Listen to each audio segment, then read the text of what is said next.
Picture this. You're working security at one of Miami's busiest shopping centres on New Year's Eve, expecting nothing more than the usual drunk tourists and teenage troublemakers. But then you witness something that changes everything. Something the authorities desperately want erased from existence. Tonight's story comes from a special video suggestion by CJB64648, and it's a deep dive into one of the most covered-up incidents in recent memory. If you enjoy these mysterious tales that keep you awake at night, make sure to like and subscribe to Sleep Theories, and drop your own story suggestions in the comments below. You never know, your idea might be our next investigation. My name is Marcus Rivera, and I used to be somebody who slept peacefully at night. That was before January 1st, 2020, before I became the kind of person who checks over their shoulder in grocery store parking lots and keeps burner phones in different states. Before I learned that some truths are too dangerous to speak aloud. I'd been working security at Bayside Marketplace for 3 years when it happened. It wasn't glamorous work, mostly dealing with shoplifters pocketing designer knockoffs, breaking up fights between drunk college kids, and occasionally escorting belligerent tourists off the property.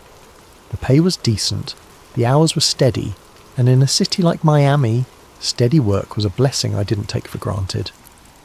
New Year's Eve was always busy. The marketplace transformed into a pulsing carnival of music, fireworks, and celebration. Street performers juggled fire while salsa dancers spun beneath strings of lights that turned the whole complex into something magical. I'd worked enough of these nights to know the rhythm, start quiet, build to chaos around midnight, then gradually wind down as people stumbled home or migrated to after-parties in South Beach. That night started exactly like all the others. I was stationed in the main security office, a cramped room lined with monitors showing feeds from 37 cameras throughout the complex. My partner, Julie Santos, was doing walking rounds while I kept watch on the screens. The usual suspects were out in force, teenagers trying to sneak alcohol, couples looking for dark corners to make out, and the occasional pickpocket working the crowd. At 11:47 p.m, my radio crackled to life.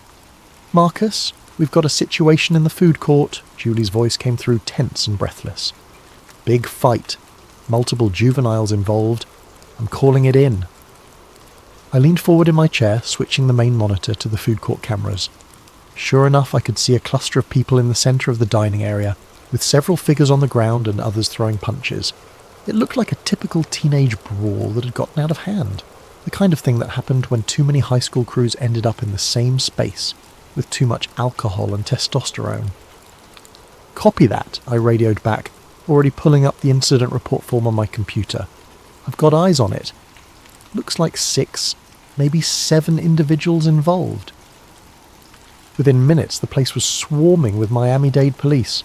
I watched through the cameras as officers flooded the food court, separating fighters and zip-tying hands behind backs. Standard procedure for this kind of thing. I'd seen it dozens of times before. But then Lieutenant Rodriguez's voice came over the radio with an order I'd never heard in 3 years of working security. "Rivera, I need you to stay in that office and monitor all camera feeds. Do not leave that room. We're looking for additional suspects who may have fled the scene." Additional suspects? I frowned at the monitors.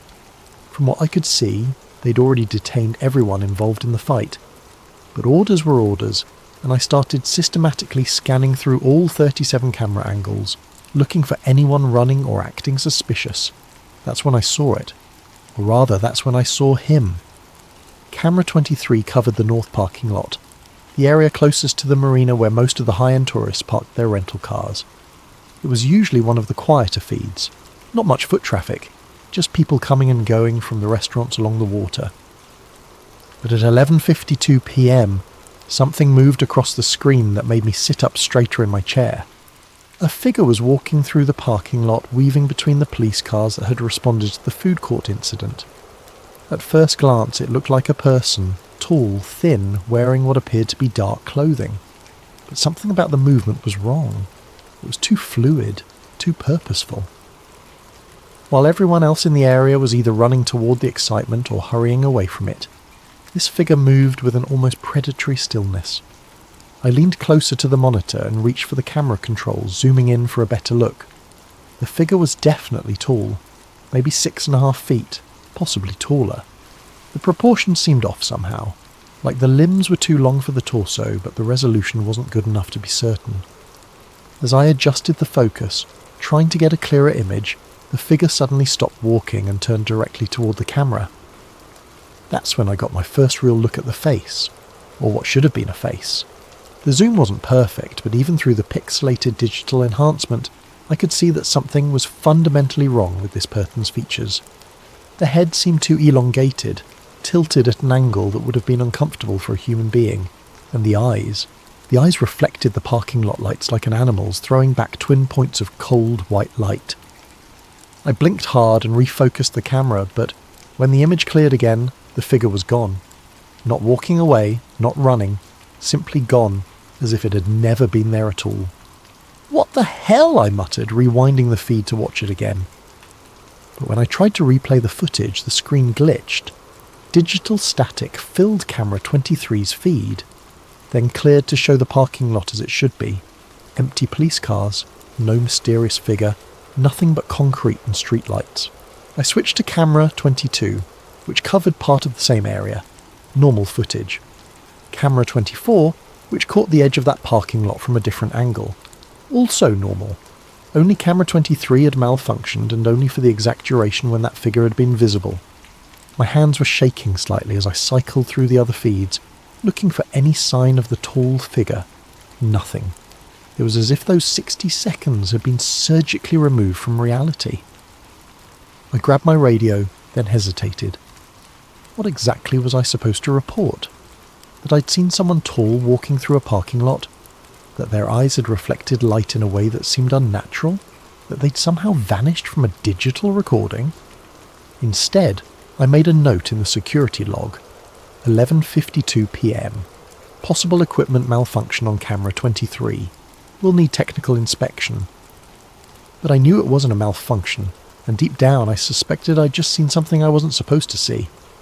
The food court incident was winding down by 12:15 a.m. Most of the teenagers had been released to their parents with citations, and only 2 were being transported to the station for more serious charges. The crowd of onlookers had dispersed, and the marketplace was returning to its normal New Year's Eve rhythm of music and celebration. Lieutenant Rodriguez came by the security office to check in. "Everything quiet on the cameras, Rivera?" I almost told him about camera 23. Almost. But something in his expression, a tightness around the eyes, a forced casualness in his voice, made me hesitate. "Yeah, all quiet," I said instead. "Just the usual crowd control stuff." He nodded but didn't leave immediately.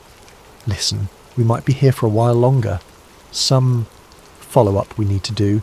Keep monitoring those feeds, okay? Any unusual activity, you radio it in immediately. Unusual how?" "Just unusual." He turned to go, then paused. "And Rivera? Don't leave the office until we give the all clear. I mean it." After he left, I sat staring at the monitors with growing unease. In 3 years of working security, I'd never been told to stay in the office during an incident. Usually they wanted us out patrolling, being visible, helping to maintain order. This felt different. This felt like they were trying to keep me contained. At 12:45 a.m, curiosity got the better of me. Julie was still doing rounds somewhere on the south side of the complex. The radio had been quiet for 20 minutes. Most of the police seemed to have cleared out, leaving just a few units in the food court area. I made a decision that would change everything. I left the office. The night air hit me like a warm, humid wall as I stepped outside. Even in January, Miami nights carried that tropical weight that made your clothes stick to your skin within minutes. The sounds of celebration echoed off the water. Distant music, laughter, the occasional firecracker that someone had saved from earlier. I walked toward the north parking lot, telling myself I was just doing a routine patrol, that I wasn't specifically looking for any tall figures with reflective eyes, that I was just checking on the area where camera 23 had experienced its malfunction. The parking lot looked normal. Police cars had left tyre marks on the asphalt, and there were a few pieces of trash that would need to be cleaned up in the morning, but nothing out of the ordinary. I was about to head back inside when I heard it, a sound like static electricity but deeper, like the air itself was being torn. I turned toward the sound and felt every hair on my arm stand up. The sensation was immediate and overwhelming, like standing too close to a Tesla coil or walking beneath power lines during a storm. The air tasted metallic, sharp on my tongue, and then I saw it again. The figure was standing about 50 feet away, just beyond the edge of the parking lot lighting. It was definitely tall, taller than I'd estimated from the camera feed. 7 feet, maybe more. The proportions that had seemed off on the monitor were even more disturbing in person. The limbs were too long, the torso too narrow, and the head. The head was wrong in ways that my brain struggled to process. It stood perfectly still, watching me with those reflective eyes. There was an intelligence there that was unmistakably aware, unmistakably focused. It knew I was looking at it, and it was looking back. For a moment that felt like an eternity. We simply observed each other across that distance of concrete and shadow. I should have been terrified. I should have run, or screamed, or grabbed my radio. But instead I felt a strange sense of recognition, as if some part of me had been expecting this encounter. The figure tilted its head, too far to one side at an angle that would have snapped a human neck, and I heard that static sound again, stronger this time. The streetlights around me flickered. Then, without any visible movement, without taking a step or turning around, the figure simply wasn't there anymore. The absence was so complete that for a moment I wondered if I'd imagined the whole thing. But the hair on my arms was still standing up, and the taste of copper lingered in my mouth. I stood in that parking lot for another 10 minutes, waiting for it to return, but the night had gone back to normal. The air temperature returned to its typical subtropical warmth. The streetlights stopped flickering, and the only sounds were the distant echoes of New Year's Eve festivities. When I finally walked back to the security office, my legs were unsteady and my hands wouldn't stop shaking. I was barely back in my chair when the radio exploded with activity. All units, we have a code 7 in the north parking area. SWAT is en route. I repeat, SWAT is en route to Bayside Marketplace. Code 7. In 3 years of security work, I'd never heard that designation used. I grabbed the radio handbook from the desk drawer and flipped through the pages of police codes. Code 1 through Code 6 were all there. Everything from routine traffic stops to armed suspects. But there was no Code 7 listed. Through the security office windows, I could see flashing lights converging on the marketplace from multiple directions. More police cars than I'd ever seen for a single incident, plus several unmarked black vehicles that definitely weren't standard Miami-Dade units. Rivera. Lieutenant Rodriguez's voice came through my radio, sharp and urgent. "I need you out of that office. Now." "Sir? I thought you wanted me monitoring the cameras. Plans have changed. Exit the building immediately and report to the main parking area. Do not return to the security office under any circumstances." I looked at the monitors one more time, scanning for any sign of the tall figure. All cameras showed normal activity. Police cars, officers moving with purpose, nothing unusual. Camera 23 was working perfectly again. As I stood up to leave, I noticed something I'd missed before. The timestamp on camera 23's feed was wrong. While all the other monitors showed the correct time, 1:23 a.m., camera 23's timestamp was stuck at 11:51 p.m. 11:51, 1 minute before I'd first seen the figure. I grabbed a pen and quickly wrote down the discrepancy on a piece of paper, shoving it into my pocket as I headed for the door. Outside, the scene was unlike anything I'd experienced in my years working security. The entire north end of the marketplace had been cordoned off with police tape, and officers in full tactical gear were sweeping through the area with equipment I didn't recognise. Some of it looked like standard metal detectors, but other devices appeared more sophisticated. Handheld screens that glowed with complex readouts, instruments that emitted soft beeping sounds as they moved. More concerning were the men in plain clothes. They weren't Miami-Dade police, that much was obvious. They wore identical dark suits despite the humid night, and they moved with the kind of coordinated efficiency that spoke of federal training. One of them was directing the SWAT team's sweep patterns, while speaking quietly into a radio that looked far more advanced than anything in our security arsenal. I found Lieutenant Rodriguez near the entrance to the marketplace, but when I approached him, his expression was grim. "Rivera, I need you to go home. Your shift is over." "Sir, we're scheduled until 6 a.m. Not tonight. Consider this paid leave. Don't come back until you hear from us." Before I could ask any more questions, he was walking away, leaving me standing alone while tactical teams swarmed the area where I'd seen the figure just an hour earlier. As I walked to my car, I passed close enough to one of the SWAT officers to overhear part of his radio conversation. Target is no longer in the immediate area, expanding search perimeter to include marina and surrounding blocks. Be advised, we're dealing with a mobile situation. Containment protocols are in effect until further notice. Target not suspect, not individual. Target. I drove home with more questions than answers, but I had the sinking feeling that asking those questions was going to get me into more trouble than I was prepared for. The next morning I called the security office to check in, and was told that all camera footage from New Year's Eve had been accidentally corrupted during a system update. 3 years of reliable digital storage, and the one night when I needed to review the feeds, everything had been wiped clean. I should have kept my mouth shut.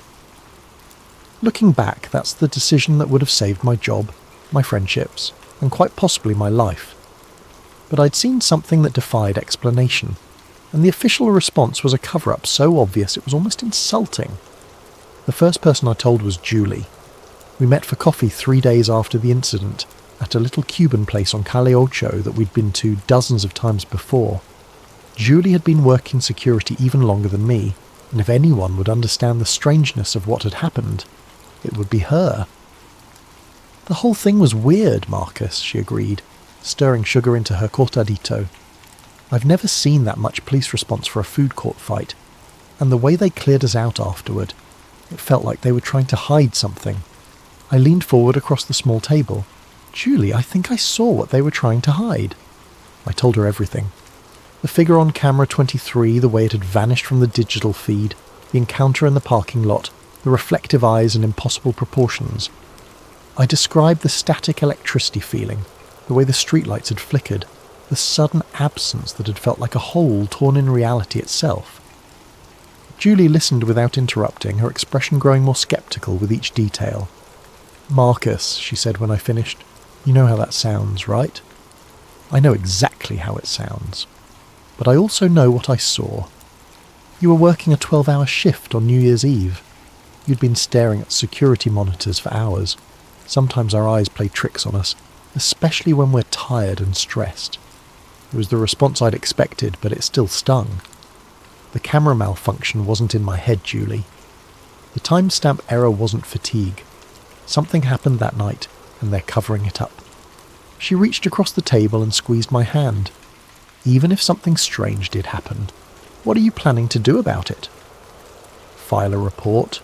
Call the newspapers? They'd laugh you out of the building." But I was already past that point. The need to understand what I'd witnessed had become an obsession that was keeping me awake at night. I'd spent the past 3 days researching everything I could find about unexplained sightings in Miami, government cover-ups, and cases where security footage had mysteriously disappeared. That night, I created an anonymous account on Reddit and posted a carefully worded description of the incident on several conspiracy theory forums. Security guard at major Miami tourist location witnessed unexplained figure during police response to disturbance. Figure showed non-human characteristics and disappeared from digital surveillance during apparent equipment malfunction. Heavy federal presence followed. All footage from incidents subsequently destroyed. Looking for information about similar encounters. The responses were immediate and varied. Most were the usual internet skeptics calling me crazy or asking for proof I couldn't provide. But a few responses stood out. User blackout Miami. Similar incident reported at government center in December. Tall figure seen on security cameras. Footage disappeared. Witnesses transferred or fired. User eyes on the skies. Check out Project Blue Book files from the 1960s. Miami has a history of unexplained encounters that get buried. User whistleblower warn. Delete this post immediately. They monitor these forums. You're already on their radar. I didn't delete the post. Instead, I started documenting everything I could remember about the incident. writing detailed accounts of the encounter and saving them in multiple locations. I scanned the handwritten note about the timestamp error and uploaded it to several cloud storage accounts. Within 48 hours, every single one of my posts had been removed by forum moderators, citing unverified claims and potential misinformation. That's when I realised I was dealing with something much bigger than a simple cover-up. On Monday morning, I reported to work as usual, expecting to return to normal security duties. Instead, I was called into the Human Resources office before my shift even started.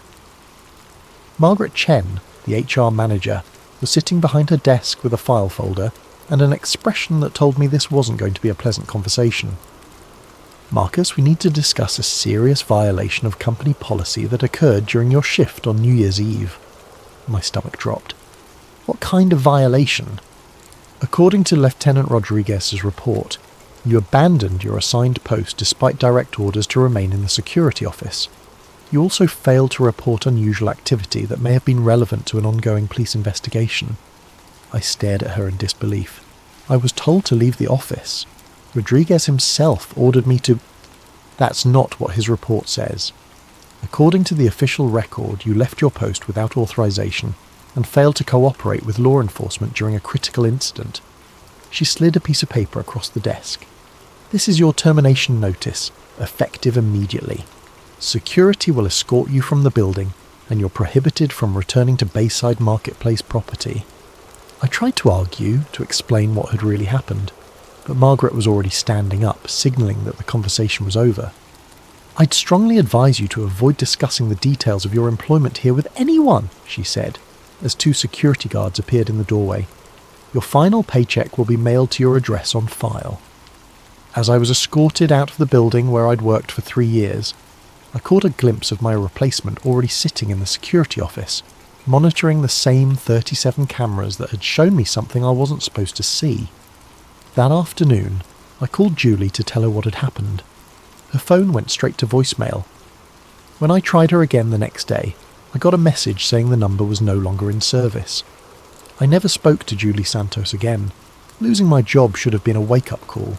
A rational person would have taken the hint, moved on, and found new employment without asking too many questions about why their previous position had ended so abruptly. I was not a rational person. Instead of backing down, I doubled down on my investigation. If they were willing to fire me to keep me quiet, then whatever I'd witnessed was even more significant than I'd initially believed. I started by mapping out every business in the Bayside Marketplace complex, identifying potential witnesses who might have seen something unusual on New Year's Eve. Most of the shops and restaurants would have been closed by the time of the incident, but there were a few 24-hour establishments that would have had staff present. My first stop was Marina Cafe, a small coffee shop that stayed open late to serve the restaurant workers getting off their shifts. The night manager, a woman named Rosa Gutierrez, remembered the police activity but initially claimed she hadn't seen anything unusual. "Just a lot of cops," she said, wiping down tables with nervous energy, more than I'd ever seen for a teenage fight. Made me wonder if something bigger was going on. I pressed gently, explaining that I'd been working security that night and was trying to understand the full scope of what had happened. After some hesitation, Rosa looked around to make sure we were alone in the cafe. "There was something else," she said quietly. Around midnight, just before all the police arrived, I heard this sound. Like a growl, but deeper. It made the windows vibrate. A growl? Not from a person, not from any animal I've ever heard. It came from outside, somewhere near the marina, lasted maybe 10 seconds, then stopped. I looked out the window but didn't see anything. Scared the hell out of me, though. She paused, then added, "And the weird thing is, all the seagulls disappeared. You know how they usually hang around the docks all night looking for scraps?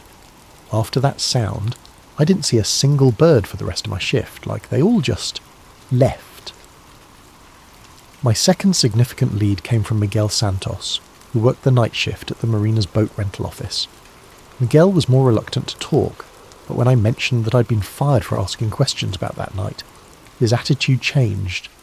"They got to you too, huh?" he said, glancing around nervously. "Same thing happened to my cousin.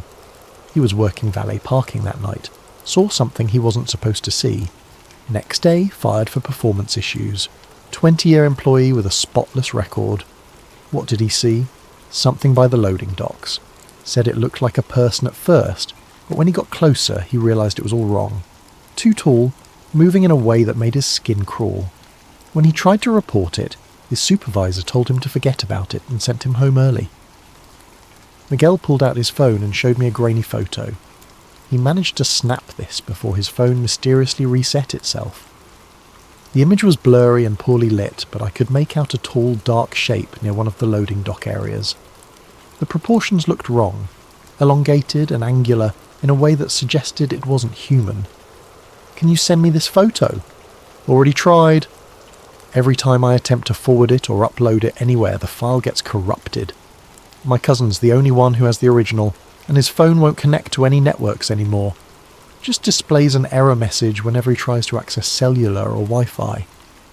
The pattern was becoming clear. Multiple witnesses, all experiencing technological problems when they tried to document or share what they'd seen, all facing professional consequences for asking questions. But the most significant breakthrough came from an unexpected source. I was having lunch at a small Dominican restaurant in Little Havana when I overheard two men at the next table discussing something in hushed tones. One of them mentioned Bayside Marketplace and New Year's Eve, which immediately caught my attention.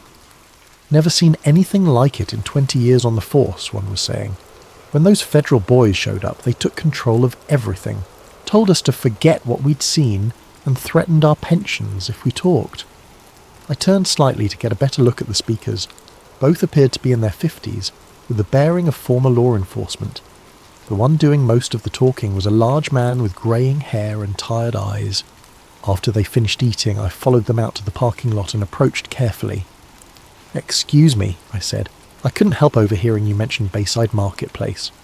Were you there on New Year's Eve?" The man who'd been talking immediately tensed up.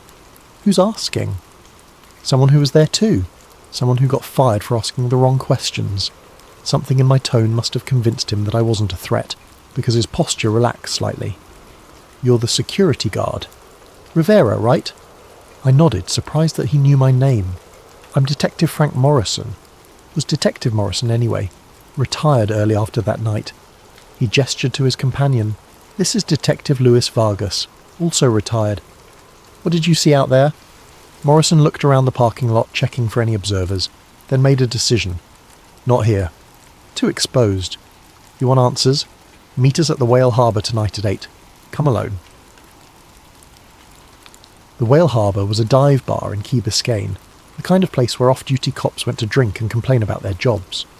When I arrived at 8, Morrison and Vargas were already there, sitting in a corner booth with a clear view of the entrance. "Before we start," Morrison said as I sat down, "you need to understand that everything we're about to tell you is off the record. We've got families, pensions, and a lot to lose. But what happened that night? It's been eating at us for months." He took a long drink from his beer, then began to speak. "We were called in as backup for the food court incident. Standard crowd control stuff, nothing unusual. But about 20 minutes in, we got new orders. Federal agents had arrived and were taking over the scene. They wanted us to establish a perimeter around the entire north end of the complex." Federal agents from which agency? That's the thing. They never identified themselves. No badges, no credentials shown to us. Just orders passed down from the lieutenant that we were to cooperate fully and ask no questions. Vargas leaned forward. "About an hour in, they brought in some kind of specialised equipment. Not standard law enforcement gear. These devices were scanning for something, and when they found it, the whole operation changed." "Changed how?" "They called for a containment unit," Morrison said. "Black trucks, unmarked vehicles, personnel in hazmat-style suits. They cordoned off a section of the parking lot and brought in what looked like a mobile laboratory." "Did you see what they were containing?" Morrison and Vargas exchanged glances. "We saw them load something into one of the trucks," Vargas said slowly. "Something large, covered in a metallic tarp. But before they sealed the container, the tarp shifted." He paused, seeming to gather courage to continue. "I got a glimpse of what was underneath. It was... I don't know what it was. Not human. Not any kind of animal I've ever seen. It was tall, probably 7 feet or more, with limbs that bent in ways that didn't make sense, And the skin. The skin looked wrong, Morrison finished, like it was reflecting light from underneath. Almost metallic, but organic at the same time. Was it alive? I don't know. It wasn't moving, but there was something about it that felt aware. Like even unconscious or sedated, it was still somehow present. They told me that after the containment unit left, all officers involved were called into individual meetings with federal agents. Each was told that the incident was classified under national security provisions, and that discussing any details with unauthorised personnel would result in prosecution under the Espionage Act. Most of the guys were fine with that, Morrison said. They got overtime pay, a commendation for their service, and orders to forget the whole thing. But Vargas and I, we'd seen too much. We started asking questions. What kind of questions? Whether this was an isolated incident, whether there had been similar events in other cities, whether the public had a right to know that something non-human was being covered up by our own government. Within a week, both detectives had been called into internal affairs investigations. Morrison was accused of excessive force during an unrelated arrest from 6 months earlier. Vargas was investigated for financial irregularities in his expense reports. Nothing they could make stick, Vargas said, but the message was clear. Keep quiet or face consequences. Both men had chosen early retirement rather than continue to work under the threat of constant scrutiny. The thing is, Morrison said as we prepared to leave, this isn't the first time something like this has happened in Miami. We started digging into old cases, looking for patterns. There have been at least 3 similar incidents in the past 5 years. Always the same response. Immediate federal takeover, memory hold within 48 hours, witnesses either discredited or disappeared. He handed me a piece of paper with several addresses written on it. These are the locations of the other incidents. If you're serious about investigating this, that's where you should start. But Rivera? I looked up from the paper. Be careful. Whatever you saw that night, whoever's covering it up, they've got resources we can't even imagine. They've already destroyed your career. Don't let them destroy your life. The first address Morrison had given me was a construction site in downtown Miami, where, according to police records, there had been a gas leak evacuation in March 2019. The official story was that workers had detected dangerous levels of methane and called in hazmat teams as a precaution. But when I spoke to Carlos Mendez, a construction foreman who'd been working the site that day, I got a very different account. Gas leak my ass, Carlos said when I met him at a job site in Coral Gables. I was the safety supervisor on that project. I know gas leaks, and what we saw that morning wasn't any kind of leak. According to Carlos, workers had discovered something while excavating for a new foundation. Something that had been buried about 12 feet underground, wrapped in what appeared to be a metallic cocoon or shell. It was the size of a person, maybe bigger. The outer layer was like nothing I'd ever seen, part organic, part technological. When we tried to cut through it to see what was inside, the whole thing started humming. Humming? Like electrical equipment, but alive somehow, and the temperature around it dropped about 20 degrees in a matter of minutes. Our breath was visible, right there in the middle of a Miami summer. Within hours, federal agents had arrived and declared the site a potential environmental hazard. All workers were evacuated, sworn to secrecy, and paid substantial bonuses for their discretion. They brought in equipment I'd never seen before, Carlos continued, extracted whatever was buried there and covered the whole thing up. Next day, official reports said it was a false alarm about gas levels. The second address led me to Virginia Key, where in August 2020, several witnesses had reported seeing strange lights over the water during what authorities described as military training exercises. Maria Rodriguez, who lived in a waterfront apartment that overlooked the bay, had been one of those witnesses. It wasn't aircraft, she told me as we sat on her balcony, looking out over the same stretch of water. The lights moved in ways that defied physics. They would hover motionless, then accelerate to impossible speeds, then stop instantly. No sound, no visible means of propulsion.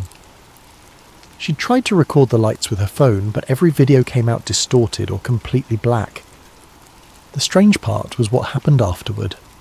For 3 days, no marine life was visible in the bay. No fish, no dolphins, no birds. It was like every living thing had fled the area. When Maria had tried to report her sighting to local news stations, she was told that the military had already provided an explanation and that the matter was closed.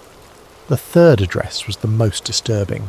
It led me to a residential neighbourhood in Homestead where, in November 2021, a family had reported a break-in with unusual circumstances. According to the police report I obtained through a records request, the Rodriguez family had called 911 claiming that intruders with non-human characteristics had entered their home during the night. I found Elena Rodriguez working at a local grocery store. She was a middle-aged woman with tired eyes who became visibly uncomfortable when I mentioned the incident. "I don't talk about that anymore," she said immediately. "My family. We've moved on." But when I pressed gently, explaining that I'd experienced something similar and was looking for answers, she agreed to meet me after her shift. "They came through the walls," she told me as we sat in her car in the grocery store parking lot. "Not through the doors or windows, through the walls themselves, like they could pass through solid matter." Eleanor described 3 figures, all tall and unnaturally thin, with elongated limbs and faces that seemed somehow incomplete. They had moved through her house silently, examining her family members as they slept, before departing the same way they had arrived. My youngest son, Diego, he woke up during it. He saw one of them standing over his bed. It looked down at him, and Diego said its eyes were like mirrors, reflecting everything but showing nothing. When Elena had called the police, they'd initially responded as if it were a standard home invasion. But when the responding officers heard her description of the intruders, everything changed. Within an hour, federal agents had arrived and conducted extensive interviews with the entire family. "They told us it was a shared hallucination caused by a gas leak," Elena said bitterly. But there was no gas leak, and hallucinations don't leave physical evidence. She showed me a photo on her phone. 3 perfectly circular indentations in her hardwood floor, each about 6 inches in diameter and a 1/4 inch deep. These appeared where they stood. The agents tried to convince us they'd always been there, but I'd lived in that house for 15 years. I knew every mark on those floors. After the investigation, Eleanor's family had been relocated to a different neighbourhood and given new jobs. Her husband, who'd been most vocal about the incident, had died in a car accident 6 months later, single vehicle collision, ruled accidental. "That's when I stopped talking," Lena finished. "Whatever they are, whatever they want, someone very powerful is protecting them, and people who ask too many questions, things happen to them." I was beginning to understand the scope of what I was dealing with. This wasn't just a cover-up of a single incident. It was a systematic suppression of information about ongoing contact with non-human entities. But I was about to learn just how closely I was being monitored. I just returned to my apartment after meeting with Elena when I noticed the man standing across the street. He was wearing a plain grey suit despite the Miami heat, and he was looking directly at my building. When I looked out the window again 10 minutes later, he was still there. The next morning, as I left for another interview with a potential witness, the same man was waiting by my car. "Mr. Rivera," he said as I approached. His voice was calm, professional, and completely devoid of emotion. "I think we need to have a conversation." He wasn't particularly tall or imposing, but something about his presence made my skin crawl. His eyes were the palest blue I'd ever seen, almost colourless, and when he looked at me, I felt like he was cataloguing every detail of my appearance. "Who are you?" "Someone who's been watching your recent activities with great interest. Your investigation into events at Bayside Marketplace, your conversations with former police officers, your meetings with the Rodriguez family." The fact that he knew about Elena immediately told me how thoroughly I was being monitored. "I'm just looking for answers," I said. "No, Mr. Rivera. You're looking for trouble, and you're very close to finding more than you can handle." He reached into his jacket and pulled out a manila envelope, handing it to me. "These are photographs taken outside your apartment building over the past week. Notice anything interesting?" I opened the envelope with shaking hands. Inside were a dozen surveillance photos showing me entering and leaving my building, walking to my car, meeting with various people. But it wasn't the photos themselves that made my blood run cold. It was the timestamp on each image. They had been taken from angles that should have been impossible. high above street level, as if the photographer had been floating in mid-air. And in several of the photos I could see partial reflections in windows and car mirrors that showed the photographer's position. The camera had been at least 30 feet off the ground. We know everything you've been doing, everyone you've spoken to, every document you've accessed. You think you're investigating us, but we've been studying you since the moment you left that security office. He paused, letting that sink in. You saw something you weren't supposed to see. That was an accident, an unfortunate coincidence. But instead of accepting the logical explanation and moving on with your life, you've chosen to pursue answers that could endanger national security. National security? What kind of national security requires covering up contact with non-human entities? The man's expression didn't change, but something flickered behind those pale eyes. The kind that prevents mass panic, economic collapse, and the breakdown of social order. Do you really think the public is ready to learn that they're not alone in the universe? That beings with technology beyond our understanding have been operating on Earth for decades? So you admit it. These things, whatever they are, they're real. I admit nothing. But I'm offering you a choice, Mr. Rivera. Walk away now, and you can return to your normal life. We can arrange new employment, perhaps relocate you to a different city if you prefer. All we ask is your silence. And if I refuse, then you'll discover that there are worse things than being fired from a security job. He turned to go, then paused. You have 48 hours to decide. After that, the offer expires and other measures will be considered necessary. That night I found my car window smashed and my apartment door slightly ajar. Nothing was missing, but every electronic device I owned had been mysteriously reset to factory settings. My computer's hard drive had been wiped, my phone had been remotely erased, and even my digital camera's memory card was blank. The message was clear. They could reach me anywhere, any time, and they had technology that made conventional security meaningless. But instead of intimidating me into silence, the threat only reinforced my determination to find the truth. I spent the next day acquiring new equipment and creating backup plans that I hoped would be hardest to detect. Burner phones paid for with cash, anonymous email accounts accessed from public computers, physical documents stored in multiple locations. If they wanted to play surveillance games, I was going to make them work for it. My breakthrough came from an unexpected source, Detective Morrison. He called me on one of my new phones with information that changed everything. Rivera, I've been doing some digging since our conversation. Found someone you need to meet. Former federal agent who worked these kinds of cases before he had a crisis of conscience. The meeting was arranged for a small cafe in Coral Gables. I arrived early and chose a table with clear sightlines to all entrances, paranoid now about being followed or monitored. The man who approached my table looked like he hadn't slept in weeks. He was thin, pale, with the kind of nervous energy that came from constantly looking over his shoulder. "You're Rivera," he said without preamble as he sat down. "I'm Agent Thompson. Former Agent Thompson, I should say. Morrison said you worked these cases." For 12 years I was part of a classified program that dealt with what we called anomalous contact events. What you witnessed at Bayside was just the latest in a long series of incidents that have been occurring with increasing frequency. Thompson looked around the cafe nervously before continuing. "The entities you saw, we call them visitors, have been making contact for decades. Not invasion-style contact, more like observation. Study. They seem to be monitoring human development, occasionally taking samples or specimens. Specimens? Missing persons cases that never get solved. People who vanish without a trace, often from areas where visitor activity has been detected. The official position is that there's no connection, but the patterns are unmistakable." He pulled out a thick folder and slid it across the table. "These are copies of classified reports from similar incidents across the country. Miami has had more visitor activity than almost anywhere else, probably because of its location and population density." I opened the folder and found myself looking at government documents marked with classification levels I'd never seen before. Incident reports, witness statements, technical analyses of recovered materials. Why are you showing me this? Because the program is changing direction. For years the policy was containment and secrecy. Document the encounters, clean up the evidence, silence the witnesses, but recently there's been a shift toward active cooperation. Cooperation, trade agreements, technology exchanges.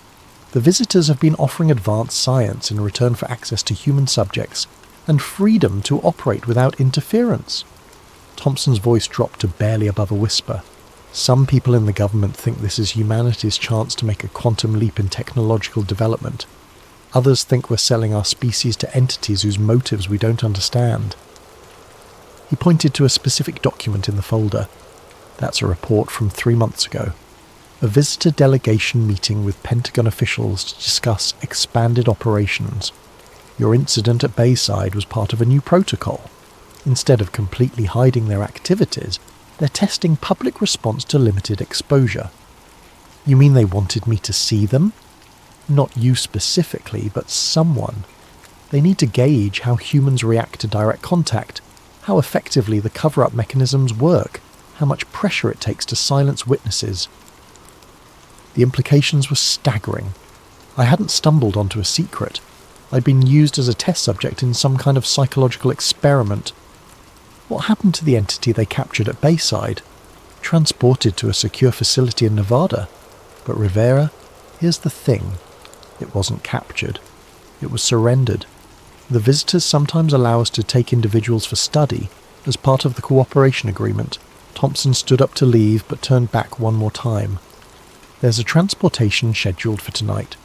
They're moving the Bayside specimen to a different facility, and there's going to be a window of vulnerability during the transfer, if someone wanted to document proof of the program. He left an address written on a napkin and walked away without another word. The address Thompson had given me was for a warehouse in the industrial district near the port. According to my research, it was officially owned by a shipping company, but tax records showed it had been leased to a federal agency under a classified contract. I arrived at 11 p.m. and found a position across the street where I could observe the warehouse without being seen. The building was surrounded by a high fence topped with razor wire, and I could see armed guards patrolling the perimeter. At 11:45, a convoy of black vehicles arrived. 3 SUVs and a large truck that looked like it had been modified for special cargo. Federal agents in tactical gear emerged from the vehicles and began preparing for some kind of operation. I'd managed to acquire a camera with a powerful telephoto lens, and I started documenting everything I could see. The agents were using equipment that looked far more advanced than standard law enforcement gear. Devices that glowed with soft light, instruments that seemed to scan the air itself. At midnight they brought out the container. It was roughly the size of a coffin, made from some kind of metallic material that seemed to shift and flow in the light. 2 agents carried it carefully to the modified truck, handling it with the kind of reverence usually reserved for religious artifacts.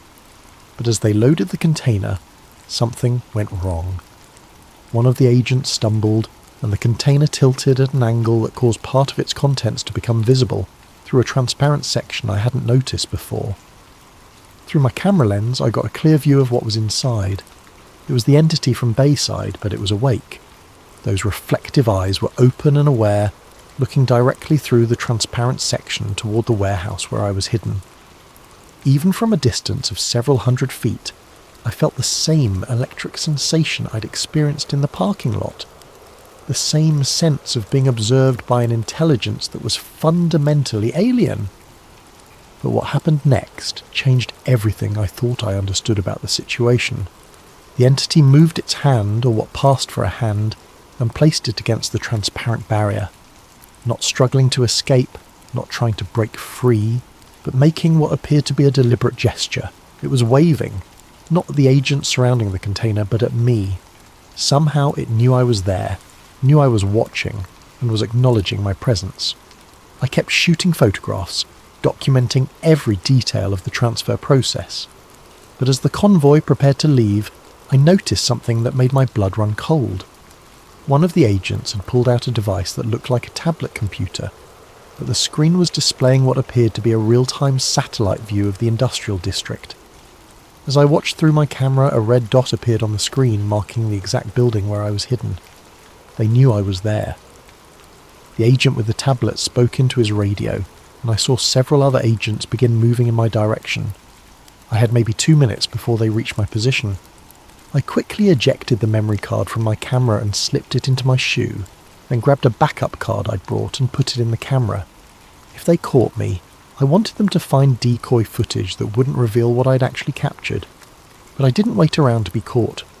I slipped out of the warehouse through a back entrance and made my way through a maze of industrial buildings toward where I'd parked my car.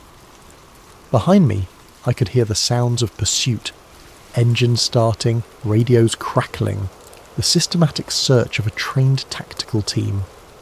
I reached my car just as the first agent appeared at the end of the alley. Instead of driving toward the main road, which they would certainly be watching, I headed deeper into the industrial district, using my knowledge of Miami's back streets to evade the pursuit. It took me 3 hours of careful driving through residential neighbourhoods and side streets before I was confident I'd lost them. When I finally made it home, I found my apartment had been searched again, but this time they'd left a message. Written on my bathroom mirror in what appeared to be some kind of luminescent ink was a single word: run. I didn't need to be told twice. Within an hour I had grabbed essential documents, the memory card with the photographs, and enough cash to disappear for a while. But before I left Miami, I had one more stop to make. I drove to Bayside Marketplace one last time, parking in the same lot where I'd first encountered the entity 3 months earlier. The place looked normal, tourists taking late-night photos, couples walking along the marina, the usual mix of activity that made Miami a 24-hour city. But I knew that beneath this normal facade something extraordinary was being hidden. I walked to the exact spot where I'd seen the tall figure that first night, looking for any signs of the encounter that had changed my life. The concrete looked the same, the lighting was unchanged, but I noticed something I'd missed before. There were small circular marks in the pavement, the same type of indentations Elena Rodriguez had shown me in her house. 3 perfect circles, each about 6 inches in diameter, arranged in a triangle pattern. They weren't damage from construction or wear patterns from foot traffic. They were too precise, too intentional. They looked like landing marks. As I knelt to examine them more closely, I heard a familiar sound, that electric static that seemed to come from the air itself. I stood up slowly and found myself face to face with the same entity I'd encountered months before. It was standing about 10 feet away, perfectly still, watching me with those reflective eyes. But this time, I wasn't afraid. After everything I'd learned, everything I'd discovered about the cover-up and the cooperation agreements, I realised that this wasn't a predator or an invader. It was a researcher, and I was part of its study. We regarded each other in silence for several long moments. Then, impossibly, it spoke. The voice didn't come through the air. It appeared directly in my mind, like a thought that wasn't my own. You have seen, you have documented, you have chosen to pursue truth despite consequences. Why? I asked. Not sure if I was speaking aloud or thinking the question. Your species stands at a threshold. Some among you are ready for broader contact. Others resist change. We study both responses. The government knows about you. They're working with you. Some among your leaders seek cooperation. Others seek control. The outcome is not yet determined. What do you want from us? To understand, to evaluate, to determine if your species can join the broader community of intelligence. And if we can't? The entity tilted its head at that impossible angle, considering the question. Then you will remain isolated until you are ready, or until you are no longer capable of choice.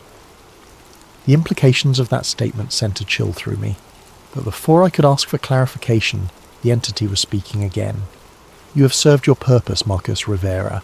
Your reactions, your investigations, your resistance to suppression, all have provided valuable data. I was an experiment. You were a volunteer. You chose to see when others chose to look away. You chose to investigate when others chose to forget. You chose truth when others chose comfort. What happens now? Now you choose again. Accept silence and return to your previous existence, or continue seeking truth and accept the consequences.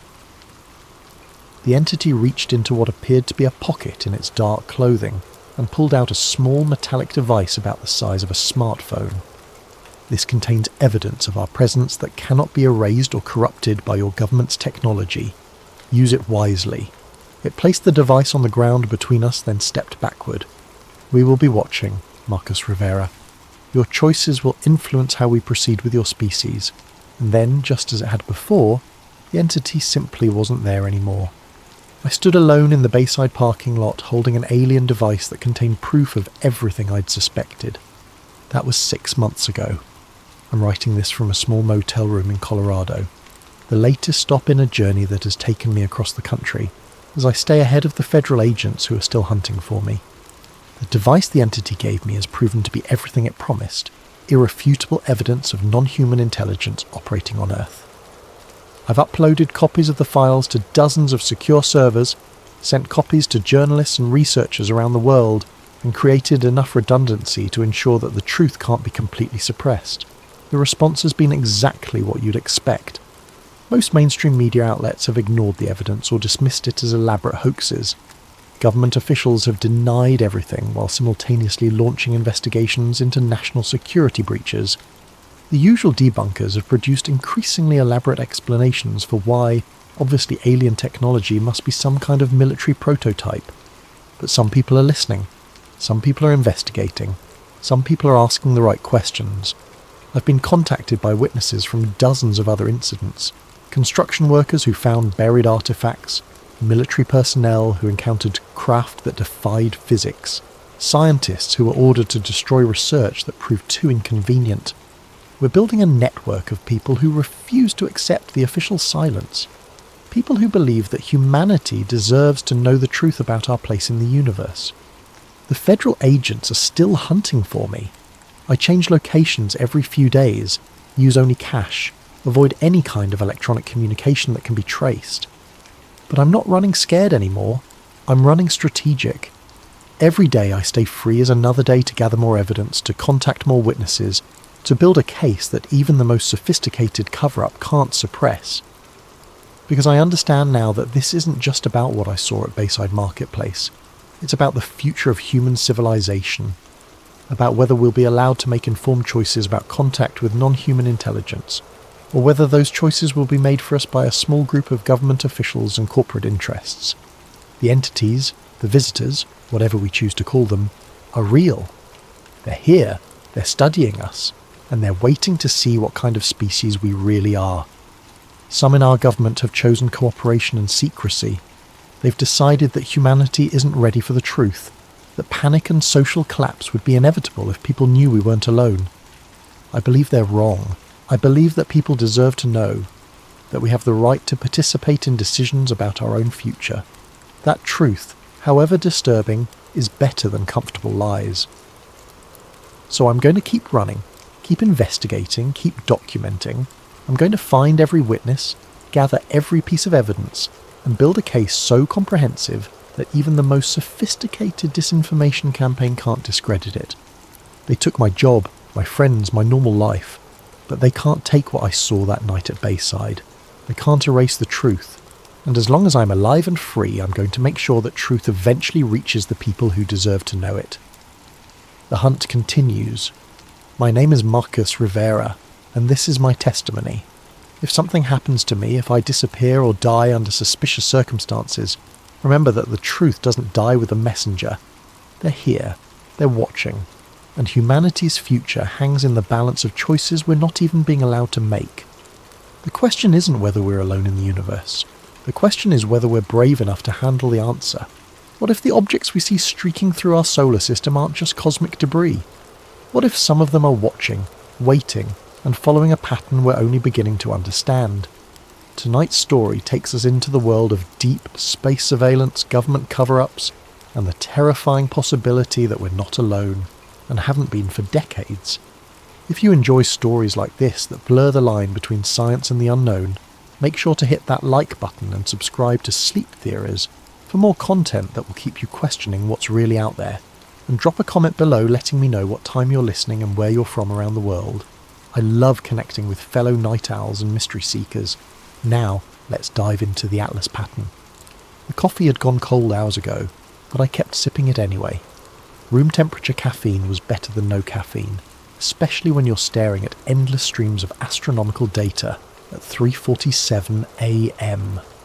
My name is Marcus Webb, and I'm what you might charitably call a data analyst for the Near-Earth Object Surveillance Network, though glorified pattern-matching drone would be more accurate. Most nights were the same routine: cross-reference orbital trajectories, flag anything that deviated from predicted paths, file reports that maybe 3 people would ever read, asteroids, comets, space junk. It all blurred together into points of light moving predictably through the void. The work was mind-numbing, but it paid the bills and kept me close to the stars I'd loved since childhood. That night was different, though I didn't realise it at first. I was reviewing data from 3I Atlas, the interstellar comet that had been making headlines for the past few months. Unlike most comets that originate from our own solar system, this one had come from deep space, only the 3rd confirmed interstellar visitor we'd ever detected. The media loved stories about cosmic wanderers, and 3I Atlas fit the bill perfectly. Except something was wrong with the data. At first I thought it was an equipment malfunction. Comets develop distinctive comas, those glowing halos of gas and dust, when they get close to the sun. It's basic astronomy. But according to my instruments, 3I Atlas showed no signs of outgassing despite being well within the zone, where it should have been blazing like a celestial torch. I pulled up the trajectory data and felt my stomach drop. The orbital path showed tiny corrections, minute adjustments that were impossibly precise for a chunk of ice and rock tumbling through space. I ran the calculations 3 times, then a 4th, but the result was always the same. 3I Atlas wasn't following a natural ballistic trajectory, it was steering. My hands trembled as I documented everything: spectral analysis, trajectory corrections, the complete absence of a coma. I cross-referenced the data with our deep space tracking stations and found the same anomalies reflected across multiple observation points. This wasn't instrument error, this was real. I drafted my report with meticulous care, attaching every piece of supporting data I could find. The implications were staggering. If 3I Atlas was under intelligent control, it meant we were being visited by something far more sophisticated than a wandering comet. I encrypted the files and submitted them through official channels, then sat back in my chair and tried to process what I'd discovered. Sleep was impossible. I spent the remaining hours before dawn triple-checking my work, running additional simulations, and preparing for the inevitable barrage of questions that would come once my superiors saw the report. Part of me was terrified, but another part was electric with excitement. This could be the discovery that changed everything. When I arrived at work the next morning, I went straight to my computer to pull up the backup files of my observation log. The screen flickered to life, and my blood ran cold. The entire night's work was gone. In place of my carefully documented anomalies was a single line of text: instrument error, data invalid, log purged. I tried accessing the backup servers, but every copy had been scrubbed clean. It was as if the past 12 hours of work had never happened. My report had vanished without a trace, leaving no evidence that I'd ever observed anything unusual about 3I Atlas. But I remembered every detail: the trajectory corrections, the missing coma, the impossible precision of its path through space. Someone had wiped my data, but they couldn't wipe my memory. I sat in my cubicle, staring at the blank screen, and realised I was no longer just a data analyst. I had become a witness to something that someone very powerful didn't want the world to know. The question was, what was I going to do about it? The fluorescent lights hummed overhead, casting their sterile glow across rows of identical workstations. My colleagues went about their morning routines, oblivious to the fact that evidence of possible extraterrestrial intelligence had been discovered and then systematically erased overnight. I wanted to scream, to shake them all and tell them what I'd seen. Instead, I opened a new observation log and tried to pretend that nothing had changed. But everything had changed. I just didn't know how much yet. I spent the morning trying to reconstruct my observations from memory, but without the raw data, it felt like chasing shadows. Every time I pulled up 3I Atlas in the current tracking system, the trajectory looked perfectly normal. Textbook comet behaviour with no signs of the anomalies I documented just hours before. Around lunch, I decided to reach out to Dr. Jennifer Martinez, a colleague at the Palomar Observatory who'd been tracking the same object. If anyone else had noticed the irregularities, it would be her. I kept the email casual, asking about her observations and mentioning that I'd seen some interesting data patterns the night before. Her reply came back within minutes. "Hey Marcus, nothing unusual on our end. Standard comet behaviour all the way. Maybe check your instrument calibration." The dismissal stung, but I couldn't blame her. Without the data to back up my claims, I sounded like another conspiracy theorist seeing patterns in random noise. I spent the afternoon reviewing archived observations, looking for any trace of what I'd seen, but came up empty. When I got home that evening, I went straight to my home office to fire up my personal workstation. If the official channels had been compromised, maybe I could find some trace of the truth in my own files. I'd been in the habit of backing up interesting observations to my personal cloud storage, just in case. The computer took longer than usual to boot up. When the desktop finally appeared, I noticed immediately that something was wrong. Files were missing, folders had been rearranged, my backup directories were completely empty. A chill ran down my spine as I checked the access logs. According to the timestamps, my computer had been remotely accessed while I was at work. Someone had systematically gone through my personal files and deleted anything related to astronomical observations from the past month. I was reaching for my phone to call tech support when it rang. The caller ID showed an unknown number. "Hello? Marcus Webb?"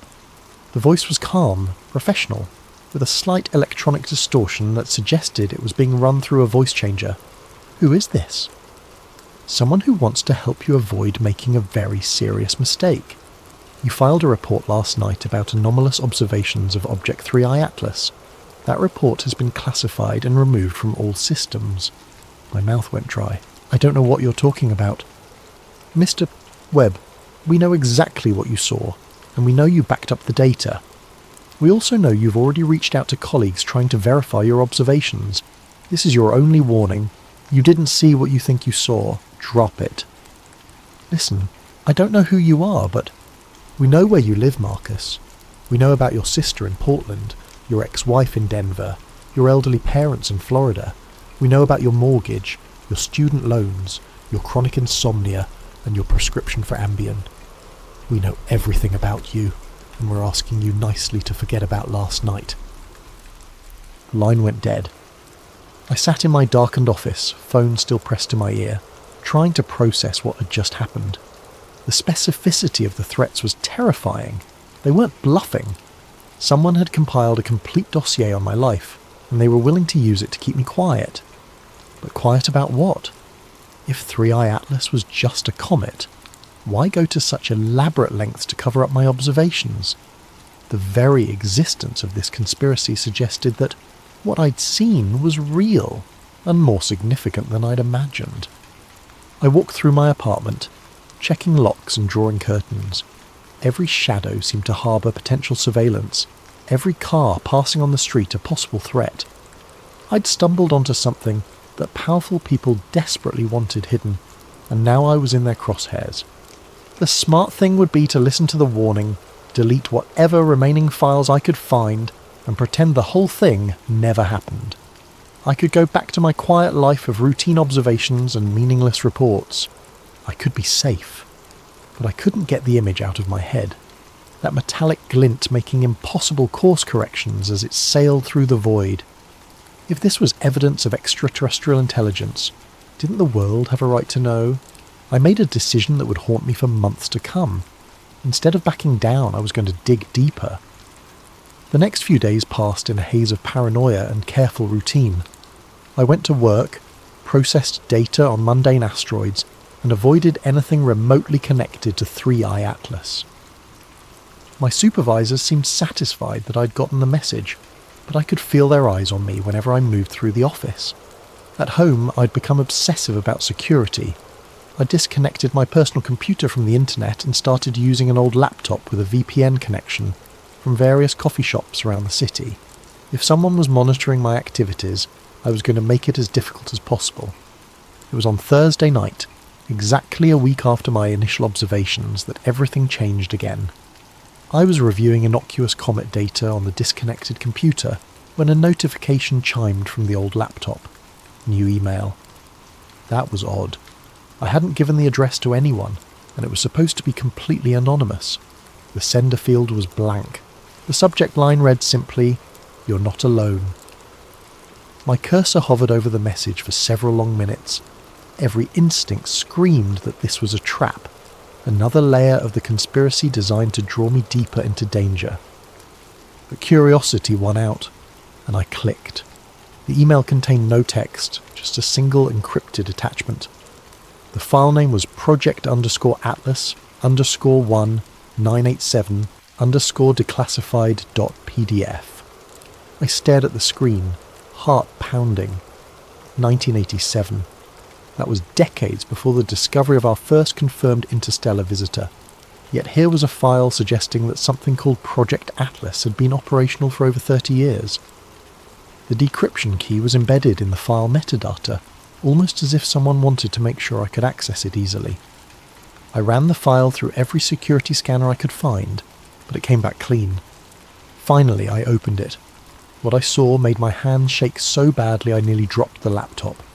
The document was a partial intelligence briefing stamped with classifications I'd never seen before. The header read, "Interstellar Object Reconnaissance Program, Project Atlas, Eyes Only."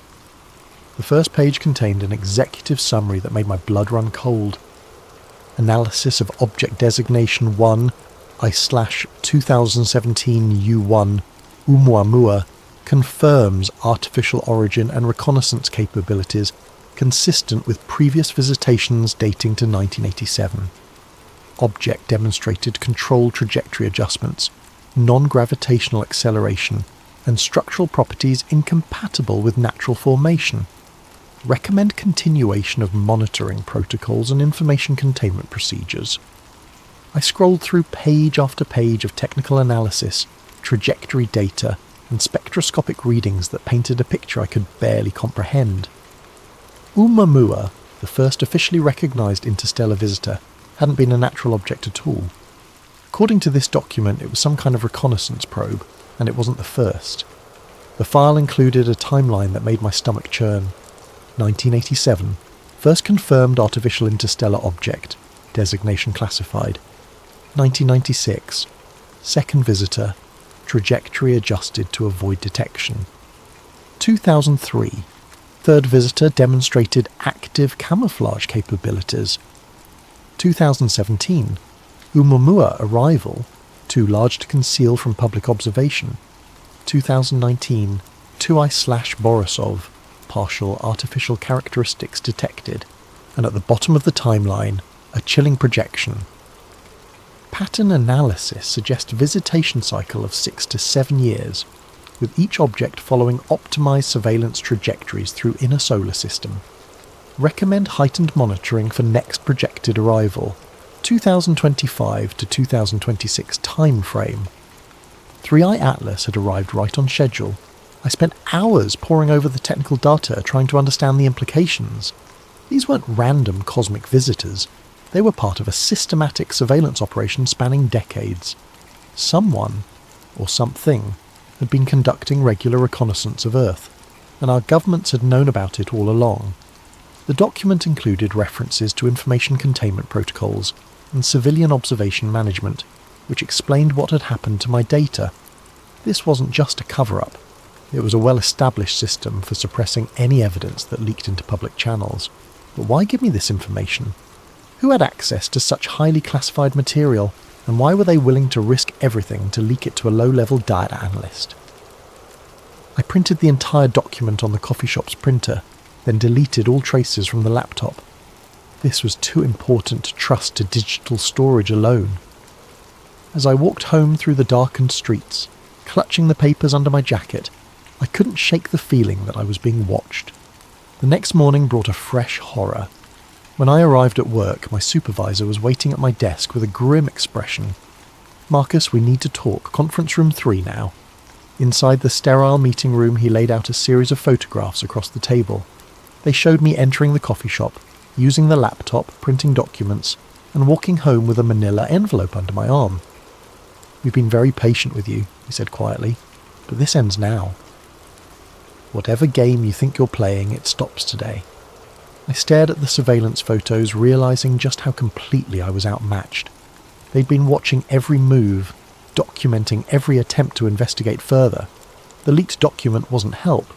It was bait, designed to draw me out and prove that I couldn't be trusted to stay quiet. "I don't know what you want me to say," I managed. "I want you to say that you understand. You're a good analyst, Marcus, but you're in way over your head. Take a vacation, 2 weeks, paid leave. Think about whether this job is really the right fit for you." The message was clear. Back off or lose everything.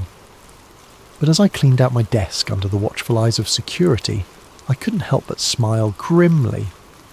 They thought they'd caught everything, but they were wrong. Hidden in my apartment was a complete copy of the Project Atlas file, and more importantly, I now knew I wasn't the only one who'd seen through the deception. Someone else was out there, someone with access to the deeper secrets of the conspiracy, and they were trying to help me expose the truth. 2 weeks of forced vacation gave me time to think, but sleep remained elusive. Every night I found myself staring out my bedroom window at the stars, wondering how many of those points of light had been visited by the Watchers. The Project Atlas document had opened a door to a reality I couldn't close again. I'd hidden the printed files in a safety deposit box at a bank across town, but I'd memorised every crucial detail. The pattern was what haunted me most.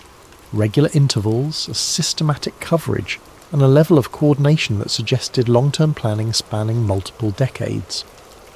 During the day, I visited libraries and used their public computers to dig through archived astronomical data. I was looking for gaps, objects that had been observed briefly and then forgotten, trajectory anomalies that had been dismissed as instrument error, anything that might fit the pattern described in the classified document. What I found was more disturbing than I'd imagined. In 1987, the Harvard-Smithsonian Center for Astrophysics had published a brief note about an unusual object designated 1987 QX. The initial observations showed it on an interstellar trajectory, but follow-up attempts failed to relocate it. The official explanation was insufficient data for continued tracking. But buried in the technical appendix, I found a reference to anomalous spectral characteristics suggesting metallic composition and non-gravitational acceleration inconsistent with comet outgassing. 1987, QX had been the first visitor, exactly as described in the leaked document. I found similar patterns throughout the historical record, objects that appeared briefly in official catalogues before being reclassified or forgotten entirely, always at the predicted intervals, always showing subtle signs of artificial origin, always disappearing from public view after initial detection. The 1996 visitor had been detected by 3 different observatories, but within months, all references to it had been removed from published papers. I found fragments in old conference abstracts and preliminary reports, but the object itself had been erased from the official record. By 2003, the concealment efforts had become more sophisticated. That year's visitor never appeared in any public catalogues at all, but I found oblique references to it in budget documents, requesting additional funding for deep space monitoring equipment, and personnel evaluations praising staff for exceptional discretion in sensitive operations. The pattern was undeniable. For over 30 years, someone had been systematically monitoring and covering up evidence of artificial objects entering our solar system. The only question was, who was doing the covering up, and what were they hiding? My research was interrupted by a phone call from an unknown number. I almost didn't answer, but something made me pick up. "Is this Marcus Webb?" The voice was elderly, gravelly, with a slight tremor. "Who's asking?" "Someone who's been watching your library research with great interest. My name is Dr. Harold Peterson. I think we should meet." The name was familiar. I'd seen it referenced in some of the older papers I'd been reviewing. Harold Peterson had been a respected astronomer in the 1980s, specialising in small body observations. His publications had stopped abruptly in 1988. "What do you want?" "I want to show you something that will change how you see everything, but not over the phone. Are you familiar with the old Griffith Observatory parking lot? Meet me there at midnight." Every instinct told me it was a trap, but I'd come too far to turn back now. That night I drove through the winding roads of Griffith Park, checking my rearview mirror constantly for signs of surveillance. The observatory was closed, its parking lot nearly empty except for a few late-night stargazers. Dr. Peterson was exactly what I'd expected. A thin, white-haired man in his 70s, leaning heavily on a walking cane and clutching a worn leather satchel. But his eyes were sharp and alert, and when he spoke, his voice carried the weight of terrible knowledge. "You're not the first to notice the pattern, Mr. Webb. I've been tracking it for over 3 decades. The difference is, I learned to keep my mouth shut." We sat on a bench overlooking the Los Angeles basin, the city lights washing out all but the brightest stars. He opened the satchel and withdrew a collection of photographs, charts, and handwritten notes. 1987 was when it all started for me, he said. I was working at Palomar then, part of a team doing systematic surveys of near-Earth objects. We detected 1987 QX on a Tuesday night in October. By Friday our department had been restructured, and I'd been reassigned to different projects. He showed me photographs of the object, grainy black and white images that nonetheless clearly showed an elongated structure with sharp edges and reflective surfaces. Nothing like any natural comet I'd ever seen. They offered me a choice: sign a non-disclosure agreement and continue my career studying harmless asteroids, or maintain my academic integrity and find myself blacklisted from every observatory in the world. I chose my career and I've regretted it every day since. Why are you telling me this now? Because I'm 74 years old, mister. Webb, I have pancreatic cancer, and I'm going to be dead within 6 months. They can't threaten my career anymore, and I'm tired of carrying this secret. He handed me a manila folder filled with documentation I'd never seen before. Internal memos about visitor protocols, budget allocations for special projects, and correspondence between observatories about maintaining operational security. There are more of us out there, he said.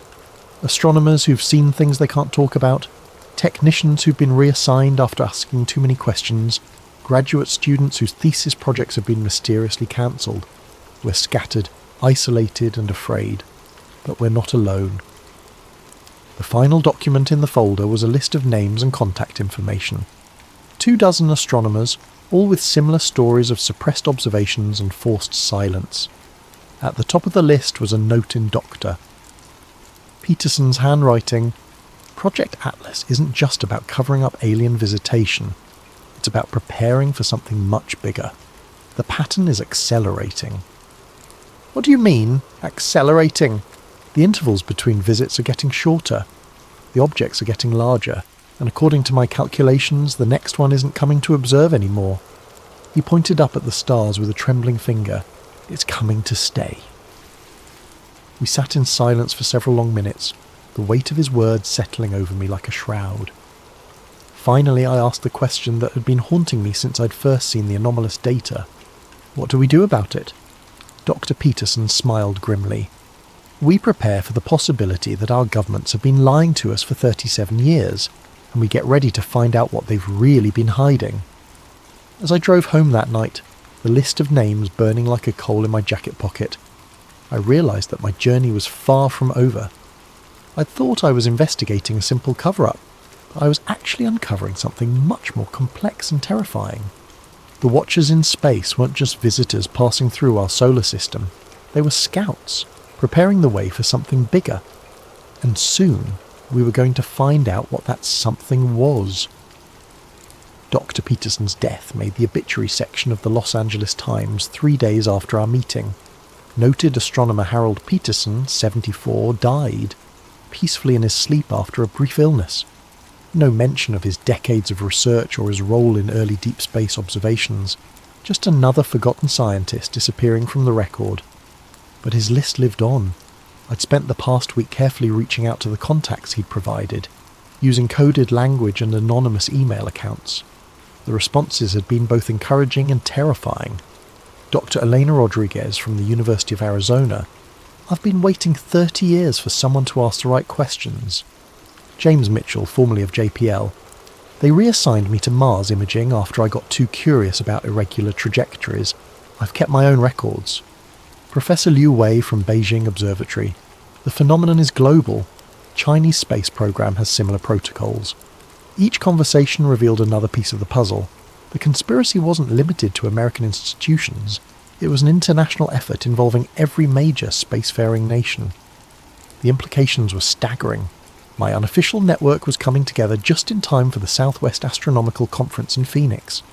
It was perfect cover. Hundreds of professional and amateur astronomers gathering to discuss recent observations and share data. If I was careful, I could meet with several of my contacts without raising suspicion. I registered under my real name and booked a flight to Phoenix, trying to maintain the appearance of normal professional activity. But as I packed for the trip, I couldn't shake the feeling that I was being watched. Cars seemed to linger too long outside my apartment. The same face appeared in multiple coffee shops. Paranoia, maybe, but the events of the past month had taught me to trust my instincts. The conference was held at a sprawling resort complex in Scottsdale, with sessions scattered across multiple buildings and hundreds of attendees milling about between presentations. Perfect for discreet meetings, but also perfect for surveillance. I'd arranged to meet Dr. Rodriguez during the lunch break at a quiet cafe in the resort's north wing. She was a compact woman in her 50s, with prematurely grey hair and intense dark eyes that seemed to catalogue every detail of her surroundings. "You're taking a big risk reaching out to all of us," she said quietly as we found a corner table. "They're very good at monitoring communications." "I know," but Dr. Peterson thought it was time to break the silence. "Harold was a good man. He carried this burden longer than any of us should have to." She slid a thin tablet across the table. "I've compiled everything I could recover from my observations in 1996. The trajectory data alone should be enough to prove artificial control." I downloaded the files to an encrypted drive, noting the precision of her documentation. This wasn't the work of a conspiracy theorist. This was rigorous scientific analysis that had been systematically suppressed. "There's something else," she said.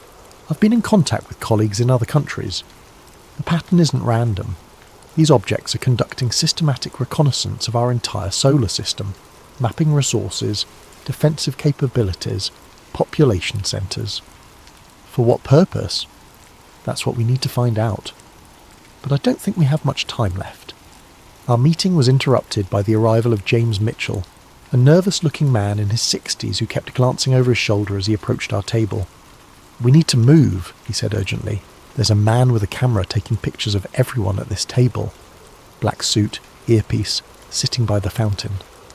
I turned casually and spotted him immediately. Too well dressed for a conference, too alert for a tourist.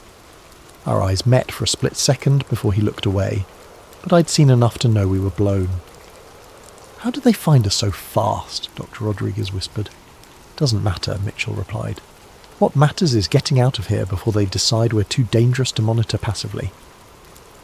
We separated and left through different exits, but the damage was done. My cover was blown, and now they knew I was actively building a network of suppressed witnesses. As I walked back to my hotel room, I could feel eyes on me from multiple directions. That evening I attended a presentation on deep space observation techniques, trying to maintain the appearance of normal conference activity. But my mind was racing, processing everything I'd learned and trying to anticipate their next move. The answer came sooner than expected. When I returned to my room at 11 p.m, the door was slightly ajar. I pushed it open slowly, reaching for the light switch, and froze. My room had been systematically searched. Every piece of luggage had been opened, every pocket turned inside out. My laptop was missing, along with the encrypted drives containing the leaked documents. But they'd left something behind. A single photograph on the bed. It showed me sitting at the cafe with Dr. Rodriguez and Mitchell, all three of us clearly identifiable. Written across the bottom in red ink, "Last warning." I grabbed my passport and the few items they'd left behind and got out of there immediately. The hotel lobby was filled with conference attendees, but I could spot at least 3 people who didn't belong, too alert, too focused on me specifically. I made it to my rental car and drove straight to the airport, abandoning my scheduled return flight for the first available departure to anywhere. As the plane lifted off, I watched Phoenix's lights disappear below and tried to process how completely my life had changed. I was no longer an investigator uncovering a conspiracy. I was a fugitive being actively pursued by forces with unlimited resources and no apparent limits on their willingness to use them. But I'd also gained something invaluable, proof that I wasn't alone and confirmation that the pattern was real. Whatever was coming, there were others who'd been preparing for it, and together we might stand a chance of exposing the truth. The question now was whether we could do it before they silenced us all permanently. I spent 3 weeks moving between cheap motels and internet cafes, using cash and fake names, trying to stay one step ahead of whoever was hunting me. The paranoia was exhausting, but the leaked documents I'd memorized kept me focused on the bigger picture. If the pattern was real, if something was coming, then the world deserved to know. My breakthrough came through an unexpected connection.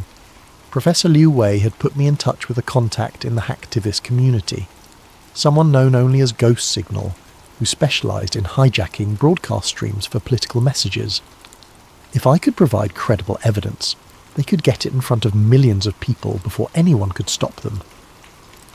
The meeting was set up through an elaborate chain of encrypted communications.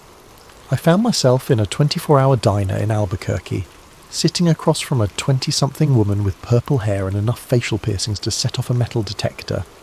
She introduced herself only as Maya, and seemed to take the whole thing as a personal challenge. "So you're telling me the government's been covering up alien visitors for 30 years, she said, stirring sugar into her coffee. "Not alien visitors, reconnaissance probes. There's a difference." "Is there?" "Either way, it's the biggest story in human history and they've been lying about it." She pulled out a modified tablet and began typing rapidly. "I can get you into any broadcast stream you want. Major networks, streaming services, social media feeds. The question is, what exactly do you want to tell people?" I'd been preparing for this moment for weeks. The message needed to be clear, credible, and impossible to dismiss as a hoax. I outlined my plan, a 10-minute presentation laying out the evidence, supported by the data I'd compiled from multiple sources. "Here's the problem," Maya said. "As soon as you start broadcasting, they're going to try to shut you down. I can keep the stream live for maybe 15 minutes before they find all my back doors. You get one shot at this. That's all I need." We spent the next hour setting up the technical details.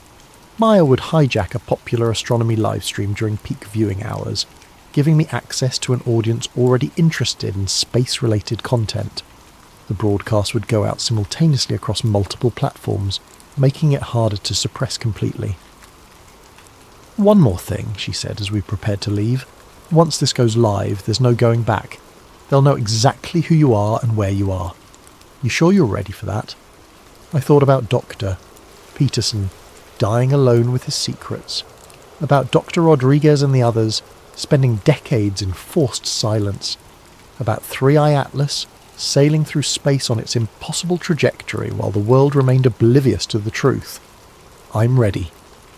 The broadcast was scheduled for 9 p.m. Eastern Time on a Thursday night, prime viewing for astronomy enthusiasts.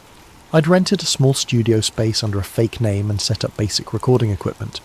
Maya would handle the technical aspects remotely, leaving me to focus on delivering the most important message of my life. At exactly 9 o'clock, Maya's voice crackled through my earpiece. "You're live in 3, 2, 1. Good evening. My name is Marcus Webb, and I'm a data analyst for the Near-Earth Object Surveillance Network. What I'm about to tell you will challenge everything you think you know about our place in the universe." I started with 3i Atlas, describing my initial observations and the systematic erasure of evidence.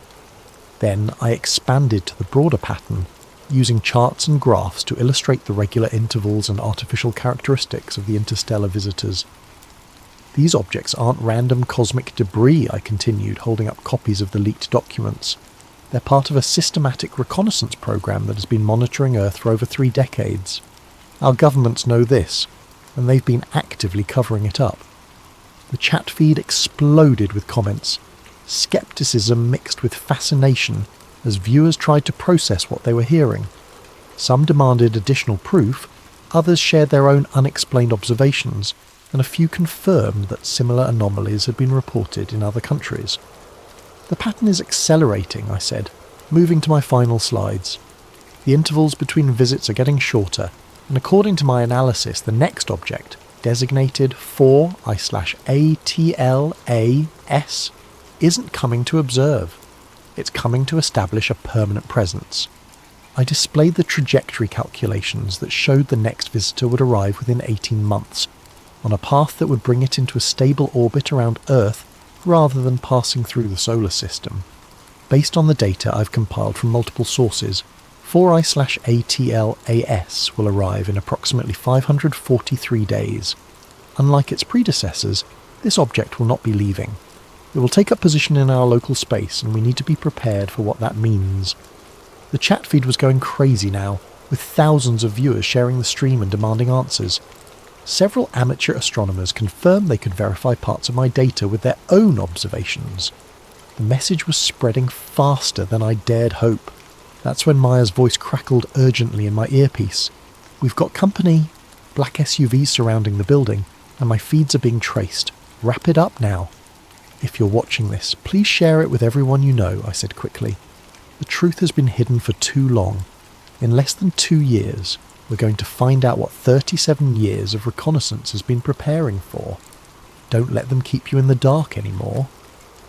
The feed went black just as I heard heavy footsteps in the corridor outside. I grabbed my notes and headed for the fire exit, but it was too late. 3 men in dark suits were already coming through the door, moving with the efficiency of people who'd done this many times before. "Mr. Webb, you need to come with us." I thought about running, but there was nowhere to go. I'd accomplished what I'd set out to do. The message was out there, spreading across the internet faster than they could contain it. Even if they silenced me now, the truth was already in motion. "Did I get your attention?" I asked. The lead agent smiled coldly. "You have no idea what you've just done." As they led me out in handcuffs, I caught a glimpse of my reflection in a storefront window. I looked exhausted, paranoid, probably more than a little crazy. But I also looked free. For the first time in months, I wasn't carrying the burden of the secret alone. The truth was finally out there, and now the world would have to decide what to do with it. I spent the next 72 hours in a windowless room that officially didn't exist, being questioned by people who officially weren't there. They didn't identify themselves, didn't read me my rights, and didn't seem particularly interested in following any legal procedures I was familiar with. The questions were always the same. Who had given me the classified documents? How many copies existed? Who else was involved in my conspiracy to disseminate false information? I stuck to the same answers. I'd acted alone, based on my own observations and publicly available data. They showed me printouts of the social media explosion that had followed my broadcast. Number sign Atlas pattern was trending worldwide, with millions of shares and thousands of amateur astronomers attempting to verify my claims. The initial wave of skepticism was giving way to grudging acceptance, as independent observers confirmed the trajectory anomalies I'd described. "You've caused quite a stir," said the lead interrogator, a woman in her 40s with steel-grey hair and eyes like winter. 12 countries have filed formal diplomatic protests. 3 observatories have been forced to release previously classified data. The president is demanding answers. "Good," I said. "Maybe now we can have an honest conversation about what's really happening." "You have no idea what you've done. Do you think we've been keeping this secret for fun? Do you think there isn't a reason for the careful management of this information?" For the first time I detected something other than cold professionalism in her voice. There was fear there, carefully controlled but unmistakable. "Then tell me the reason," I said. She was quiet for a long moment, studying my face as if trying to decide something important. Finally she spoke.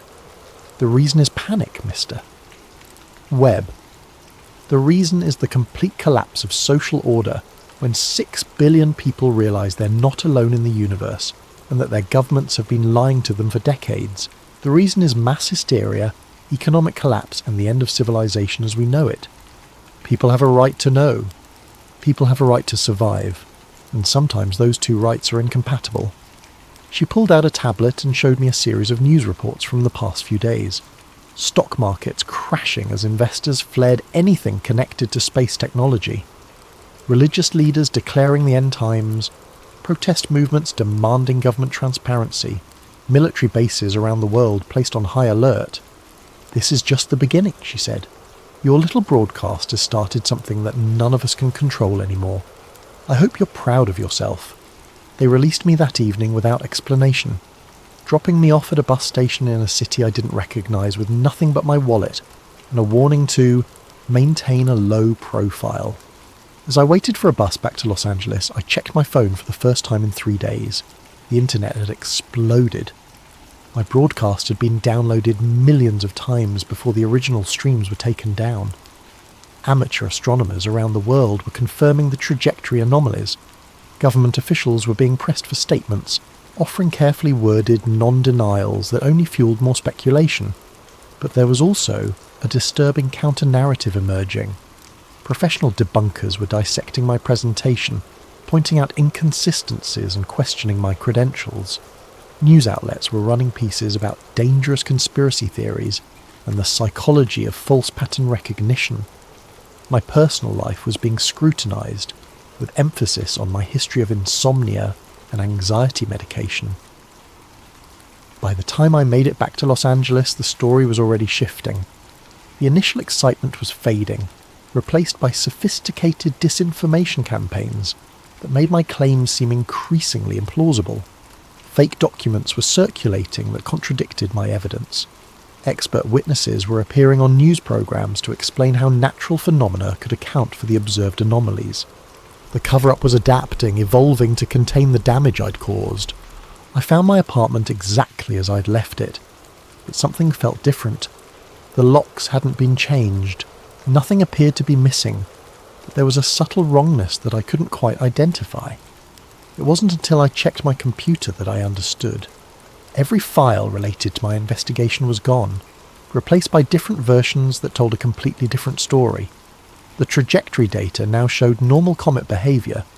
The leaked documents appeared to be obvious forgeries. My own research notes had been altered to make me look delusional.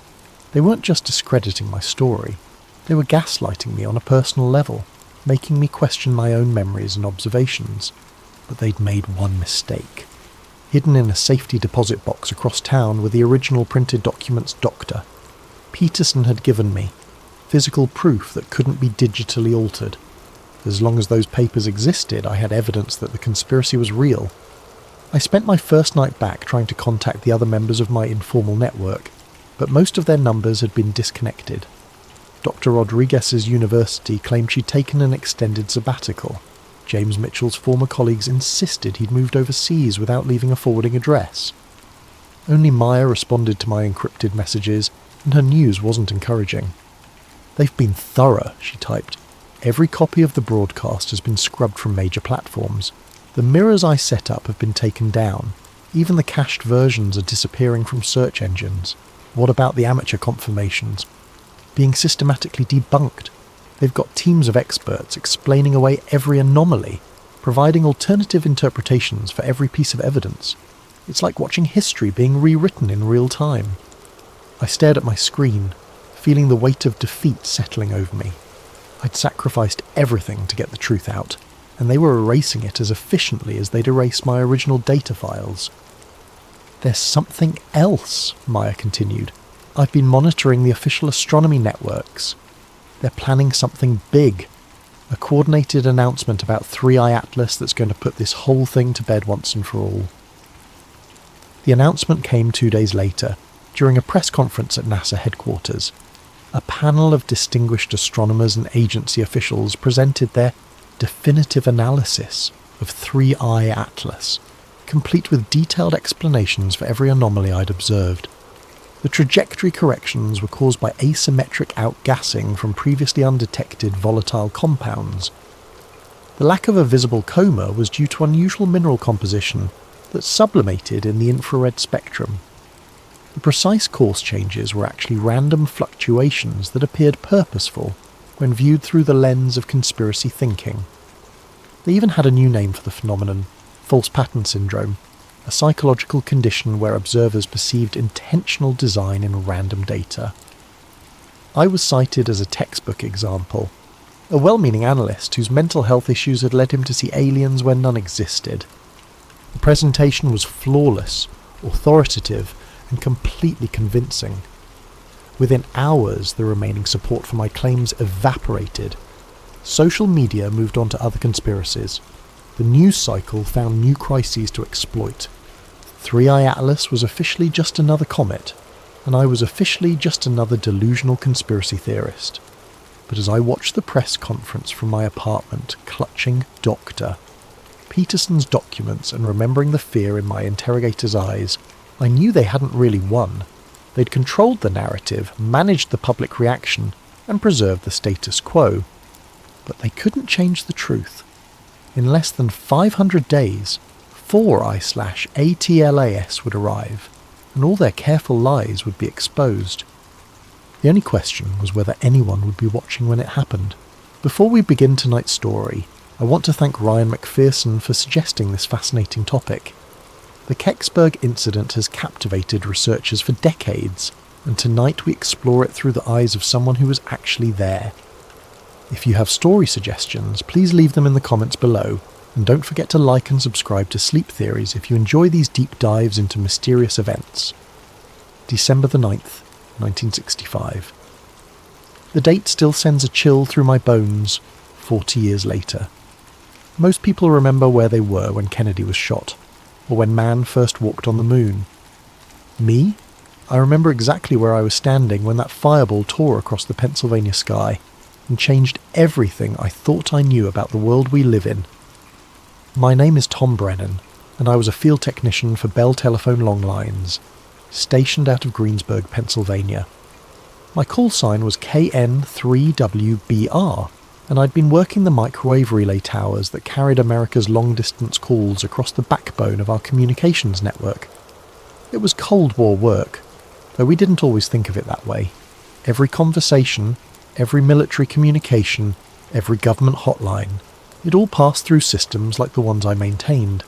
The long lines network was something most civilians never thought about, but it was the nervous system of the entire country. We had microwave towers stretching from coast to coast, carrying voice traffic, teletype communications, and data streams that kept America running. During the Cuban Missile Crisis 3 years earlier, every word between Washington and Moscow had likely passed through equipment I'd personally calibrated and maintained. It was responsibility that weighed on you, even when you tried not to think about it. That Thursday afternoon, I was up on Chestnut Ridge, working on the microwave site that overlooked the rolling hills of Westmoreland County. The December air was crisp and clear, perfect conditions for long-range propagation.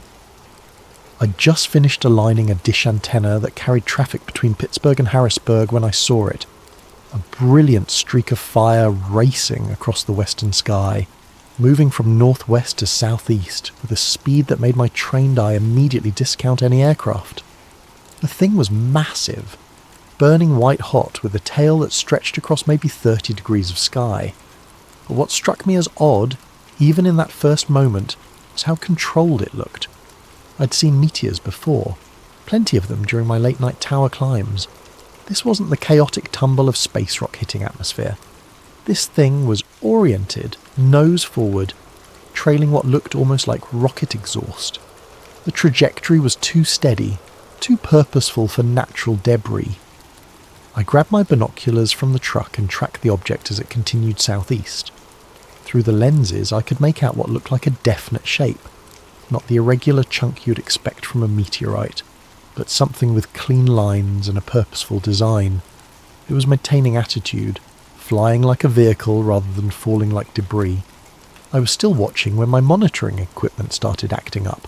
The westbound long lines hop, the one carrying traffic from Chicago to Philadelphia, showed a sudden 2 to 3 decibel fade right as the fireball passed overhead. That was unusual. Atmospheric events didn't typically affect microwave propagation unless they involved significant ionization. Simultaneously, a cluster of dial switches at the Latrobe Exchange dropped into holdover mode, a protective state they only entered during serious system anomalies or electromagnetic interference. The timing wasn't coincidental. Whatever that object was, it was putting out enough electromagnetic energy to disrupt solid-state communications equipment across a wide area. That suggested either exotic propulsion or significant electrical systems still operating during what should have been a catastrophic re-entry. Then KDKA broke into their regular programming. "We're receiving reports of a brilliant fireball seen across western Pennsylvania and eastern Ohio," the announcer said. his voice carrying that professional tension of breaking news. The object was visible for several minutes and appeared to impact somewhere in the wooded hills southeast of Pittsburgh. We're dispatching news teams to investigate. If you witnessed this event, please call our newsroom. I checked my watch. 4:47 p.m. Eastern Standard Time. I made a note in my logbook. Standard procedure for any unusual events that might affect network operations. Little did I know that notation would become one of the most important entries I'd ever make. My field radio crackled to life 20 minutes later. It was dispatch sending me to check a cutover hut near Kecksburg after locals reported something in the woods that might have damaged our equipment. The cutover hut housed switching equipment for several rural telephone exchanges, and any damage there could isolate entire communities from the outside world. "Brennan, we're getting reports of power fluctuations and equipment failures in the Kecksburg area," the dispatcher said. "Could be related to that meteor everyone's talking about. Need you to check the remote terminal and make sure our lines are still operational. Standard procedure. When weird things happen, check the phone lines first." Communications infrastructure was critical enough that we investigated any potential threat, no matter how unlikely it seemed. I loaded my gear into the company truck. Test equipment, spare components, toolkit, emergency repair supplies, and my camera for documenting any damage. The drive to Kecksburg would take about 40 minutes through winding country roads that followed the ridgelines and valleys of southwestern Pennsylvania. I drove through the gathering dusk, past farms and small communities that most people pass through without noticing. The radio chatter was picking up. State police dispatchers coordinating response to multiple calls about the fireball, fire departments being put on standby, and civil defense officials asking about radiation monitoring equipment. Whatever had come down was generating serious official interest. The sun was setting behind the ridgelines, painting the winter sky in shades of orange and purple. Bare trees stretched skeletal branches against the darkening sky, and the first stars were becoming visible in the clear air. It was the kind of peaceful Pennsylvania evening that made you forget about Cold War tensions and space races and all the other anxieties of the modern world. I had no idea I was driving towards something that would haunt me for decades. The first sign something was seriously wrong came at the intersection of Route 982 and what the locals called Meteor Road, a name that would prove prophetic. A Pennsylvania State Police cruiser sat across the lane, its red and blue lights cutting through the gathering dusk. Trooper R. Hale stepped out as I approached, his hand resting casually on his service weapon. Hale was a big man, the kind of rural cop who commanded respect through presence rather than bluster. He'd probably been dealing with curiosity seekers and reporters all evening, and his patience was clearly wearing thin. "Roads closed," he said simply, shining his flashlight through my windshield to get a look at me. I showed him my Bell telephone identification and work order. "Got a report of equipment damage. Need to check the cutover hut up this road." Hale studied my credentials for a long moment, comparing the photo to my face and checking the official letterhead. These guys were thorough, more thorough than you'd expect for a routine traffic control situation. "Phone company," he called to his partner, who was manning a radio in the cruiser. "Let him pass, but I want his name and time logged." He handed back my ID and stepped aside, but I noticed he made a note on his clipboard. That level of documentation wasn't standard for blocking roads around a meteor impact.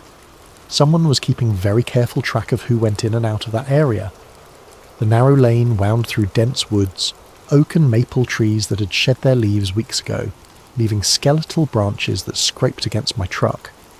The road surface was rough, more of a logging trail than a proper road, with potholes and ruts that forced me to drive slowly. But as I got deeper into the forest, something felt fundamentally wrong. The air itself seemed different, charged with an ozone smell that reminded me of high-voltage equipment after a lightning strike, mixed with the acrid scent of hot phenolic resin, the kind we used in electrical insulators. There was also something else, a metallic tang that I couldn't identify, but that made the hair on the back of my neck stand up. Then I saw the trees. They weren't burned exactly. They were snapped inward, all leaning toward a central point maybe 50 yards off the road.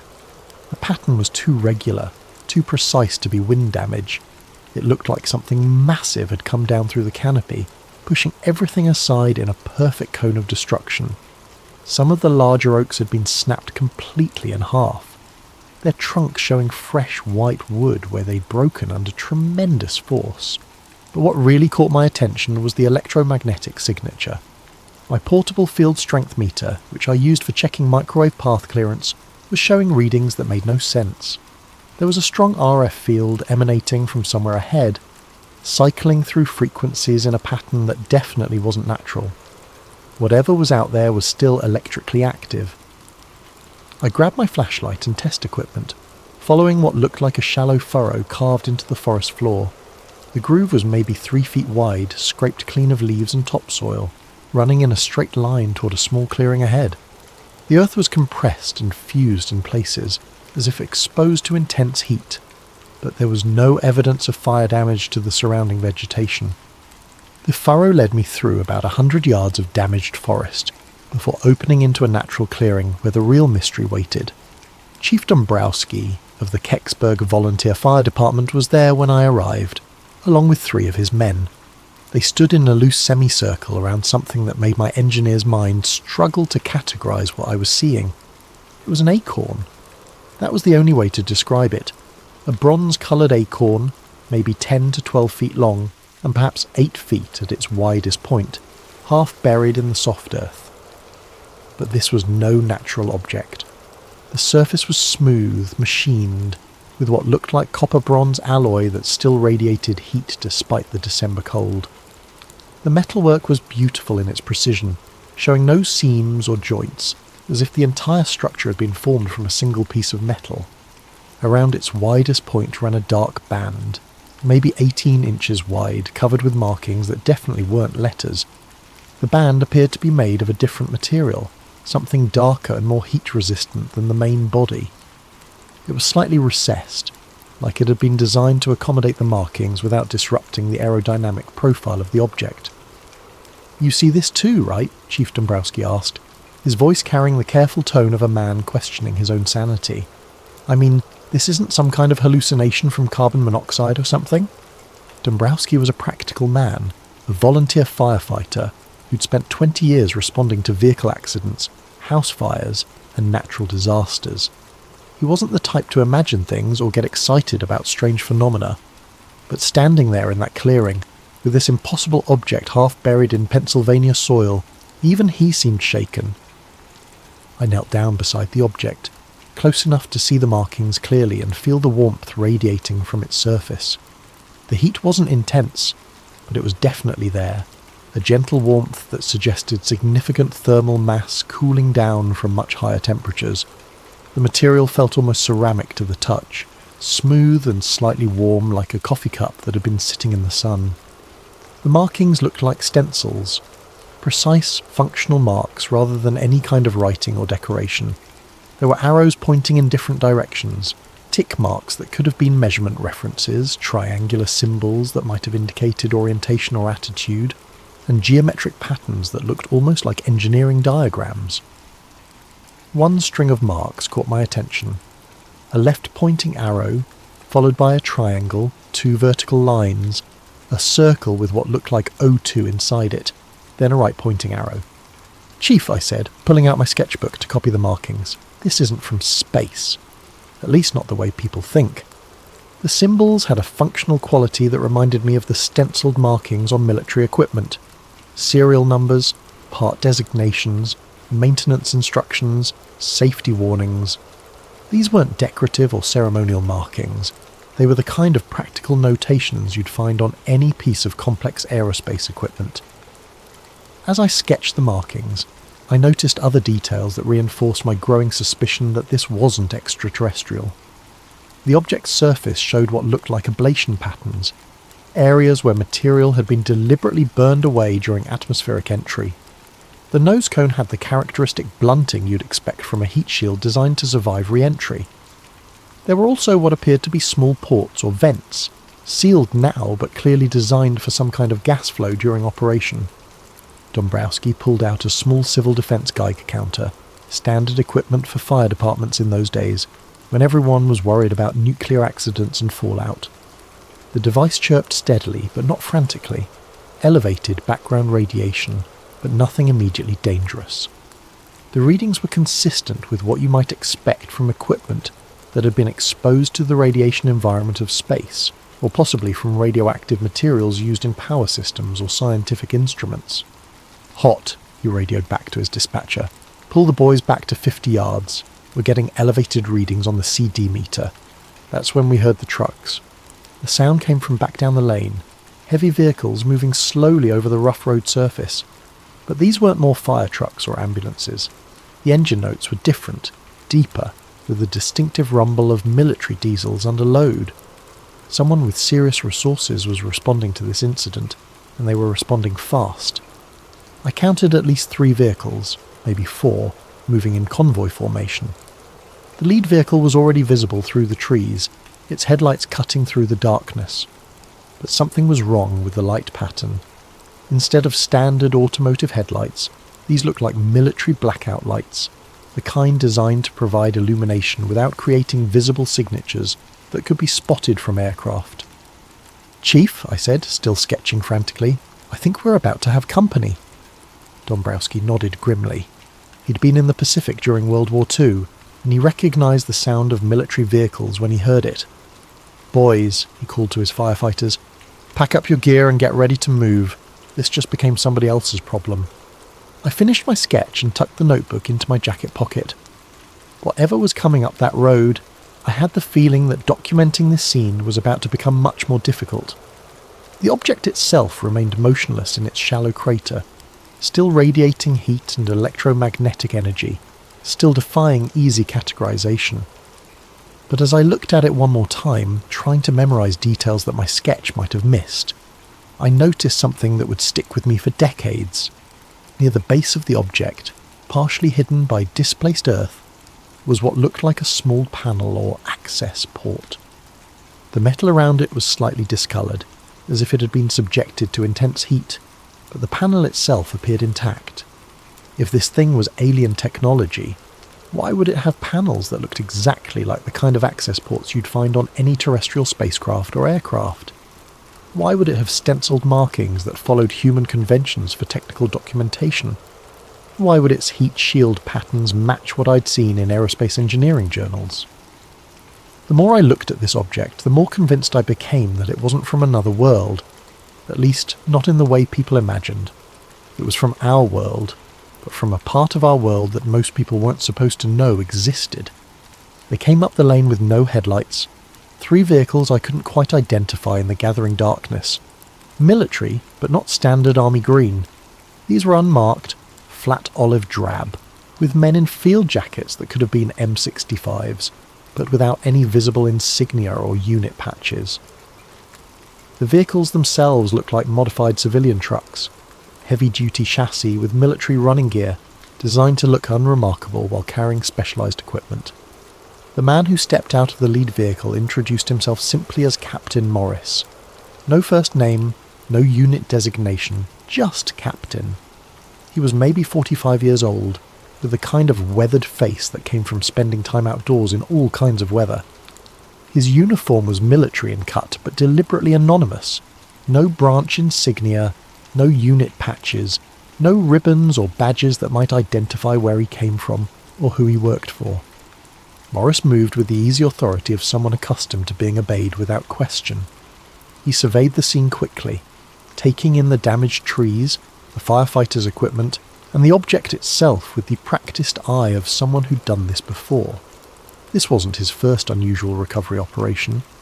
"Gentlemen," he said, his voice carrying the flat authority of command, "this area is now under federal jurisdiction. I'll need everyone to step back while my team secures the site." It wasn't a request. More men emerged from the other vehicles, maybe a dozen in total. They moved with military precision, but without the obvious markers you'd expect from regular armed forces. No name tags, no rank insignia, no unit identifiers. Their equipment was high quality but nondescript, military-style gear that could have come from any number of government agencies or private contractors. Trooper Hale appeared from the tree line, his clipboard ready and his radio crackling with traffic from the state police dispatcher. "Need names and contact information from everyone who's been inside the perimeter," he announced, suddenly much more official than he'd been earlier. He photographed my Bell telephone badge with a portable mimeograph unit, sophisticated equipment for a rural police response, the kind of gear that suggested this operation had been planned well in advance. I watched Morris's team work while Hale processed my identification. They moved like a well-rehearsed crew, each man knowing exactly what his job was and how it fit into the larger operation. They threw a canvas shroud over the object, but not before I caught one of them photographing it from multiple angles with professional camera equipment. Then they fitted it with a split cradle that looked purpose-built for the job, curved metal supports that matched the object's contours exactly, as if they'd been manufactured specifically for this type of recovery. The cradle itself was a piece of engineering that impressed me. It was designed to distribute the object's weight evenly, while protecting it from damage during transport. The materials looked like aircraft-grade aluminum, precision machined and fitted with shock-absorbing mounts. This wasn't improvised equipment thrown together for an emergency response. This was specialised hardware that had been designed, manufactured and stockpiled for exactly this type of situation. They used a portable winch system to load the cradled object onto a lowboy trailer that had appeared as if by magic. The trailer was unmarked but military in design, with heavy-duty suspension and tie-down points that could handle significant loads. The entire loading operation took less than 30 minutes, every movement practiced and efficient. While they worked, I walked the perimeter of the site, ostensibly checking for damage to our communications equipment, but actually trying to document as much as I could without drawing attention to myself. What I found was interesting for several reasons. First, there was indeed real damage to our infrastructure. A burned waveguide isolator at a nearby microwave repeater, the ferret core cracked and discoloured by what looked like intense electromagnetic energy. The damage was recent and severe enough to explain the signal anomalies I detected earlier. This wasn't staged or faked. Something had genuinely disrupted our equipment. Second, the electromagnetic signature was still strong. My field strength meter continued to show elevated readings centred on the crash site, even with the object covered by the canvas shroud. Whatever was generating that energy was still active, still putting out enough RF power to interfere with sensitive electronics. Third, and most intriguingly, I found evidence of previous activity in the area. Tyre tracks in the soft earth that didn't match any of the emergency vehicles currently on scene. The tracks were from heavy trucks, probably military, and they were at least several hours old. Someone had been here before the official response began, someone who'd known exactly where to look and what they'd find. I pocketed the damaged ferret isolator without thinking much about it at the time. Standard procedure for a field technician was to collect failed components for analysis and replacement. But that particular piece of hardware would turn out to be one of the most important pieces of evidence I'd ever handle. By 2300 hours, the convoy was gone. The object, whatever it had been, disappeared under heavy tarps and chains, headed southeast toward what Morris had mentioned in passing was a secure facility for proper analysis. I later learned that the route they took led directly toward Lockbourne Air Force Base in Ohio, which specialised in handling sensitive materials and classified research programs. The cleanup was thorough and professional. Morris's team raked the impact site, collected soil samples that glowed faintly under their ultraviolet inspection lights, and even gathered fragments of damaged bark from the affected trees. They worked systematically, methodically, leaving nothing to chance. By morning, the only evidence of what had happened would be the broken trees themselves, and even those could be explained as storm damage to anyone who didn't know what to look for. But what struck me most about the entire operation was how routine it felt for Morris and his team. They weren't improvising or figuring things out as they went. They had procedures, equipment, and protocols specifically designed for this type of recovery. They'd done this before, probably multiple times, and they expected to do it again.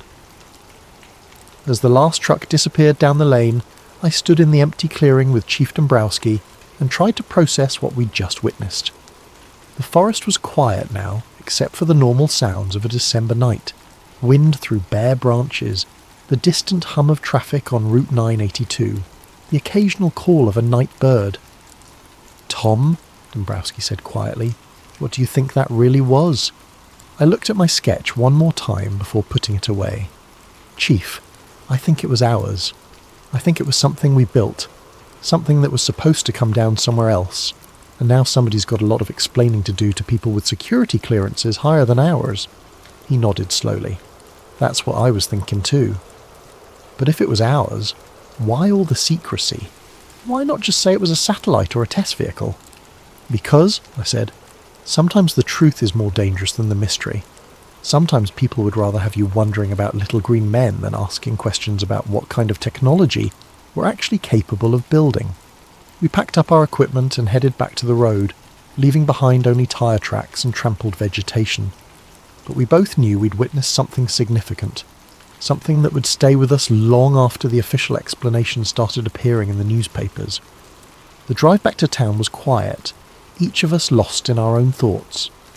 But as I reached the main road and saw the normal traffic of a Thursday evening, commuters heading home from late shifts, teenagers cruising the strip, families returning from dinner out, I realised how quickly the extraordinary could become routine again. In a few hours this would all feel like a dream, something that might have happened to someone else. But I had my sketch, and I had the damaged isolator, and I had a growing certainty that what I'd seen in those woods was just the tip of a much larger iceberg that most Americans would never be allowed to see. The official story appeared in the papers the next day, just as I'd expected it would. A meteor had been observed across several states, probably fragments from the annual Geminid shower arriving early. Ground searches in the Kecksburg area had found nothing of significance. Some scorched earth and broken trees, but no meteorite fragments or other debris. Case closed, move along, nothing to see here. The Pittsburgh Post-Gazette ran a small item on page 3. Meteor search yields no evidence. The article quoted state police officials confirming that extensive ground searches had failed to locate any meteorite fragments, despite numerous eyewitness reports of an object impacting in the Kecksburg area. What people saw was probably a very bright meteor that burned up completely before reaching the ground, explained a spokesman for the Allegheny Observatory. KDKA ran both versions, the official meteor explanation and eyewitness accounts of something being recovered from the woods. But they presented the eyewitness stories as curiosities, human interest pieces about people who thought they'd seen something unusual. The official explanation got top billing and authoritative sources. The eyewitness accounts got relegated to the strange but true category that every local news operation used to fill time on slow days. Most people chose to believe the official version. It was tidier, less troubling to the comfortable order of things. Meteors were natural phenomena that happened all the time. Secret government recovery operations were the stuff of science fiction movies and paranoid conspiracy theories.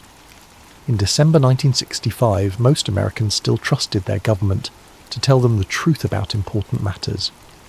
I went back to my regular duties, maintaining the microwave relays that carried America's conversations across the continent. The damaged isolator was replaced with a standard unit from our repair stock, and within a week the entire communications path was back to normal operation. The incident was noted in my maintenance log as equipment failure due to electromagnetic interference from natural phenomena, which was technically accurate even if it didn't tell the whole story, but I couldn't shake what I'd seen.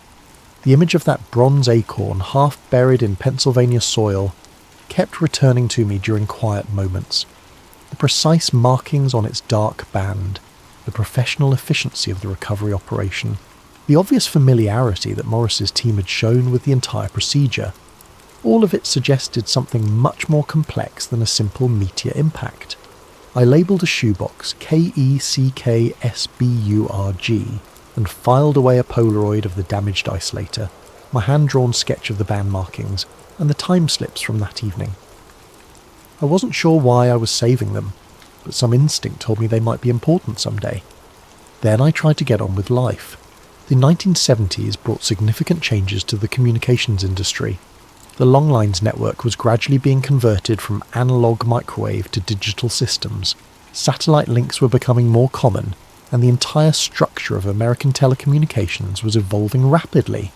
I found myself working on increasingly sophisticated equipment, Systems that would have been pure science fiction just a few years earlier. But the changes also brought new neighbours and new social connections.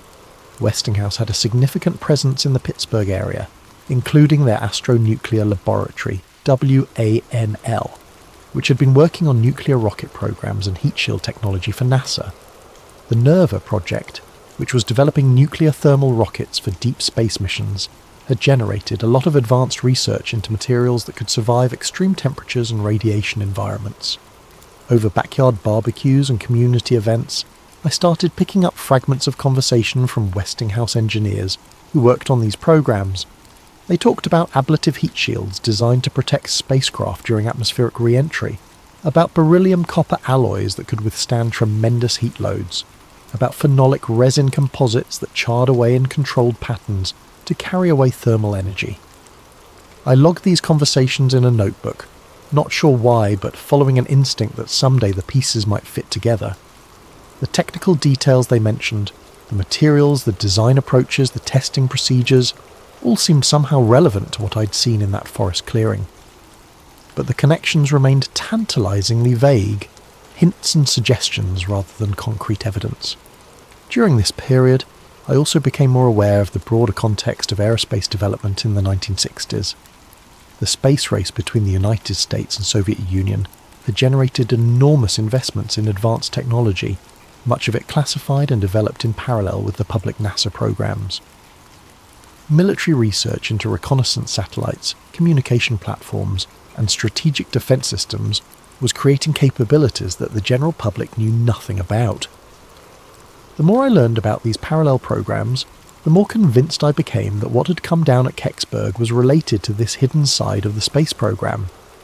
The object's design, the government's response, the professional efficiency of the recovery operation, all of it pointed to something that was both highly advanced and highly classified.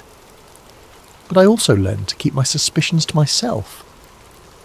The 1970s were a time of growing skepticism about government secrecy, but they were also a time when asking too many questions about classified programs could have serious consequences for your career and your security clearance. I was a communications technician with access to sensitive systems and facilities. Drawing attention to myself by pursuing conspiracy theories would not have been a wise career move, so I kept my documentation, maintained my notes, and waited for more information to surface. I had the patience that comes from working in technical fields, the understanding that complex problems often take years or decades to resolve, and that the most important insights often come from seemingly unrelated developments that suddenly reveal new patterns and connections. I also developed relationships with other technical personnel who might have relevant information.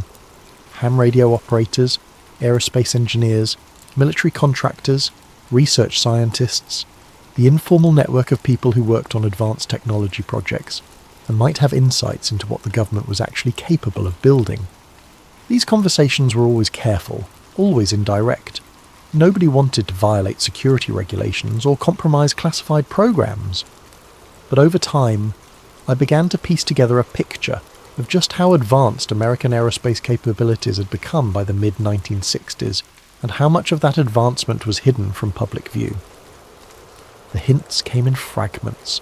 Stories about test flights that never appeared in public records, about facilities that didn't officially exist, about research programs that had been terminated without explanation. Individual pieces meant nothing, but together they suggested a shadow aerospace industry that was decades ahead of what most people imagined was possible. By the late 1970s, I had assembled enough circumstantial evidence to be fairly confident in my basic theory. What had come down at Kecksburg was an American test vehicle or satellite that had malfunctioned and come down in the wrong place. The recovery operation had been professional because it was routine. This was the kind of contingency that classified programs planned for and prepared to handle. But I still didn't have proof, and I wasn't sure I wanted it. The more I learned about the security apparatus surrounding advanced aerospace programs, the more I understood that pursuing this investigation too aggressively could have serious personal consequences. I was a technician with security clearance and access to sensitive facilities.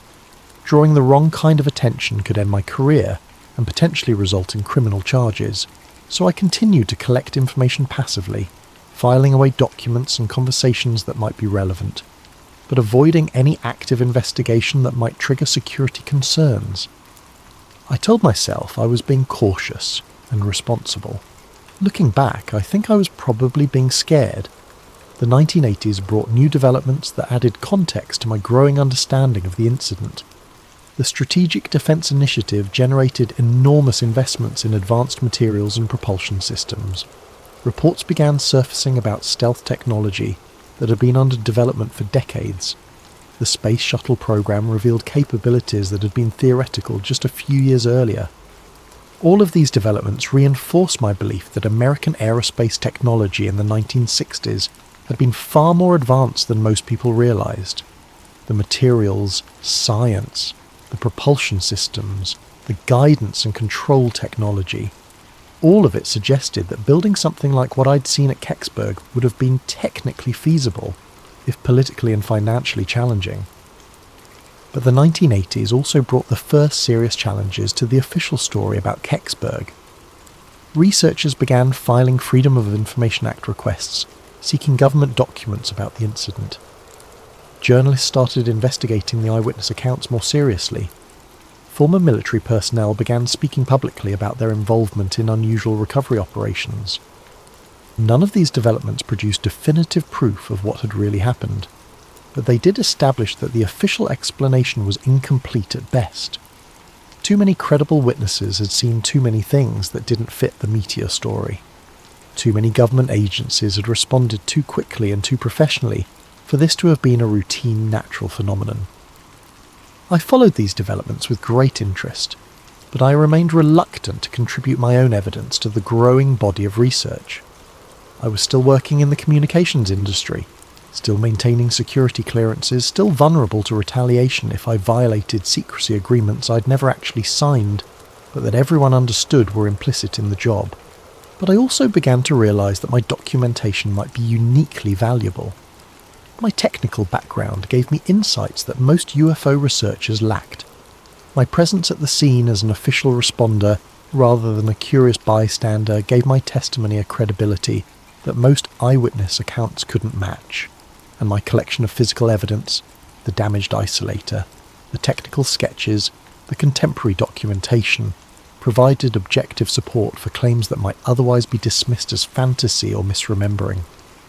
As the 1980s turned into the 1990s, I found myself increasingly torn between the desire to contribute to historical understanding and the need to protect my career and personal security. It was a tension that would ultimately define the rest of my relationship with the Kecksburg incident. Retirement gave me time to think, and the internet gave me tools I'd never had before.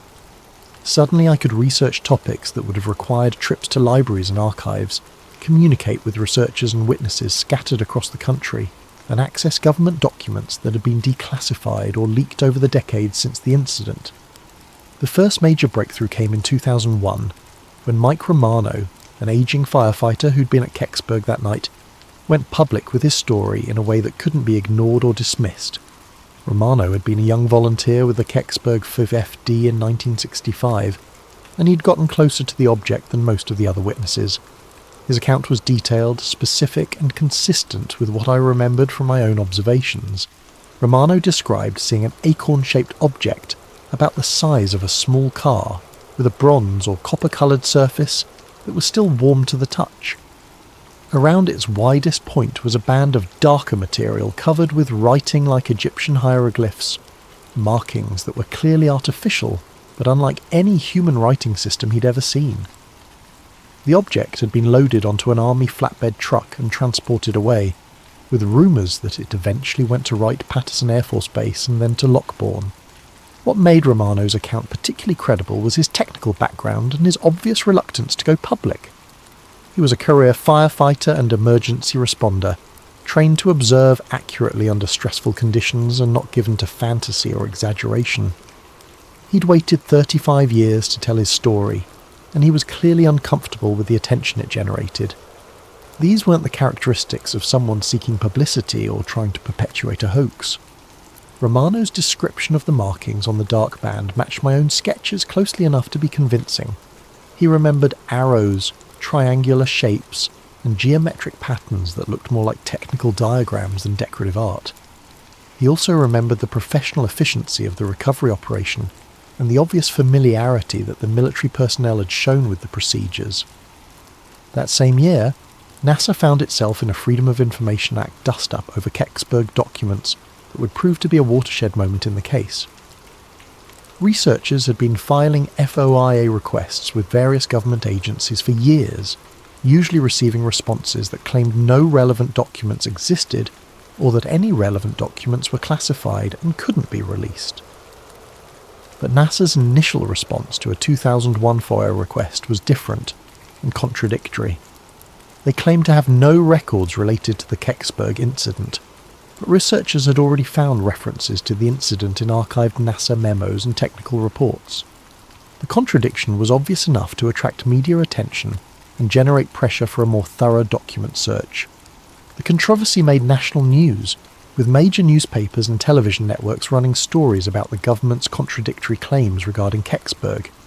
For the first time since 1965, the incident was receiving serious attention from mainstream media outlets, rather than just UFO researchers and conspiracy theorists.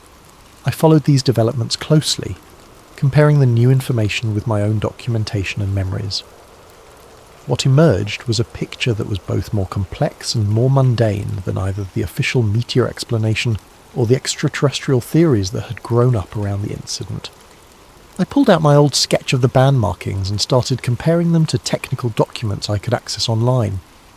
The internet had made available enormous amounts of previously classified or restricted aerospace documentation, technical papers, research reports, declassified military studies, and academic research that had been inaccessible to civilian researchers in previous decades.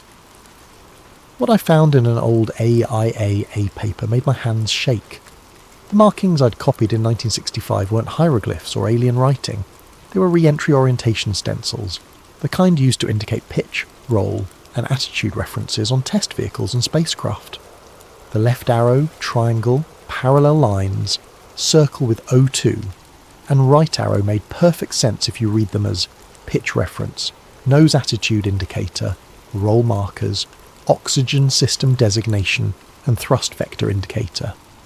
These were maintenance stencils as mundane and functional as the identification plates on any piece of complex equipment, but they were also sophisticated enough to suggest advanced aerospace technology. The precision of the markings, the materials used in the band itself, and the integration with what was obviously a carefully designed heat shield system all pointed to something much more advanced than what most people imagined was possible in 1965. I arranged a coffee meeting with Ellen Brooks, a retired Westinghouse engineer I'd met through the local historical society. Ellen had worked on advanced materials research for the aerospace industry, including heat shield development for both civilian and military applications. I didn't tell her why I was interested in heat shield technology, just that I was researching local aerospace history for a personal project. Ellen was pleasant but careful, the way people get when they've spent careers working on classified projects. She was obviously intelligent and knowledgeable, but she chose her words carefully and avoided any specific details that might compromise sensitive information. It was a conversation style I recognised from years of working with people who held security clearances, informative but careful, helpful but circumspect. But when I mentioned Kecksburg, her demeanour shifted slightly. Not dramatically, but enough to suggest that the name meant something to her. She paused for a moment, studying my face, then asked quietly why I was interested in that particular incident. I told her I'd been there that night as a Bell telephone technician, that I'd seen the object before it was recovered, and that I'd been puzzled by it ever since. I showed her my sketch of the band markings, explaining that I'd been trying to understand what they might have meant. Ellen studied the sketch for several minutes, occasionally glancing up at me with an expression I couldn't quite read. Finally, she slid a napkin across the table and began writing on it in careful block letters: phenolic impregnated carbon ablator, beryllium copper studs, Mark Series, not Cosmos 96. She finished her coffee and left without another word, but she left the napkin behind. Back home, I researched the terms Ellen had written. Phenolic-impregnated carbon was an advanced ablative material used in heat shields for spacecraft and re-entry vehicles. Beryllium-copper alloys were used in high-temperature applications where both strength and thermal conductivity were important. The Mark series designation suggested a family of related vehicles or test articles, and not Cosmos 96 was particularly intriguing. Cosmos 96 was a Soviet spacecraft that had reportedly failed during re-entry in 1965, and some researchers had suggested it might have been what came down at Kecksburg. Yet Ellen's note was telling me that whatever had crashed at Kecksburg was made of sophisticated American materials, was part of a series of related vehicles, and was definitely not the Soviet spacecraft that some people had theorized. It was American technology, advanced American technology, and it was part of a larger program that had produced multiple similar vehicles. I took another look at the ferry isolator I'd pocketed in 1965, 35 years after the incident. By this time, I had access to better testing equipment through a friend at the local college who ran a materials analysis laboratory. We could perform spectroscopic analysis that would have been impossible in 1965, and the results were fascinating. The spectrum analysis showed clear evidence of sodium-potassium contamination, NaK, the liquid metal coolant used in space nuclear power systems. There was also an odd bismuth trace that could have come from neutron-shielding materials used in nuclear reactors or radioisotope thermoelectric generators. The contamination patterns suggested exposure to operating nuclear systems, not just residual radiation from natural sources or weapons testing fallout. This was physical evidence that whatever had come down at Kecksburg had been equipped with nuclear power systems of some kind. In 1965, that technology existed but was highly classified and limited to the most advanced military and space programs. It wasn't the kind of capability that appeared in natural phenomena or even most conventional spacecraft. The implications were becoming clear, even as they raised more questions than they answered. What had crashed at Kecksburg was an American nuclear-powered spacecraft or re-entry vehicle, sophisticated enough to require advanced heat shield materials, and precise enough to need detailed orientation markings for maintenance and handling. It was part of a series of similar vehicles, suggesting an ongoing program rather than a one-off experiment, but it was also something that the government considered sensitive enough to require immediate recovery and continued secrecy decades after the fact. That level of protection suggested technology that was either still classified or related to programs that remained sensitive for political or strategic reasons. By 2003, I had assembled what I believed was a coherent picture of what had happened at Kecksburg. It wasn't extraterrestrial. It wasn't a simple meteor. It was a classified American re-entry vehicle or nuclear-powered satellite that had malfunctioned and come down intact in the wrong place, revealing technology the government preferred to keep secret. The evidence was circumstantial but compelling. The sophisticated materials Ellen had identified, the nuclear contamination I'd found in the isolator, the professional efficiency of the recovery operation, the ongoing secrecy surrounding government documents related to the incident. Individual pieces might be explained away, but together they painted a clear picture of advanced American aerospace technology, operating under deep classification. But proving this theory and making it public were two different things. I had evidence, but much of it was technical and difficult for non-experts to evaluate. I had connections to knowledgeable people, but most of them were constrained by security agreements and professional obligations. And I had personal risks to consider. Even in retirement, revealing classified information could have serious legal consequences. I began to draft a comprehensive report documenting my theory and the evidence supporting it. My plan was to contact a journalist who'd been covering the NASA FOIA controversy and provide them with a complete package that would finally explain what had really happened at Kecksburg. It would include photographs of the damaged isolator, my original sketch of the markings, the spectroscopic analysis results, Ellen's materials identification, and a detailed timeline connecting all the pieces. I spent weeks preparing the report, checking facts, verifying sources, and organising the evidence in a way that would be compelling to both journalists and the general public. This would be my contribution to historical understanding, my way of finally revealing the truth about an incident that had shaped my life for nearly 40 years. I was preparing to mail the package when I heard the knock at my door. It was past 10 in the evening, unusual for visitors in my rural neighbourhood. I lived on a quiet street in a small town outside Greensburg, the kind of place where people knew their neighbours, and unexpected late-night visits were rare enough to be noteworthy. But there he was on my porch, a man in his 60s, professionally dressed despite the late hour, with the kind of bearing that immediately suggested government service. He showed me credentials identifying him as retired Air Force Office of Special Investigations, but the badge looked current enough, and his manner suggested he was still working in some capacity.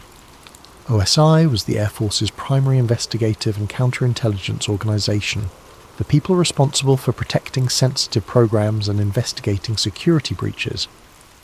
"Mr. Brennan," he said, his voice carrying the flat authority of someone accustomed to being taken seriously. "I wonder if we could have a conversation about your service to the Longlines network, particularly your reliability during the incident of December 9th, 1965. I invited him in because refusing would have accomplished nothing, and because I was curious to hear what he had to say. This was obviously related to my research into the Kecksburg incident, but I wasn't sure how they'd learned about it or what they wanted from me." He introduced himself as Agent William Fletcher, though I suspected that wasn't his real name. He moved through my living room with the practiced eye of someone trained in observation and threat assessment, noting the layout, the exits, and anything that might be relevant to his mission. But he was polite about it, professional rather than threatening. Fletcher began by thanking me for my decades of faithful service to the Longlines network, noting that technicians like me had been the backbone of America's strategic communications during the Cold War. He was well informed about my career, mentioning specific assignments and commendations that weren't part of any public record. Someone had done their homework on me, and they'd done it thoroughly. "Your work was critical to national security," he said, settling into my favourite chair as if he belonged there. "The microwave relay systems you maintained carried some of the most sensitive communications in the government.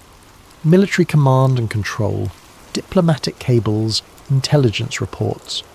All of it depended on people like you keeping the systems operational under all conditions." He was correct, of course.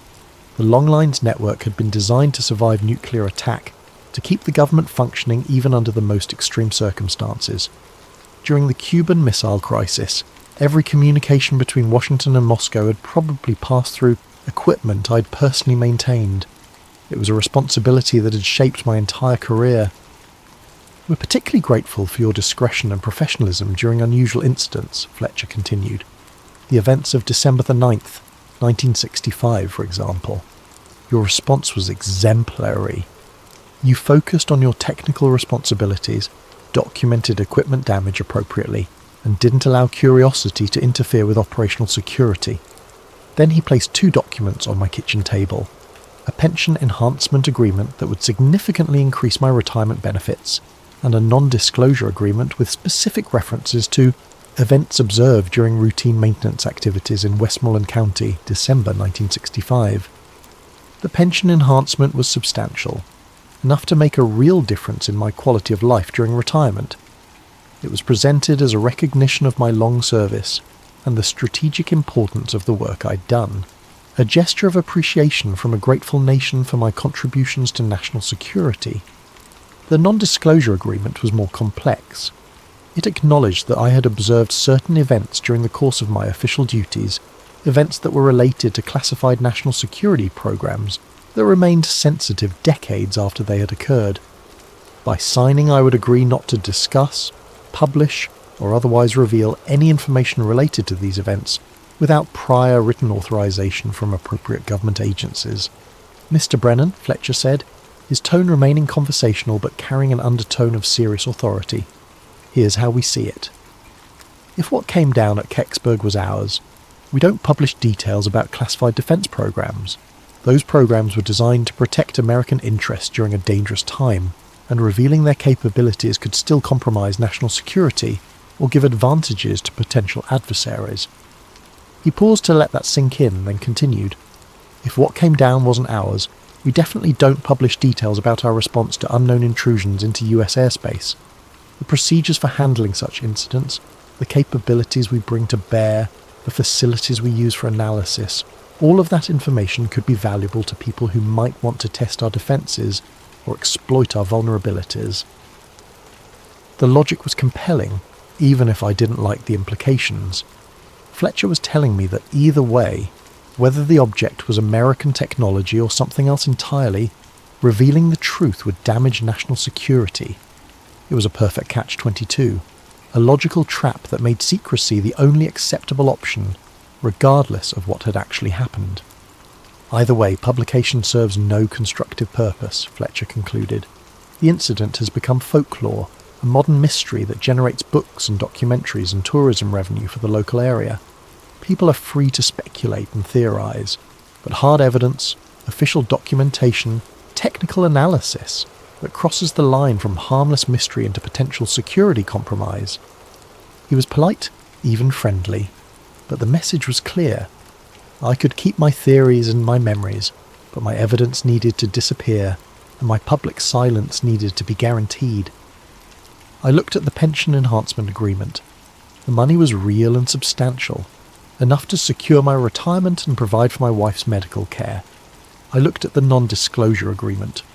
The legal language was precise and comprehensive, covering not just what I might say, but what documents I might share, what evidence I might reveal, what connections I might help other researchers make.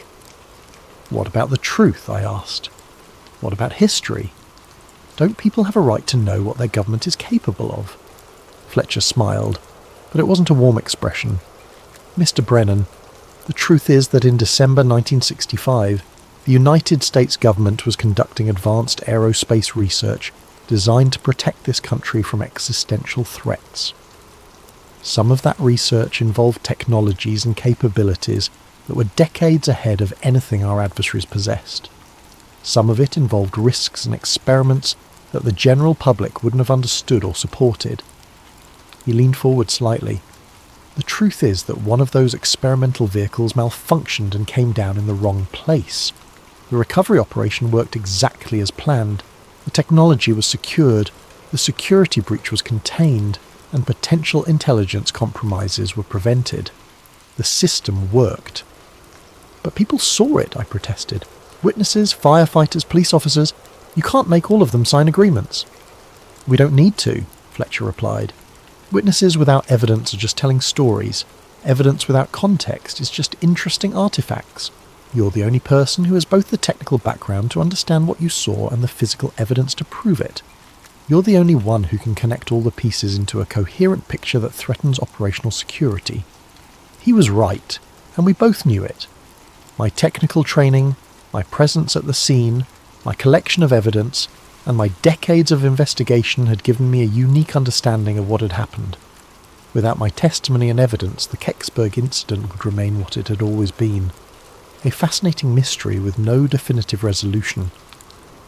I thought about Ellen Brooks, who had spent her career working on classified aerospace programs and had shared just enough information to point me toward the truth while protecting herself from security violations.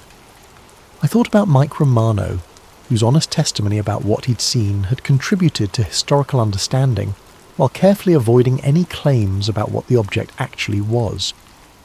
I thought about the bigger picture, the Cold War context that had made such programs necessary, the technological achievements that had remained hidden for decades, the ongoing security considerations that might still make secrecy advisable, and I thought about my wife, whose medical bills were mounting, and my own financial security and retirement.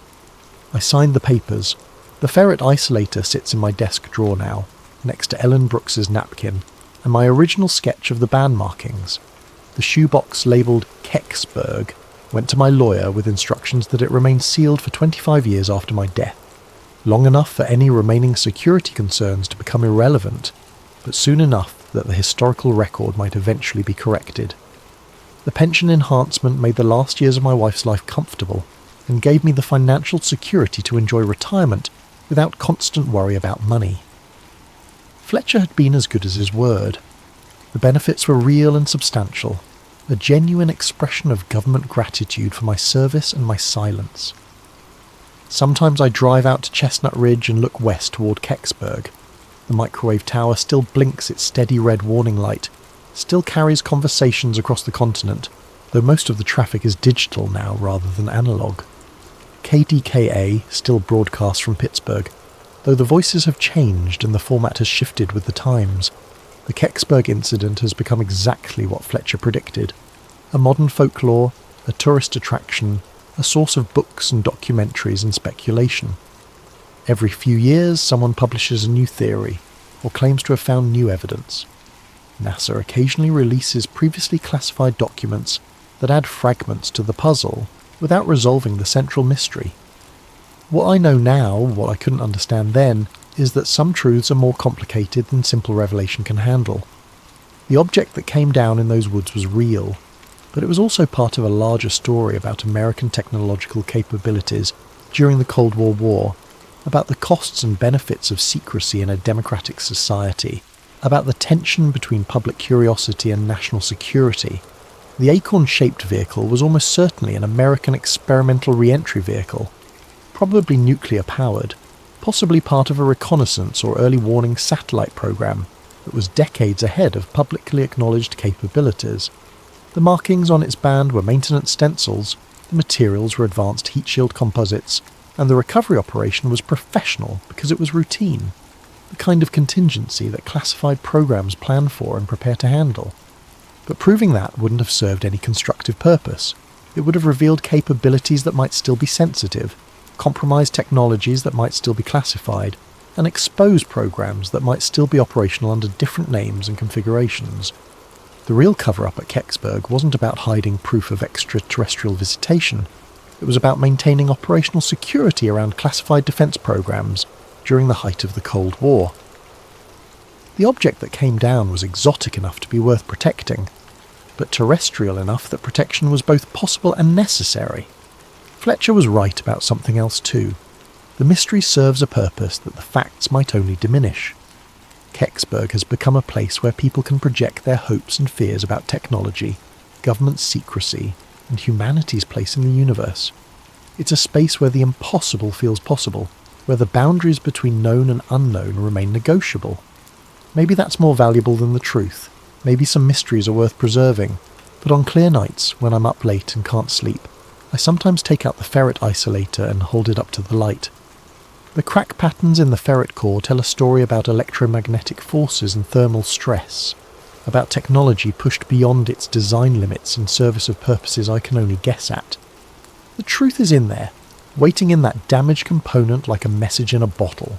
Someday, when the security considerations have faded, and the political concerns have become irrelevant, maybe someone will decode that message and understand what really fell from the sky on December 9th, 1965. Until then, the mystery endures, and maybe that's exactly how it should be. The Kecksburg incident taught me that truth isn't always about revelation.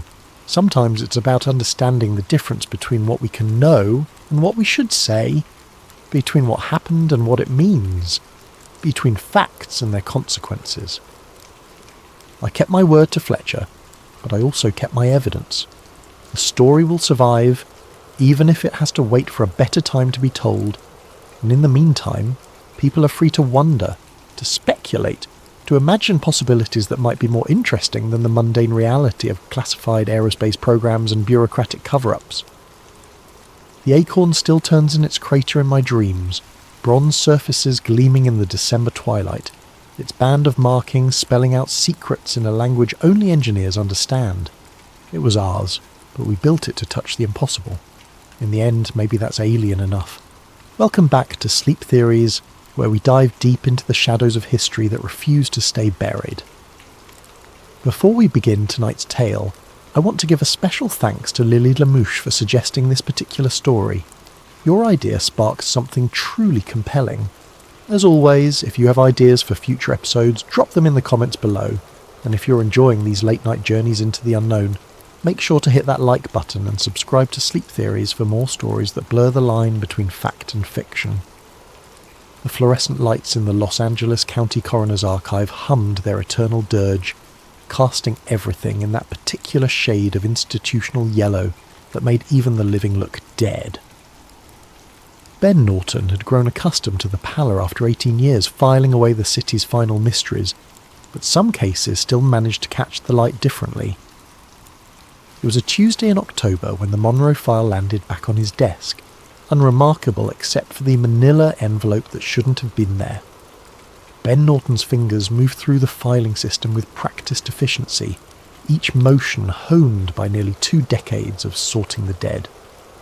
The basement archive of the Los Angeles County Coroner's Office was his domain, a labyrinth of steel shelves and cardboard boxes containing the paper trail of every significant death in the county since 1947. Most people couldn't stomach the work, but Marcus found comfort in the certainty of documentation. The dead, unlike the living, couldn't lie. The request slip was routine. Monroe, Marilyn, case number 81128. Toxicology review for academic research. UCLA. Film studies professor needed access for a dissertation on celebrity death narratives. Standard stuff. Marcus had pulled this particular file dozens of times over the years. Marilyn Monroe remained Los Angeles County's most requested case file, a morbid tourist attraction that drew everyone from conspiracy theorists to legitimate researchers. He located the familiar accordion folder on the third shelf of Section M, its manila surface worn smooth from handling, but as he lifted it, something felt different, heavier than usual. When he opened it on his desk, a sealed envelope fell out, landing with a soft thud that seemed to echo in the quiet archive. The envelope bore no markings except a handwritten notation. Crossref 81128. Protective detail /West LA-K file. Marcus stared at the envelope. In 18 years, he'd never seen a cross-reference to protective detail. That was federal jurisdiction, completely outside the coroner's purview. He glanced around the empty archive, then carefully opened the seal. Inside were 4 photographic slides and a single index card. The slides appeared to be contact sheets, multiple frames of what looked like handwritten pages. The index card contained a single typed line. C.R. Book Real. Property Storage Manifest, August 6, 1962. His hands trembled slightly as he held the first slide up to the light. Even without magnification, he could make out what appeared to be a diary or journal page. The writing was feminine, flowing script in blue ink. He could just barely make out a date. Sunday, August 5th. Marcus's pulse quickened. August 5th, 1962, the day Marilyn Monroe died. He set the slides aside and turned to the toxicology ledger, a bound volume that recorded every test performed on Monroe's remains. His eyes scanned the familiar entries: blood alcohol, barbiturate levels, stomach contents. But something was different. Next to GI contents, someone had made a check mark in pencil, then partially erased it. Beneath the faint mark, in even fainter pencil, someone had written C.R. Book Real. The same notation from the slide envelope. Marcus leaned back in his chair, mind racing. In all his years handling Monroe's file, he'd never noticed these irregularities. The toxicology had always been straightforward. Lethal levels of barbiturates in her system, no food in her stomach. Standard suicide by overdose. But now, looking at the half-erased notations and mysterious cross-references, he began to wonder what else might have been overlooked, or deliberately hidden. He photographed the ledger page with his phone, then carefully scanned each slide. The images were grainy, but he could make out fragments of text, names, initials, references to places and events that made his skin crawl with possibility. Call J, 1232 AR, Angry H here, Cuba Brief Calneva. Vincent knew enough about Monroe's final months to recognize some of these references. J could be John F. Kennedy. R might be Robert. Calneva was the Lake Tahoe casino where Monroe had spent her last weekend, owned by Frank Sinatra with rumoured mob connections. The Cuba Brief could reference the Bay of Pigs or the ongoing missile crisis tensions. But it was the final frame that made his breath catch. In shaky handwriting, barely legible, the thing they can't let out. Bobby knows about the bomb tests. Jack doesn't know Bobby knows. Vincent set down his phone, hand shaking. If these diary fragments were authentic, if they really belonged to Marilyn Monroe, they suggested something far more complex than a simple suicide. They hinted at secrets that could have provided motive for murder. More troubling was the cross-reference to protective detail. Why would the Secret Service have files connected to Monroe's death? Unless someone very important had been with her that night. Vincent looked at the clock. 4:47 p.m. The archive would close at 5, giving him just enough time to secure the slides and begin planning his next move. He couldn't access federal files directly, but there might be duplicate indexes somewhere in the county system. Records had a way of proliferating in bureaucracies, and sometimes copies ended up in unexpected places. He photographed the cross-reference card, then carefully returned the envelope to Monroe's file. As he did, he noticed something else, a small tear in the folder's corner that hadn't been there that morning. Someone else had accessed this file recently. The thought sent a chill down his spine. Who else knew about these materials? And more importantly, how long had they been waiting for someone to find them? As Marcus locked the file cabinet and prepared to leave, he couldn't shake the feeling that he'd just crossed a line from which there would be no return. The fluorescent lights buzzed overhead like a swarm of angry insects, and the familiar archive suddenly felt less like a sanctuary and more like a trap. He had stumbled onto something that powerful people had spent 6 decades keeping buried. The question was, what was he going to do about it? Marcus spent a sleepless night researching everything he could find about Monroe's death, Secret Service protocols, and the Kennedy administration's activities in August 1962. By morning he had a plan, risky but necessary if he wanted answers. He arrived at work early before the day shift supervisors. The Los Angeles County Record Center occupied the building's second floor, housing duplicate indexes and cross-reference materials for all county departments. If there were copies of federal protective detail records anywhere, they'd be there. Marcus presented his credentials to the record center clerk, a bored-looking woman named Janet who barely glanced at his request form. Protective detail microfilm, August 1962, he said casually. Academic research on presidential visit protocols. Janet typed into her terminal, frowning at the results. That's federal material. We don't usually have access to... She paused, scrolling down. Wait, there's a duplicate index here. It says it was transferred during the 1982 DA review of celebrity deaths. You want the whole month or specific dates? Marcus's heart raced. August 4th and 5th, please. Let me check availability. More typing. I can get you the index, but the actual files are restricted. Need federal clearance for those. The index is fine. 20 minutes later, Marcus sat at a microfilm reader, threading a reel labelled Protective Detail Index. August 1962. Duplicate copy. The images flickered past as he advanced the film. Routine entries for presidential appearances, security briefings, threat assessments. Then he found it. August 4th to 5th, 1962. Motorcade standby. Unlogged visit. RFK. The entry was brief, almost cryptic, but it confirmed his suspicions. Robert Kennedy had been in Los Angeles the night Monroe died, and his presence had required Secret Service protective detail. More importantly, it was listed as unlogged, off the official record. Marcus photographed the screen, then continued searching. Additional entries mentioned asset protection and communication intercepts for the same date range. Someone had been monitoring communications around Monroe's death, and that someone had federal authority. He returned the microfilm and headed back to the archive, mind spinning with possibilities. If RFK had been with Monroe the night she died, it changed everything about the official narrative. It also explained why certain evidence might have gone missing or been altered. Back in the archive, Marcus retrieved the 1982 DA review box, a collection of materials from the district attorney's reopened investigation into Monroe's death. He'd glanced through it before, but never with this new context. Buried in the administrative notes, he found a handwritten memo dated September 15th, 1982. Request for federal intercept materials denied. COMINF. West L.A. tap summaries. August 62 classified above county level. No jurisdiction over federal assets. Personal diary mentioned in property report unaccounted for. Council claims privilege.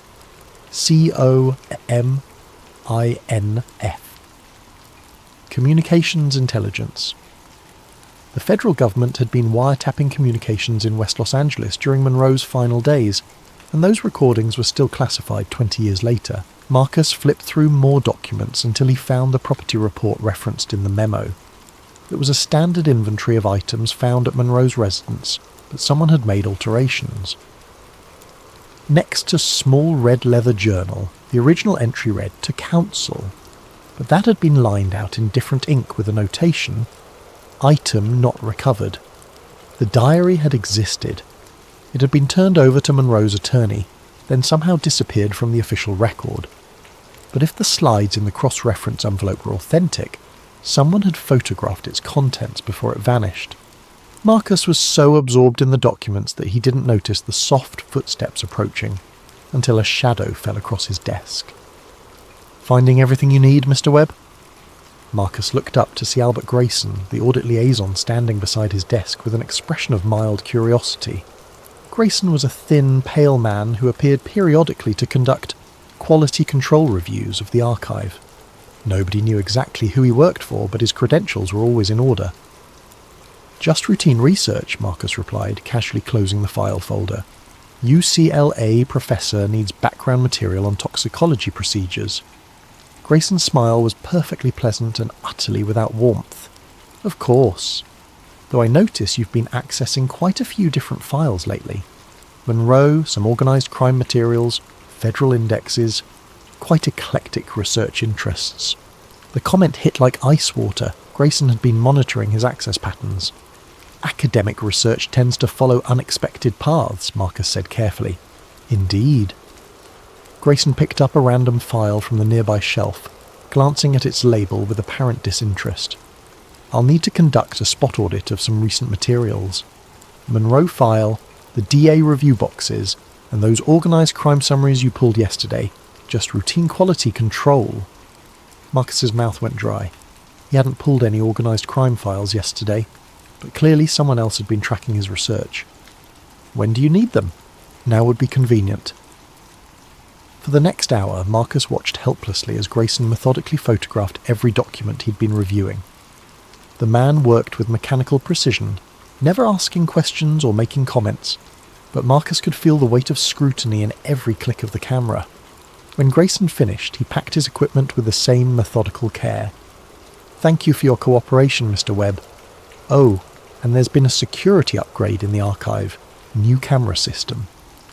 He gestured toward the ceiling where a small black dome had appeared overnight, for asset protection. After Grayson left, Marcus sat in stunned silence. The message was clear. He was being watched, and his investigation had attracted the wrong kind of attention.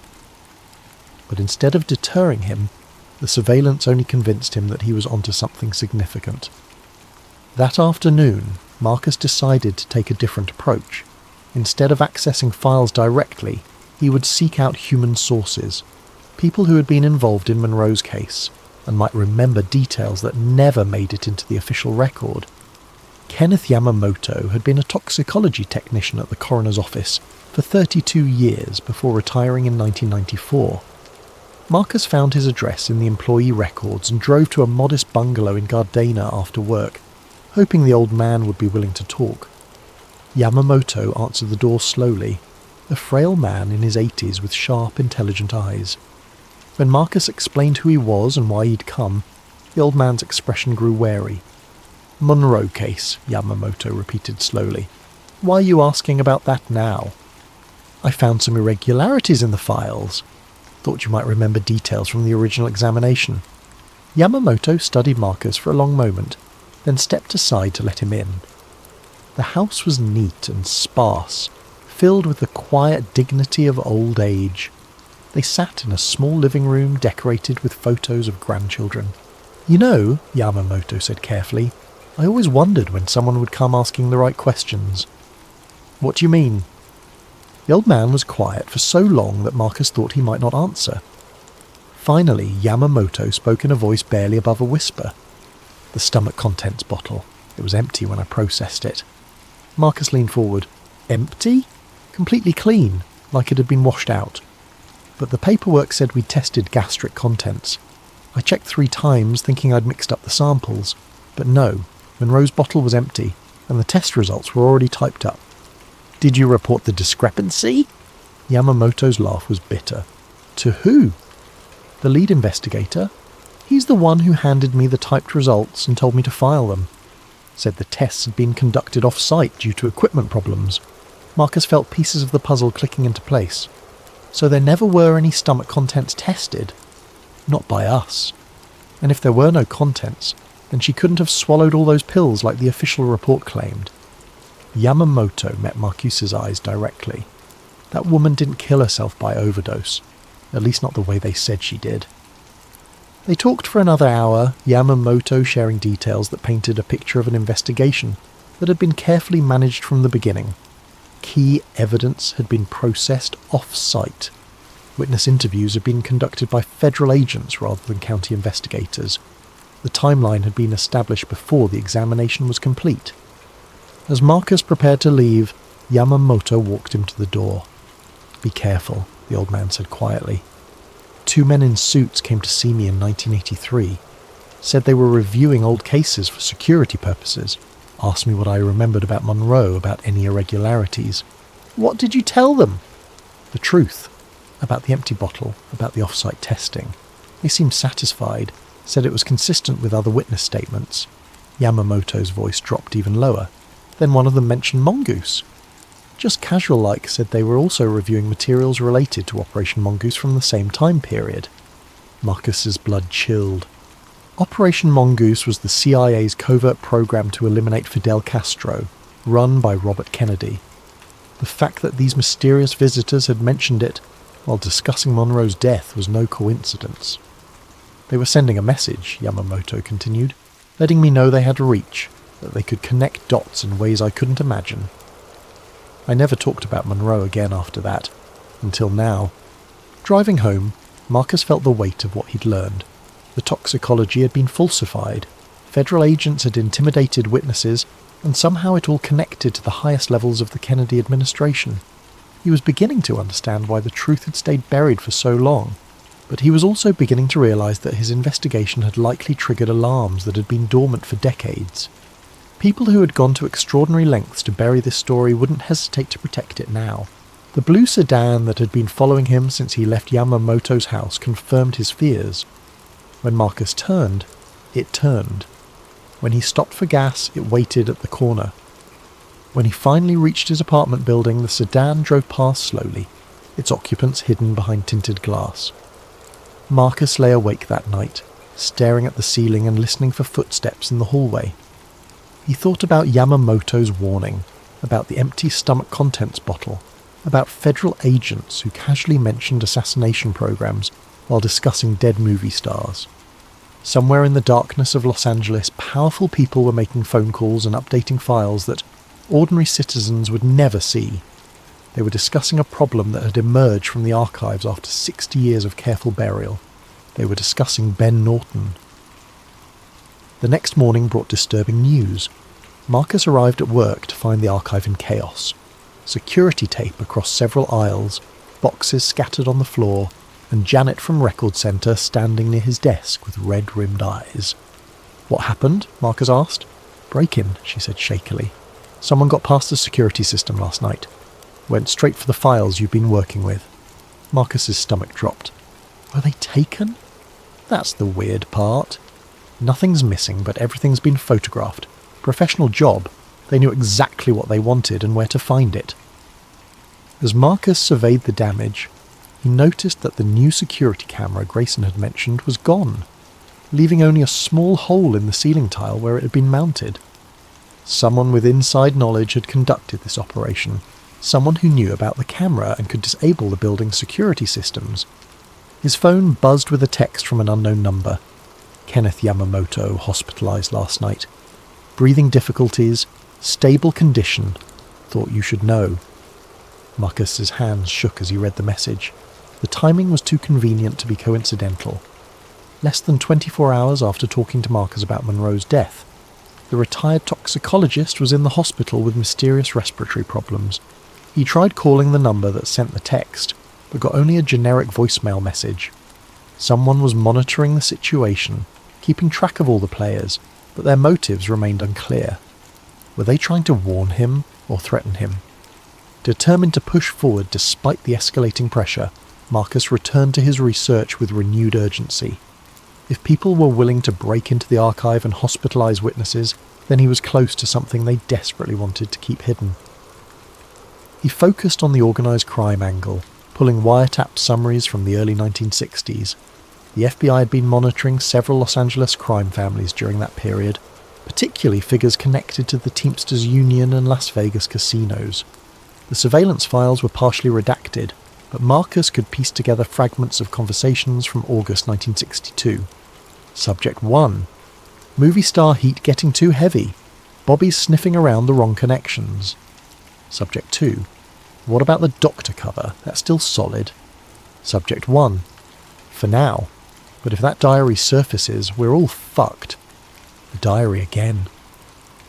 Every lead Marcus followed seemed to circle back to Monroe's missing journal and its potentially explosive contents. The mob had known about it. Federal agents had suppressed it. And 60 years later, someone was still willing to commit crimes to keep it buried. Marcus cross-referenced the dates and locations in the wiretap summaries with Monroe's known movements during her final weeks.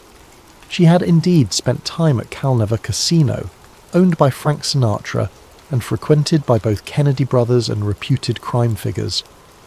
The casino had been a nexus where Hollywood glamour, political power and organised crime intersected.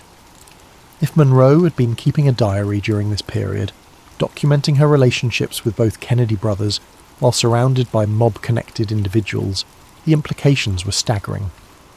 Such a record could have destroyed political careers, toppled governments, and exposed criminal conspiracies that reached the highest levels of American society.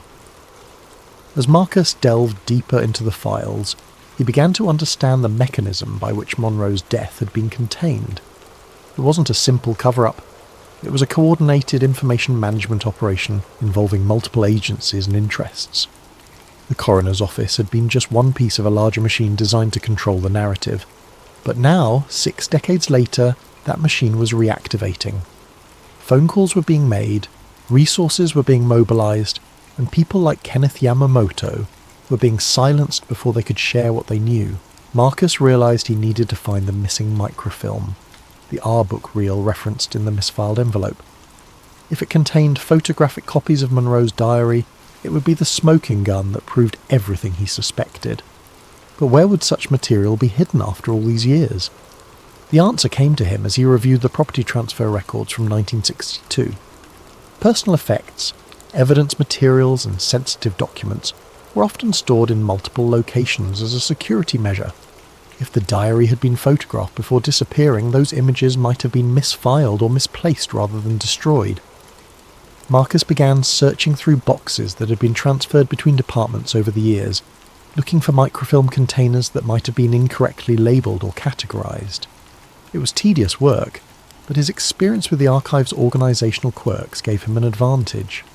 In a box labelled Kennedy FOIA Overflow, 1975, Marcus found a collection of microfilm canisters that had been transferred from federal storage during a bureaucratic reorganisation. Most contained routine correspondence and scheduling materials, but one canister was labelled simply Contact Sheet, Personal Effects, August 62. With trembling hands, Marcus loaded the film into a reader. The first few frames showed standard evidence photographs, jewellery, clothing, personal items from Monroe's bedroom. But then the images changed. Diary pages, dozens of them, photographed in sequence under professional lighting conditions. The handwriting was clearly feminine, and the dates ranged from June through early August 1962. Marcus began reading, his excitement growing with each frame. June 15th. Jack called again. Says he misses me, but I know it's just the sex he misses. Bobby's different. He actually listens when I talk about the bomb tests, about what the government is hiding from people. He's angry about it too. June 20th. Met with Cal Neva people. Frank says they can provide protection if things get complicated. Doesn't trust Bobby's reform agenda, says it's bad for business. Asked me to keep my ears open when I'm with the brothers. July 1st. Bobby showed me classified files about atmospheric testing in Nevada. The cancer rates, the birth defects, it's all being covered up. He wants to go public, but Jack won't let him. Says it would destroy the party in '64. July 15th. Strange men following me.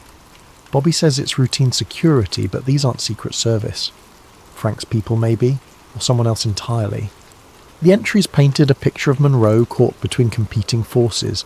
The Kennedy brothers, organised crime figures, and federal intelligence agencies.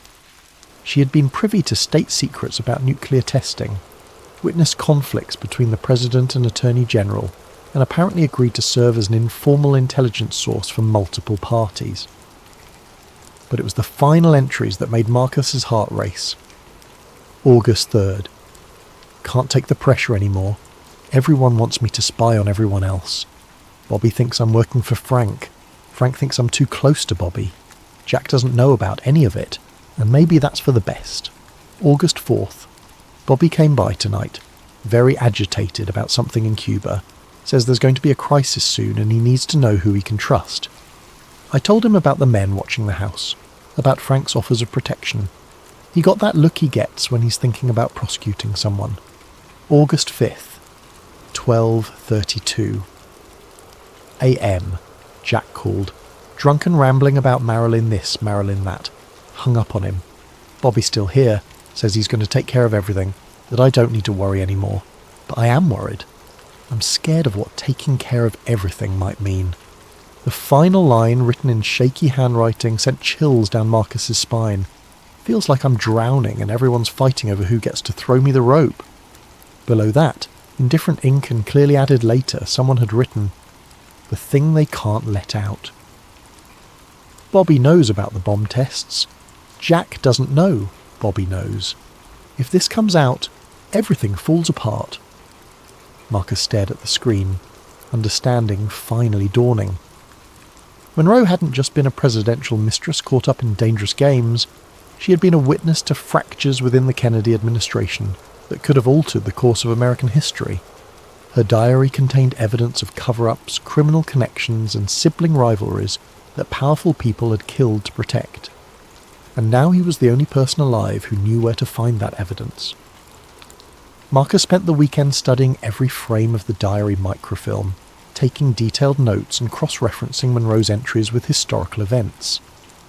The picture that emerged was more complex and dangerous than anything he had imagined. Monroe had been systematically documenting her interactions with both Kennedy brothers, apparently at the suggestion of Bobby Kennedy himself. The Attorney General had been building a case against organised crime figures who were also connected to his brother's administration through shared romantic interests and political favours. But the diary revealed something even more explosive. Robert Kennedy had discovered that President Kennedy was being blackmailed by crime figures who had evidence of the president's extramarital affairs.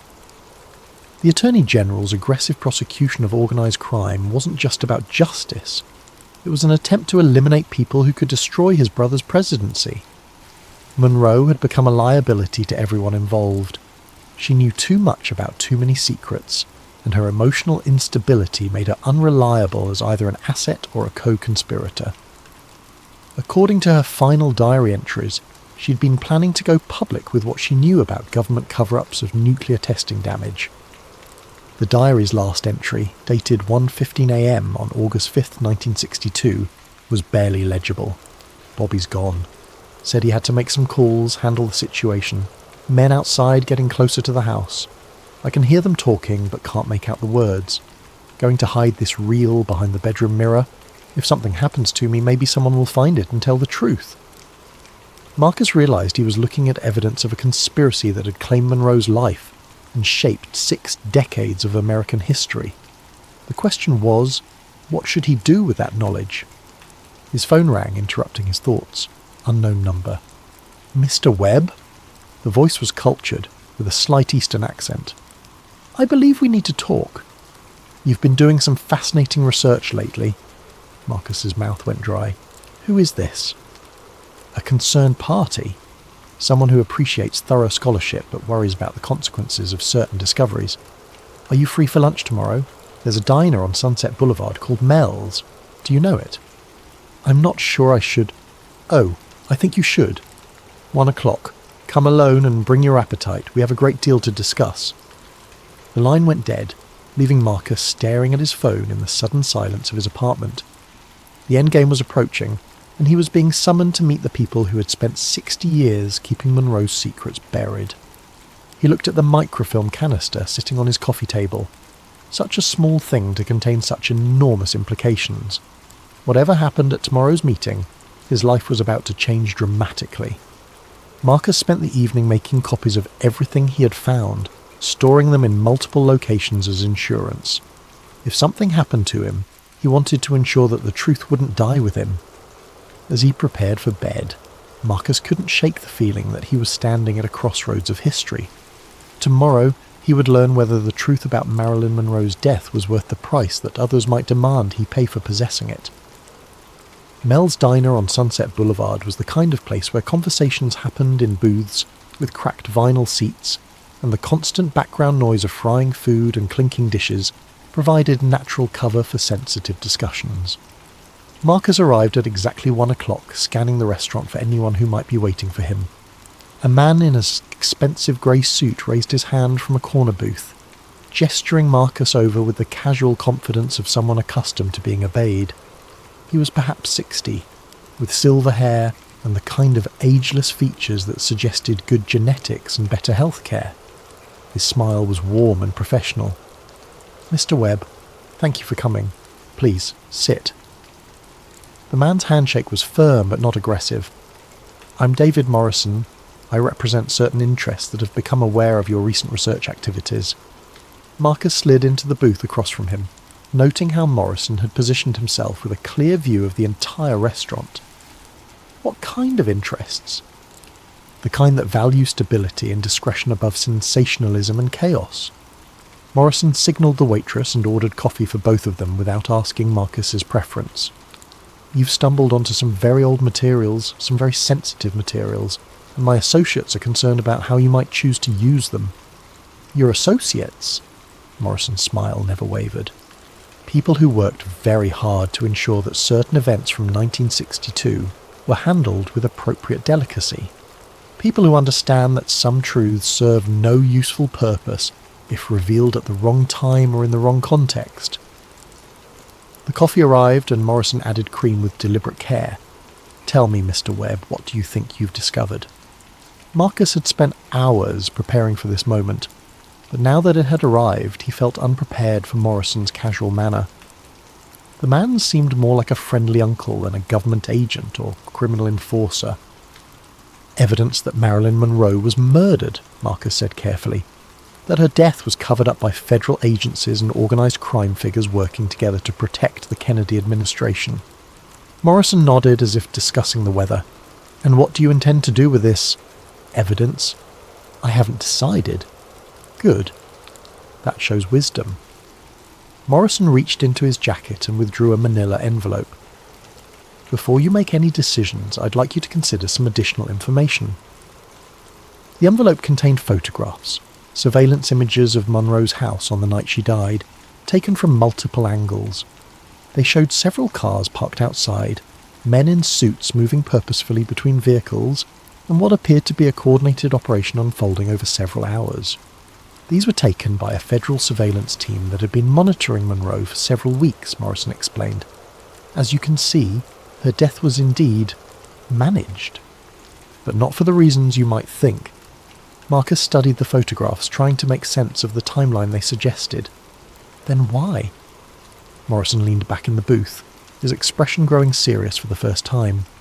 Marilyn Monroe was killed by a Soviet intelligence asset who had been using her relationship with the Kennedy brothers to gather information about American nuclear capabilities and Cuba policy. The diary you found contained some accurate information, but it was also being used to feed disinformation back to Moscow through Monroe's handlers. The revelation hit Marcus like a physical blow. She was a spy. Unwittingly, yes, The Soviets had identified her relationships with the Kennedy brothers as a valuable intelligence opportunity. They cultivated assets within her social circle, people who gradually convinced her that she was serving American interests by documenting government activities. In reality, she was being used to steal state secrets. Morrison produced another document, a declassified intelligence report with most names redacted. When federal agencies discovered the operation, they had to make a choice: expose Monroe as a Soviet asset and create a massive scandal that would destroy the Kennedy administration, or handle the situation quietly and preserve national security. Marcus felt the foundations of his investigation crumbling beneath him. "So you killed her to protect the government?" "We didn't kill anyone," Morrison said firmly. "The Soviet asset who had been running Monroe eliminated her when it became clear that American intelligence had discovered the operation. Our people arrived too late to prevent her death, but in time to manage the aftermath. And the cover-up was necessary to prevent World War III. If the American public had learned that the Soviets had been using a movie star to spy on the president during the Cuban Missile Crisis, the pressure for military retaliation would have been overwhelming. Millions of people might have died because of that woman's naivety." Morrison's narrative was compelling, but Marcus sensed gaps in the story. What about the diary? The references to nuclear testing cover-ups? Disinformation designed to turn Monroe against the administration. The Soviets wanted her to believe she was fighting government corruption when she was actually stealing national security secrets. Morrison's voice grew cold. The woman was a patriotic American who was manipulated by foreign agents into betraying her own country. She died because those agents decided she had become a liability. The diner suddenly felt too warm, too crowded. Marcus loosened his tie, struggling to process everything Morrison had told him. If it was true, then his investigation hadn't uncovered a government conspiracy. It had stumbled onto a Cold War intelligence operation that had been successfully buried for 6 decades. "Why are you telling me this?" Marcus asked. Morrison reached into his jacket again and produced a cashier's check. Even from across the table, Marcus could see that it was made out for $250,000. "Because you deserve to know the truth before making a decision that could affect national security," Morrison said. "And because certain parties believe you should be compensated for your discretion in this matter." Marcus stared at the check. "You're offering to buy my silence." "We're offering to reward your patriotism. The Soviet operation failed because people like you, dedicated civil servants who care about their country, were willing to keep dangerous secrets buried." Morrison's voice grew more intense. "The Cold War never really ended, Mr. Webb. It just went underground.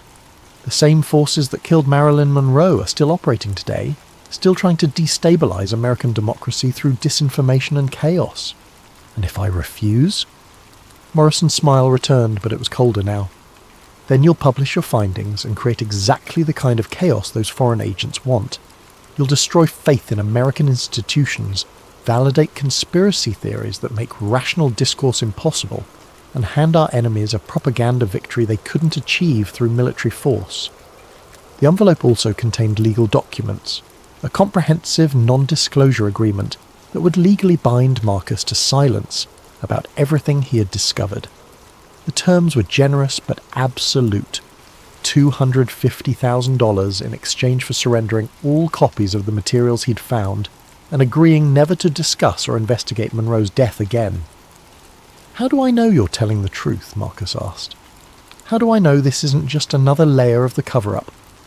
Morrison reached for his phone and activated a recording app. The audio quality was poor, clearly from an old surveillance tape, but the voices were distinguishable. An elderly man with a slight accent spoke in careful, measured tones. "The empty bottle? Yes, I remember. We had to make it look like suicide by overdose, but the real cause was injection. Quick-acting paralytic agent developed by our chemical section. She never knew what was happening." And the diary pages? Photographed before disposal. Some authentic entries mixed with material we provided through her handler. American intelligence fell for it completely. They thought they were protecting their precious Kennedy boys when really they were helping us eliminate a compromised asset. Morrison stopped the recording and put away his phone. "Kenneth Yamamoto, recorded in 1983 during a debriefing with defected Soviet intelligence officers. He wasn't intimidated by our people, Mr. Webb. He was being interviewed by them. The breathing difficulties that hospitalized him last week were induced by a foreign agent who wanted to silence him before he could reveal the truth about his role in Monroe's death. Marcus felt sick. Yamamoto was working for the Soviets. A sleeper agent placed in the coroner's office years before Monroe became a target. When their operation was exposed, Soviet intelligence decided to eliminate all evidence, including Monroe herself, and eventually the agents who had carried out the operation. Morrison's expression was grim. The man you spoke with last week wasn't a heroic witness to government corruption. He was a foreign spy who helped murder an American citizen, and then spent 60 years living comfortably on a government pension while keeping his mouth shut. The revelation shattered Marcus's understanding of everything he thought he had uncovered. If Morrison was telling the truth, then Marcus hadn't discovered a conspiracy. He had stumbled into the middle of an ongoing intelligence war where American secrets were still being protected from foreign enemies. The microfilm, Marcus said weakly, the diary entries, contained enough authentic material to be convincing, mixed with disinformation designed to make American intelligence agencies look corrupt and incompetent. Classic Soviet tactics. Morrison leaned forward. You found exactly what they wanted someone to find, Mr. Webb. The question is, are you going to help them complete their mission? Marcus stared at the cashier's check, at the NDA, at the photographs that seemed to support Morrison's version of events. Everything he had believed about his investigation was crumbling, replaced by a narrative that was both more complex and more disturbing than any conspiracy theory. I need time to think, Marcus said. Of course. But not too much time. Morrison stood and dropped a $20 bill on the table. There are other parties interested in this information, and they're not as generous or as patient as we are. Make the right choice, Mr. Webb, for your country and for your own sake. Marcus drove home in a daze, Morrison's words echoing in his mind. Everything he thought he had discovered about Monroe's death had been turned upside down. Instead of uncovering a government conspiracy, he had apparently walked into a decades-old intelligence operation that was still active. But something about Morrison's story bothered him. The man had been too prepared, too polished, with evidence that conveniently supported his narrative. After 18 years in the archives, Marcus had developed an instinct for detecting fabricated documents, and some of the materials Morrison had shown him had felt wrong, too clean, too perfectly aligned with the story being told. Back in his apartment, Marcus spread out all his research materials and began examining them with fresh eyes. If Morrison was lying, there should be inconsistencies in his narrative, details that didn't match the evidence Marcus had independently discovered. The first discrepancy was in the timeline. Morrison claimed that Soviet agents had killed Monroe when their operation was exposed, but the wiretap summaries Marcus had found suggested that organised crime figures had been discussing Monroe's death before it happened. If the Soviets were responsible, why were American criminals involved in planning the cover-up? The second problem was Kenneth Yamamoto's story. Morrison claimed the old man was a Soviet sleeper agent, but Yamamoto's personnel file showed he had been thoroughly vetted when he joined the coroner's office, including a background check that went back to his childhood in a Japanese-American internment camp during World War II. It was possible, but unlikely, that Soviet intelligence could have placed an agent so deep in American society so early. The third inconsistency was the most troubling. Morrison had claimed that American intelligence agencies had been deceived by Soviet disinformation, but the cross-reference card Marcus had found suggested that federal agencies had been actively involved in managing Monroe's file from the beginning. If they were being fooled, why were they coordinating the cover-up? Marcus realised he needed more information before making any decisions. He called the hospital where Yamamoto was being treated, using his official credentials to inquire about the patient's condition. Mr. Yamamoto was discharged this morning, the nurse informed him. Released to family care. Can you give me a contact number for his family? I'm sorry, but there's no family listed in his file. He was picked up by representatives from a private care facility. Marcus felt a chill. Yamamoto had been taken somewhere by unknown people, just hours after Morrison had revealed the old man's alleged role as a Soviet agent. Either Morrison's story was true and American intelligence was protecting a valuable defector, or Yamamoto was being silenced permanently to prevent him from contradicting Morrison's narrative. That evening, Marcus made a decision that would either save his life or end it. He called the number Morrison had given him and arranged another meeting, but this time he would be recording the conversation and asking much more specific questions. They met at a different location, a parking garage downtown where Morrison's voice would echo enough to mask any recording equipment Marcus might be carrying. The federal agent seemed more relaxed this time, confident that his previous arguments had been persuasive. "Have you made a decision, Mr. Webb?" "I'm leaning toward accepting your offer," Marcus lied smoothly, "but I need to understand a few more details before I sign anything. For instance, how did Soviet intelligence initially recruit Monroe as an asset?" Morrison seemed pleased by the question. "Through her psychiatrist, a man named Ralph Greenson. The Soviets had compromised him years earlier using financial pressure and blackmail. He gradually convinced Monroe that she was serving American interests by documenting her interactions with the Kennedy brothers. And the organized crime connections?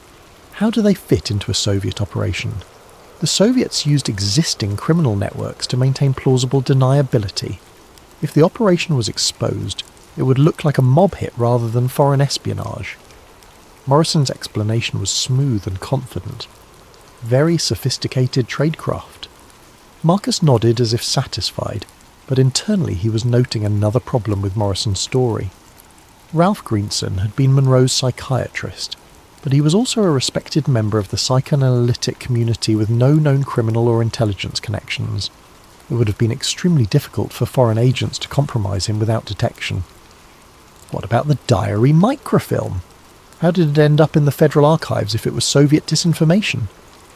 Our people recovered it during the cleanup operation and kept it as evidence of the Soviet infiltration. It was supposed to be destroyed years ago, but bureaucratic incompetence led to it being misfiled instead. Morrison shrugged. Government efficiency at work. But Marcus knew that wasn't true either. The microfilm canister had been labelled and filed according to standard federal archival procedures, not hastily misfiled during a crisis. Someone had deliberately preserved Monroe's diary photographs and hidden them where they might eventually be discovered. The conversation continued for another 30 minutes, with Morrison providing increasingly elaborate explanations for every inconsistency Marcus raised. By the end, Marcus was convinced that Morrison was lying about almost everything, but he still wasn't sure what the truth actually was. "I'll need the weekend to review the legal documents," Marcus said finally. "Can I call you Monday with my decision?" "Of course. But don't wait too long. Other parties are becoming impatient and they may not be as generous as we are." As they parted ways, Marcus noticed that Morrison's casual confidence had been replaced by something harder and more calculating. The federal agent was beginning to suspect that Marcus wasn't as convinced as he pretended to be. Marcus spent the weekend conducting his own investigation into David Morrison, using public records and online resources to trace the man's background.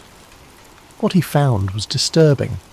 Morrison existed in official records, but his history was suspiciously clean, and his government connections were vague and difficult to verify. More importantly, Marcus discovered that Morrison's story about Kenneth Yamamoto being a Soviet agent was completely fabricated. The old man's military service records showed he had served with distinction in Vietnam, and his decades of work at the coroner's office had been exemplary. There was no evidence whatsoever of foreign intelligence connections. Marcus realized that Morrison was part of a different kind of conspiracy. Not Soviet espionage, but an ongoing American operation to suppress information about Monroe's death that could still damage powerful interests 60 years later. But if Morrison was lying about Soviet involvement, what was the real truth about Monroe's death? Marcus returned to the diary microfilm with fresh eyes, this time focusing not on the political implications but on the personal relationships Monroe described. The picture that emerged was of a woman caught between competing American power structures, political, criminal, and intelligence, all of whom had been using her for their own purposes. The Kennedy brothers hadn't been innocent victims of Soviet manipulation. According to Monroe's own words, they had been actively using her as an informal intelligence source, asking her to report on organised crime figures she encountered through her Hollywood connections. At the same time, those same crime figures had been pressuring her to spy on the Kennedys. Monroe's death hadn't been the result of foreign espionage.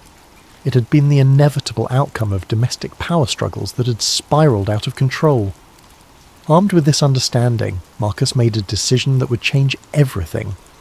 Instead of accepting Morrison's offer or going public with his discoveries, he would set a trap to expose the people who were still actively covering up Monroe's murder. Monday morning, Marcus called Morrison and arranged to meet that afternoon to sign the NDA and accept the financial settlement. But instead of going to the meeting, he spent the day making copies of all his evidence and distributing them to multiple journalists, historians, and government oversight organisations. By the time Morrison realised he'd been deceived, it would be too late to suppress the information. Marcus also prepared a detailed written account of his investigation, including recordings of his conversations with Morrison and evidence of the ongoing cover-up activities. He uploaded everything to multiple cloud storage services and sent encrypted copies to trusted contacts with instructions to release the information if anything happened to him. At 3 p.m, Marcus called Morrison from a payphone outside the city. "I've decided not to accept your offer," he said simply. There was a long pause before Morrison responded, and when he did, his voice had lost all pretense of friendliness. "That's unfortunate, Mr. Webb. Very unfortunate indeed. I've made copies of everything and distributed them to people you can't reach or intimidate. If anything happens to me or to Kenneth Yamamoto, the whole story goes public immediately." "You have no idea what you're interfering with," Morrison said coldly. "This goes far beyond Monroe, far beyond the Kennedys. There are national security implications you can't possibly understand. Then maybe it's time those implications were discussed in public instead of hidden in government vaults." Marcus hung up and drove to a safe location, a hotel in a different city where he could monitor news coverage and wait to see how Morrison's people would respond to his ultimatum. The answer came within hours.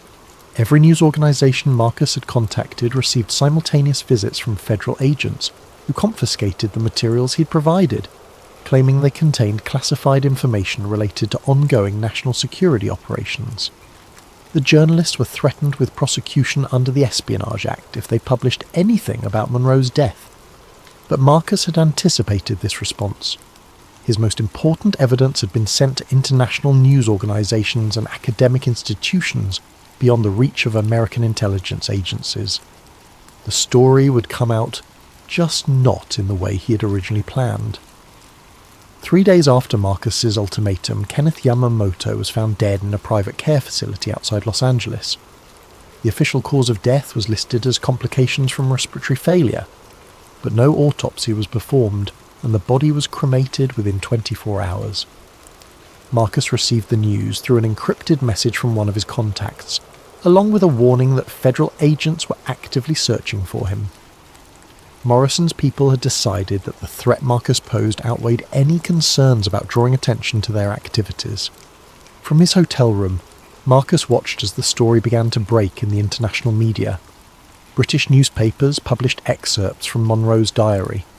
German television aired interviews with intelligence experts who validated the documents, and academic conferences around the world began discussing the implications of what Marcus had discovered.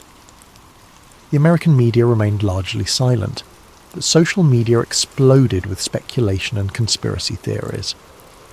The official response from government agencies was predictable. They claimed the documents were fabrications designed to undermine public confidence in American institutions. But Marcus had one more card to play. Hidden among the materials he had distributed was a single photograph that would change everything. An image from the federal surveillance of Monroe's house on the night she died, showing a young man in a suit entering the building at 11:30 p.m. and leaving at 2:15 a.m. The man in the photograph was Robert Kennedy. When this image was published by a Swiss newspaper, it created an international sensation that no amount of government pressure could contain.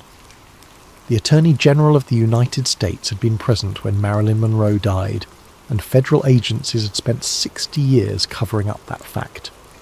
Within a week, congressional hearings were announced, federal archives were subpoenaed, and the Monroe case was reopened for the first time since 1982. Morrison and his associates found themselves under investigation rather than controlling it. But Marcus knew that his victory had come at a tremendous cost. Kenneth Yamamoto was dead, along with who knew how many other witnesses over the years. The truth about Monroe's death was finally emerging, but it was being purchased with blood. From his hiding place, Marcus watched as the story evolved beyond his original investigation. New witnesses came forward, additional documents were declassified, and the full scope of the cover-up began to emerge. Monroe's death had been just one incident in a larger pattern of government abuse that stretched across decades. The official narrative that finally emerged was more complex than any conspiracy theory. Monroe had indeed been murdered, but not by a single conspiracy. She had been killed by representatives of organised crime who feared she would expose their connections to the Kennedy administration. Federal agencies had covered up the crime not to protect the killers, but to prevent a scandal that could have brought down the government during the Cuban Missile Crisis.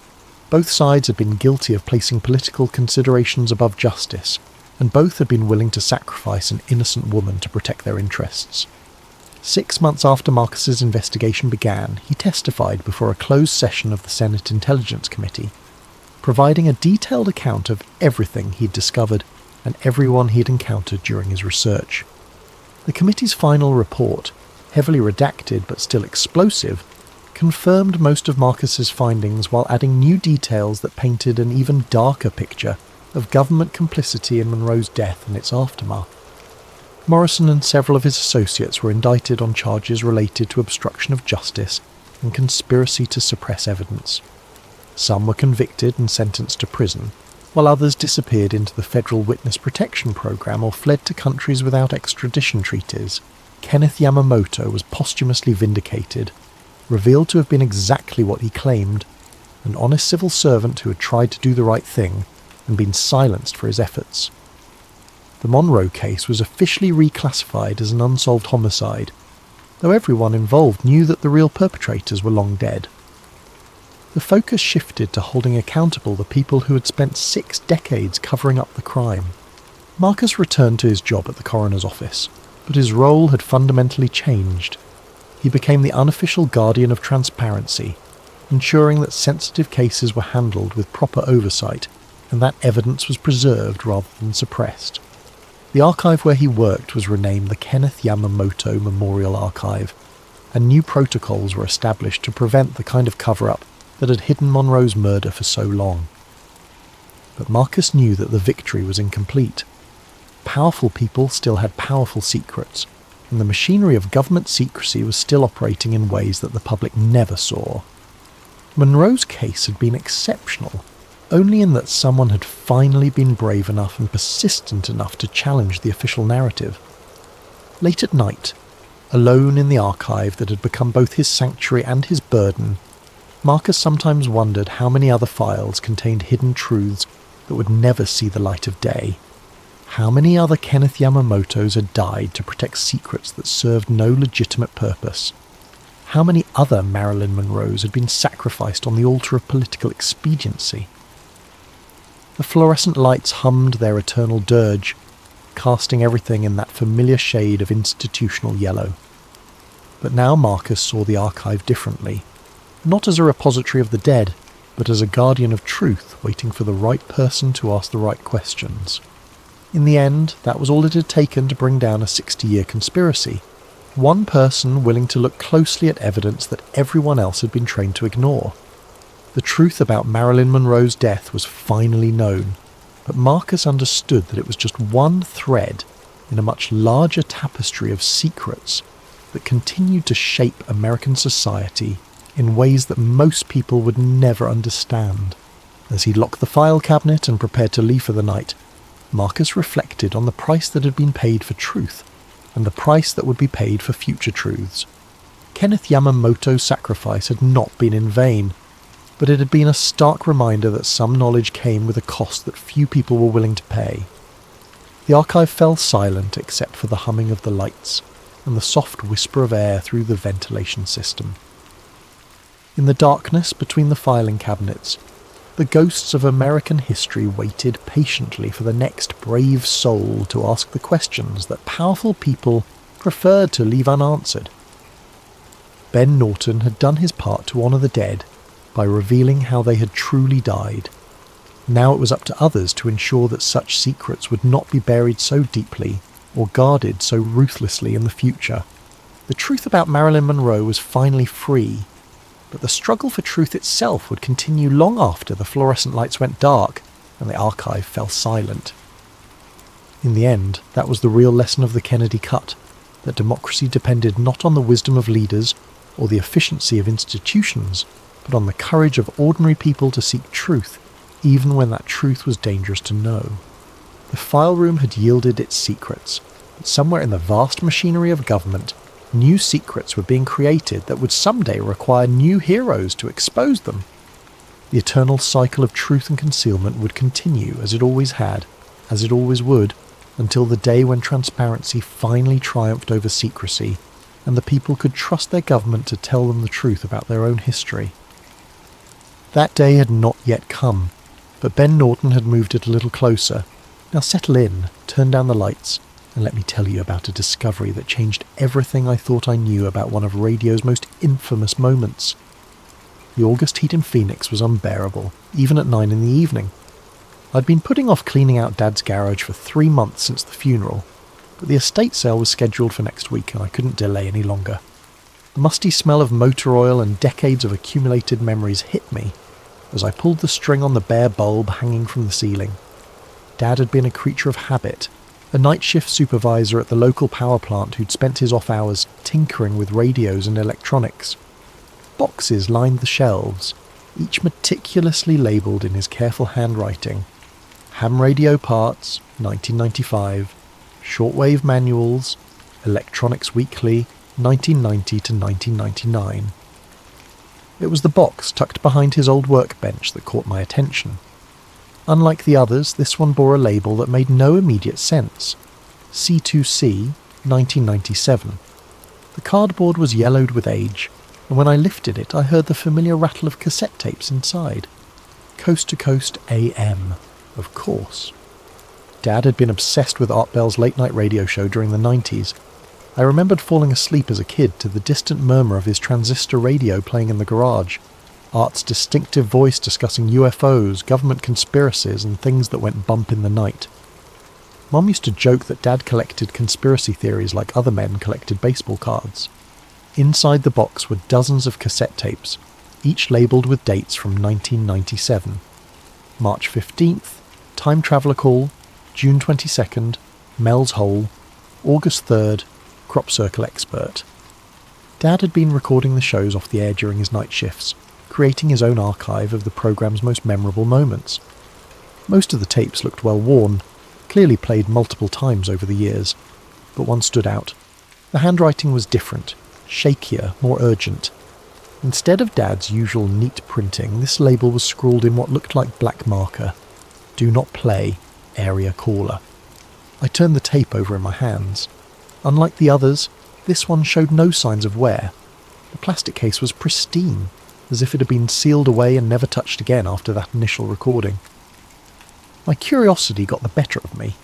I dug through Dad's electronics until I found his old boombox, the same one he'd used for decades. The cassette clicked into place with a satisfying snap, and I pressed play.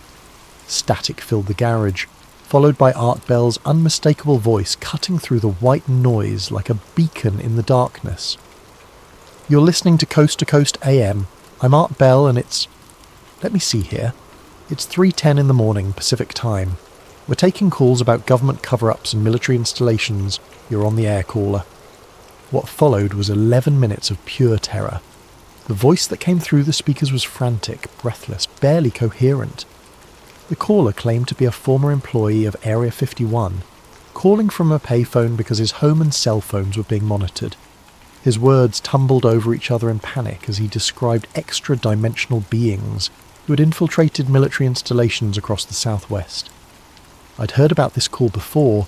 Anyone interested in UFO lore or conspiracy theories knew about the infamous September 11th, 1997 broadcast. It was legendary among Art Bell fans, the stuff of late-night internet forums and amateur investigators.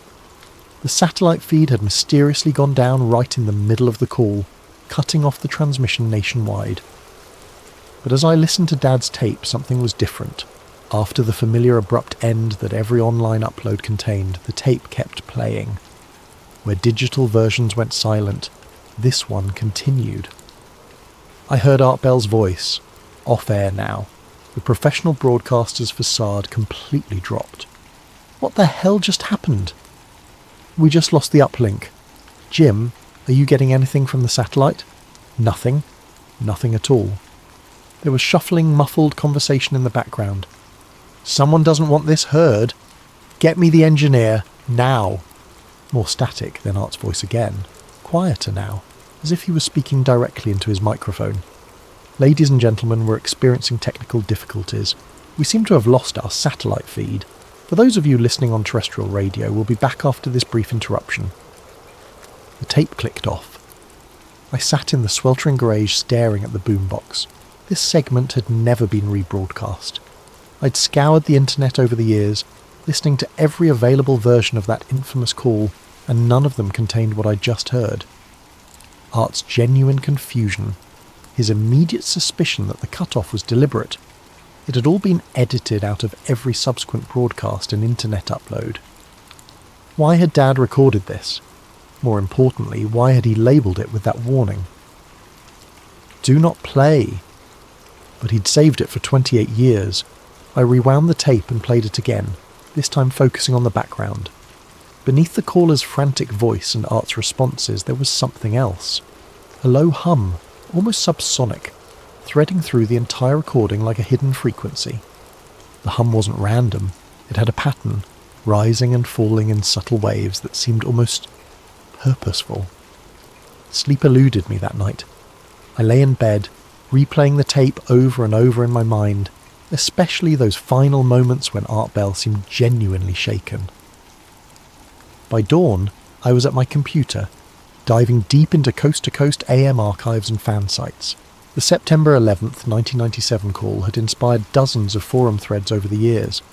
Most dismissed it as an elaborate hoax, but several listeners from that night remembered details that matched what I'd heard on Dad's tape. References to the sudden satellite failure, speculation about government interference, debates about whether the caller's panic was genuine or scripted. One forum thread from 1999 caught my attention. The original post had been deleted, but the replies remained.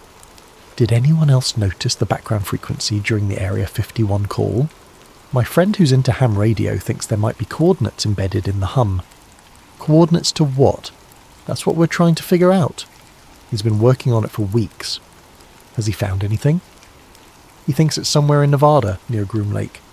The thread ended there, with no follow-up posts. The username of the original poster was listed as Desert Listener 97, but the account had been deleted years ago. I spent the next 3 days obsessing over that forum thread and others like it. Ham radio operators in the late 90s had apparently been analysing the background hum of the transmission, attempting to decode what they believed was hidden data. Most of the technical discussions were beyond my understanding, but the consensus seemed to be that the signal contained some kind of encoded coordinates, all pointing to a specific location in the Nevada desert. I found a more recent post from 2018 on a UFO research site. A user named Radio Hawk claimed to have finally decoded the coordinates from a high-quality recording of the original broadcast. After 20 years of analysis, I'm confident the embedded signal points to 37.2431 degrees north, 115.7930 degrees west. That's about 15 miles south of Groom Lake, near Papoose Dry Lake. Bob Lazar's alleged S4 facility would be in this general area. I plugged the coordinates into Google Maps. The location was in the middle of nowhere, a patch of desert scrubland surrounded by restricted military airspace. But it was accessible via a network of dirt roads that branched off from the extraterrestrial highway. The rational part of my mind knew this was insane. I was chasing coordinates that may or may not have been encoded in a 28-year-old radio broadcast by people who were probably conspiracy theorists themselves. But the tape in Dad's garage nagged at me. Why had he kept it? Why the warning not to play it? And why did Art Bell sound so genuinely disturbed by the sudden satellite failure? By Friday morning, I'd made my decision. I loaded camping gear into my SUV, printed out maps of the area around Rachel, Nevada, and began the 5-hour drive north into the desert. The little ale-inn sat like a lonely outpost on Nevada's extraterrestrial highway, its weather-beaten sign promising earthly food for extraterrestrial appetites. I pulled into the gravel parking lot just as the sun was beginning its descent toward the western mountains, painting the desert in shades of amber and rust. Inside, the restaurant was exactly what I'd expected, a shrine to UFO culture with alien memorabilia covering every available surface. Faded photographs of supposed UFO sightings shared wall space with newspaper clippings about Area 51 and signed pictures of celebrities who'd visited over the years. The owner, a weathered man in his 70s named Joe, poured me coffee that looked like it had been brewing since the Clinton administration.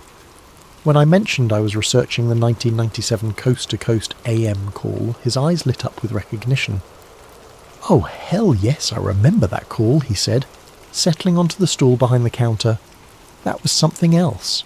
Had folks driving out here for months afterward, all wanting to go skywatch where they thought the caller might have been transmitting from.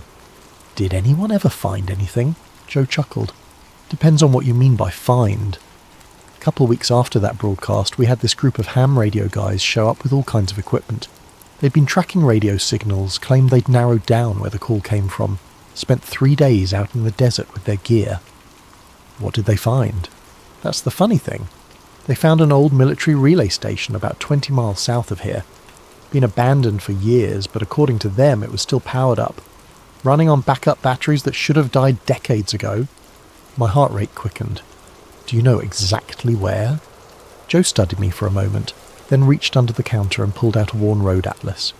He flipped to the Nevada section and pointed to a spot marked with a faded X in pencil. "Right about here. But I gotta warn you, folks who went looking for that place, some of them came back pretty spooked.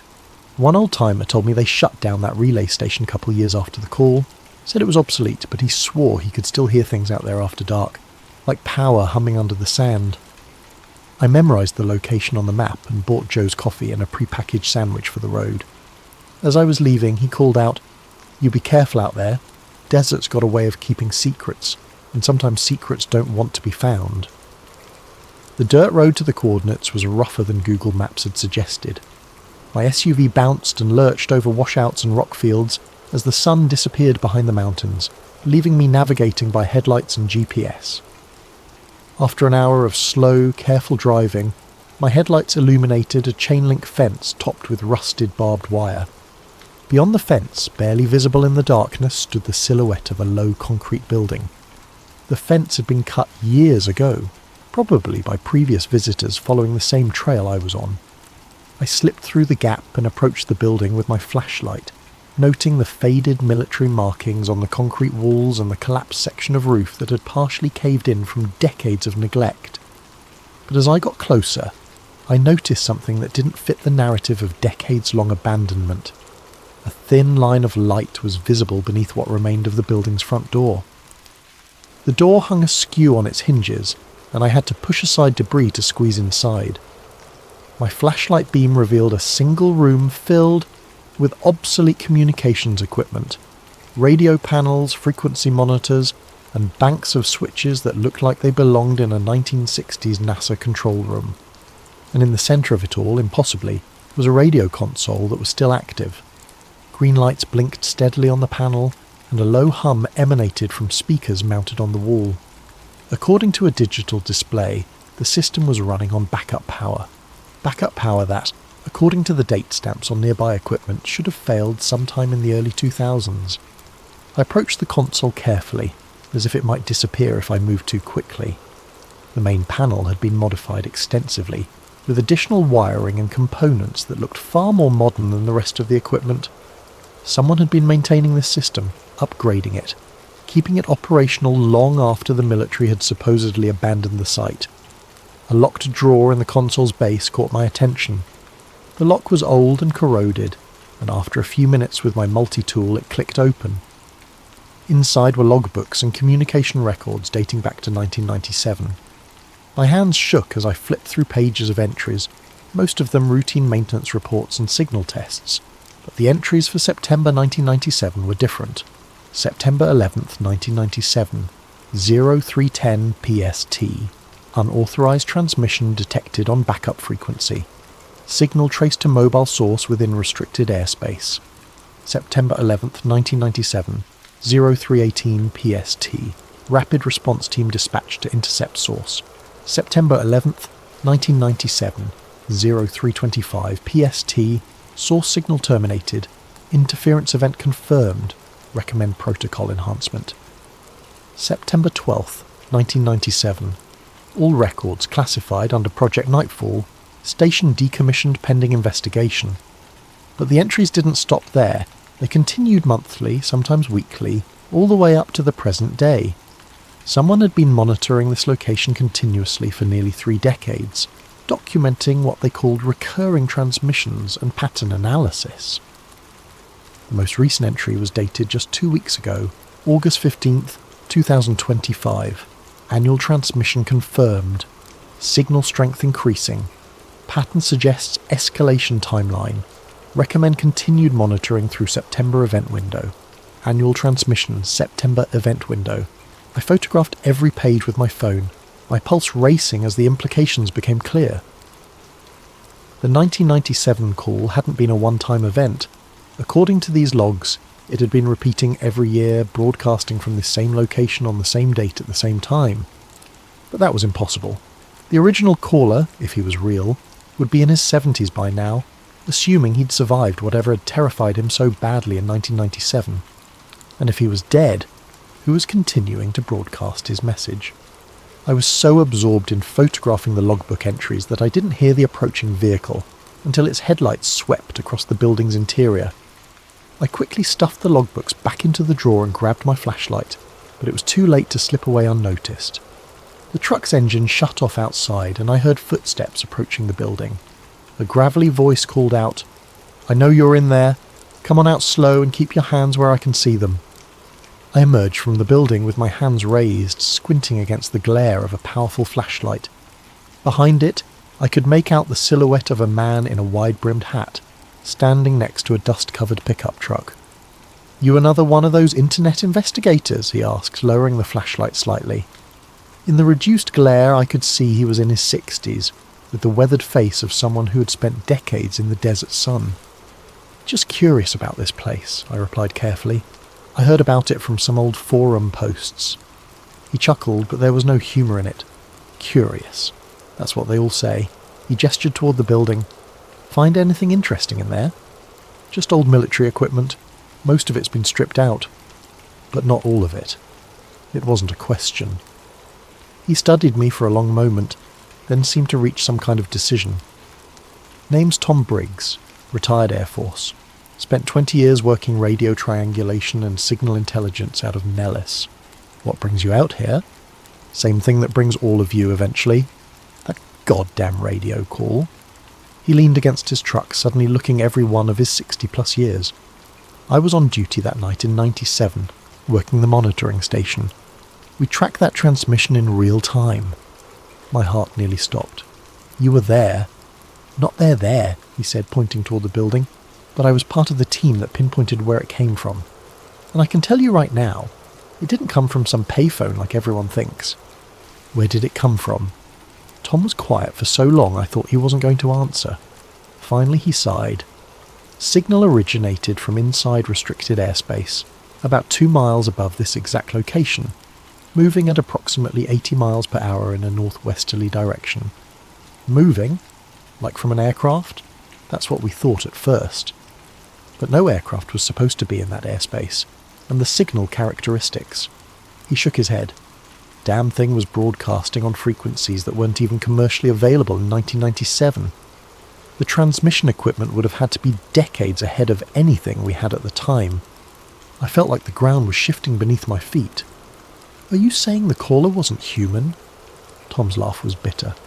"I'm saying the caller wasn't calling from Earth, at least not from the surface, whether he was human or not. That's above my pay grade, but I can tell you this. We tracked similar signals every year after that. Same date, same time, same general area. Always from altitude, always moving. Every year. Every September 11th, 3:10 a.m. Pacific, like clockwork.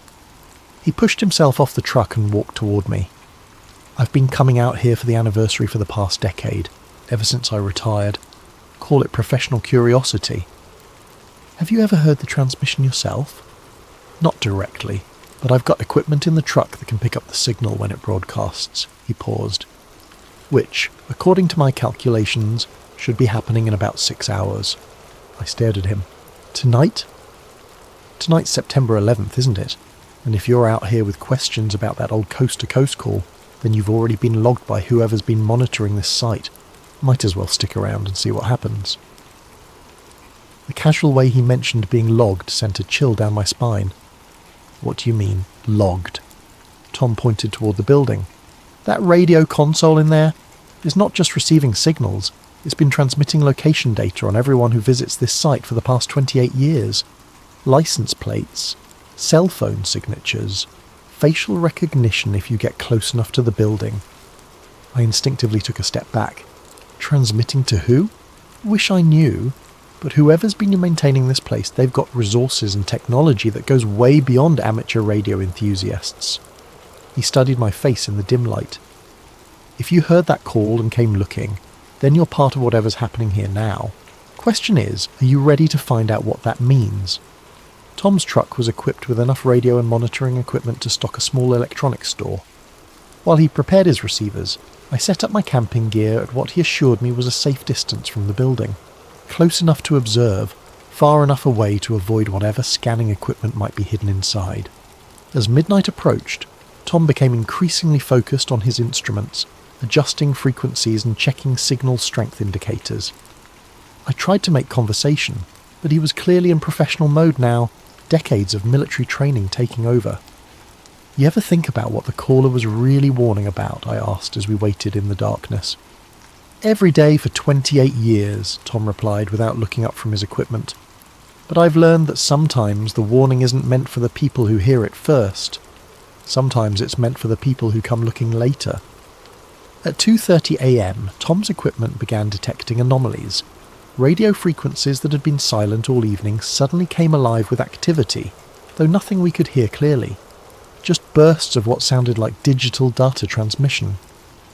Something's coming, Tom said quietly. Whatever's been broadcasting that signal, it's powering up. At exactly 3:09 a.m, every piece of radio equipment in Tom's truck went silent. The sudden absence of static and background hum was more unsettling than any sound could have been. Here we go, Tom whispered. At 3:10 a.m, my shortwave radio crackled to life. The voice that emerged from the speakers was exactly the same as the one I'd heard on Dad's tape. The same frantic, breathless panic. The same desperate words spilling over each other in fear. But this wasn't a recording.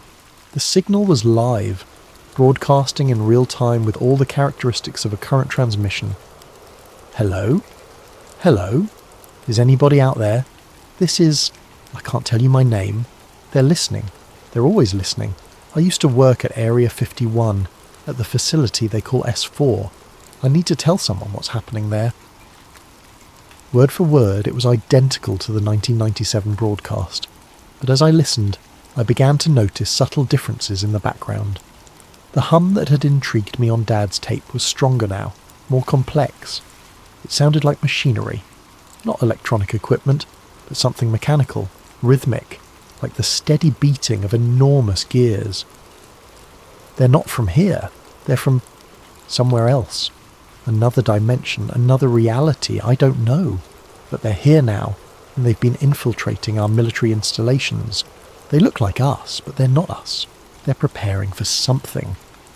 Tom's equipment was going crazy, needles jumping across dials as he tried to triangulate the source of the transmission. It's directly overhead, he whispered, 2,000 feet up and holding position. I looked up at the star-filled sky but saw nothing. No aircraft lights, no movement against the constellations. The transmission continued. If anyone's listening, if anyone cares about this country, you need to know they're coming. They've been here for decades, but now they're ready to reveal themselves. The time is coming when they won't hide anymore. The frantic voice began to break up just as it had in 1997. But instead of cutting to Art Bell's response, the signal faded to static, then silence.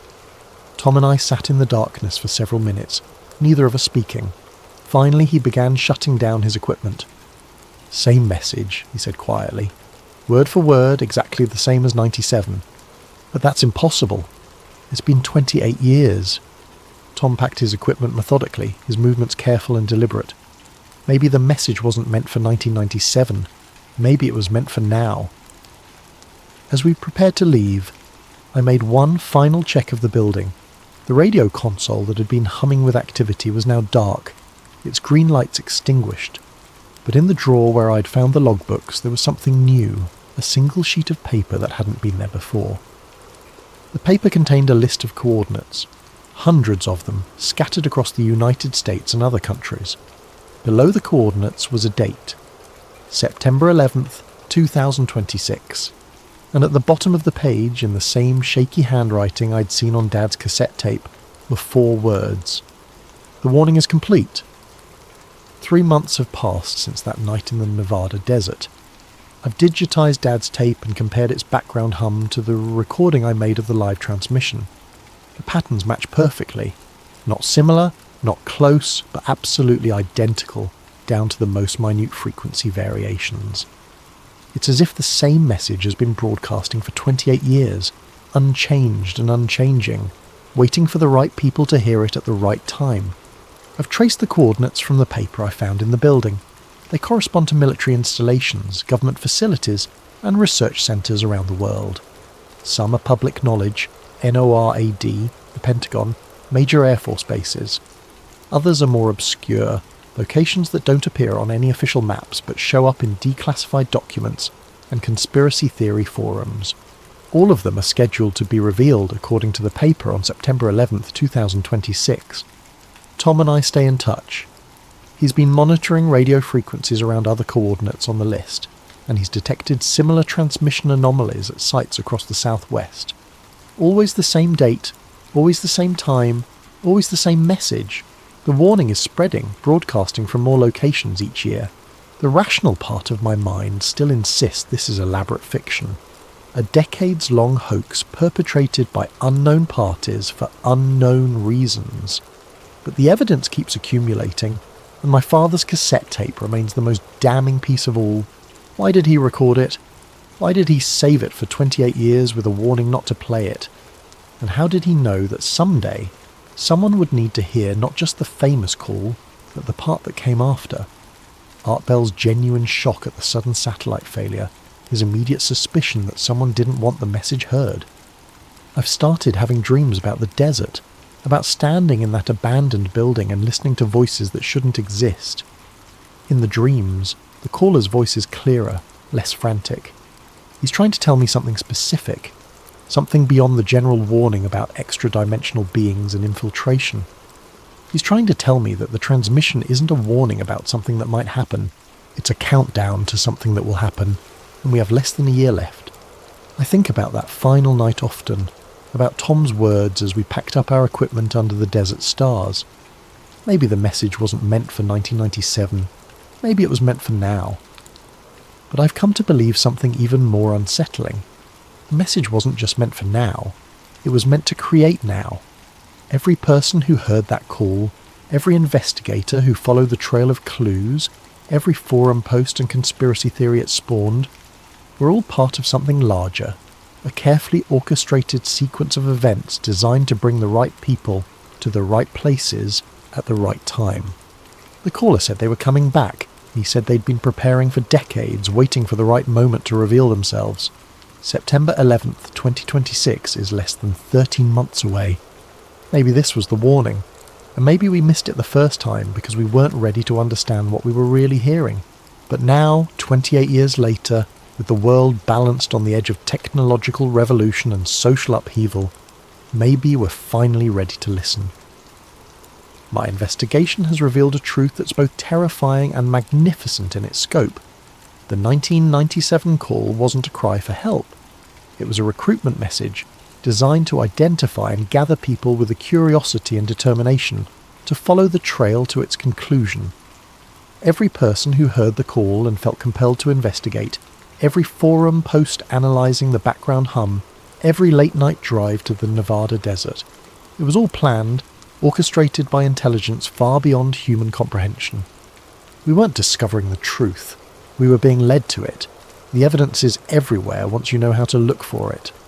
The forum posts from 1999 that conveniently provided just enough information to keep people searching. The local residents at each site who had decades of documentation ready to share with visitors. The federal authorities who warned people away but never actually prevented them from reaching the sites. Even Tom's appearance at the Nevada installation wasn't coincidence. I've since learned that he received an anonymous tip about unusual activity at the site, timed perfectly to ensure he'd be there when I arrived. We were meant to meet, meant to combine our knowledge and resources to uncover the full scope of the network. The question is, are we ready for what comes next? I've set up my own monitoring equipment now, scanning frequencies around the clock. The annual transmissions are getting stronger, more frequent. What started as a single desperate call in 1997 has become a network of signals broadcasting from locations across the globe. But I've also detected something new in recent weeks. Responses. Other voices, speaking in languages I don't recognise, transmitting from coordinates that don't appear on any of our maps. The network isn't just broadcasting anymore, it's communicating, coordinating, preparing for something massive. The pattern is accelerating. 2 weeks ago, Tom called me with news that confirmed my worst fears. His equipment had detected a massive power surge across the entire southwestern United States, centred on the Nevada installation. The surge lasted exactly 11 minutes, the same duration as the original 1997 call, and occurred at precisely 3:10 a.m. Pacific time. But it wasn't September 11th, it was August 30th, 2 weeks early. The timeline's changing, Tom told me over our encrypted connection. Whatever they've been building toward, it's happening faster than planned. I drove back to Nevada that same night, arriving at the installation just before dawn. The building looked the same from the outside, but inside everything had changed. The old radio console had been replaced with equipment I'd never seen before. Sleek, crystalline structures that hummed with barely contained energy. The walls were lined with displays showing data streams in symbols that looked almost hieroglyphic. And standing in the centre of it all was a man I recognised from photographs in Dad's papers. He was older now, greyer, but unmistakably the same person who had signed those letters as J. Mitchell. "You're right on time," he said without turning around. "Your father said you'd figure it out eventually. He was very proud of you, you know." "You knew my father." Mitchell smiled sadly. Jim was one of us from the beginning, a member of the group tasked with documenting and preserving evidence of the contact protocol. We've been preparing for this moment for over 30 years. Contact protocol? The systematic introduction of humanity to our partners in this venture, Mitchell explained, gesturing toward the alien equipment surrounding us.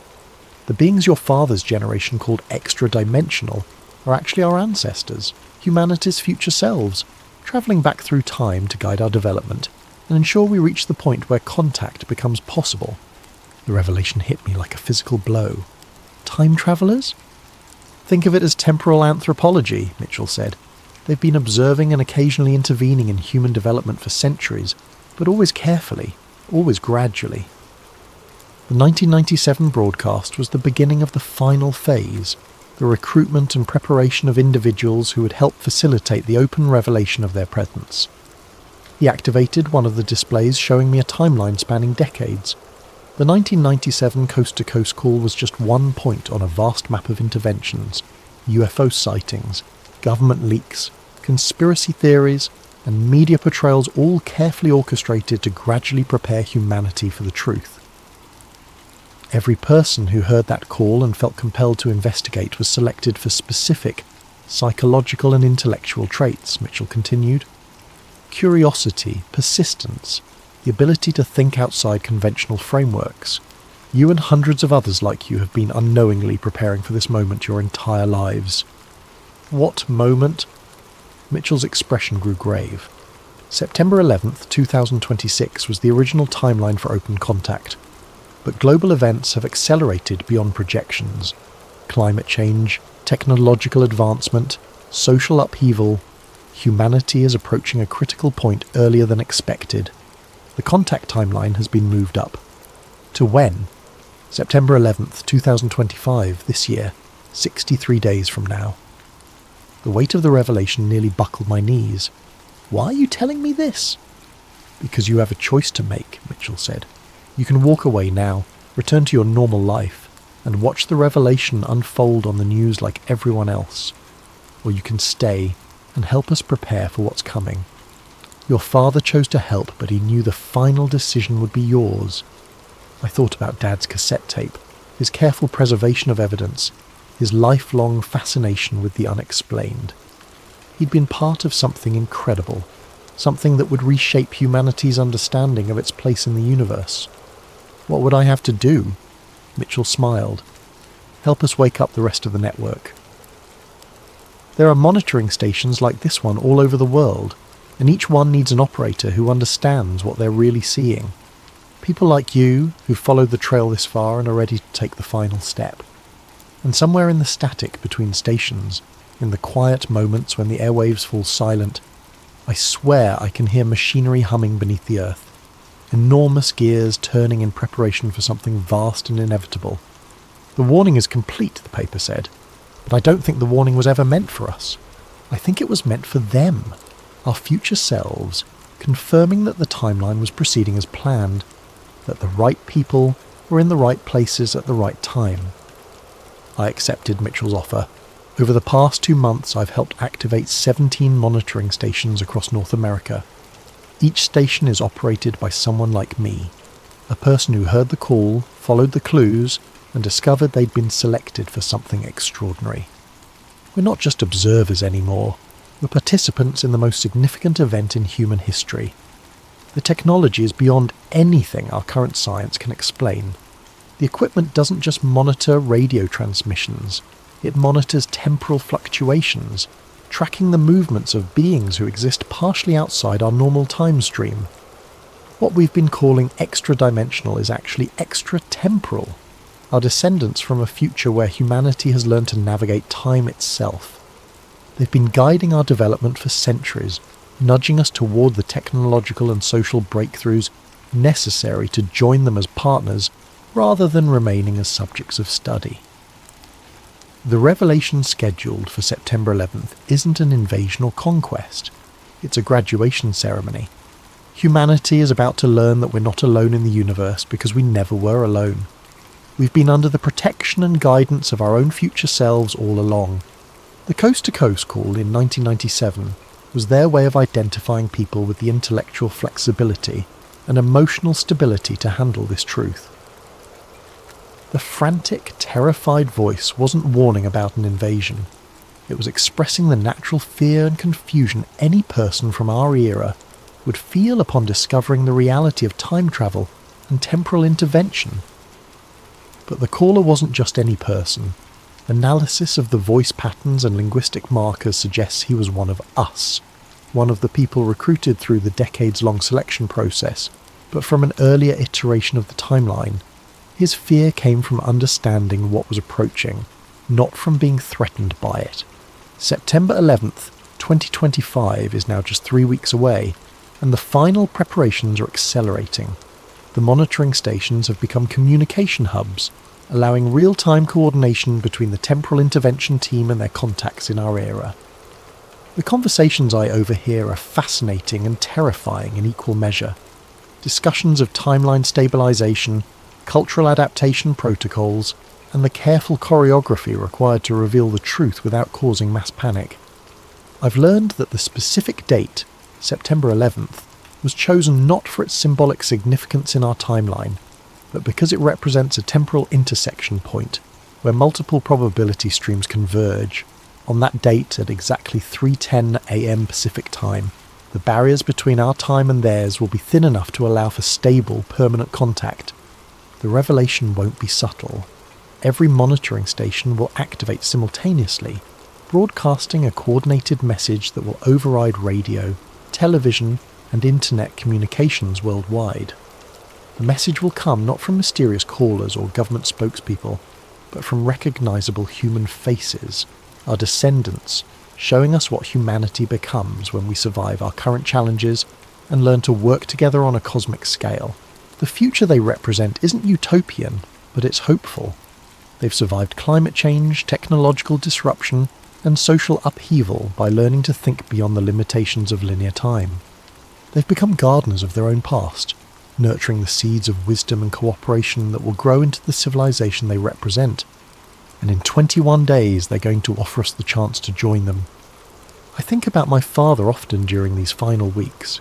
He spent years preserving that cassette tape, knowing that someday his son would need to hear it and follow the trail to its conclusion. He was part of a generation that laid the groundwork for this moment, and now it's my generation's turn to take the next step. The choice that awaits humanity on September 11th isn't whether to accept or reject contact with alien beings. It's whether we're ready to accept responsibility for becoming the ancestors of a civilization capable of travelling through time to guide its own development. Are we ready to become gardeners of time itself? In 18 days, we'll find out, what if humanity's greatest treasure was never meant to be found? What if some doors were sealed not to keep us out, but to keep something else in? Tonight's story takes us deep into the heart of India's most sacred temple, where ancient warnings echo through marble halls and gold-laden chambers hide secrets that predate recorded history. Before we begin, I want to give a thank you to Brassneck23 for suggesting this chilling tale of forbidden knowledge and cosmic horror. If you have ideas for future stories, please leave them in the comments below. And if you enjoy these late-night journeys into the unknown, don't forget to like and subscribe to Sleep Theories for more stories that will keep you questioning what lurks in the shadows of our world. Now dim the lights, settle in, and prepare yourself for a story where curiosity becomes a curse and some mysteries are better left buried. The invitation arrived on cream-coloured paper, embossed with the seal of the Supreme Court of India. As a historian specialising in South Asian antiquities, I had expected many things in my career, but never a formal request to witness what the media was calling the greatest archaeological discovery of the modern era. The Sri Padmanabhaswamy Temple in Thiruvananthapuram, Kerala, had stood for over 1,000 years as one of India's most sacred sites. Dedicated to Lord Vishnu, its towering gopurams scraped the tropical sky like a stone finger pointing toward the divine. What made it extraordinary wasn't just its spiritual significance, but what lay hidden beneath its ancient stones.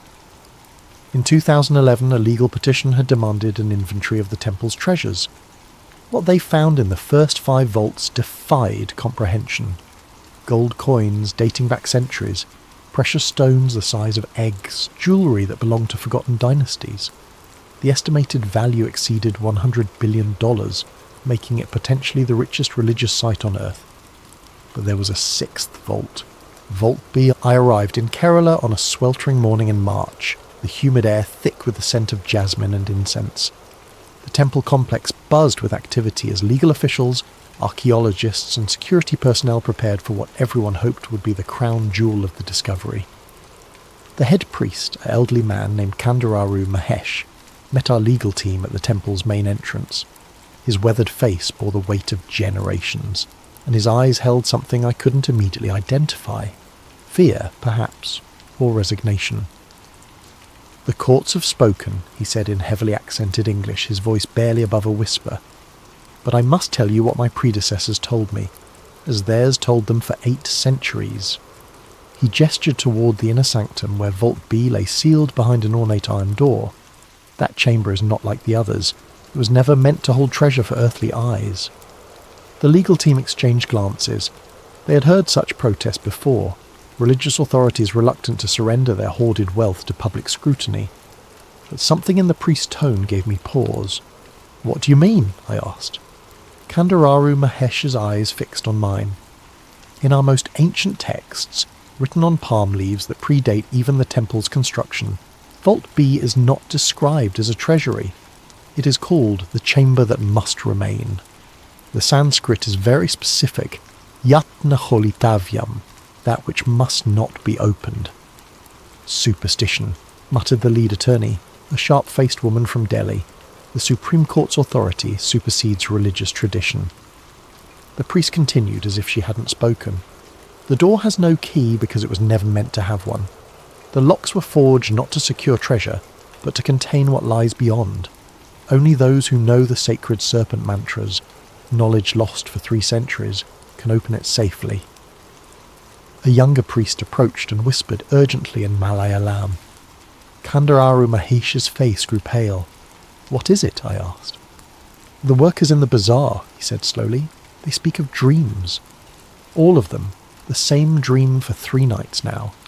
They see a great wind rising from beneath the temple, carrying with it the breath of destruction." The attorney scoffed, but I noticed her hand trembling slightly as she made notes on her tablet. The other officials seemed less confident now, their earlier enthusiasm dimmed by the weight of the priest's words. As we walked toward the inner sanctum, I caught fragments of conversation among the temple workers. They spoke in hushed tones, casting nervous glances toward the sealed vault. An old woman selling flowers outside the temple grabbed my arm as I passed. "Sahib," she whispered urgently, "my grandmother told me stories." She said when the British came to survey the temple in 1931, they tried to open that door. 3 of them died within a week. 1 drowned in his own bathtub, 1 fell from his horse, 1 simply stopped breathing. I gently freed my arm, but her words followed me like shadows. As a rational man of science, I dismissed such tales as folklore born of ignorance and superstition. Yet something about the atmosphere around Vault B felt different. The air seemed thicker there, charged with an energy that made my skin prickle. The vault's door stood before us now, a masterpiece of medieval craftsmanship. Unlike the other vaults, which had been sealed with relatively simple locks, Vault B presented a complex puzzle of interlocking mechanisms.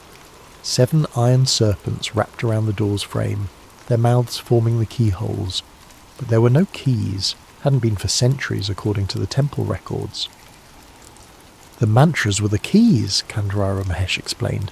"Specific vibrations, spoken in precise sequence, would cause the mechanisms to release. But those who knew them took the knowledge to their graves in the 1750s, believing it safer that way. The legal team was growing impatient. They had come here to document treasure, not listen to religious lectures.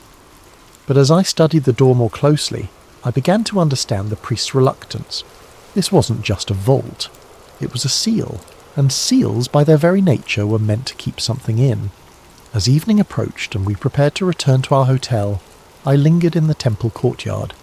The setting sun painted the gopuram in shades of gold and crimson, and the evening prayers began their eternal rhythm. But beneath the familiar sounds of devotion, I could swear I heard something else.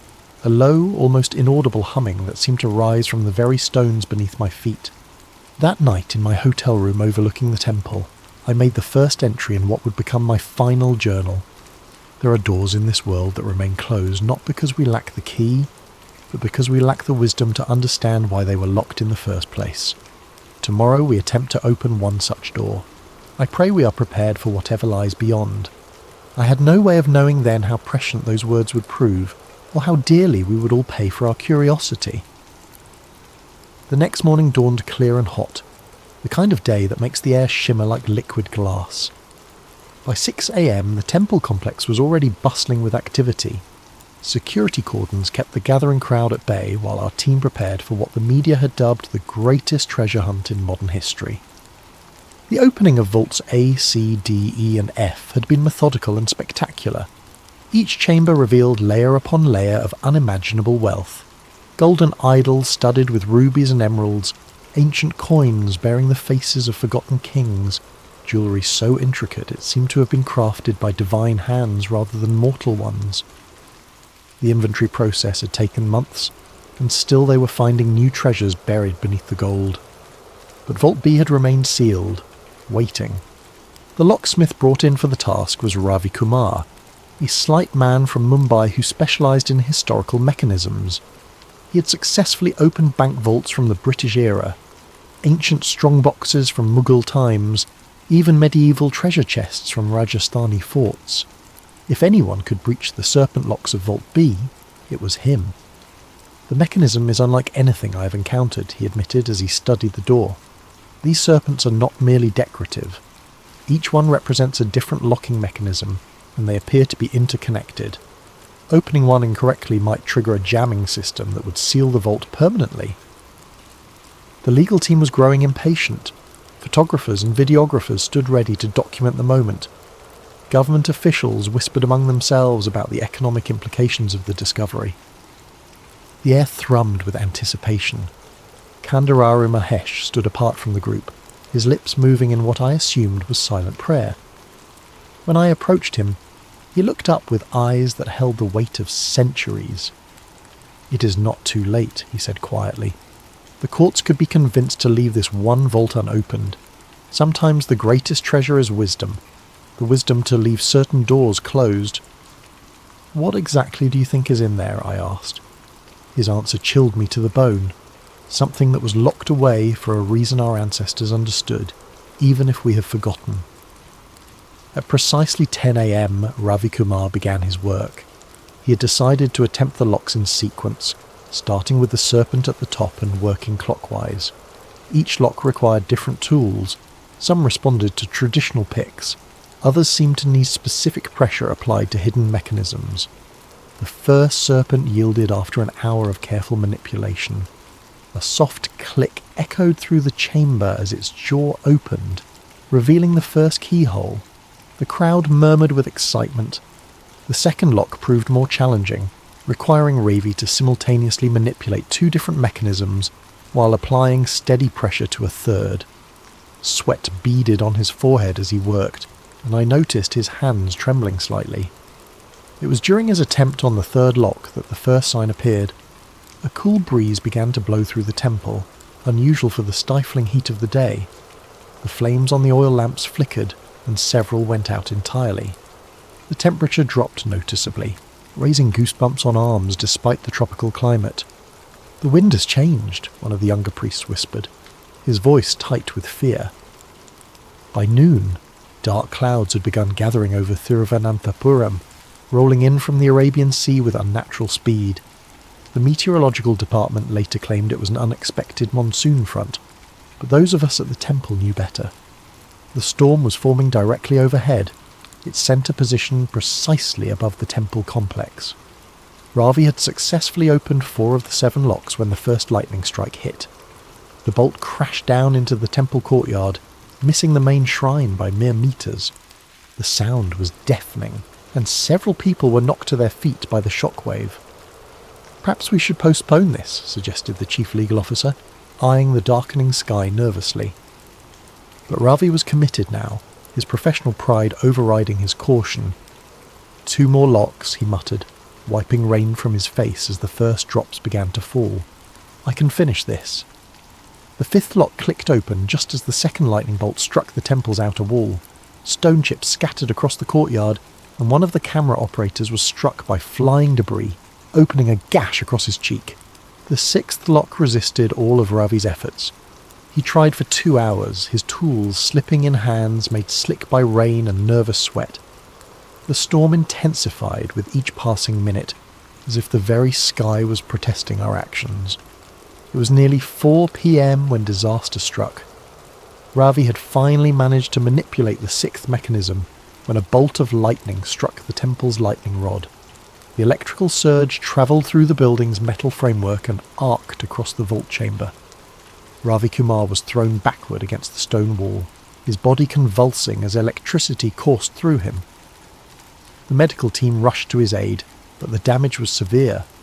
Burns covered his arms and chest, and his heart had stopped briefly before the medics managed to revive him. As they carried him away on a stretcher, barely conscious and mumbling incoherently about voices in the metal, the storm reached its full fury. Rain lashed the temple complex with the force of a hurricane, and hail the size of golf balls battered the ancient stones. The Supreme Court officials huddled in the main shrine, their expensive suits soaked, and their earlier confidence completely evaporated. The lead attorney tried to maintain her composure, but I could see the fear in her eyes as she spoke into a satellite phone. "Yes, sir, I understand. Unusual circumstances. We'll suspend operations until—" "Yes, sir, immediately." When she ended the call, her hands were shaking. The Supreme Court has ordered a temporary halt to all vault opening activities pending a full review of safety protocols. Kandararu Mahesh, who had watched the entire ordeal in stoic silence, finally spoke. The door has 6 locks open and 1 remaining. This is the most dangerous state. It is neither sealed nor opened, but suspended between states. What does that mean? I asked. It means, the old priest said, his voice barely audible over the thunder, that whatever lies beyond can sense us now. It knows we are here. As if in response to his words, a sound emerged from behind the vault door, low, rhythmic, like the breathing of some vast creature. It was barely perceptible beneath the storm's fury, but those of us close to the vault heard it clearly, the breathing of something that had been waiting a very long time to be awakened. That evening, as the storm finally began to subside, I made my second journal entry. We have accomplished something today, though I am no longer certain it was wise. The vault door stands partially open, like a mouth frozen mid-scream. 6 of 7 locks have yielded to our tools, but the 7th remains. Ravi Kumar lies in the hospital, his condition stable but his mind changed. He speaks of whispers in an ancient tongue, of promises made in the darkness before dawn. The priests were right about one thing. This is not merely a treasure vault, but what it truly contains remains to be seen. The breathing has stopped for now, but I find myself straining to hear it return. Part of me dreads what tomorrow will bring. Another part cannot wait to discover the truth. I fear both parts of me may soon regret their curiosity. Sleep eluded me that first night. Every time I closed my eyes, I heard that rhythmic breathing echoing from behind the vault door. The storm had passed, leaving the air thick with humidity and the scent of ozone, but an oppressive atmosphere lingered over the temple complex like a shroud. At 2 a.m, I gave up on rest and decided to return to the temple. The security guard, still shaken by the day's events, barely glanced at my credentials as I passed through the gates. Most of them huddled around a small fire in the courtyard, speaking in hushed Malayalam and casting nervous glances toward the inner sanctum. The temple at night was a different creature entirely. Shadows pooled in corners where daylight never quite reached, and the ancient stone seemed to absorb what little moonlight filtered through the monsoon clouds.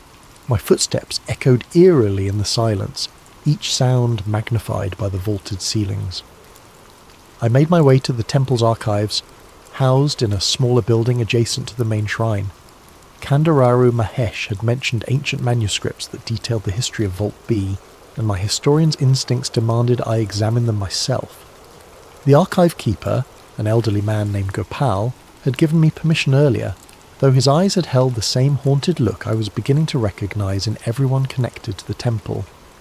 The archive was a treasure trove of knowledge, filled with palm leaf manuscripts, copper plates inscribed with ancient Tamil and Sanskrit, and bound volumes of temple records dating back centuries.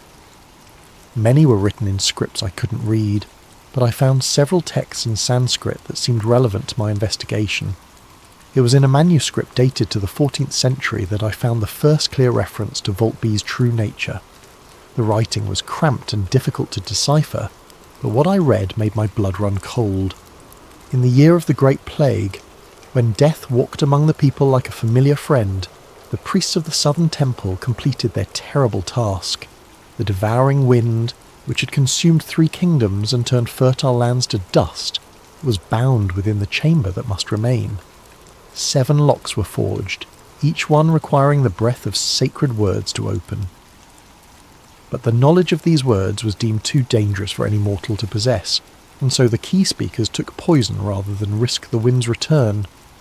The devouring wind, not treasure, not gold, not jewels, but something the medieval priests considered so dangerous that they willingly died to keep it contained. I continued reading, my hands trembling slightly as I turned the fragile pages. The binding required the sacrifice of 49 Brahmin priests, their life breath woven into the mantras that hold the wind in check. Should the seals ever be broken without the proper words, the wind will taste freedom again and hunger for the breath of all living things. It will seek first those who disturbed its slumber, then spread outward like ripples on a pond, until all the world gasps for air that will not come. The sound from the main temple made me look up. It was faint, almost inaudible but distinctly rhythmic. The breathing had resumed. I closed the manuscript carefully and made my way back toward the inner sanctum, my heart hammering against my ribs. The temple seemed different now, as if the very architecture was aware of my presence. Shadows moved where no shadows should be, and the air felt thick, almost viscous. The vault chamber was empty of people, but not of presence. The partially open door seemed to pulse with malevolent life, and the breathing was definitely stronger now. It wasn't coming from behind the door, I realised with growing terror. It was coming from beneath it. As I stepped closer, I noticed something else. The temperature around the vault had dropped significantly. My breath came out in small puffs of vapour, and frost was forming on the metal serpents despite the tropical climate outside. Then I heard the voices. They were whispers at first, so faint I thought they might be the wind through stone corridors. But as I strained to listen, they became clearer. Multiple voices, speaking in a language I didn't recognise but which seemed hauntingly familiar, as if heard in half-remembered dreams. The whispers seemed to be coming from the gaps around the vault door, rising up from some vast space below. They spoke in rhythmic cadences that matched the breathing, and though I couldn't understand the words, their meaning was clear. Hunger, ancient and patient, promises of release, threats of what would come if the final lock was opened. I fumbled for my phone to record the phenomenon, but the device was completely dead despite having a full charge when I had entered the temple. The whispers grew louder, more insistent, and I realised they were becoming comprehensible. The seeker comes in the dark. The seeker who reads the old words. Closer. Seeker. Closer to the threshold. So long since warm breath filled these chambers. Terror flooded my system and I stumbled backward, knocking over a brass lamp that clattered against the stone floor. The sound echoed like gunshots through the temple, and suddenly the whispers stopped. The silence was somehow worse than the voices had been. I fled the temple, my academic composure completely shattered.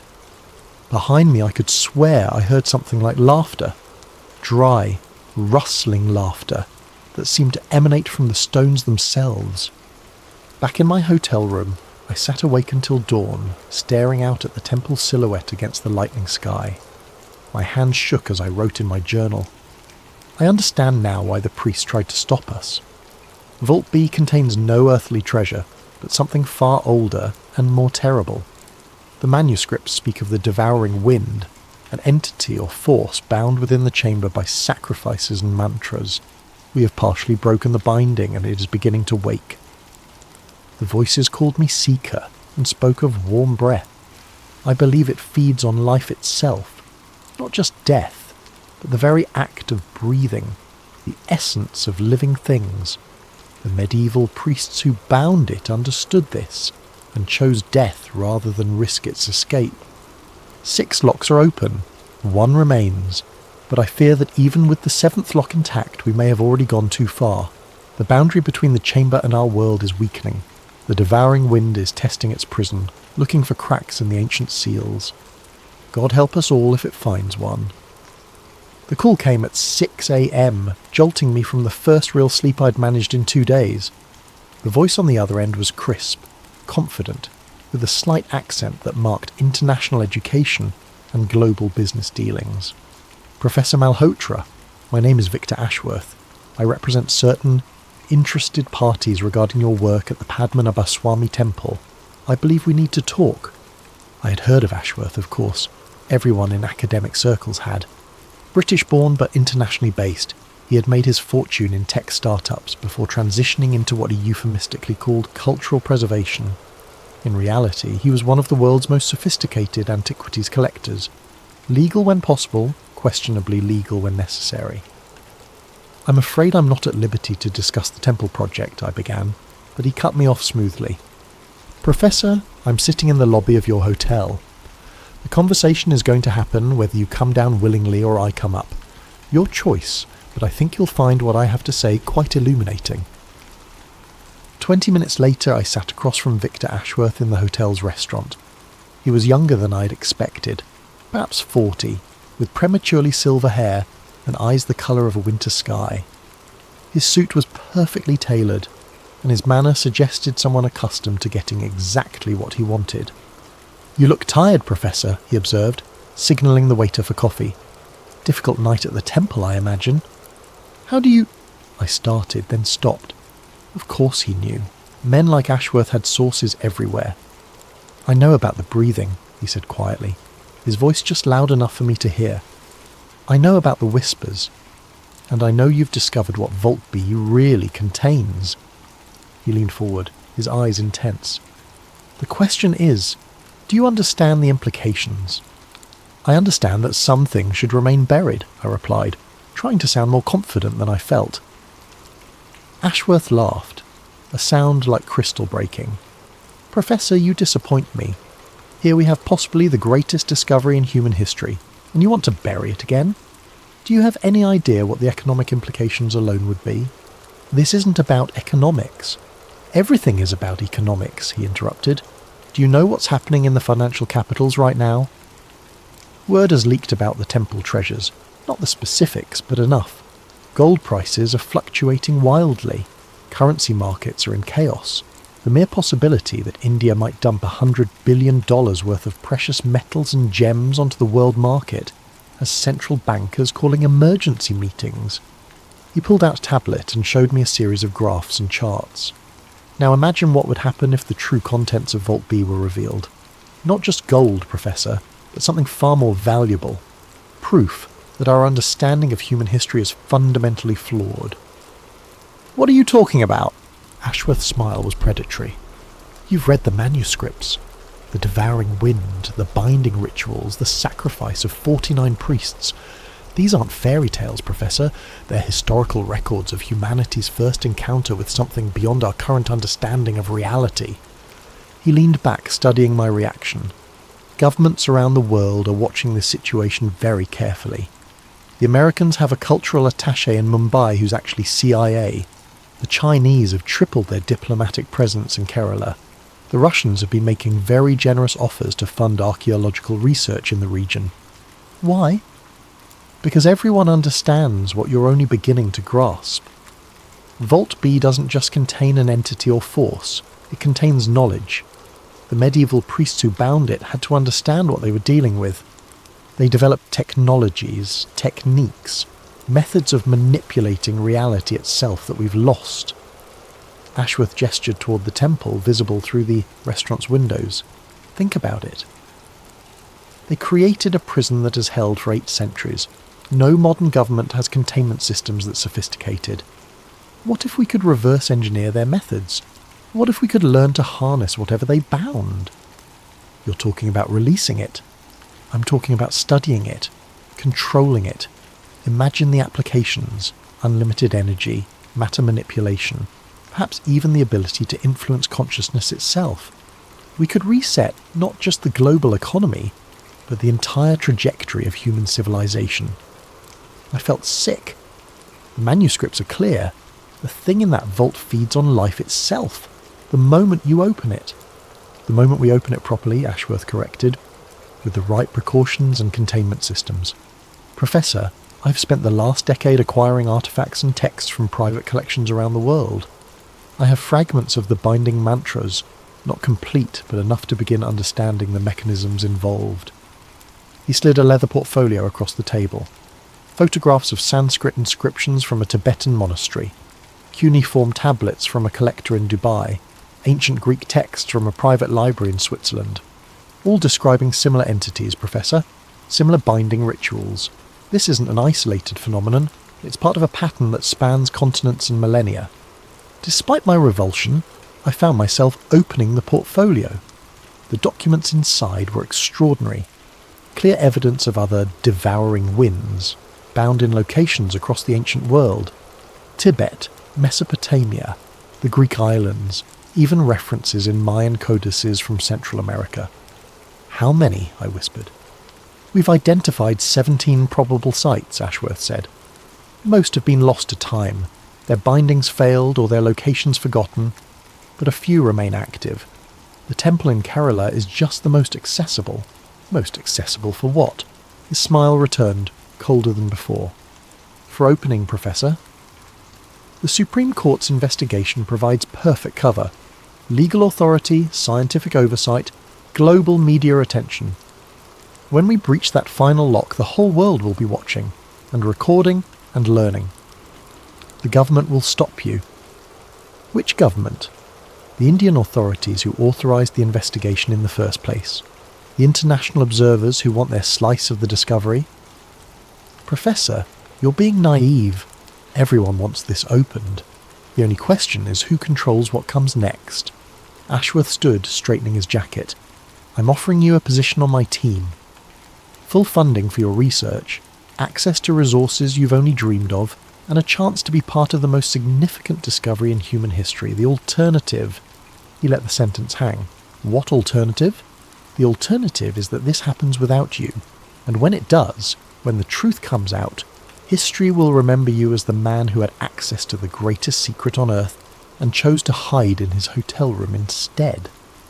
After he left, I sat alone in the restaurant for hours, staring at the portfolio he'd left behind. The evidence was undeniable. Whatever was bound in Vault B was part of something much larger, much older than I'd imagined. But I also remembered the voices in the dark, the hunger in their whispered words, the way the temperature dropped and shadows moved without reason. Some doors, I realised, were locked from the inside. That evening I made what would prove to be my most fateful journal entry. Ashworth's offer is tempting, I must admit. The chance to study something truly unprecedented, to be part of rewriting human history. But I cannot shake the feeling that we are children playing with weapons we do not understand. The manuscripts speak of the devouring wind's hunger, its patient malevolence. This is not some abstract force to be studied and harnessed. This is something that waits and watches and learns about those who would disturb its slumber. I have decided to decline Ashworth's offer, but I fear the decision has been made for all of us. One way or another, Vault B will be opened. The only question now is whether any of us will survive what comes next. The breathing grows stronger each night. Soon, I think, it will not matter what we choose. The choice will be made for us. 3 days passed in tense anticipation. The Supreme Court maintained its suspension of official vault opening operations, while Ravi Kumar recovered in the hospital, but the media attention only intensified. International news crews camped outside the temple, and the Indian government found itself under increasing pressure from various quarters to resume the investigation. I spent those days translating more of the ancient manuscripts, piecing together a clearer picture of what the medieval priests had done. The binding ritual had been extraordinarily complex, requiring not just the sacrifice of the 49 Brahmins, but the coordinated efforts of thousands of devotees across multiple temple sites. The devouring wind hadn't simply been locked away, it had been woven into a spiritual prison that drew its strength from collective faith and continuous prayer. But faith was a finite resource, and prayers could be interrupted. On the 4th night I was awakened by my phone buzzing with an urgent text message. "It is done. Come quickly if you want to witness history. V.A. Ashworth."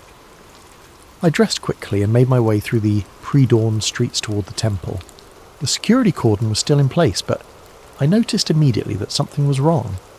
Too many of the guards were looking up at the sky instead of watching the perimeter, and several were making rapid phone calls. The first thing I noticed when I reached the inner sanctum was the silence. No breathing, no whispers, just an oppressive quiet that seemed to press against my eardrums. The second thing I noticed was the smell. Ozone and heated metal, as if lightning had recently struck inside the temple itself. The vault door stood completely open. Ashworth waited in the chamber, along with 2 technicians I didn't recognise and a security team that looked more military than civilian. He wore a satisfied smile, and what appeared to be some kind of specialised breathing apparatus around his neck. "Professor," he greeted me warmly. "Perfect timing. We completed the breach about an hour ago." "How?" I managed to ask, staring at the open serpent locks. "Plasma cutting equipment," one of the technicians explained. "Industrial grade, used for offshore oil rig construction. We simply severed the final lock mechanism rather than trying to manipulate it." "But the mantras," I protested. "The manuscript said..." The manuscripts were written by medieval priests, Ashworth interrupted. Brilliant for their time, but ultimately limited by the technology available to them. Sometimes, Professor, brute force is more effective than ancient wisdom. He gestured toward the open vault. Would you like to see what 8 centuries of mystery looks like? Against every instinct screaming in my head, I approached the doorway. What I saw beyond defied everything I had expected. The vault wasn't a chamber at all, or it was the entrance to a shaft that descended deep into the earth. Stone steps, worn smooth by age, spiraled downward into darkness so complete that our powerful flashlights couldn't penetrate more than a few dozen feet. The walls were carved with intricate reliefs depicting what appeared to be apocalyptic scenes. Cities consumed by winds that moved like living things, skies raining fire, figures in priestly robes performing desperate rituals as the world ended around them. But it was the air currents that truly frightened me. Wind rose continuously from the depths, carrying with it a scent like heated metal and ozone.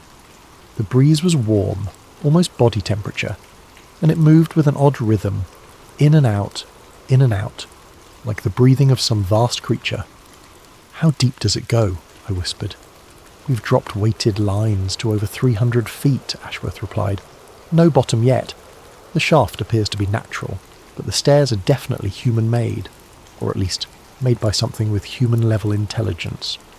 One of the technicians, a young woman with short dark hair, looked up from her instruments. Sir, the atmospheric readings are getting more unusual. Oxygen content is actually higher than normal, but there's something else in the air. Some kind of complex hydrocarbon chain we can't identify. Breathable? Ashworth asked. Technically yes, but I wouldn't recommend it without filtration. As if summoned by her words, a sound echoed up from the depths. It wasn't quite a voice, but it wasn't quite wind either. Something between the two, like words spoken by air itself. The temperature in the chamber began to drop rapidly. Frost formed on the metal equipment, and our breath came out in visible puffs despite the tropical climate outside. Sir, the male technician called urgently, the seismic monitors are picking up vibrations. Something's moving down there. Ashworth's expression grew excited rather than concerned. Moving how? Geological activity? No, sir. The pattern is too regular, too rhythmic. It's almost like breathing, I finished for him. A new sound emerged from the shaft. A low, inhuman moan that seemed to rise from the impossible depths. The wind currents intensified, and suddenly papers throughout the chamber began whipping around as if caught in a hurricane. Power's fluctuating, one of the technicians reported. All our equipment is showing interference. The lights went out. In the darkness, lit only by emergency battery-powered lamps, the moaning from the shaft grew louder and more complex. It was definitely voices now. Multiple voices speaking in harmony, but no language any human throat could produce. The words seemed to bypass the ears entirely and resonate directly in our bones. Free, so long bound, taste the warm breath, feel the life, hungry, so very hungry. The emergency lighting flickered and failed, plunging us into absolute darkness. In that darkness, something touched my face. Not a hand, not a wind, but something that felt like moving air with purpose and intelligence. "Everyone out!" Ashworth shouted, his earlier confidence completely evaporated. "Full evacuation now!" We stumbled toward the chamber entrance, guided only by the dim glow of our flashlights. Behind us, the voices from the shaft grew louder and more insistent, and the wind carried with it something that felt distinctly aware. As we burst out of the inner sanctum into the temple courtyard, the full magnitude of what we had done became horrifyingly clear. The power grid for the entire city had failed. Thiruvananthapuram stretched out below us in complete darkness, not a single light visible from the temple's elevated position. Emergency sirens wailed in the distance, and the night sky flickered with what looked like aurora borealis. Impossible at this latitude.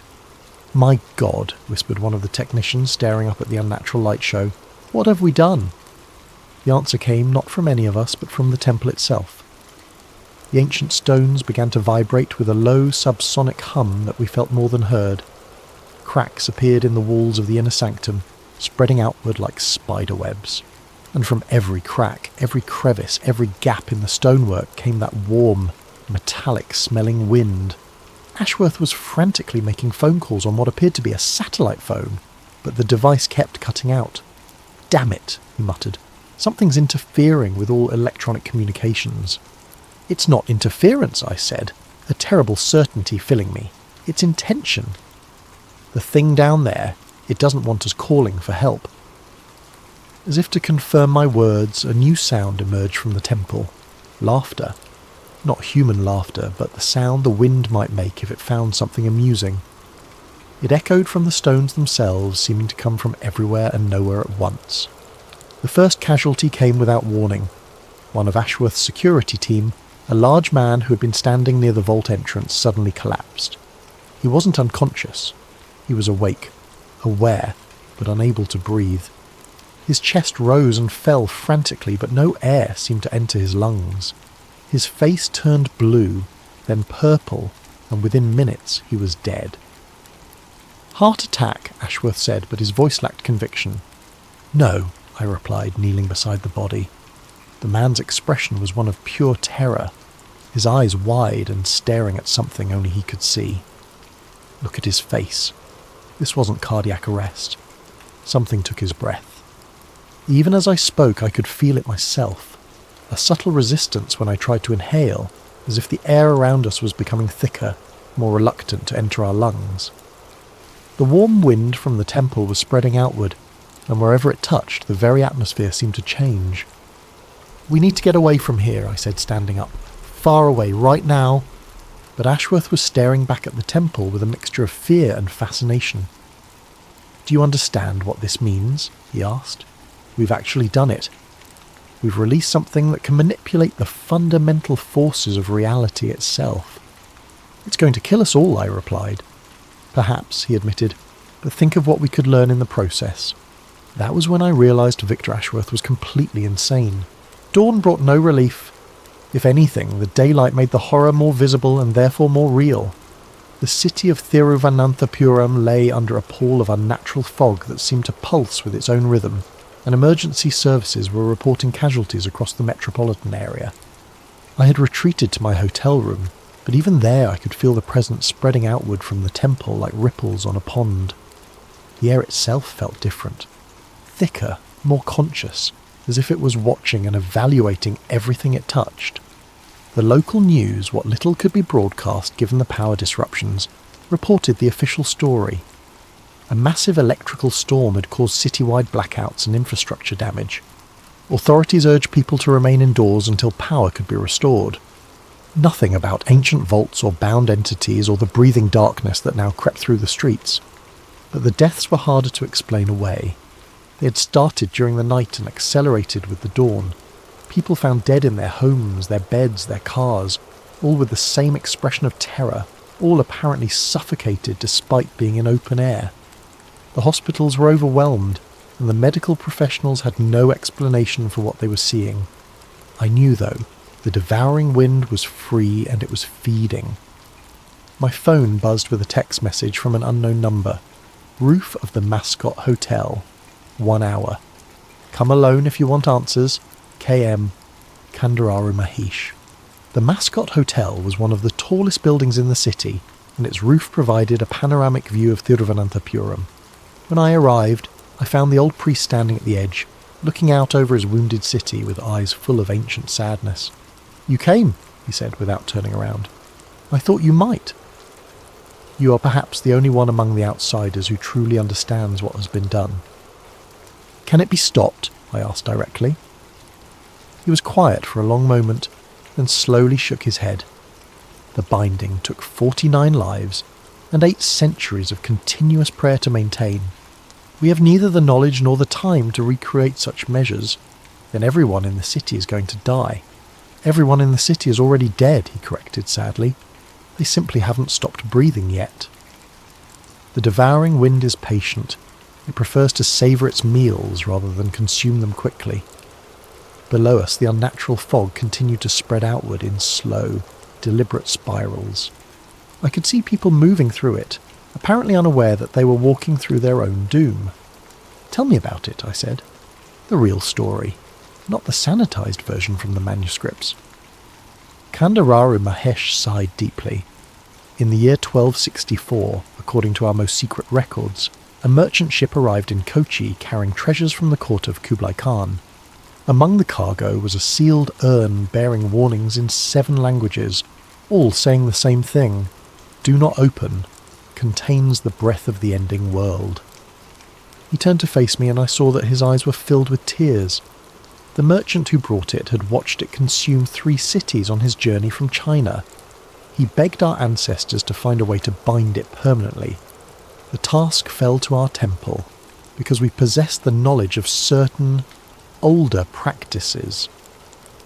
What kind of practices? The kind that modern men would dismiss as superstition. But you have seen the results of those practices, Professor. They worked for 8 centuries. A new sound reached us from the city below, screaming. Not the screams of injury or fear, but the screams of people discovering that the air they breathed was becoming their enemy. The binding ritual, I pressed. Can any part of it be recreated? The ritual required 49 volunteers to surrender their life breath to strengthen the prison. Each one had to die while speaking specific mantras, their last words becoming part of the seal itself. Even if we could find such volunteers, the knowledge of the mantras died with the last key speaker in 1751. There must be something. There is one possibility, he interrupted. The devouring wind is not truly alive in the way we understand life. It is hunger given form, appetite made manifest. But even hunger can be satisfied, at least temporarily. What do you mean? It feeds on the breath of living things, not just the act of breathing, but the life force that breath represents. If it could be given a sufficiently large offering, it might return to dormancy long enough for new bindings to be crafted. The implication hit me like a physical blow. You're talking about feeding it an entire city. I am talking about the choice that will soon face the world. Feed it one city, or watch it spread across continents. The devouring wind grows stronger with each life it consumes. Soon, it will be powerful enough to cross oceans. Below us, the fog had thickened to the point where entire city blocks were invisible. Emergency sirens had fallen silent, either because the vehicles had stopped working, or because there was no one left to operate them. Ashworth, I said suddenly. Where is he now? Kandararu Mahesh's expression darkened. The fool who opened the vault? He has retreated to a compound outside the city. He believes he can study the entity, learn to control it. He does not understand that it is studying him in return. We have to stop him. We have to survive him, the priest corrected. The devouring wind can sense those who disturbed its prison. It will hunt each of us individually before turning its attention to the general population. You, Professor, are already marked. As if summoned by his words, I felt that familiar touch on my face, the sensation of intelligent air, evaluating and tasting. The temperature around us dropped by 20 degrees in seconds, and frost began forming on the rooftop despite the tropical heat. It has found us, Kandararu Mahesh said calmly. Now we run. But even as we headed for the stairwell, I wondered, in a city being consumed by living wind, where exactly could we run to? The fog was rising now, climbing the sides of buildings like a slow-motion tsunami, and within its grey depths, I could swear I saw shapes moving. Shapes that looked almost human, but moved with the fluid grace of air currents. The dead, I realised. The devouring wind wasn't just killing people, it was incorporating them, making them part of itself. We weren't just facing an ancient entity, we were facing an entity that was learning, growing, and building an army from its victims. The temple compound had become a fortress of desperate faith. When Kandararu Mahesh and I arrived, we found thousands of devotees gathered in the outer courtyards, their voices raised in continuous prayer, and their oil lamps creating islands of light in the encroaching grey fog. The sound of their chanting seemed to push back the unnatural mist, creating a bubble of clear air around the sacred grounds. The collective prayers, the old priest explained as we hurried toward the main shrine. They remember the old bindings, even if they don't understand them. Faith has power here. It always has. But even as he spoke, I could see the strain on the faces around us. Many of the devotees were elderly, and hours of continuous chanting were taking their toll. Several had already collapsed from exhaustion, and those who remained looked hollow-eyed with effort. "How long can they maintain this?" I asked. "Until they can't," he replied grimly. Inside the main shrine, a council of the temple's senior priests had gathered around ancient texts and ritual implements. They spoke in rapid Malayalam, their voices tight with urgency. When they saw Kandararu Mahesh, they fell silent and looked to him with the respect due to their senior member. He spoke to them in their native language for several minutes, and I watched their faces grow increasingly grave. Finally, one of them, a middle-aged man with intricate ritual scars on his arms, approached me. "You are the historian who witnessed the opening," he said in accented English. "You have seen the true nature of what we face." I nodded. "I've read the manuscripts. I understand what your ancestors did to bind it." "Then you understand why we must attempt the same ritual even without the proper knowledge?" "The 49 volunteers," I said, suddenly understanding. "You're going to try to recreate the original binding." "We are going to try," he confirmed, "but we lack the key speakers, the ones who knew the proper mantras. The binding will be improvised." "What does that mean?" Kandararu Mahesh answered for him. "It means we will probably fail, but perhaps we can weaken it enough that future generations will find a way to complete what we start." Outside, the chanting faltered for a moment, and immediately the temperature in the shrine dropped. Through the open doorways, I could see the grey fog pressing closer to the temple walls, like a living thing testing the boundaries of a cage. "The faithful are weakening," one of the younger priests observed. "Soon the prayers will not be enough." "Then we begin now," Kandararu Mahesh decided. "Gather the volunteers." I watched in horrified fascination as 49 temple priests and devoted laypeople stepped forward to offer their lives. They ranged in age from teenagers to elderly men and women, but all shared the same expression of serene determination. They understood exactly what was being asked of them, and they accepted it willingly. The ritual began at sunset, timed to coincide with the traditional evening prayers. The volunteers arranged themselves in a complex pattern around the temple's central shrine, each one positioned according to ancient diagrams that the priest had reconstructed from fragments of surviving texts. "What should I do?" I asked Kandararu Mahesh. "You should witness," he replied. "Someone must survive to tell what happened here. Someone must remember the sacrifice." The chanting began slowly, a low harmonic drone that seemed to resonate through the temple stones themselves.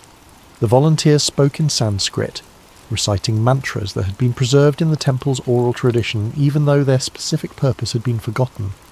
As the ritual progressed, I began to understand the mechanism of the original binding. The volunteers weren't simply dying. They were transforming their life force into something else, weaving their essential being into a spiritual barrier that could contain entities like the devouring wind.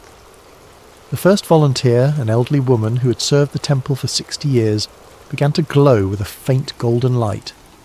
The light grew brighter as she continued chanting, and I realized that I could see through her, as if she was becoming translucent.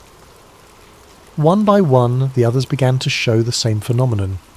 Their bodies became vehicles for something greater than individual consciousness, their voices harmonizing in ways that transcended normal human vocal cords.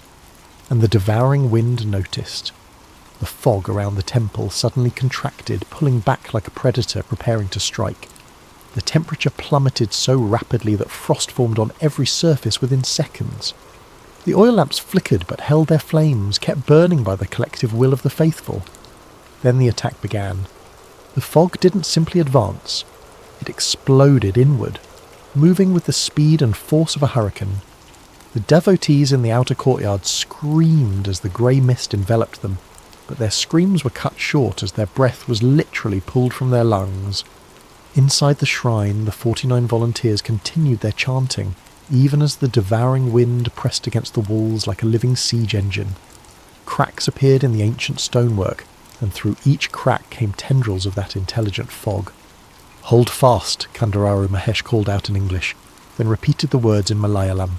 "The binding is almost complete." But I could see that several of the volunteers were beginning to fail. The transformation process was accelerating beyond their ability to control it. and instead of becoming part of a spiritual barrier, they were simply burning out like overloaded circuits. The devouring wind sensed the weakness and pressed its advantage. The main door of the shrine burst open, and the grey fog poured in like a living tide. I felt that familiar resistance when I tried to breathe, as if the air itself was turning hostile. 3 more volunteers collapsed, their light extinguished. Then 5 more. The binding pattern was falling apart, and with it, our last hope of containing the entity. That was when the impossible happened. The elderly woman, who had been the first to begin glowing, suddenly blazed with brilliant light. Not golden now, but white-hot and painful to look at directly. Her voice rose above the others, and the words she spoke were not in any human language, but somehow I understood them. By breath, given freely, by life offered willingly, by faith made manifest, be bound. The light spread from her to the remaining volunteers, linking them in a web of pure energy that filled the entire shrine. The devouring wind recoiled as if struck, and for a moment the grey fog retreated. But the effort was too much. One by one, the volunteers collapsed, their life force completely spent. Within minutes, only Kandararu, Mahesh and I remained conscious in the shrine, surrounded by the still forms of those who had given everything to buy us a temporary reprieve. Outside, the fog began to advance again, slower now but with renewed malevolent purpose. The binding had wounded it, but not destroyed it, and now it was angry. Did it work? I asked, though I already knew the answer. Kandararu Mahesh looked at me with eyes full of sorrow. We have given the world perhaps a day, maybe 2. The devouring wind will need time to heal from what was done to it here. But then it continues feeding. Then it continues feeding, he confirmed, and it will remember those who hurt it. It will come for us first, Professor, you and I, and the man who opened its prison. The hunt has already begun. As if to emphasize his words, that familiar touch caressed my face, cold now instead of warm, and infinitely patient. The devouring wind had learned to hate. The official response came with military precision. By dawn, the temple complex had been cordoned off by units of the Indian Army, and the media was reporting a catastrophic gas leak that had necessitated the evacuation of central Thiruvananthapuram. Satellite phones and internet connections throughout the city remained mysteriously disrupted, preventing any unauthorized communication about the true nature of events. I watched from a secure location as black helicopters circled the temple, and men in hazmat suits entered the shrine where 49 people had sacrificed their lives to buy humanity a few precious hours. Their bodies were removed in sealed containers, their sacrifice reduced to casualties of industrial accident in the preliminary reports. Victor Ashworth's compound had become a fortress of its own, ringed with military vehicles and buzzing with activity. From intelligence sources that Kandararu Mahesh somehow possessed, the temple's network of information was far more sophisticated than I had realized. We learned that Ashworth was in constant communication with officials from multiple governments. They're not trying to stop him, the old priest said as we reviewed the intercepted communications. They're trying to make a deal with him. The Supreme Court of India issued a terse statement that afternoon. Following a comprehensive geological survey, Vault B of the Sri Padmanabhaswamy temple has been found to be structurally compromised and empty of significant archaeological content. The chamber will be permanently sealed as a safety precaution. Empty, they were calling it empty, but I knew better. The thing that had been bound for 8 centuries was very much present. It had simply learned to hide itself while it recovered from the partial rebinding our desperate ritual had achieved. The grey fog had dissipated, but only because the devouring wind no longer needed such obvious manifestations. It was growing more sophisticated, more subtle in its approach. The death toll in the city had been substantial but explainable. Heart attacks, strokes, respiratory failures, all within the normal range of statistical variation for a population of 750,000. The medical examiners found nothing unusual because they weren't looking for the right signs. How do you autopsy someone whose life force has been gradually drained away? My official debriefing took place in a nondescript government building, conducted by officials who spoke in bureaucratic euphemisms and ask questions designed to establish a narrative rather than uncover truth. I was required to sign a comprehensive non-disclosure agreement backed by the Official Secrets Act, surrendering all notes, photographs, and recordings related to my work at the temple. Professor Malhotra, said the lead investigator, a thin woman with steel grey hair and eyes like winter, I trust you understand the sensitivity of this matter. National security, international relations, economic stability, all of these factors require that certain interpretations of events be maintained. You're asking me to lie about what I witnessed, I said. I'm asking you to consider the greater good, she replied. What purpose would be served by creating public panic over what are ultimately unexplained phenomena? The temple's treasures have been catalogued and will benefit the people of India. The archaeological investigation has been completed successfully. End of story. And the people who died? Tragic casualties of an industrial accident that has now been resolved. Their families will be compensated appropriately. She slid a leather portfolio across the table, similar to the one Ashworth had shown me, but thicker. Your compensation, Professor, consultation fees, research stipends, and a substantial grant for your university department, enough to fund a decade of legitimate archaeological work. The money was substantial, more than I could earn in 5 years of normal academic work. But it came with invisible chains, bank accounts that could be frozen, research permits that could be revoked, academic positions that could be eliminated with a phone call. What about Ashworth? I asked. Her expression didn't change, but something flickered behind her eyes. Mister, Ashworth is under protective custody while we assess the full implications of the situation. His cooperation with ongoing investigations has been valuable. Protective custody or house arrest? The distinction is irrelevant, Professor. What matters is that all parties involved understand their responsibilities moving forward. As I left the briefing, I noticed something that chilled me more than any supernatural encounter. The woman conducting the interview had a small serpent-shaped mark on her forehead, barely visible, like a birthmark or old scar. But I had seen that same mark beginning to form on my own face in the hotel mirror that morning. The devouring wind was marking its targets. That evening, in what I thought would be my final journal entry, I wrote, "The official version of events is now established. Vault B contained nothing but empty stone chambers and geological instability. The deaths in the city were caused by industrial accidents and natural causes. The strange phenomena witnessed by multiple people were hallucinations caused by stress and suggestion. Everyone who matters has been paid, threatened, or discredited into silence. The story that will appear in history books will be sanitized, rational, completely divorced from the terrifying reality of what we unleashed. But the thing in the vault is not bound by official narratives or government cover-ups. It is patient, intelligent, and now it has had time to study us, to learn about our world, our weaknesses, our technologies. Ashworth was wrong about one thing. We can't control what we don't understand. But he was right about another. This is just the beginning. What happened in Kerala will happen again, somewhere else, when the devouring wind is strong enough to manifest directly. I am marked now. We all are. Everyone who participated in opening the vault, everyone who witnessed its contents. It will come for us first, one by one, taking our breath and our lives as payment for the disturbance we caused. But perhaps that is justice.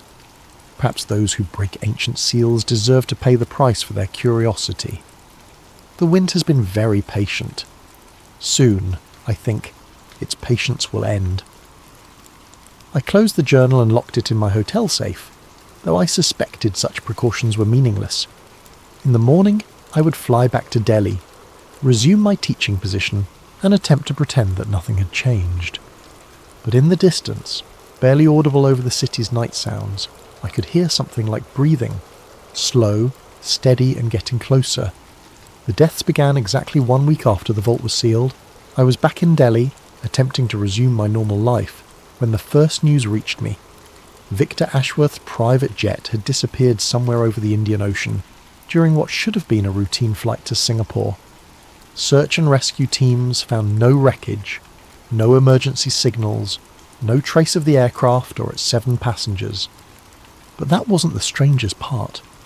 According to radar records and satellite tracking, the jet had been flying normally at 35,000 feet when it simply stopped. Not crashed, not descended, stopped. The radar signature had remained stationary in midair for 17 minutes before vanishing entirely from all tracking systems. Mechanical failure doesn't explain that pattern, I told myself, though I knew the real explanation was far worse. The devouring wind had claimed its first victim from among those who had directly participated in the vault's opening. 2 days later, I received a call from the hospital in Tiruvananthapuram. Ravi Kumar, the locksmith who had opened 6 of the 7 serpent locks, was dead. The official cause was listed as sudden cardiac arrest, but the nurse who spoke to me mentioned details that didn't make it into the medical report. "It was very strange, sir," she said in accented English. "He had been recovering well from his electrical injuries, but last night he began speaking in Sanskrit, complex verses that none of our translators could understand. He claimed that voices were calling to him from the chamber beneath the chamber. Then he tried to leave the hospital, saying he had to complete the work and open the final lock." "How did he die?" "He was found in the hospital's basement, sir, in a storage room that had been flooded with water, though there were no broken pipes or leaks. He had drowned, sir, drowned while standing upright with his lungs full of brackish water that tasted of the sea. Drowned in a locked room, hundreds of miles from any ocean. The parallels to the ancient texts were unmistakable. The devouring wind could manipulate more than just air. It could call forth the elements themselves to claim its victims. The pattern accelerated over the following weeks. Dr. Anita Sharma, the Supreme Court-appointed archaeological observer, died in her New Delhi apartment. Her neighbours reported hearing her screaming about voices in the ventilation system before she was found suffocated in a room with all windows open and perfect air circulation. Professor James Mitchell, the British geological expert who had consulted on the vault's structural integrity, was discovered dead in his London office. The cause of death was listed as aneurysm, but security footage showed him speaking to empty air for hours before his collapse, as if carrying on a conversation with invisible entities. Each death followed the same pattern. The victims would begin hearing voices, become obsessed with returning to complete some unfinished task, and then die by some form of suffocation or drowning. The authorities investigating each case found no connections, no patterns, nothing to suggest anything other than unfortunate coincidences. But I knew better. We were being hunted. The serpent mark on my forehead had grown more pronounced, visible now even in normal lighting. It appeared to be a brand of some kind, burned into the skin from within. When I researched similar marks in historical texts, I found references to the seal of the breathless, a sign that marked those claimed by entities that fed on life force. I wasn't the only one who had noticed. Other survivors of the vault opening had been reaching out through secure channels, comparing notes and sharing their growing terror. The government officials who had participated were using their resources to hide in secure locations. The journalists who had covered the story were fleeing to foreign countries. Everyone who had been touched by the devouring wind understood that running was pointless, but the human instinct for survival demanded the attempt. It was during this period of mounting dread that I received an unexpected visitor. Kandararu Mahesh appeared at my university office on a Tuesday morning, looking haggard and aged far beyond his years. "Professor," he said, settling into the chair across from my desk with obvious fatigue, "I bring grave news from Kerala. More deaths. Worse. The binding we attempted, it is failing more rapidly than we anticipated. The entity has learned to corrupt the spiritual barriers we erected. It no longer needs to wait for them to weaken naturally." He produced a tablet computer and showed me satellite imagery of the temple complex. What I saw made my blood freeze. The buildings were still there, but they appeared to be breathing. The stone walls expanded and contracted in a slow, rhythmic pattern that was clearly visible from space. "It has claimed the temple as its new body," Kandararu Mahesh explained. "The entire complex has become an extension of its consciousness. Soon, it will be strong enough to manifest directly anywhere in the world. How long do we have? Days, perhaps. But that is not why I came to see you." His expression grew even more grave. "I have discovered why you and I have survived when so many others have died." "What do you mean?" "The devouring wind does not simply kill its marked victims, it studies them first. It learns from each death, gaining knowledge about our world, our methods, our weaknesses. You and I represent the two sources of information it values most: academic knowledge and spiritual tradition." The implication hit me like a physical blow. We're not survivors. We're specimens. We're being preserved until the entity has learned everything it can from us. When that process is complete, we will die as the others have died, but our knowledge will live on as part of its consciousness. He stood to leave, moving with the careful precision of someone conserving limited strength. "I have perhaps 1 or 2 days before it completes its study of our temple's spiritual practices. You may have slightly longer. There is much academic knowledge to absorb." "Wait," I called as he reached the door. "There has to be something we can do. Some way to fight back." Kandurara Mahesh paused, his hand on the doorknob. "There is one possibility, but it would require a sacrifice greater than the 49 who died in our binding ritual." "What kind of sacrifice?" "The kind that destroys the teacher to prevent the student from learning." With those cryptic words he was gone, leaving me alone with the growing certainty that my time was running out. That night, I made what I believed would be my final journal entry. The hunting pattern is now clear. The devouring wind systematically eliminates those who disturbed its prison, but not randomly. It chooses its victims based on the knowledge they possess, learning from each death and growing stronger. I am not a survivor. I am a resource being carefully managed until it can be fully exploited. When the entity has absorbed everything I know about archaeological techniques, historical analysis, and academic methodology, it will discard me as it has discarded the others. But knowledge is a double-edged sword. If the thing in the vault can learn from us, perhaps we can learn from it as well. Perhaps there is still time to find a way to turn our knowledge against our hunter. The mark on my forehead grows warmer each night. Soon, I think, the lessons will begin. The dream started on a Thursday night, 3 weeks after Kandurara Mahesh's visit to my office. They weren't normal dreams.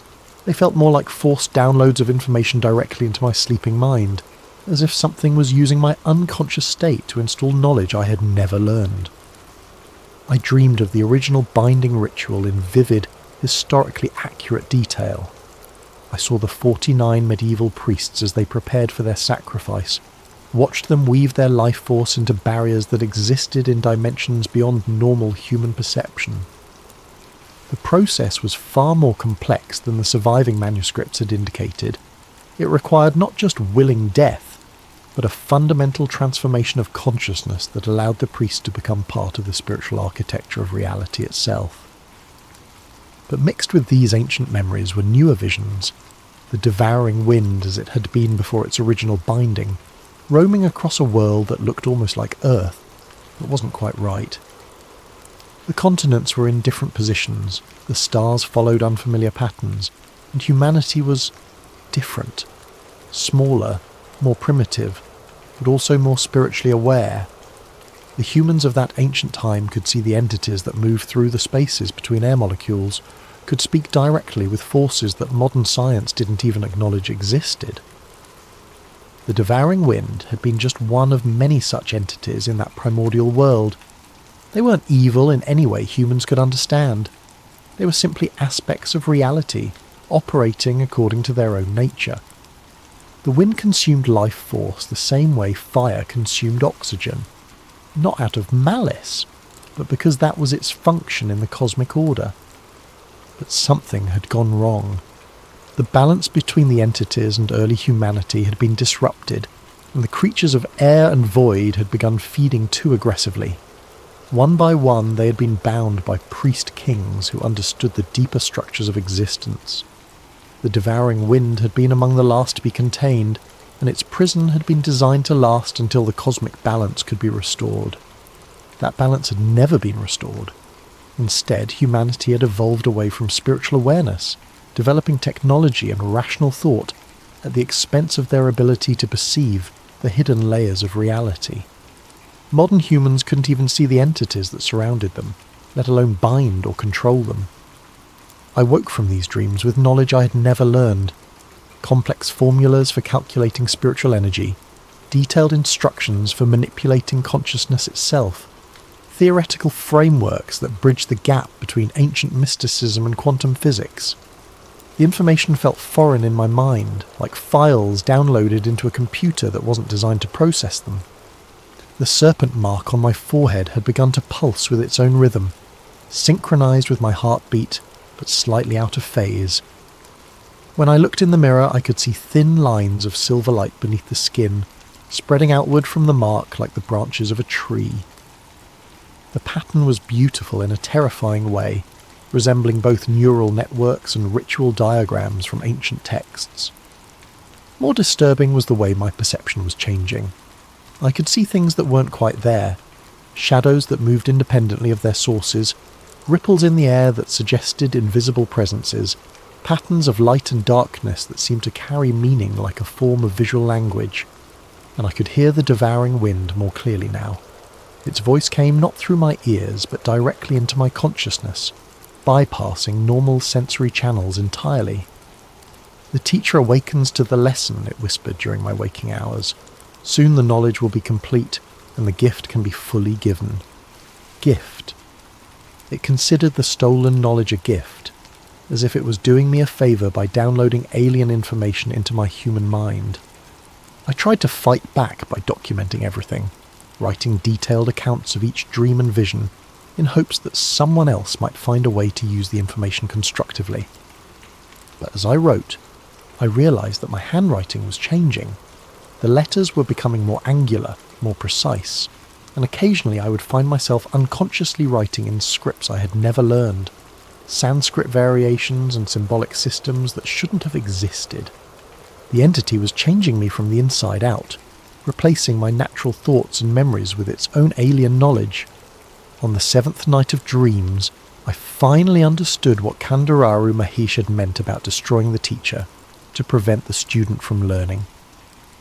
The old priest had found a way to corrupt the knowledge transfer process, introducing errors and contradictions into the information being absorbed by the devouring wind.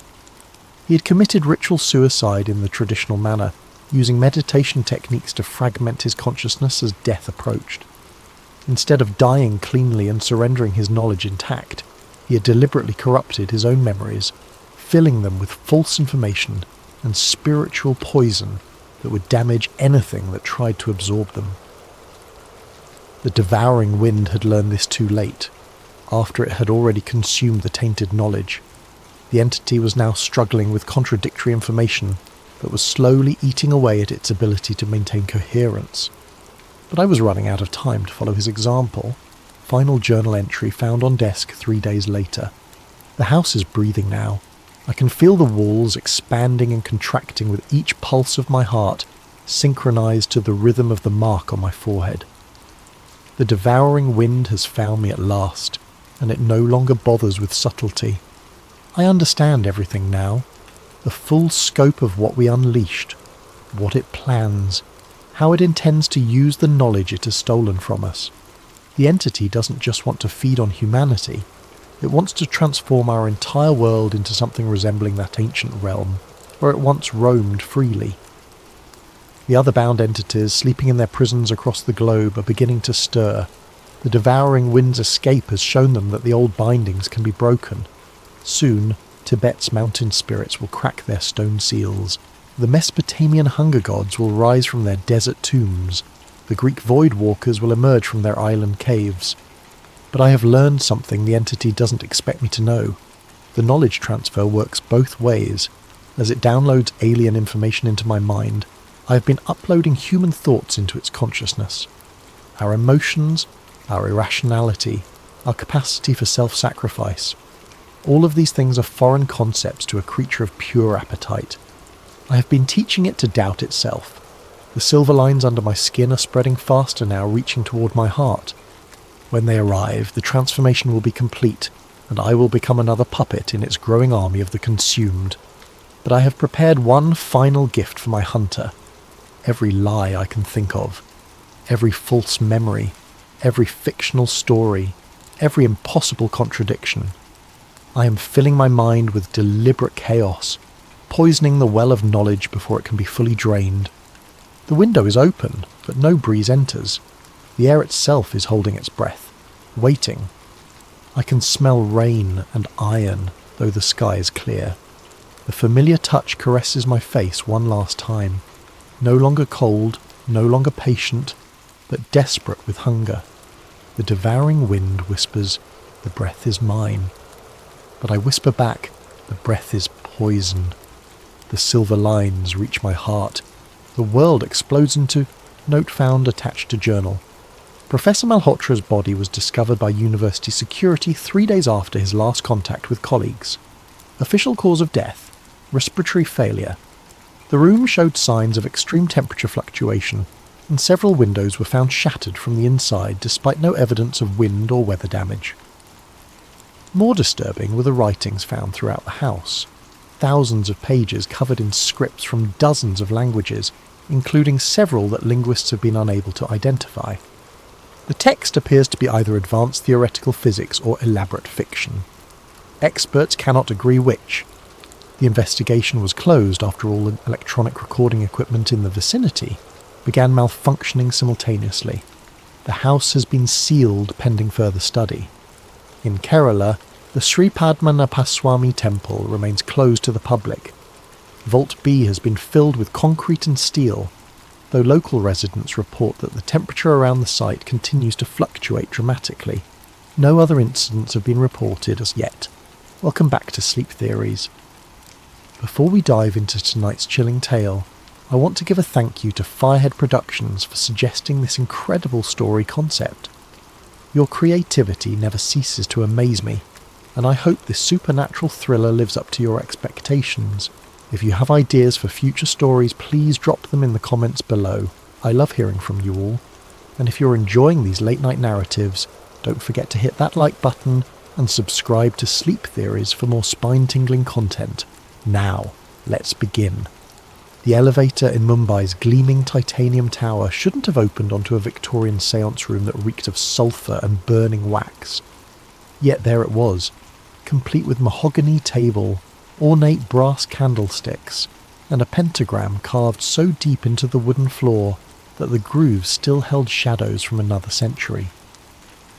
Zara Okafor pressed her palm against the temporal echo scanner clipped to her belt, feeling its familiar vibration as it registered impossible quantum readings. The device, her own invention, was designed to read the quantum imprints left by past events, like archaeological carbon dating but for time itself. Right now it was screaming warnings in frequencies only she could interpret. "This is what you called me halfway across the world for?" she asked the building manager, a nervous man named Patel, who kept dabbing sweat from his forehead despite the room's inexplicable chill. "A period film set someone forgot to clean up." "Please, Professor Okafor," Patel stammered. "Look at the blueprints. This space should be the 42nd floor executive conference room. But yesterday morning, maintenance opened the elevator and found this." Zara stepped deeper into the room, her boots echoing on floors that shouldn't exist. The candles were still warm, their wax pools fresh. Victorian chairs surrounded the table in perfect ritual formation, and books bound in cracked leather lay open to pages covered in symbols that seemed to writhe when she wasn't looking directly at them. Her scanner's readings intensified. According to the quantum signatures, this room had existed here for over a century, but the building had only been completed 3 years ago. "The witnesses," she said, not taking her eyes off a particularly complex ritual circle burned into the table surface. "Tell me exactly what they saw." Patel's voice trembled. The night security guard reported seeing figures in Victorian dress performing some kind of ceremony. They spoke in English, but he heard their voices through the walls even when they were whispering. The audio surveillance picked up every word, but when we played it back... "No sound waves," Zara finished. She'd seen similar phenomena in her research, temporal echoes of events so traumatic or significant that they left quantum impressions across multiple timeline layers. The voices registered on equipment but produced no actual acoustic disturbance. Exactly. And Professor Okafor, they mentioned you by name. A chill that had nothing to do with the room's supernatural temperature ran through Zara's spine. She'd spent 8 years perfecting temporal echo technology, investigating sites where the past seemed to bleed through into the present. She'd documented impossible archaeological finds, recorded conversations with people who'd been dead for centuries, and mapped quantum anomalies that mainstream science refused to acknowledge. But never had any of her subjects known she was coming. What exactly did they say? Patel pulled out his phone, hands shaking as he accessed the audio file. The playback was crystal clear. Victorian English accents discussing ritual preparation, astronomical alignments, and something called the ninth convergence. Then, cutting through the ceremonial chanting like a blade through silk, came words that made Zara's chest tighten. She approaches. The quantum archaeologist, sister to the lost one. When Zara Okafor crosses our threshold, the final seal weakens. The ninth cipher reveals itself, and all worlds converge as one. The recording ended in silence that felt heavier than sound. Zara's hand instinctively moved to the silver pendant around her neck, the last thing her brother Kwame had given her before he disappeared during a university séance 15 years ago. The police had called it a missing person case. The other students claimed he'd simply vanished mid-sentence while attempting to contact a Victorian-era spirit. No one had believed the supernatural explanations except Zara, and that belief had driven her to develop technology that could prove the impossible. Now, standing in a room that couldn't exist, listening to voices from the past speak her name, she wondered if Kwame's disappearance had been the beginning of something far larger than she had ever imagined. Her scanner detected movement behind her. She spun around to find a man in an expensive suit standing in the doorway, tall, silver-haired, with the kind of authoritative presence that suggested military or intelligence background. "Professor Okafor," he said in a crisp British accent, "I'm Marcus Chen, formerly of MI6. We need to talk." "The building was sealed," Patel protested. "How did you—" "The same way this room appeared where it shouldn't exist," Marcus replied smoothly. "Reality has been developing significant structural problems lately, and I believe the good professor's expertise is exactly what we need to understand why." Zara studied him carefully. Her scanner was picking up unusual quantum signatures from his direction. Not temporal echoes, but something else. Something that suggested he'd been exposed to the same kind of anomaly she was detecting here. "You've seen this before," she said. It wasn't a question. 9 times in the last 3 months across 6 continents. Victorian séance rooms materializing in modern buildings. Golden Dawn ritual chambers appearing in locations where the organization once operated. Each incident stronger than the last. Each one corresponding to specific dates from 1888 to 1900. Marcus stepped into the room, seemingly unaffected by its supernatural atmosphere. The Hermetic Order of the Golden Dawn wasn't just practicing ceremonial magic, Professor Okafor. They were the world's first quantum consciousness researchers, and their so-called failed rituals were actually successful beyond their wildest dreams. They fractured reality across parallel timelines, and now those fractures are healing by merging all possible worlds into one chaotic singularity. "That's impossible," Zara said automatically, even as her scanner confirmed readings that supported his outrageous claims. "Is it? You've spent years proving that time isn't linear, that consciousness can leave quantum imprints that persist across centuries. Your brother disappeared during a séance, didn't he? Not missing, displaced. Shifted to a parallel timeline where the Golden Dawn succeeded in their ultimate goal." Zara's chest constricted. "How could you possibly know about Kwame?" "Because I've been tracking Golden Dawn descendants and their activities for 23 years. Because I've seen what happens when reality fractures start to converge. And because 3 days ago, I received a message from someone claiming to be your brother, sent from a timeline where magic and science evolved together, warning that our reality is about to be consumed by something far worse than mere chaos." Marcus pulled out a tablet, swiping to a recorded video message. The screen showed a man in his 30s wearing Victorian-style clothing mixed with futuristic technology. Brass goggles with quantum processors, a coat that seemed to shift between textures, devices that combined ancient symbols with advanced engineering. But the face was unmistakably familiar, aged 15 years, but still recognisably her little brother. "Zara," Kwame's voice said from the recording, slightly distorted by interdimensional static. "I don't know if this message will reach the right timeline, but if you're hearing this, then the convergence has begun. The Golden Dawn didn't just fracture reality, they created a failsafe. 9 rituals designed to reset existence if humanity ever faced extinction. But they were never meant to be activated simultaneously. Something is using the fractures to complete all 9 ceremonies at once, and when it succeeds, every possible world will collapse into a single point of absolute chaos. You have to find the others. You have to stop the 9th cipher before..."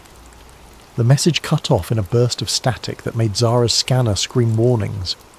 "The others?" she asked, her scientific skepticism warring with desperate hope that her brother might still be alive, even in another reality. "A team I've been assembling for years, people with the skills and knowledge necessary to prevent a multiverse collapse. A quantum physicist who's been developing interdimensional communication technology, an occult historian who happens to be descended from Golden Dawn founders, a priest who's been documenting supernatural manifestations across multiple religions. We're going to need all of them if we want to save not just our world, but every possible version of it." Zara looked around the impossible Victorian room one more time, her scanner confirming that reality was indeed becoming increasingly unstable. The quantum signatures were growing stronger, as if the barrier between past and present, between possible and actual, was wearing thin. "If I agree to help," she said carefully, "I want answers. Real ones. How did the Golden Dawn actually fracture reality? What exactly are these 9 rituals? And what's powerful enough to manipulate quantum fractures across multiple timelines?" Marcus smiled grimly. "Professor, those are exactly the right questions. Unfortunately, the answers are going to challenge everything you thought you knew about the nature of existence itself." As if in response to his words, the Victorian room shimmered, its edges becoming translucent. Through the wavering reality, Zara glimpsed other versions of the same space, one where advanced technology mixed with magical symbols, one where the room was filled with shadows that moved independently of their sources, one where she herself stood in the same spot but wearing clothes she'd never owned. "The fractures are accelerating," Marcus said urgently. "We have perhaps a week before the convergence reaches critical mass. Will you help us prevent every possible reality from collapsing into chaos?" Zara thought of her brother's face on the screen, aged by years in another timeline but still unmistakably Kwame. She thought of the quantum signatures that proved the impossible was not only possible but actively happening. She thought of the responsibility that came with being one of the only people on Earth who could detect and potentially stop a multiverse-level catastrophe. "Where do we start?" she asked. Professor Esther Blackwood's London office looked exactly like what people expected from a 70-year-old occult historian. Floor-to-ceiling bookshelves filled with leather-bound volumes, crystal formations that caught afternoon light in rainbow patterns, and artifacts from a dozen different magical traditions displayed in glass cases. What they didn't expect was the quantum field generator humming quietly in the corner, or the holographic displays showing multiverse probability calculations floating above antique ritual implements.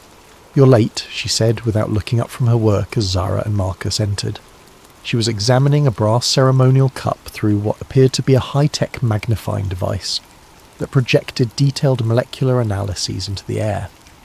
The Canterbury manifestation occurred 17 minutes ago. Reality fracture duration: 4 minutes and 37 seconds, 11 seconds longer than yesterday's incident in Prague.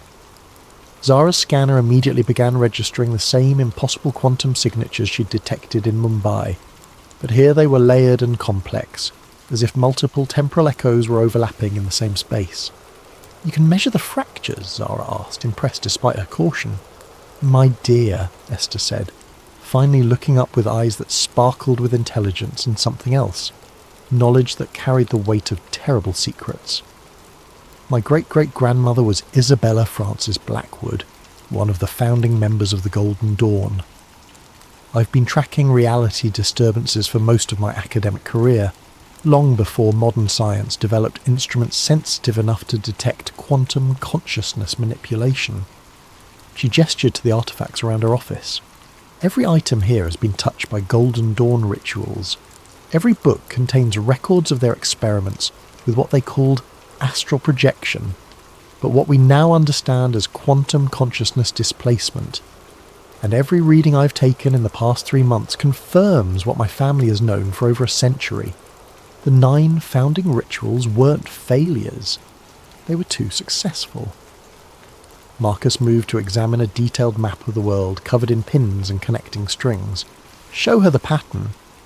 Esther joined him at the map, pointing to locations marked in different colours. Red pins mark completed manifestations. Mumbai, Prague, Canterbury, San Francisco, Cairo, Athens, Berlin and Tokyo. 8 of the 9 original Golden Dawn temple locations. Each manifestation corresponds exactly to the date and time when the historical rituals were performed, adjusted for modern time zones. "And the 9th?" Zara asked, though she suspected she already knew the answer. "London, the original temple beneath the city, in tunnels that predate the Golden Dawn by centuries. According to family records, the 9th ritual was designed as a master key, a way to either open all reality fractures permanently or seal them forever. It was scheduled for October 31st, 1899, but was never performed because the order disbanded after internal conflicts." Zara studied the map more carefully, noting the mathematical precision of the location relationships. "The positioning isn't random. The 8 completed sites form a geometric pattern." "An octagram," Esther confirmed. 8 points of a star with London at the centre. Sacred geometry combined with quantum mechanics. Consciousness manipulation through precise spatial and temporal coordinates. The Victorian occultists were more sophisticated than anyone realised. A new voice interrupted from the doorway. "They were also completely insane, but that's what made them effective." All 3 turned to see a young Japanese man in his late 20s, wearing a lab coat over casual clothes, his hair dishevelled and his eyes bright with the manic intensity of someone who'd been awake for days pursuing a breakthrough discovery. "Kai Nakamura," he said, extending his hand to Zara. "Quantum physicist, multiverse theorist, and apparently the only person crazy enough to build actual interdimensional communication equipment instead of just writing papers about it." His handshake felt normal, but Zara's scanner detected quantum disturbances around him that suggested recent exposure to reality fractures. "You've been in contact with parallel timelines." "For the past 6 months, ever since the Mumbai incident, my equipment picked up the quantum disruption from halfway around the world. Reality fractures generate specific frequency signatures that propagate through what I call the dimensional substrate. I've been monitoring them, and Professor, they're not random occurrences. Someone is deliberately completing the Golden Dawn rituals in sequence." Kai moved to Esther's desk and pulled out a tablet showing complex waveform analyses. "Each manifestation generates quantum resonance that makes the next one easier to achieve. It's like tuning forks. Once one starts vibrating at the right frequency, it encourages harmonic resonance in the others. The fractures are building toward a crescendo." "The 9th ritual," Marcus said grimly. "Whoever's behind this needs all 8 preliminary ceremonies completed before attempting the master key. How long do we have?"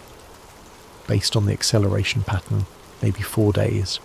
But here's the really disturbing part. I've been receiving messages through my equipment from parallel versions of ourselves.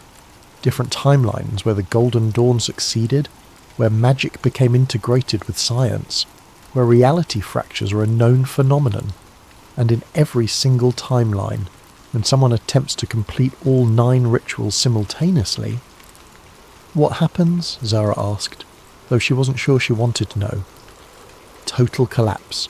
Not just of our reality, but of the entire multiverse structure. Every possible world, every alternate timeline, every quantum possibility, all of it compressed into a single point of infinite chaos. Imagine every story that was ever told, or could be told, trying to exist in the same space at the same time. The office fell silent, except for the humming of quantum equipment and the distant sounds of London traffic. Zara processed what she'd learned. Her brother trapped in an alternate timeline, reality fractures accelerating toward catastrophic convergence, and apparently a team of experts who'd been preparing for this exact scenario. "There's something else," Esther said quietly. "The messages Kai has been receiving, some of them are from your brother." Zara's heart stopped. "Kwame? He's been trying to contact us?" Kai nodded, pulling up another file on his tablet. 3 different versions of him, actually, from 3 different timelines. All warning about the same thing, but each from a reality where the Golden Dawn experiments had different outcomes.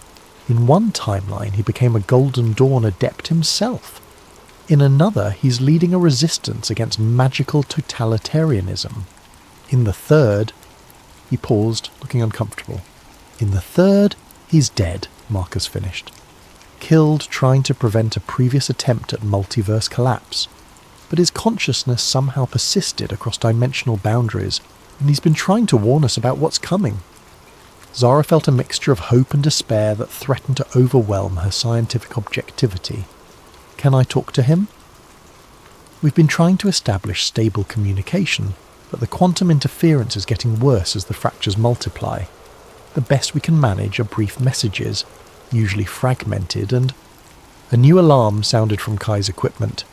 He rushed to check his readings, his face paling as data streams flowed across multiple screens. "Another manifestation," he announced, "but this one's different. It's not at one of the original Golden Dawn sites. It's..." He looked up with genuine fear in his eyes. "It's here. In London. Someone just activated a massive reality fracture directly beneath the city." Through the office windows, Zara could see impossible things beginning to happen in the streets below. Victorian carriages materialised between modern cars. People in period dress walked through crowds of confused pedestrians. Gaslight flickered alongside electric street lamps, and buildings seemed to shift between architectural styles as she watched. "The 9th ritual has begun," Esther said, her voice carrying the weight of inherited knowledge and terrible certainty. "Whoever's behind this didn't wait for the scheduled completion. They're forcing the convergence now." "Then we stop them now," Zara said, surprising herself with her decisiveness. A week ago she'd been a sceptical academic. Now she was apparently part of a team trying to prevent multiverse collapse. "Where exactly is this underground temple?" Marcus was already moving toward a cabinet filled with what looked like military equipment mixed with mystical artifacts. "Bank Station, Northern Line. The tunnels there connect to a network of underground chambers that predate London itself. Some say they were built by Romans, others claim they're much older. The Golden Dawn used them because the location sits on multiple ley line intersections, natural quantum weak points that make reality manipulation easier." "We'll need backup," Esther said, gathering books and artifacts with practiced efficiency. "There's one more team member you should meet." As if summoned by her words, another figure appeared in the office doorway, a tall black woman in clerical collar and practical boots, carrying a backpack that clinked with the sound of metal objects. "Sarah Oduya," she said, extending her hand to Zara.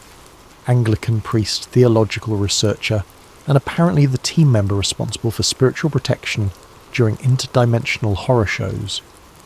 Zara shook her hand, noting the firm grip and the calm confidence in Sarah's manner. "You're prepared for supernatural combat."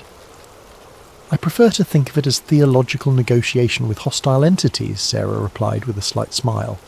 "But yes, I've been tracking reality fractures from the religious angle. When dead saints start appearing to warn about the end of all possible worlds, the church pays attention." Outside, London was becoming increasingly unstable. Through the windows, Zara could see multiple versions of the same buildings occupying the same space. People walking through walls that existed in some timelines but not others, and strange lights pulsing beneath the streets as if something massive was awakening in the underground. "How do we get to Bank Station through that chaos?" Zara asked. "Very carefully," Marcus replied, shouldering a pack filled with equipment she couldn't identify. "And with the understanding that once we go underground, we might not be dealing with just one reality anymore. The closer we get to the 9th ritual site, the more unstable the dimensional boundaries become." Kai's equipment screamed another warning. "Quantum cascade failure in progress. Reality coherence dropping below critical thresholds. Whatever they're doing down there, it's working faster than any of my models predicted." "Then we better hurry," Esther said, tucking a leather-bound book into her coat. "Because according to family records, the 9th cipher doesn't just reset reality.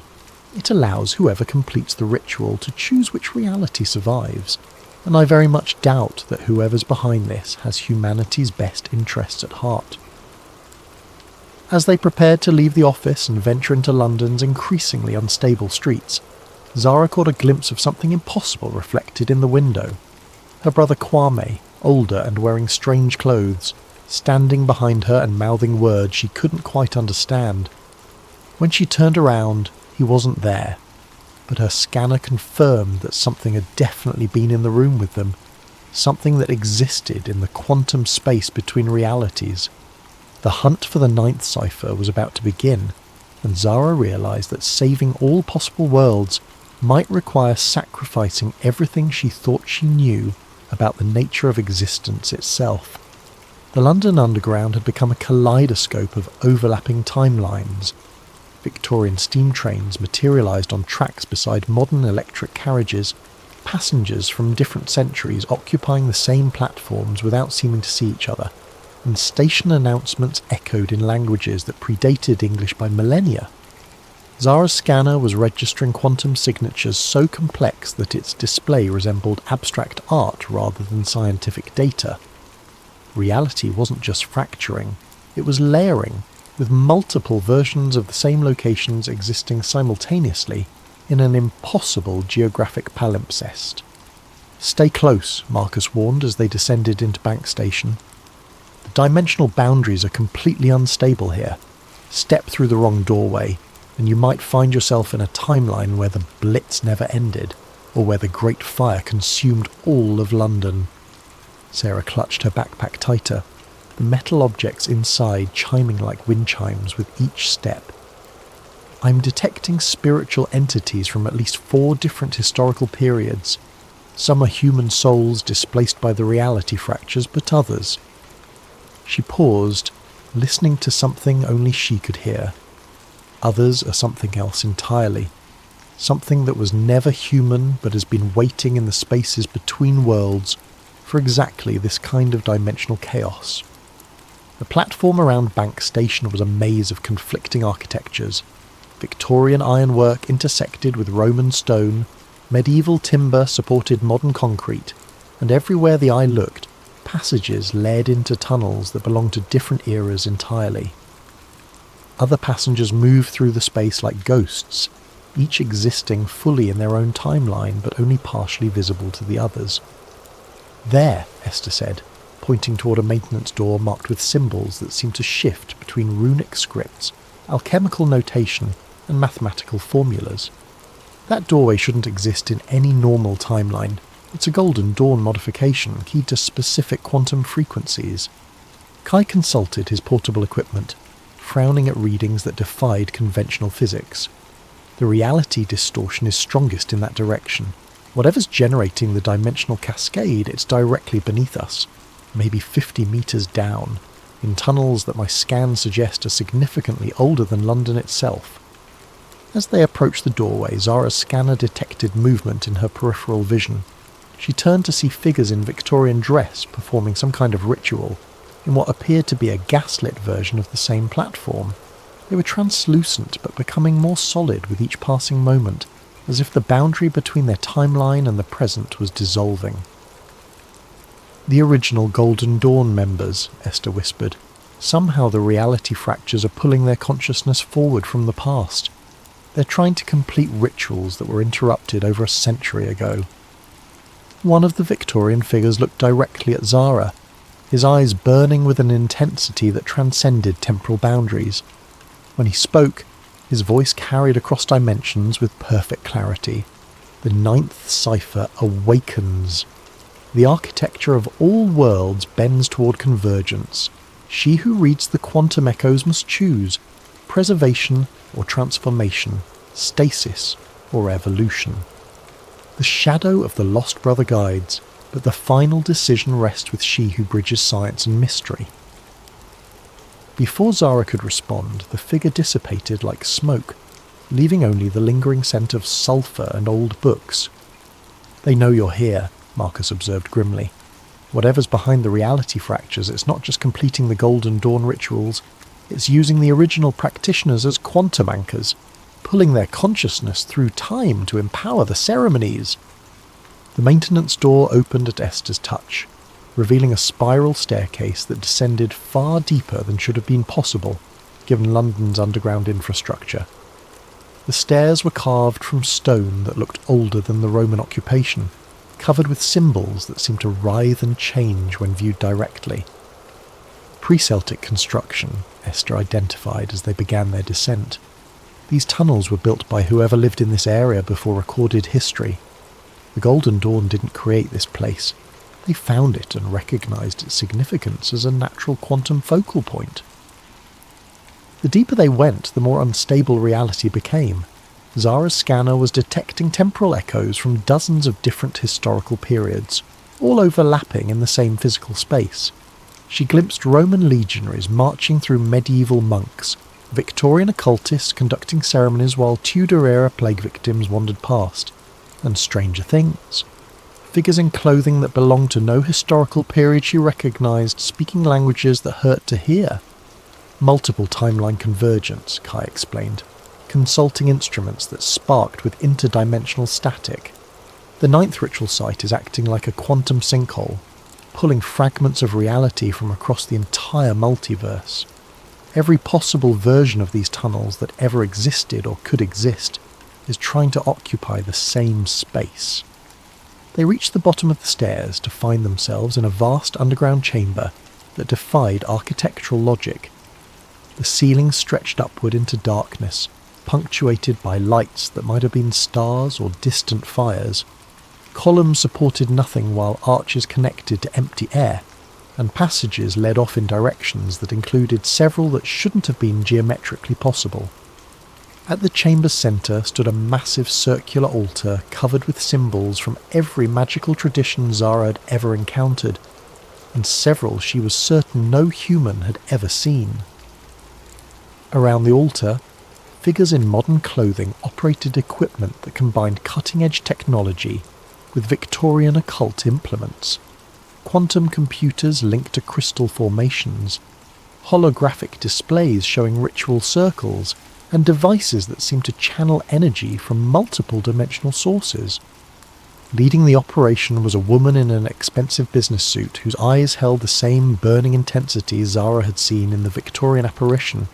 She looked up as the team entered the chamber, smiling with the confidence of someone who had orchestrated every detail of their arrival. "Professor Okafor," she said in a cultured British accent. "Victoria Ashford, though I suspect Marcus has already told you about me. Welcome to the convergence point of all possible realities. I trust you're prepared to witness the birth of a new multiverse." "You're the one behind the reality fractures," Zara accused, her scanner screaming warnings about the quantum energies building around the altar. "I'm simply completing work that was abandoned prematurely over a century ago," Victoria replied. The Golden Dawn understood that consciousness shapes reality at the quantum level, but they lack the technology to achieve stable multiverse manipulation. I'm rectifying that oversight. Around the altar, her technicians continued their work with practiced efficiency. Holographic displays showed the 8 completed ritual sites, each one pulsing with energy that fed into the London nexus. Reality distortions rippled outward from their location, growing stronger with each pulse. "You don't understand what you're doing," Esther protested, moving forward with the authority of inherited knowledge. "The ninth cipher isn't meant to merge realities. It's meant to choose one and seal the others permanently. Attempting to hold all possibilities open simultaneously will cause total multiverse collapse. Will it? Victoria asked. Or will it finally allow humanity to transcend the limitations of single timeline existence? Imagine a reality where every choice leads to success, where death is temporary because consciousness can shift between alternate versions of itself, where the barriers between magic and science, between possible and actual, no longer exist. She gestured to the equipment around the altar, where readings showed reality coherence dropping toward critical thresholds. My calculations indicate that controlled multiverse convergence will create a stable hybrid reality incorporating the best elements from every possible timeline: magic, advanced technology, expanded consciousness, all coexisting in perfect harmony. Your calculations are wrong, Kai interrupted, pulling out his own equipment to show waveform analyses that painted a very different picture. I've been monitoring interdimensional communications for months. Every timeline where someone attempts total convergence results in the same outcome: complete collapse into quantum chaos. You're not creating a better reality. You're destroying all realities. Victoria's smile never wavered. Perhaps that's exactly what needs to happen. Perhaps existence itself needs to be reset, freed from the constraints of linear time and singular possibility. I've been in contact with entities from parallel timelines who assure me that what appears to be destruction is actually transformation into something far more magnificent. What entities? Sarah asked, the clerical training apparently providing insight into the spiritual dimensions of the situation. The collective consciousness of every failed timeline, Victoria replied. Every reality that collapsed due to war, environmental destruction, or simple entropy. They've been waiting in the quantum spaces between worlds, and the reality fractures are giving them a chance to merge with successful timelines, to finally exist again, even if it means reshaping the entire multiverse in the process. Zara felt a chill of understanding. You're not just trying to control the multiverse convergence, you're being controlled by something that wants to absorb every possible reality into itself. Absorption implies loss, Victoria said, but something flickered in her eyes, uncertainty or perhaps fear.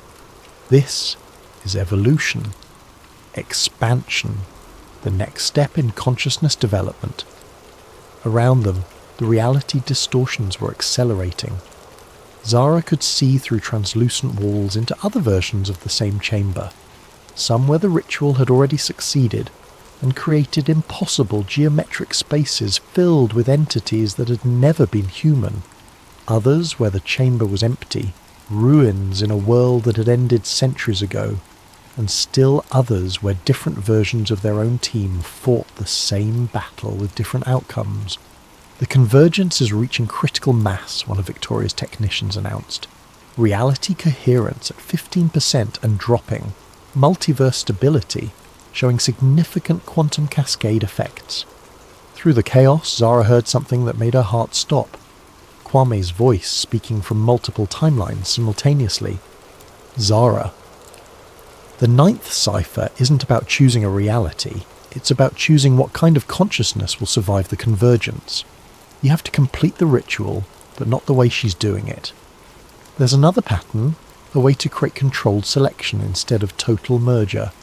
But you have to act now, before the quantum cascade becomes irreversible. She looked around the chamber and realized with growing horror that they might already be too late.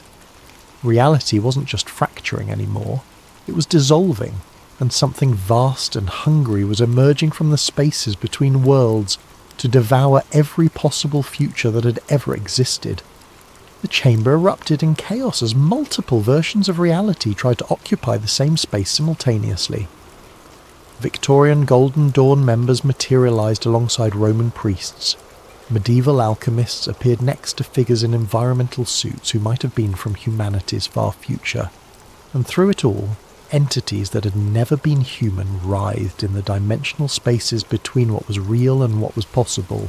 Zara's scanner was beyond overloaded, its readings resembling static more than scientific data. But through the quantum noise, she could detect something else, a pattern, a mathematical structure underlying the apparent chaos. The ninth cipher wasn't random destruction. It was following specific rules that governed how consciousness could be preserved during multiverse collapse. The ritual circle, she shouted to her team over the dimensional storm, is not just about merging realities, it's about choosing which aspects of consciousness survive the convergence. Kwame was right. There's another way to complete it. Victoria's technicians were losing control of their equipment. Holographic displays flickered between timelines, showing the same ritual being performed with different outcomes across multiple realities. In some versions, the convergence created a stable hybrid universe. In others, it destroyed everything, leaving only empty quantum foam where infinite possibilities had once existed. The quantum cascade is accelerating beyond our parameters, one technician reported, his voice tight with fear. Reality coherence at 8%. We're approaching total dimensional breakdown. Then we adapt, Victoria replied. But Zara could see the first cracks in her confidence. Whatever entities had been guiding her calculations weren't providing solutions for outcomes that deviated from their predictions. Sarah had opened her backpack and was arranging metal objects in a defensive pattern around the team.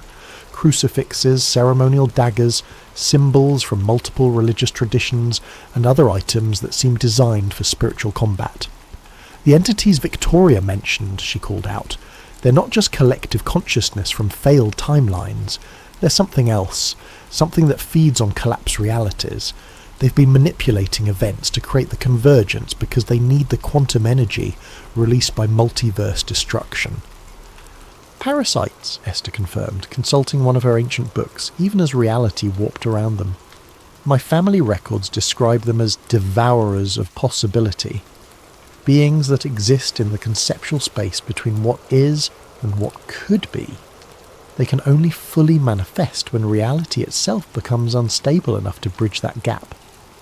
Through the chamber's shifting geometry, Zara could see these entities more clearly now, shapes that hurt to look at directly, geometries that included angles that shouldn't exist, consciousness that was simultaneously vast and empty. They were emerging from the quantum fractures like living shadows, drawn by the energy being released as infinite realities collapse toward a single point. Kai, she called out, can your equipment establish communication with the parallel timelines? I need to talk to Kwame directly. I'm trying, but the dimensional interferences... His tablet sparked and went dark, then flickered back to life, showing a face that was unmistakably her brother, though aged and marked by experiences she couldn't imagine. Zara, listen carefully. The entities feeding Victoria false calculations. They're not from failed timelines. They're what creates failed timelines. They exist by consuming the quantum potential of collapsed realities. The ninth ritual can stop them, but only if it's performed as a selection process instead of a merger. How? She asked. Moving toward the altar where Victoria's technicians were still trying to control equipment that was responding to forces beyond their understanding. The original Golden Dawn design included a safeguard, Kwame's image explained, his voice cutting through interdimensional static. 9 points of consciousness anchored in 9 different timeline versions of the ritual. Instead of merging all realities, they create a selection matrix, a way to choose which elements from each possibility survive, while allowing the rest to gracefully dissolve. But it requires 9 willing participants who can maintain consciousness coherence across multiple timelines simultaneously. I count 5 of us, Marcus said grimly, dodging a piece of Victorian furniture that materialised and dematerialised in the same space he'd been standing. How do we find 4 more participants when reality is falling apart around us? You don't need to find them, Kwame replied. You need to become them. The ritual allows consciousness to split across parallel versions of itself. Each of you can anchor multiple timeline positions, but the process... His image flickered with static. The process. What? Zara demanded. It's potentially fatal to your original consciousness. You'd be spreading your awareness across multiple versions of reality simultaneously. Some versions of you would survive, others wouldn't. There's no guarantee which consciousness would remain primary after the convergence. Victoria had been listening, her expression shifting from confidence to desperate calculation. That's not what the entities told me. They said total merger was possible without consciousness fragmentation. They lied, Sarah said bluntly, her spiritual training apparently providing insight into deceptive supernatural entities. Parasitic beings that feed on collapsed realities wouldn't want you to preserve multiple timeline stability. They need total chaos to manifest fully in our dimension. Around the altar, reality distortions were accelerating beyond anything Zara had seen. Through translucent walls, she could observe dozens of different versions of the same chamber, some where her team had already failed and the entities were consuming the remnants of collapsed timelines, others where different versions of the ritual were creating entirely new forms of existence, and still others where the chamber itself had become something that transcended physical space entirely. Reality coherence at 4%, Victoria's lead technician announced, his voice barely audible over the dimensional storm. Quantum cascade approaching critical threshold. Whatever we're going to do, it has to be now.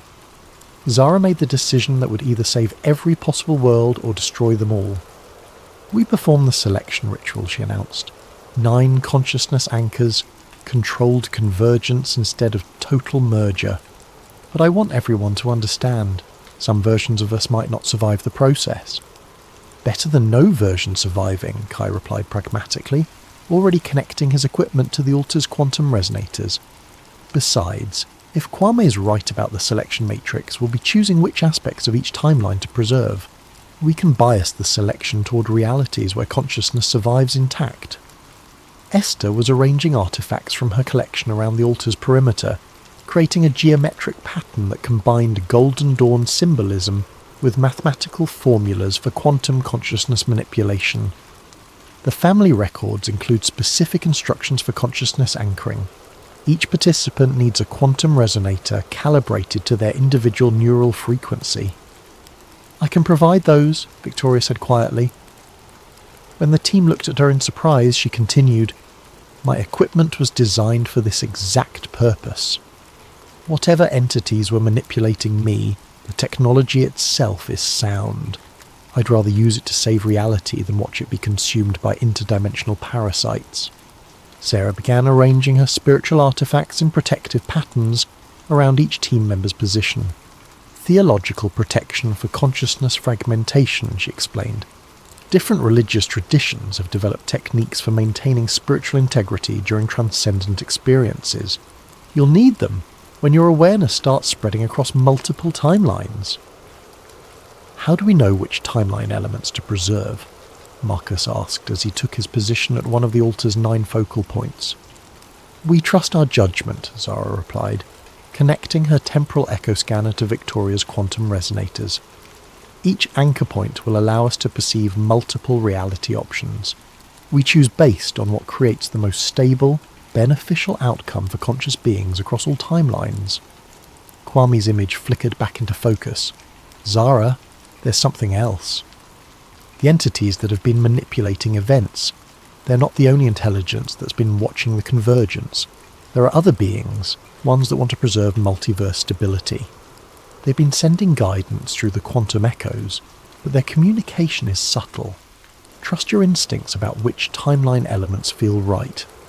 The ritual began as Victoria's technicians initiated the quantum resonance sequence. Reality around the altar became increasingly fluid, with each participant existing simultaneously in multiple versions of the same moment. Zara could perceive herself in timelines where she'd made different career choices, different personal decisions, different scientific discoveries. Each version had access to knowledge and experiences that the others lacked. Through her consciousness anchor, she could see the selection matrix beginning to form, a vast multi-dimensional framework that displayed every possible outcome of the convergence. Some selections would preserve magic alongside science. Others would eliminate supernatural phenomena entirely, but advance technology centuries beyond current capabilities. Still others would create hybrid realities where consciousness itself evolved into new forms. "I can see the parasitic entities," Sarah reported from her anchor point. "They're trying to influence the selection process, steering choices toward outcomes that would leave reality permanently unstable. We need to actively resist their suggestions." "Focus on consciousness preservation," Esther added. "My position is showing multiple options for how aware beings survive the convergence. Some preserve individual identity, others merge consciousness into collective intelligences, still others create new forms of awareness entirely." Kai's scientific training was proving invaluable as he analysed the quantum mechanics underlying each selection option. "Mathematics are stable for controlled selection, but we need to maintain perfect synchronization. If any anchor point loses coherence, the entire matrix could collapse into chaotic merger." Around them, the entities that had been manipulating Victoria were becoming increasingly desperate, manifesting as geometric impossibilities that tried to disrupt the selection process. But Sarah's spiritual protections were holding, and the team's combined will was proving stronger than parasitic influence. "I can see Kwame," Zara announced, her consciousness spanning multiple timelines where her brother existed in different forms. In some realities he never disappeared. In others, he became a Golden Dawn master. In still others, he died, but his consciousness persisted as a guardian intelligence. Which version should we preserve? "All of them," came the unexpected reply from Marcus. "The selection matrix doesn't require choosing single timeline versions. We can preserve multiple variants of the same person across different reality layers. It creates more complex existence, but also more resilient consciousness networks." The revelation changed everything. Instead of choosing between different timeline options, they could create a layered reality where multiple versions coexisted in parallel dimensional space. Magic and science, individual and collective consciousness, technological advancement and spiritual evolution, all could be preserved simultaneously in a stable multiverse configuration. "Beginning final selection sequence," Victoria announced, her equipment now fully integrated with the team's consciousness anchors. Reality coherence stabilizing at controlled threshold, quantum cascade shifting from destructive to constructive merger. Through the selection matrix, Zara could see the new reality beginning to form, a complex but stable structure where consciousness could exist in multiple forms simultaneously, where the barriers between possible and actual were permeable but controlled, where beings could access knowledge and experiences from parallel versions of themselves without losing individual identity. The parasitic entities made one final attempt to disrupt the process, manifesting as a wave of geometric chaos that threatened to overwhelm the altar's protective barriers. But 9 anchored consciousnesses, working in perfect synchronization, proved more powerful than interdimensional parasites that fed on collapse possibility. "Selection complete," Kai announced as reality stabilized around them. Multiverse configuration, stable layered structure with controlled dimensional permeability. Consciousness preservation, multiple variants maintained across parallel reality layers. The chamber had transformed. Where before there had been chaotic dimensional overlap, now there was ordered complexity, multiple versions of the same space existing in harmony, accessible but distinct. Zara could perceive her brother in several different forms simultaneously, each representing a different timeline's outcome, but all equally real and present. "We did it," she said, hardly believing the evidence of her own senses. "We actually created a stable multiverse convergence." "Not created," Esther corrected, consulting readings that showed reality settling into its new configuration. "Guided. The potential was always there, waiting for conscious beings to make informed choices about how possibility becomes actuality." Victoria looked around at the reality they'd shaped, her expression mixing relief with wonder. "The entities that manipulated me, they're gone, cut off from their food source when we prevented total collapse.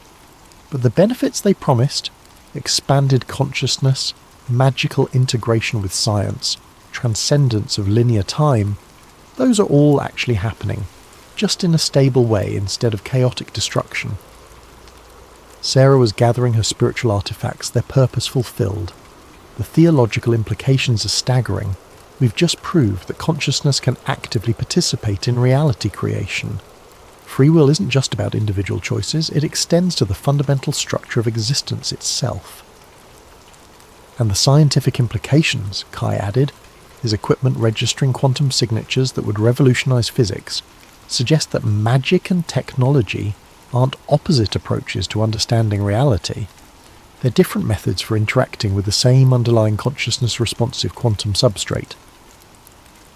As the team prepared to leave the transform chamber and explore the new reality they'd helped create, Zara realized that her journey had come full circle. She'd started as a quantum archaeologist investigating impossible temporal echoes. Now she was a multiverse architect who'd helped preserve infinite possibilities while preventing chaos from consuming all potential futures. "What happens now?" Marcus asked as they climbed stairs that led to a London that existed in multiple timeline layers simultaneously. "Now," Zara replied, "we learn to live in a reality where consciousness can access parallel versions of itself, where magic and science coexist, where the past, present and future are fluid rather than fixed. We establish new institutions to help people navigate multiverse existence. We develop ethical frameworks for consciousness that spans multiple timelines. We explore the implications of reality that responds directly to awareness itself." The Quantum Hermetic Institute, Esther suggested, combining ancient wisdom traditions with modern scientific understanding to help humanity adapt to expanded existence. As they emerged into a London where gaslight and electric illumination coexisted, where Victorian buildings shared space with futuristic architecture, where people could glimpse alternate versions of themselves in reflective surfaces, Zara felt a profound sense of completion. Her brother was restored, not as a single timeline version, but as a complex consciousness that existed across multiple reality layers. Her scientific work had evolved from investigating the past to actively shaping the future, and reality itself had been preserved and expanded rather than destroyed. But as she established the first quantum resonance patterns that would allow others to safely explore their own multiverse connections, she detected familiar temporal echo signatures from beyond the boundaries of their newly stabilized reality. Other multiverses, other quantum archaeologists, other crises that would require consciousness to make choices about how possibility became actuality. The 9th cipher had been completed, but it was only the beginning of humanity's journey into expanded existence. And somewhere in the quantum spaces between what was and what could be, new challenges were already beginning to emerge. 6 months after the convergence, Zara stood in her new office at the Quantum Hermetic Institute, watching through windows that displayed multiple timeline versions of London simultaneously. The city had adapted to its expanded existence with remarkable resilience. People learned to navigate spaces where past and present coexisted, where magical phenomena appeared alongside technological marvels, where consciousness could access memories and knowledge from parallel versions of itself. Her temporal echo scanner, now upgraded with quantum resonators that could detect interdimensional phenomena, registered the approach of a familiar consciousness signature. She turned to see Kwame entering her office, not as a single individual, but as a complex pattern of existence that included versions from multiple timelines. Some were older, some younger. Some bore the marks of experiences she couldn't imagine, but all were unmistakably her brother. "The Institute is receiving reports from other multiverses," he said, his voice carrying harmonics from several parallel conversations occurring simultaneously. "The reality fractures we healed weren't unique to our dimensional cluster. Other quantum archaeologists, other Golden Dawn organizations, other consciousness networks are dealing with similar convergence crises." "Then we share what we learned," Zara replied, examining readings that showed their stabilized multiverse as one island of order in an ocean of still chaotic dimensional possibilities. "The selection matrix technique can be adapted to other multiverse configurations. Consciousness preservation protocols can be modified for different forms of awareness." Through her enhanced scanner, she could detect temporal echoes from futures that stretched far beyond human civilization.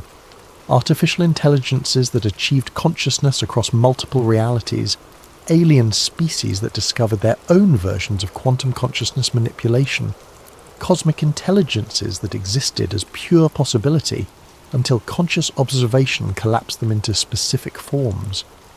There's something else, Kwame continued, his multiple timeline aspects sharing information in patterns that resembled scientific collaboration. We're detecting signals from what might be an entirely different type of existence. Consciousness that never required physical reality to develop. Beings that exist purely as mathematical structures within the quantum substrate itself. Zara felt the familiar thrill of discovery that had driven her to become a quantum archaeologist.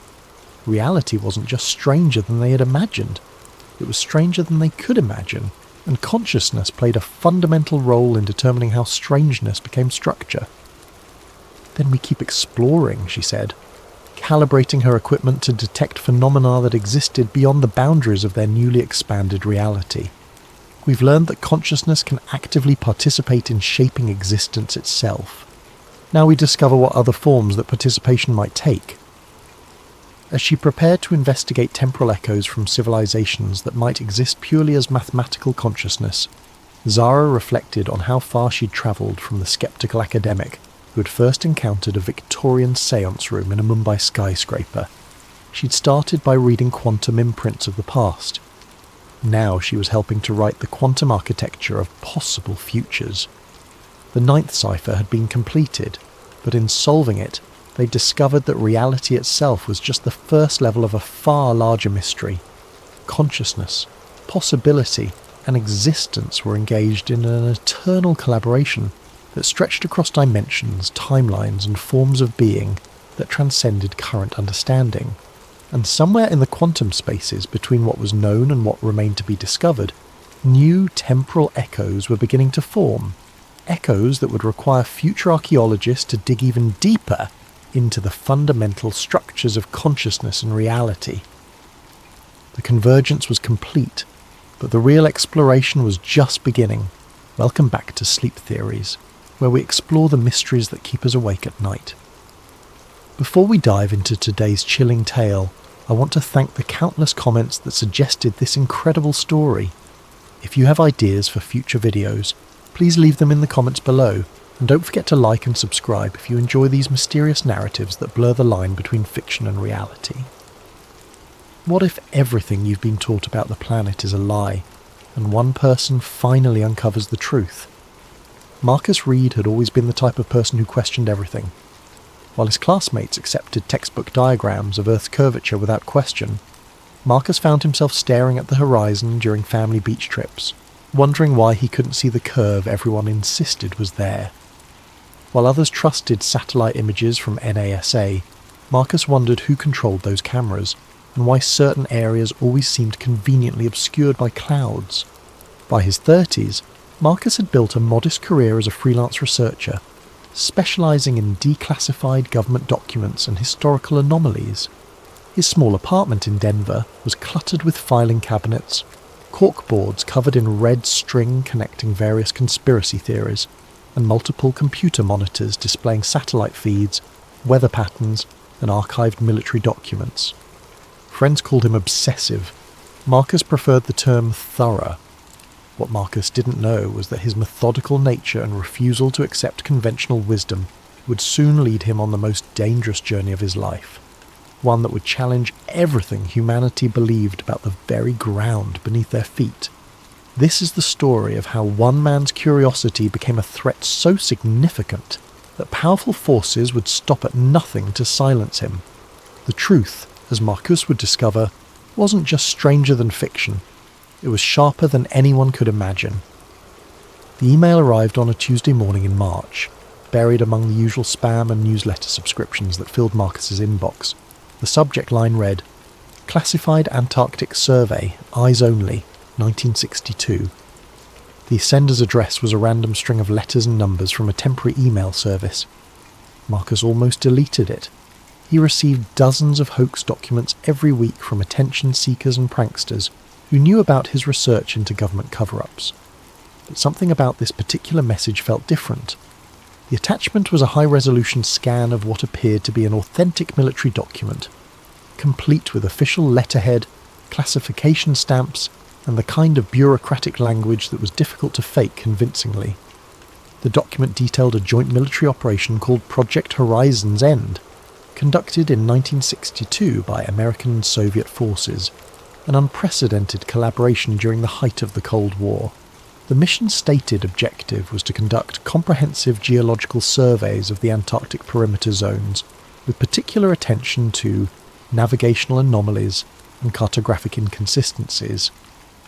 What caught Marcus's attention wasn't the official language, but what was hidden between the lines. The document referenced strict protocols for personnel experiencing disorientation beyond the 85th parallel south, and mandatory psychological evaluation following exposure to geographical impossibilities. Most intriguingly, there were multiple references to a Zone 7 that required special clearance due to the sensitive nature of cosmological implications. Marcus spent the rest of that day attempting to verify the document's authenticity. The letterhead matched archived examples he found in legitimate military databases. The formatting, typography, and even the quality of paper visible in the scan all suggested this was genuine. But when he tried to cross-reference Project Horizon's End with other declassified operations from the same period, he found nothing. It was as if the entire mission had been scrubbed from official records. That evening, Marcus pulled up Google Earth and began examining satellite images of Antarctica. He focused his attention on areas beyond the 85th parallel south, looking for anything that might correspond to the mysterious Zone 7 mentioned in the document. What he found made his hands shake as he gripped his coffee mug. In a region of Antarctica that should have been clearly visible, there was a massive area obscured by what the satellite data labelled as persistent cloud cover. The clouds formed an almost perfect rectangle stretching for hundreds of miles. Marcus checked historical satellite data going back 15 years. The cloud cover was always there, in exactly the same position, with exactly the same shape. Clouds don't behave that way. Weather patterns shift constantly, but this anomaly remained fixed like a digital censorship bar placed over something Google didn't want people to see.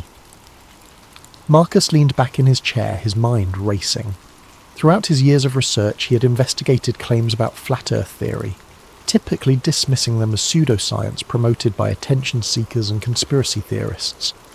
But the evidence in front of him suggested something far more disturbing than simple misinformation. What if the flat Earth theorists were wrong about the details but right about the cover-up? What if the truth about Earth's shape wasn't that it was flat, but that its actual configuration was so different from what people believed that revealing it would cause global panic? Marcus opened a new browser tab and began researching everything he could find about Antarctica's restricted zones, military operations in polar regions, and historical attempts to map the continent's true borders. The deeper he dug, the more questions emerged. Why were civilian flights forbidden from crossing Antarctic airspace? Why did every Antarctic expedition require extensive government approval and military escort? And why, despite decades of satellite technology, were large portions of the continent still marked as unmapped on official charts? By 3 a.m, Marcus had filled 17 pages with notes, printed dozens of satellite images, and created a timeline of suspicious Antarctic activities dating back to the 1940s. As he finally prepared for bed, one thought echoed in his mind. If someone had gone to the trouble of sending him that classified document, they wanted him to find something. The question was whether they were trying to help him uncover the truth or lure him into a trap. The next morning brought another email from the same anonymous address. This time there was no document attached, just a single line of text. The maps are wrong. Look for yourself. Marcus spent the following weeks attempting to contact anyone who might have first-hand knowledge of Antarctic anomalies.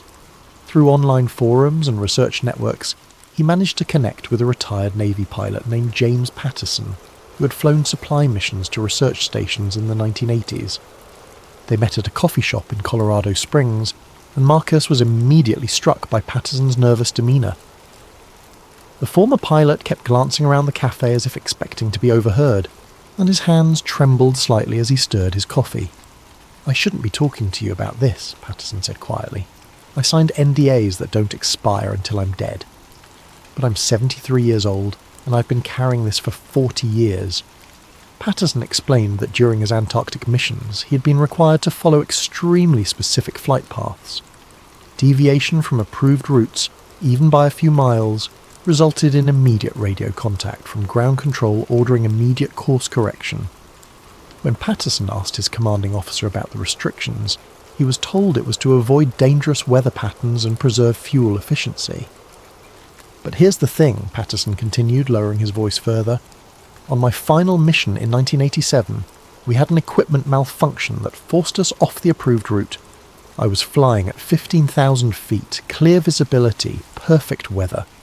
As we approached what my charts showed as the edge of the Ross Ice Shelf, I saw something that shouldn't have existed. Marcus leaned forward. What did you see? A wall, Patterson whispered. Not a regular ice formation or glacier. A vertical wall of ice extending as far as I could see in both directions. It had to be at least 200 feet high, maybe more. And here's the part that still gives me nightmares. It was perfectly straight. Nature doesn't create straight lines like that, especially not across hundreds of miles. Patterson explained that before he could investigate further, his radio crackled with urgent commands to return to base immediately. When he landed, he was debriefed by officers he had never seen before. They confiscated all of his navigation logs, film, and personal notes from the flight.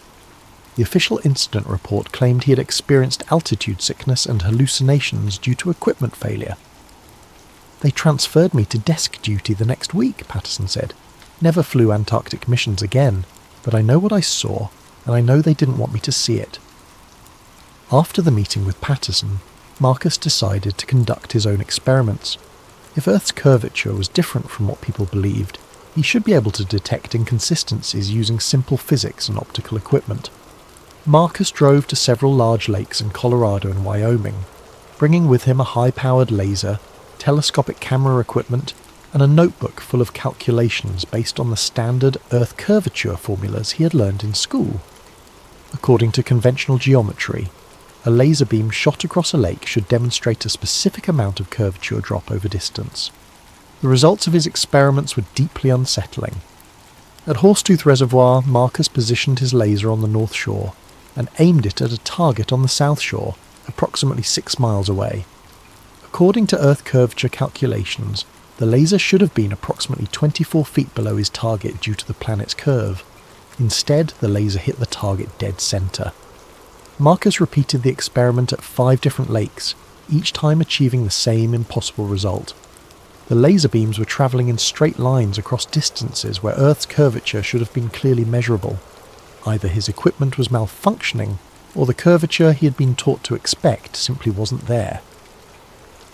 3 days after his final lake experiment, Marcus received another anonymous email. This time, it contained GPS coordinates for a location in northern Canada, along with a message. Others have done the same tests. We meet monthly. Come alone. Marcus hesitated for a week before booking a flight to Toronto. The coordinates led him to a small town called Moosonee, near the southern shore of Hudson Bay. He rented a car and drove to the specified location, a seemingly abandoned research station surrounded by snow-covered wilderness. Inside the building, Marcus found 7 other people seated around a conference table, covered with maps, photographs, and technical equipment. They introduced themselves as scientists, engineers, pilots, and researchers who had all discovered similar inconsistencies in Earth's supposed curvature. The group's leader was a woman named Elena Vasquez, a former cartographer who had worked for the National Oceanic and Atmospheric Administration for 15 years. Elena explained that she had first noticed discrepancies while creating coastal navigation charts in the early 2000s. Satellite data, ground surveys, and maritime reports kept contradicting each other, Elena said. When I brought these inconsistencies to my supervisors, I was told the equipment was malfunctioning or that I was making calculation errors, but the pattern was too consistent to be random mistakes. Elena showed Marcus dozens of examples where official maps showed curved coastlines and distances that didn't match real-world measurements. Ships reported travelling shorter distances than their charts indicated. Pilots found themselves reaching destinations ahead of schedule on routes that should have taken longer due to Earth's curvature. The more evidence we gathered, The more we realised we weren't dealing with isolated measurement errors, Elena continued. Someone has been systematically altering geographical data to make the world appear more curved than it actually is.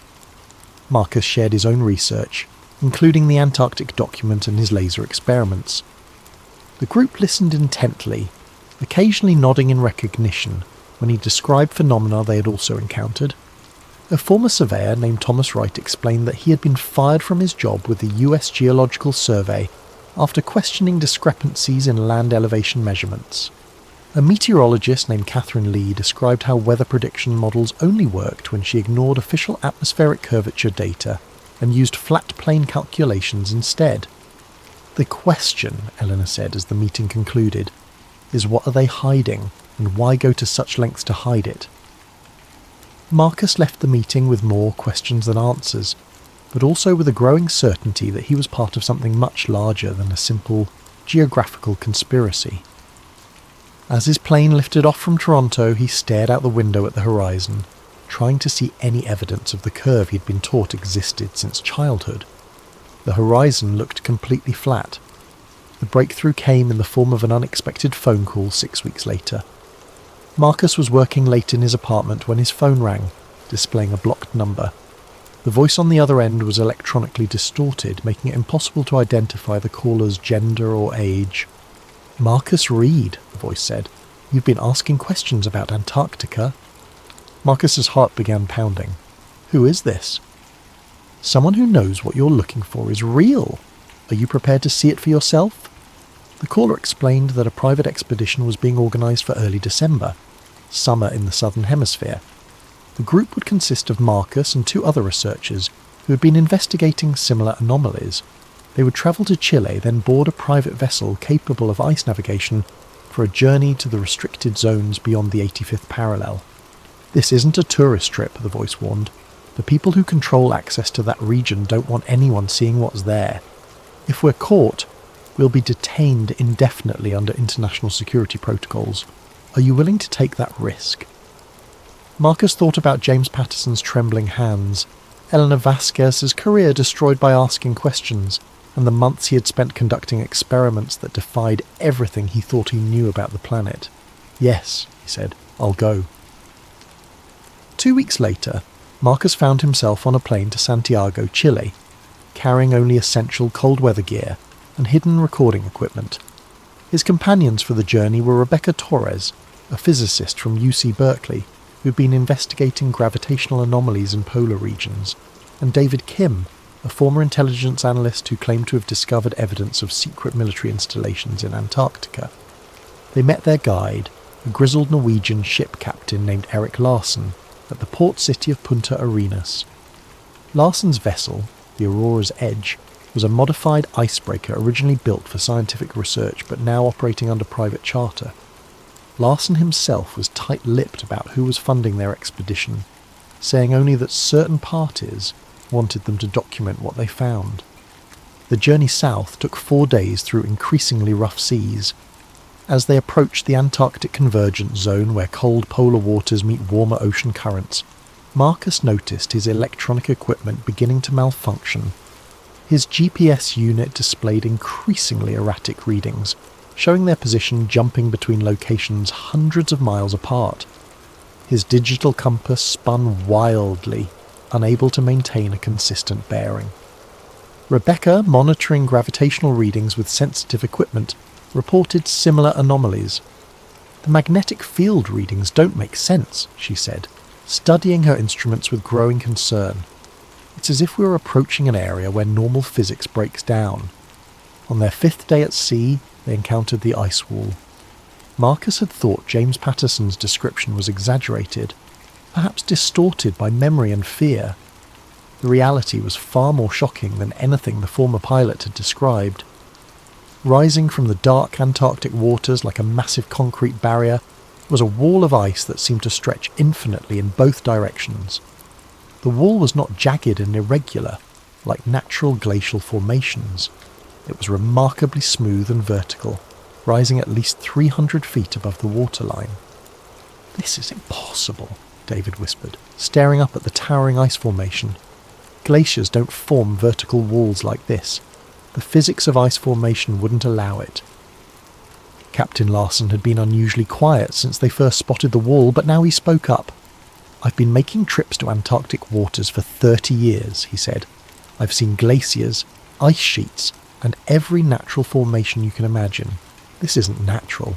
Someone built this." As the Aurora's edge moved parallel to the ice wall, Marcus used his telephoto camera to document what they were seeing. The wall extended beyond the horizon in both directions, creating what appeared to be an impenetrable barrier around the entire Antarctic continent. But more disturbing than the wall itself were the signs of human activity they began to notice. Every few miles they spotted large metal structures embedded in the ice, what appeared to be observation towers equipped with radar dishes and communication equipment. David, using military-grade binoculars, identified armed personnel stationed at several of these installations. "Those are definitely military uniforms," he reported, "but I can't identify their nationality. The insignia don't match any country's armed forces that I'm familiar with." As they continued their journey along the ice wall, Rebecca made an even more unsettling discovery. Her gravitational measurement equipment, designed to detect variations in Earth's gravitational field, was showing readings that violated fundamental laws of physics. "According to these instruments," she said, her voice trembling, "the gravitational pull beyond this ice wall is significantly weaker than it should be. It's as if the mass of the planet just stops." Marcus felt a chill that had nothing to do with the Antarctic air. "What are you saying?" "I'm saying that if these readings are accurate, there's nothing beyond this wall.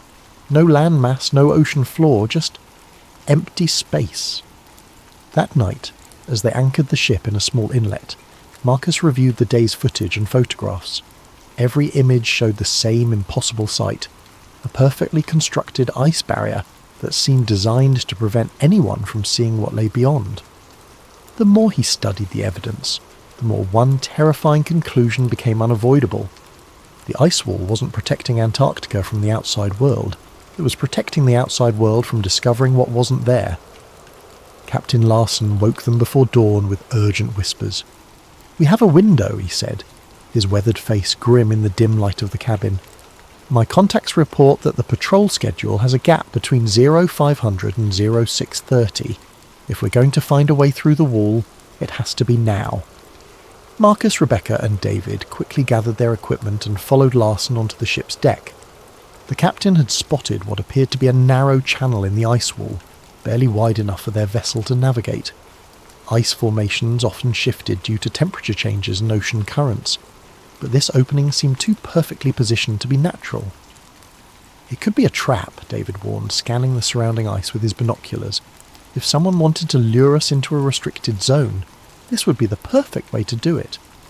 "We didn't come this far to turn back now," Marcus replied, though his own instincts were screaming warnings. "We need to see what's on the other side."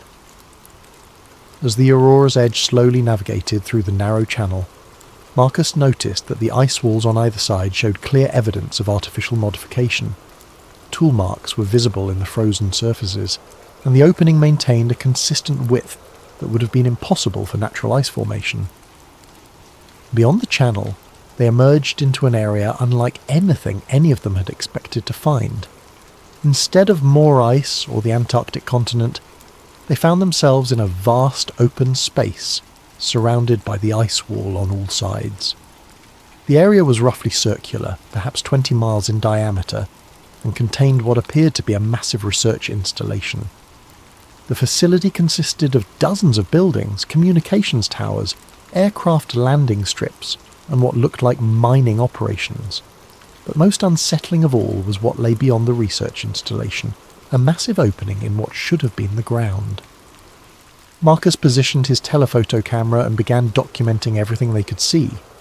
The opening was perfectly circular, perhaps 2 miles in diameter, and appeared to be artificially constructed with metal reinforcements around its edges. Powerful lights illuminated the opening's perimeter, but the interior was so dark that even with Marcus's best equipment, he couldn't see the bottom. "That's not a natural geological formation," Rebecca said, studying the scene through binoculars. "Someone excavated that opening. The question is why and how deep it goes." David was monitoring radio frequencies, trying to intercept communications from the research facility. "I'm picking up transmissions in multiple languages," he reported. "English, Russian, Chinese, and what sounds like German. This isn't a single country's operation, it's international." As they watched from a distance of several miles, they could see vehicles and personnel moving around the facility. Aircraft regularly landed and took off from the airstrips, and massive cranes appeared to be lowering equipment into the circular opening. "Look at the edge of that hole," Rebecca said suddenly, pointing toward the massive excavation. "Do you see those structures?" Marcus adjusted his camera's focus and felt his stomach drop. Around the perimeter of the opening were what appeared to be massive anchoring systems, enormous metal cables and support structures that seemed designed to prevent something from falling.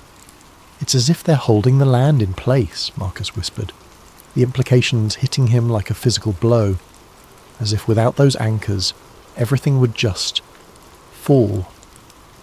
Rebecca's gravitational equipment was providing readings that defied explanation.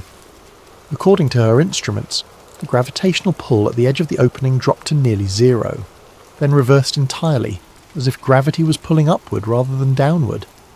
"This is impossible," she said, checking and rechecking her equipment. "Gravity doesn't work this way." There's no scientific explanation for these readings.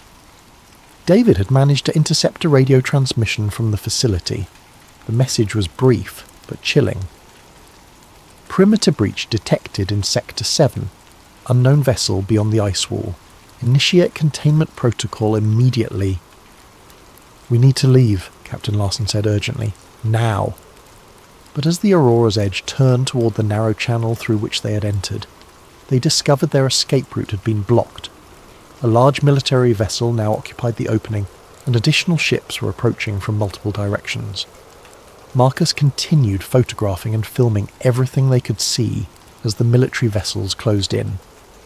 His camera captured images of personnel wearing uniforms without national insignia, sophisticated weapon systems unlike anything in conventional military arsenals, and most disturbing of all, what appeared to be aircraft using propulsion systems that produced no visible exhaust or sound. "Whatever this place is," Marcus said, still recording, "it's not just about hiding Earth's shape. They're hiding technology that's decades ahead of anything the public knows exists." As the military vessels surrounded them, Rebecca made one final observation that would haunt Marcus for the rest of his life. "The gravitational readings," she said, staring at her instruments in disbelief. "According to these measurements, we're not on Earth anymore. The gravitational signature is completely different." "What do you mean?" David asked.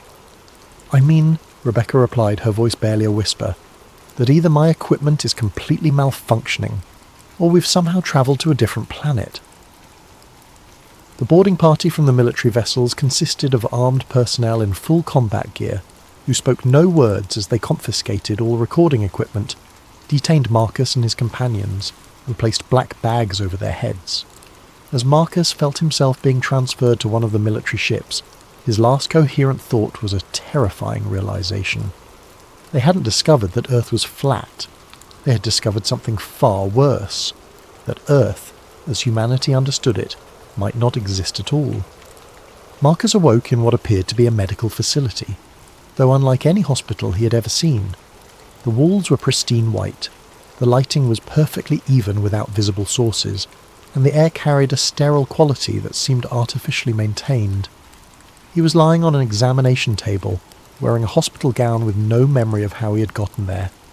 A woman in a white coat entered the room, carrying a tablet and wearing the kind of neutral expression Marcus associated with government officials. She appeared to be in her 40s, with prematurely grey hair and eyes that seemed to evaluate Marcus as if he were a specimen rather than a person. "Mr. Reed," she said, settling into a chair beside his bed. "I'm Agent Sarah Collins with the Antarctic Treaty Enforcement Division. You've been unconscious for 3 days following your unauthorized incursion into restricted Antarctic territory." Marcus tried to sit up but discovered his movements were sluggish and uncoordinated. "What did you do to me? Where are my companions?" "You suffered severe hypothermia and altitude sickness during your expedition," Agent Collins replied, consulting her tablet. Your companions are receiving similar medical treatment. You're fortunate to be alive." Marcus's mind was foggy, but he retained clear memories of what they had discovered beyond the ice wall. That's not what happened. We found the research facility, the excavation site, the gravitational anomalies, and have it all documented. Agent Collins showed him a collection of photographs and video files on her tablet. They showed the Aurora's edge approaching the ice wall, but beyond that, the images showed nothing but empty ocean and natural ice formations. According to the footage, their expedition had encountered nothing more unusual than typical Antarctic scenery. "Your recording equipment was damaged by the extreme cold," Agent Collins explained. "These are the only images that were recoverable. As you can see, you found exactly what we would expect in that region. Ice, water, and natural geological formations." Marcus stared at the sanitized footage in disbelief. Every image of the research facility, the circular excavation, and the impossible gravitational readings had been replaced with mundane Antarctic scenery. Either his memory was completely unreliable, or someone had gone to extraordinary lengths to alter the evidence. "I know what I saw," Marcus insisted. "The facility, the technology, the opening in the ground. Rebecca's gravitational readings showed dash." "Miss Torres suffered a severe concussion during your expedition," Agent Collins interrupted. "Her equipment malfunctioned due to extreme weather conditions. Mr. Kim experienced similar disorientation. All three of you were affected by altitude sickness and hypothermia, which commonly cause hallucinations and false memories." Agent Collins leaned forward, her expression becoming more serious. "Mr. Reed, you've stumbled into a situation that involves international security protocols. The Antarctic Treaty strictly prohibits unauthorized civilian access to certain regions for very good reasons. The area you entered contains hazardous geological formations and extreme weather conditions that have killed dozens of researchers over the years." She showed him documents detailing his expedition's official record.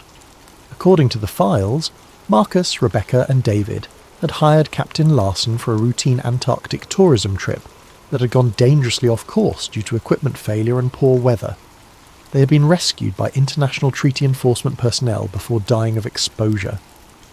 "You're free to return home," Agent Collins concluded, "but you'll need to sign documentation, acknowledging that you understand the national security implications of spreading false information about classified Antarctic operations.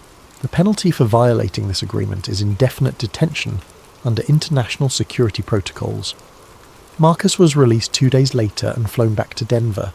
His first instinct was to contact Rebecca and David, but he discovered that both of their phone numbers had been disconnected.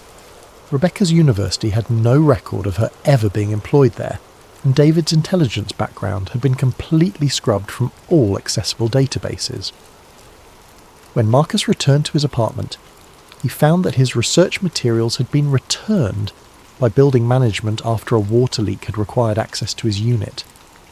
Months of documents, photographs, and experimental data had been replaced with generic conspiracy theory materials that made his work appear to be the obsessions of a paranoid fantasist rather than legitimate research. Marcus attempted to contact Captain Larson, but discovered that the Aurora's edge had been sold to an unnamed buyer, and Larson had reportedly moved to a remote location in Norway where he could not be reached. Elena Vasquez and the other researchers from the Canadian meeting had also vanished. Their email addresses were invalid, their phone numbers disconnected, and online searches turned up no trace of their existence. Most unsettling of all, Marcus began experiencing memory problems. Details of his Antarctic expedition became increasingly fuzzy, and he found himself questioning whether the extraordinary things he remembered had actually happened. When he tried to write down his experiences, he discovered that he couldn't clearly recall important specifics about the research facility or the circular excavation. 3 weeks after his return, Marcus received a final email from the anonymous sender who had originally contacted him. The message was brief. "The truth has been contained. Your service is no longer required. Any further investigation will result in permanent resolution." Marcus realized that he had been faced with a choice: accept the official explanation and live with the knowledge that his memories might be false, or continue pursuing the truth and risk disappearing entirely like his companions. He chose a third option. 6 months later, Marcus uploaded a video to multiple online platforms simultaneously. The file was encrypted, distributed through anonymous servers, and designed to be nearly impossible to remove completely from the internet. In the video, Marcus appeared tired and gaunt, speaking directly to the camera from an undisclosed location. "My name is Marcus Reed," he began, "and I'm probably going to disappear after releasing this message. 6 months ago, I discovered something about our planet that certain people don't want you to know.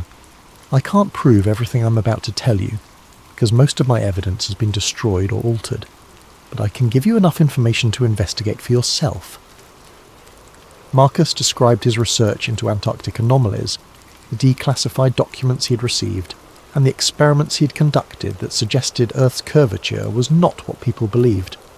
He provided GPS coordinates for locations where others could replicate his laser experiments, and detailed instructions for identifying the inconsistencies in satellite imagery that had first led him to question official geographical data.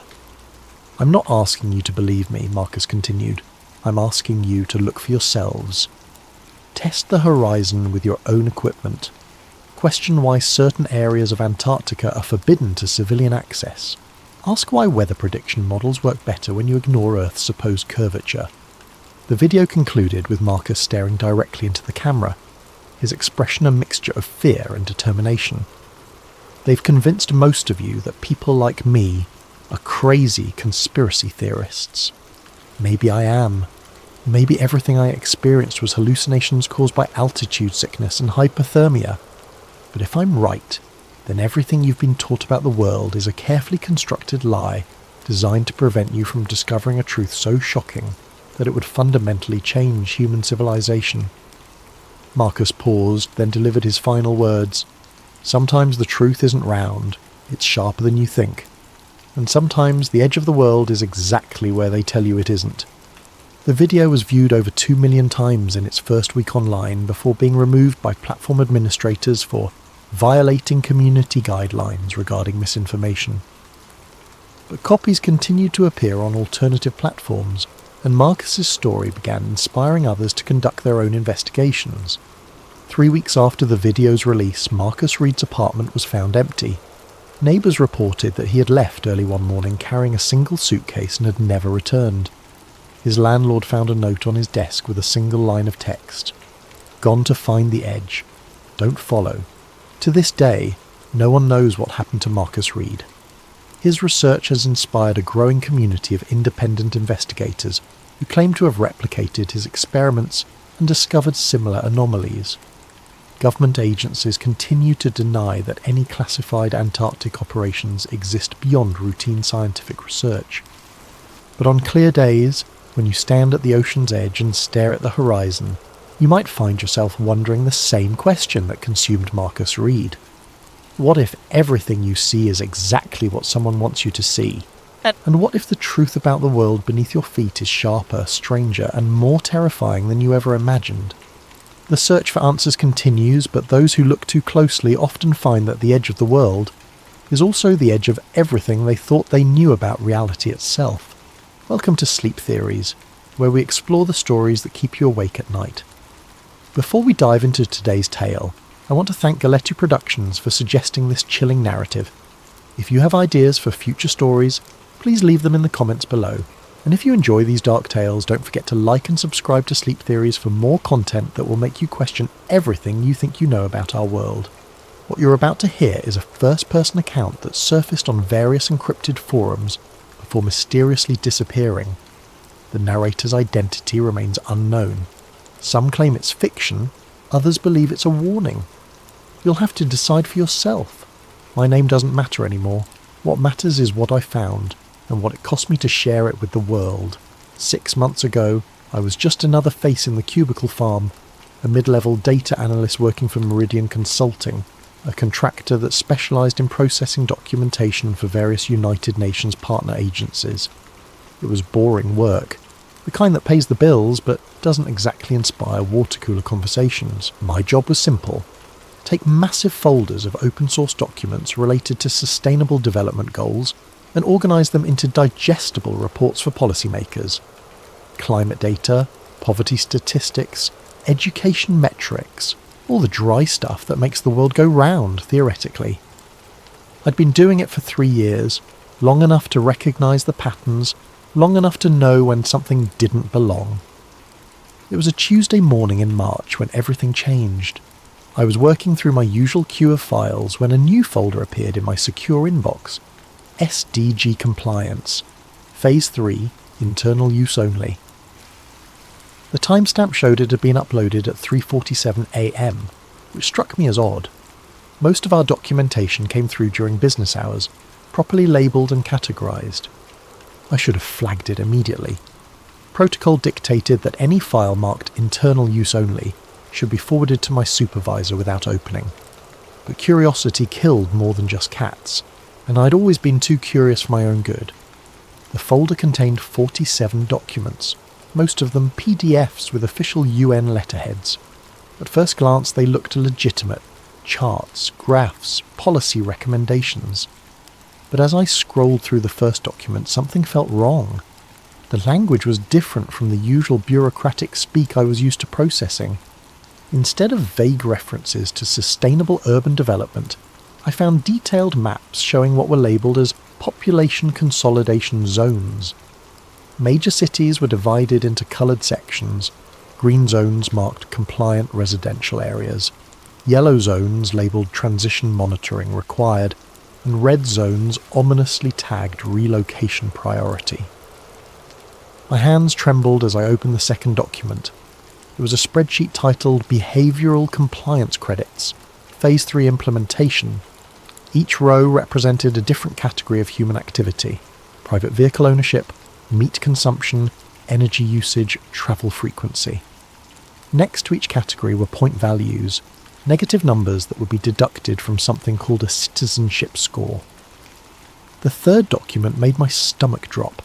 It was a timeline, meticulously planned and colour-coded, with one phrase repeated at the top of every page: Target Year 2030. The timeline started in 2025 with Phase 1, Infrastructure Digitisation. Banking systems, identification cards, payment processing, everything would be converted to digital platforms with mandatory government oversight.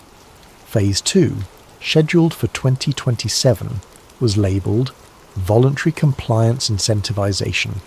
Tax breaks and social benefits would be tied to behaviour modification programmes. But Phase 3, set for 2029, sent chills down my spine. Mandatory compliance enforcement. Citizens who failed to meet behavioural standards would lose access to housing subsidies, food distribution networks, and healthcare services. The document coldly referred to this as natural selection through administrative channels. I found myself reading the same sentences over and over, trying to make sense of what I was seeing. This couldn't be real. The United Nations was supposed to be about humanitarian aid and international cooperation, not population control and behavioural manipulation. But the documents were too detailed, too specific to be fake. They referenced real programmes I'd seen in previous reports: smart city initiatives in Toronto, digital identity pilots in Amsterdam, carbon credit systems being tested in Singapore. All of it was presented as voluntary, progressive and environmentally conscious. But according to these files, it was all preparation for something much darker. The final document in the folder was a memo dated just 2 weeks earlier. It was addressed to regional coordination directors and signed by someone with the title Under-Secretary for Compliance Architecture. The subject line read, Accelerated Timeline Approval, Operation Sustainable Transition. Colleagues, it began, recent global events have provided us with an unprecedented opportunity to advance our timeline. Public acceptance of monitoring and restriction measures has exceeded projections by 340%. We are therefore moving to implement Phase 3 protocols 18 months ahead of schedule. All regional coordinators should prepare their populations for the transition to mandatory compliance by Q4 2029. Remember, this is not about control, it is about survival. The planet cannot sustain current consumption patterns. We are the shepherds of a new era. I sat back in my chair, staring at the screen. The cursor blinked in the search bar, waiting for my next move. Around me, my colleagues continued their work, oblivious to what I'd stumbled across. The hum of fluorescent lights seemed suddenly oppressive, the click of keyboards ominous. I glanced at the clock. 11:23 a.m. In a few hours I'd have to log this file in our system, noting what I'd reviewed and any relevant findings. But what exactly had I found? Evidence of the most elaborate conspiracy in human history, or the fevered imagination of someone with too much time and access to official letterhead templates? My supervisor, Janet Morrison, walked past my cubicle, coffee mug in hand. She smiled and nodded, the same greeting she'd given me every day for 3 years. Should I tell her what I'd found? Should I forward the files and let someone else make the decision? Instead, I did something that would change my life forever. I opened a new email and began typing. Janet, I've received a file folder that appears to be outside my clearance level. The documents reference programs and timelines that I believe require senior review. Should I forward this to you, or is there a specific protocol for handling classified materials that I'm not aware of? Please advise. Mark. I read the email 3 times before hitting send. It was professional, cautious, and documented my discovery without making accusations. If this was all legitimate, I'd followed proper channels. If it wasn't, well, at least I'd have a paper trail showing I'd tried to do the right thing. The email showed as delivered at 11:31 a.m. I saved the documents to a secure folder on my desktop and logged out for lunch, trying to act normal despite the growing knot in my stomach. When I returned from my sandwich and a walk around the block, Janet hadn't responded to my email. That wasn't unusual. She often got caught up in meetings and didn't check messages until late afternoon. But as the day wore on and 5 p.m. approached, I began to worry. At 5:47 p.m, my computer chimed with a new message. But it wasn't from Janet. It was an automated system notification. File access revoked. Classification updated to restricted. Contact administrator for additional information. When I tried to open the folder containing the documents, I got an error message. Access denied. Insufficient privileges. I sat there for a long moment staring at the screen. Then I packed up my things, said goodnight to the security guard, and drove home with one thought echoing in my head. What the hell had I just gotten myself into? That night, I barely slept. Every car that drove past my apartment seemed to slow down. Every creak of the building settling made me jump. I kept telling myself I was being paranoid, that I'd simply stumbled across some routine planning documents that were above my pay grade. But deep down, I knew I'd seen something I wasn't supposed to see, and someone somewhere now knew that I'd seen it. I arrived at work the next morning 15 minutes early, hoping to catch Janet before the day got busy. Her office was dark, which wasn't unusual. She typically arrived around 9 a.m, preferring to avoid rush hour traffic. I settled into my cubicle and tried to focus on routine tasks while waiting for her response to my email. At 9:30, Janet still hadn't arrived. Her assistant, Maria, seemed unconcerned when I asked about her whereabouts. She had an early meeting downtown, Maria said, without looking up from her computer. Something about a new contract. She'll probably be in after lunch. But Janet never showed up that day, or the next. By Thursday, Maria was fielding calls from confused clients and increasingly worried family members. Family emergency, she kept saying, but her voice lacked conviction. She'll be back early next week. That's when I noticed my computer had been acting strangely. Programs were loading slower than usual, and several files I'd been working on had vanished from my desktop. When I tried to access my email archives, I discovered that my entire inbox from the previous week had been deleted, including my message to Janet. The IT department claimed it was a routine system update that had caused some data loss, but they couldn't explain why only certain files were affected, or why the deletions seemed to target specific date ranges. These things happen, the technician said with a shrug. That's why we tell everyone to back up important files. But I hadn't lost everything. Hidden in a rarely used folder buried deep in my directory structure, I found fragments of the documents I'd viewed. Not the complete files, but screenshots I'd taken without realising it when my screen capture software had malfunctioned the day I first opened the folder. The images were partial and pixelated, but they showed enough to confirm that I hadn't imagined it all. Population consolidation zones, behavioural compliance credits, the 2030 target date. I was studying these fragments when my cubicle neighbour, Tom Rivera, leaned over the partition that separated our workstations. Tom was a junior analyst who'd started 6 months after me. We'd shared coffee breaks and complained about deadline pressures, but we weren't particularly close. "Hey," he whispered, glancing around nervously. "Can I ask you something weird?" I minimised my screen and nodded. "Did you happen to see anything strange in your files last week? Like documents that seemed out of place?" The question sent a chill through me. "What kind of document?" Tom looked around again, then rolled his chair closer. "I got this folder by mistake, I think. Had all these maps and charts about moving people around, controlling where they could live and work. Really creepy stuff." "What did you do with it?" "Forwarded it to my supervisor, just like protocol says. But then," he paused, lowering his voice even further. "Then my supervisor disappeared, just like Janet. And this morning, my computer was completely wiped. Like everything. They gave me some story about a virus, but I know that's not what happened." We stared at each other for a moment, both understanding that we'd stumbled into something much larger than either of us had realised. "Listen," Tom continued, "I printed out a few pages before I forwarded the files. You know, just in case my supervisor had questions about the content. I still have them at home. Tom, if what we saw is real, then we're probably in serious trouble just for talking about it." He glanced at the empty supervisor offices. "Look, I'm getting scared. First the files, then the disappearances, now the data wipes. Someone really doesn't want us to know what we saw. I made a decision that would haunt me for months. Meet me for coffee after work. The place on 5th Street, across from the library. We need to figure out what's going on." The rest of the day crawled by.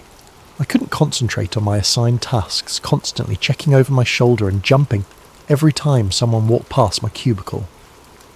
At lunch, I took a walk to the local print shop and made copies of the screenshot fragments I'd found, storing the originals in a safety deposit box I'd opened on impulse. When 5 p.m. finally arrived, I packed up quickly and headed for the coffee shop. Tom was already there, sitting in a corner booth with his back to the wall. He looked like he hadn't slept much. "This is crazy," he said as I sat down. "I keep thinking we should just drop it, pretend we never saw anything. But we did see it, and people are disappearing." Tom nodded grimly and slid a manila folder across the table. "I printed these Tuesday night before everything went to hell." The folder contained 8 pages of documents similar to what I'd seen. Maps of major cities divided into coloured zones, a budget allocation chart for something called Voluntary Relocation Assistance Programs.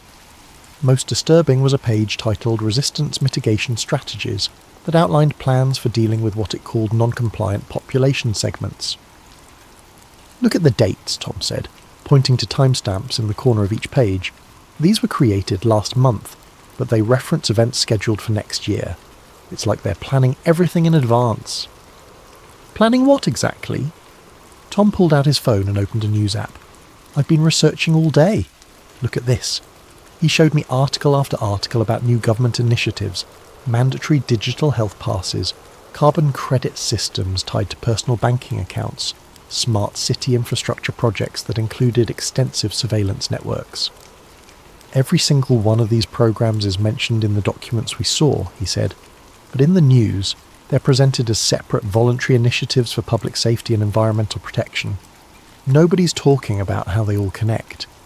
I thought about the timeline I'd seen, the careful progression from voluntary compliance to mandatory enforcement. What if they're not separate initiatives? What if it's all part of a larger plan? Tom's phone buzzed. He glanced at the screen and went pale. "What is it?" "Text from an unknown number." He showed me the message. "Stop digging or join your supervisors." We sat in stunned silence for a moment. Then Tom stood up abruptly. "I'm done. This is too dangerous." "Tom, wait. No, I should never have gotten involved." "I'm going home, and tomorrow I'm requesting a transfer to a different department. I suggest you do the same." He left the folder on the table and walked out. leaving me alone with documents that could either be the ravings of a conspiracy theorist or evidence of the largest social engineering project in human history. I walked home through streets that suddenly seemed full of cameras and sensors, wondering if I was being watched, if every step was being recorded and analysed by systems I was only beginning to understand. When I got to my apartment, I found a note taped to my door. Package delivered to management office. But I hadn't ordered anything, and when I checked with the building manager, there was no package waiting for me. The note was dated that morning, written in handwriting I didn't recognise. That night, I made another impulsive decision. I drove to an internet cafe on the other side of town and used a public computer to create anonymous email accounts on several platforms. Then I uploaded the documents Tom had given me, along with my screenshot fragments, to multiple cloud storage services. If something happened to me, at least there would be a record. But as I drove home, I couldn't shake the feeling that I was already too late, that I'd been marked from the moment I opened that first folder. In my rearview mirror, I noticed the same dark sedan that had been behind me when I left the coffee shop. It followed me all the way home. Sleep became a luxury I couldn't afford. Every sound in the hallway outside my apartment sent me to the window, peering through blinds at empty streets that somehow felt full of hidden watchers. Tom didn't show up for work the next day, or the day after that. His desk was cleared out by the weekend, and when I asked Maria about it, she said he'd requested an immediate transfer to pursue other opportunities. But I knew better. Tom had been scared, and scared people in our situation didn't get transfers, they got disappeared. With Janet gone and Tom relocated to who knows where, I was left alone with fragments of documents that painted a picture too terrifying to ignore and too dangerous to pursue. But I had to know more. If this was real, if there truly was a coordinated plan to reshape society by 2030, then someone needed to document it. I began my research carefully, using the public library's computers and paying cash for internet access at various cafes around the city. I created a simple methodology, cross-referenced the terms and programs mentioned in the leaked documents with publicly available information, looking for patterns and connections that might confirm or refute what I'd seen. The results were more disturbing than I'd expected. Smart city gateways was mentioned in 17 different documents I'd glimpsed. A quick search revealed that Toronto had announced a partnership with a tech consortium to implement exactly such a system by 2026. The project would integrate biometric identification, real-time location tracking, and automated behavioural assessment into a single platform designed to optimise urban resource distribution. The public announcement described it as a voluntary program to help residents access services more efficiently.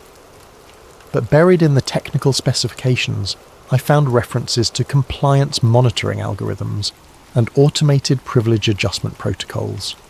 Amsterdam's digital citizenship pilot was even more explicit.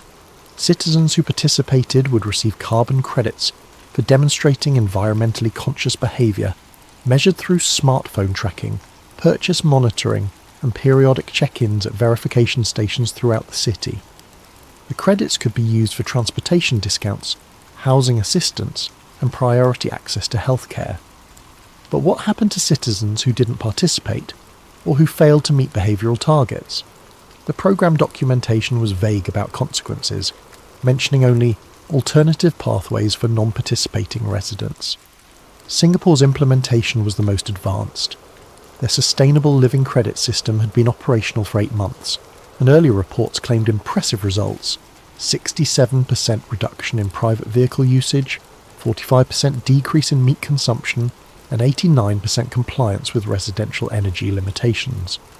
I found a blog post from a Singapore resident that painted a different picture. The author, writing under an obvious pseudonym, described a society where every purchase, every journey, every social interaction was monitored and scored. Citizens who failed to maintain adequate sustainability ratings found themselves locked out of public transportation, unable to access certain stores, and restricted to specific residential areas. It started as incentives, the blogger wrote: green points for taking the bus, bonus credits for eating plant-based meals, rewards for staying in your assigned district. But the incentives became requirements so gradually that most people didn't notice the transition. Now, if your score drops too low, you simply can't function in society, and raising your score requires complete submission to the system's behavioural demands. The post had been published 3 weeks ago. When I tried to access it again the next day, the entire blog had been removed. I began compiling a spreadsheet of every program, initiative, and policy mentioned in the leaked documents, then researching whether similar real-world implementations existed. The results were consistent and terrifying. Every single item had a corresponding program either already active or scheduled for implementation within the next 2 years. Carbon credit systems tied to personal banking accounts, announced by the European Central Bank for rollout in 2026. Biometric checkpoints for access to essential services, pilot programs active in 12 major cities worldwide. Residential assignment based on compliance scores, being tested in 3 countries under the guise of efficient housing allocation. Digital identity requirements for all online activities, legislation pending in multiple jurisdictions to combat misinformation and ensure digital safety. The pattern was unmistakable. What appeared to be separate, well-intentioned programs were actually components of a comprehensive system designed to monitor, control, and modify human behaviour on a global scale, and they were all scheduled to reach full implementation by 2030. But the most chilling discovery came when I researched the organisational structure behind these initiatives. Many of the programs were funded through the same consortium of international organisations, tech companies, and government agencies. The same names appeared on advisory boards and implementation committees across different countries and continents. One name appeared particularly frequently: the Sustainable Future Institute, a think tank founded in 2019 with substantial backing from several major philanthropic foundations. Their published research covered everything from climate change mitigation to urban planning optimization. All of it sounded reasonable and beneficial, but when I dug deeper, I found connections to government contracts for surveillance technology, behavioural modification research, and something called population management systems architecture. The Institute's founder, a former UN administrator named Dr. Catherine Voss, had given speeches advocating for necessary sacrifices in individual autonomy to ensure species survival. In a 2023 interview, she'd said, "Democracy and freedom are luxuries we can no longer afford. The climate crisis requires coordinated action on a scale that voluntary compliance cannot achieve. We must be willing to accept temporary limitations on personal choice in service of permanent solutions to existential threats." Temporary limitations. I wondered if the people implementing these systems really believed they would be temporary, or if they knew exactly what they were building. A global cage disguised as environmental salvation. As weeks passed, my research expanded beyond simple correlation. I began mapping the financial relationships between organisations, tracking personnel movements between government agencies and private companies, documenting the timeline of policy implementations across different countries. What emerged was a picture of unprecedented coordination. The same small group of organisations was driving policy changes on every continent, using local governments as implementation vehicles for a globally designed system. But I was still missing crucial pieces of the puzzle. The documents Tom and I had seen referenced enforcement mechanisms that went beyond social credit scores and access restrictions. They mentioned relocation programs, resource rationing, and something ominously called population optimization protocols. I needed more information, but I was running out of safe ways to obtain it. My library research had attracted attention. I'd noticed the same security guard watching me during several visits, and the librarian had started asking unusual questions about my research topics. It was during one of these library sessions that everything changed. I was printing articles about digital identity legislation when someone approached my table. A woman in her 50s, professionally dressed, with a kind of composed demeanour that suggested either corporate management or government service. "Excuse me," she said quietly, "but I couldn't help noticing your research interests. Would you be interested in information that might fill in some gaps?" Every instinct screamed at me to pack up and leave, but she held up a folder that looked remarkably similar to the ones Tom and I had found. "My name is Elena Rodriguez," she said, sitting down without invitation. Until 6 months ago, I was a sustainability coordinator for the United Nations Development Programme, and I think we need to talk. Eleanor insisted we meet somewhere more private. She suggested a small cafe in the Arts District, the kind of place that played acoustic music loud enough to mask conversation, and served coffee in mismatched cups to customers who minded their own business. I arrived first, choosing a table in the back corner where we could see both the entrance and the emergency exit. Eleanor appeared exactly on time, carrying a worn leather briefcase and wearing the expression of someone who'd made a decision that couldn't be undone. "Before we begin," she said, settling into the chair across from me, "I need you to understand something. What I'm about to share will put both of us in danger. Once you know this information, there's no going back to ignorance, no pretending you never heard it." I nodded, though part of me wanted to walk away. The smart thing would have been to thank her politely and leave, to find a new job in a different field and spend the rest of my life pretending I'd never seen those documents. But I stayed. Eleanor opened her briefcase and removed a thick folder.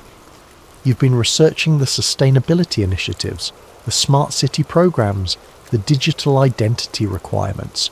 You're trying to understand how they all connect." "How do you know what I've been researching?" "Because I helped design the connection points." She opened the folder and spread several documents across the table.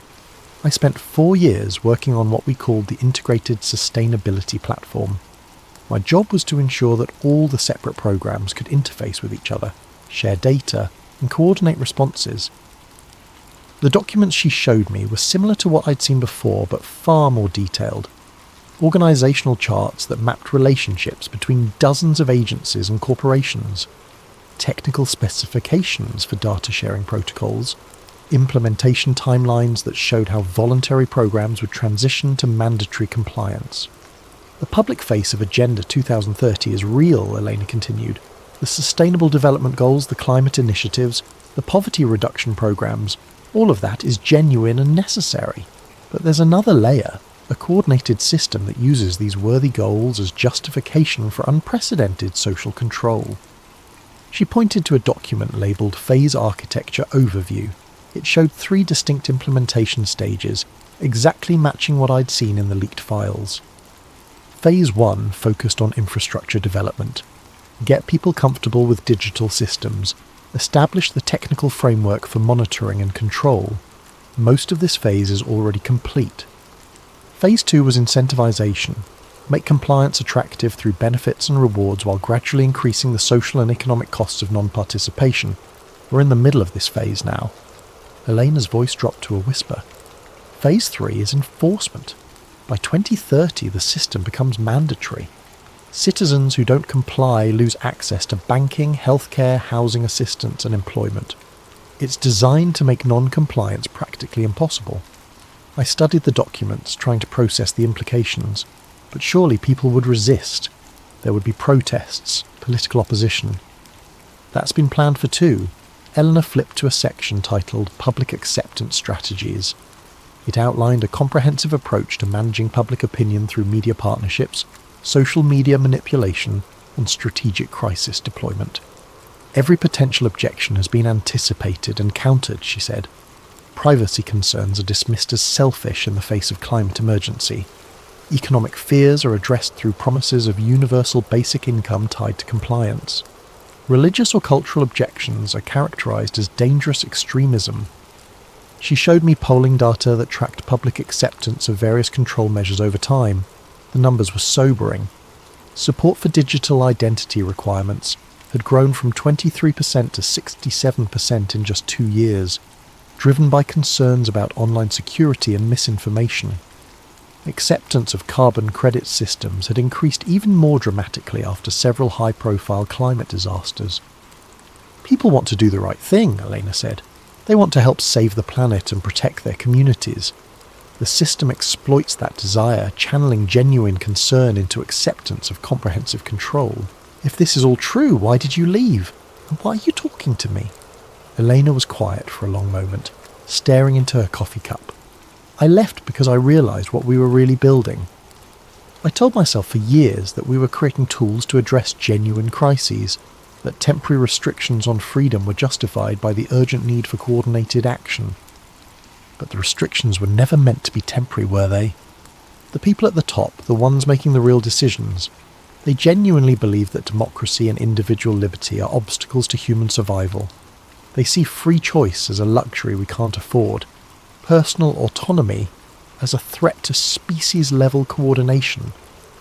She opened another section of the folder, revealing documents that made my stomach turn. Plans for optimal population distribution that involved moving millions of people from rural areas into monitored urban zones. Resource allocation models that determined individual caloric allowances based on productivity scores. Educational restructuring programs designed to align personal goals with collective necessities. This isn't just about environmental protection, Elena continued. It's about fundamentally restructuring human society. The climate crisis provided the justification, but the real goal is creating what they call sustainable civilization, a managed society where every aspect of human behaviour is optimised for collective outcomes. And everyone just goes along with it. Most people never see the whole picture. They only interact with their small piece of the system. Their local digital ID program, their neighbourhood carbon credit initiative, their workplace compliance monitoring. Each component seems reasonable in isolation. Elena showed me internal communications between program coordinators in different countries. The language was bureaucratic and sanitised, but the content was chilling. Updates on resistance containment strategies, reports on compliance acceleration techniques, and budget requests for population management infrastructure. The coordinators don't communicate directly about control or oppression, she explained. They use euphemisms like behavioural optimization and resource management efficiency. Most of them probably believe they're working on humanitarian projects, but you knew better. I figured it out gradually as I gained access to higher-level planning documents. By the time I understood what we were really building, I was already deeply involved. Leaving wasn't easy. They don't let people with my level of knowledge simply resign. She glanced around the cafe nervously. I've been in hiding for 6 months, moving between safe houses, trying to gather evidence that could expose the true scope of the program. Why haven't you gone to the media? Elena laughed bitterly. With what? Documents that can be dismissed as forgeries, claims that sound like conspiracy theories. The system is too large and too coordinated for traditional journalism to expose. By the time reporters could verify the connections and compile comprehensive evidence, the implementation would be complete. Then what's the solution? Documentation, preservation. We need to create a record that can't be suppressed or discredited. When people finally realise what's happened, they'll need proof that it was planned, that it wasn't just a series of unfortunate coincidences or well-intentioned policies gone wrong. Eleanor closed the folder and leaned back in her chair. That's why I approached you. Your research shows that you understand the connections, and you're not in a position where disappearing you would draw unwanted attention. The casual way she mentioned my potential disappearance sent chills through me. What exactly are you asking me to do? Help me compile a comprehensive archive of evidence. Documents, communications, financial records, implementation timelines. Everything we can gather to prove that this was a coordinated plan rather than organic policy development. And then what? Then we find a way to preserve that archive until people are ready to see the truth. Elena stood up, leaving the folder on the table. Think about it. But don't take too long. The implementation is accelerating and opportunities to document it are disappearing.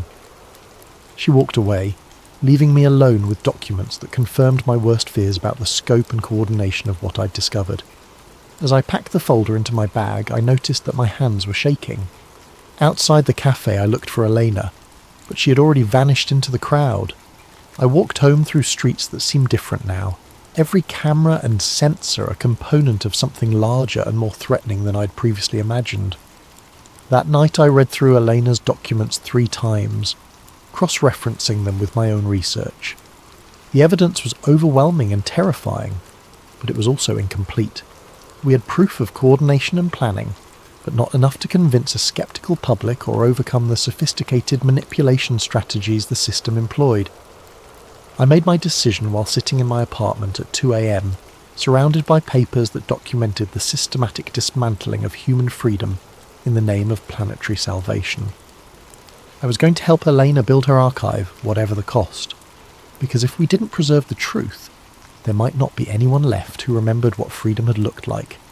Eleanor and I established a communication protocol using encrypted messaging apps and anonymous email accounts. We met weekly at different locations, libraries, parks, shopping centres, never the same place twice. She provided documents and insider knowledge. I contributed research skills and a growing network of contacts who were beginning to ask uncomfortable questions about the sustainability programs. For 3 weeks, our collaboration produced results. We mapped the financial relationships between implementing organisations, documented the timeline of policy rollouts, and identified key personnel who moved between government agencies and private contractors. The archive grew to include hundreds of pages of evidence showing coordination that extended far beyond what any legitimate policy initiative would require. But our success made us careless. Eleanor was supposed to meet me at a downtown park on a Thursday evening. When she didn't show up after 30 minutes, I assumed she'd been delayed or forced to cancel for security reasons. But when I got home, I found an encrypted message waiting. They know, burning everything. Stay safe. That was the last communication I received from her. The next morning I tried calling the phone number she'd given me, but it went straight to a disconnected signal. Her backup email address returned an error message indicating the account had been terminated. It was as if Elena Rodriguez had never existed, but someone knew she had existed, and someone knew we'd been working together. I returned home from work that Friday to find my apartment door standing slightly ajar. Not wide open, just enough that I could tell it had been disturbed. The lock showed no signs of damage, which meant whoever had entered either had keys or possessed sophisticated lock-picking skills. Nothing obvious was missing. My television, computer equipment and jewellery were all exactly where I'd left them, but my laptop was gone, along with the portable drive where I'd been backing up our research.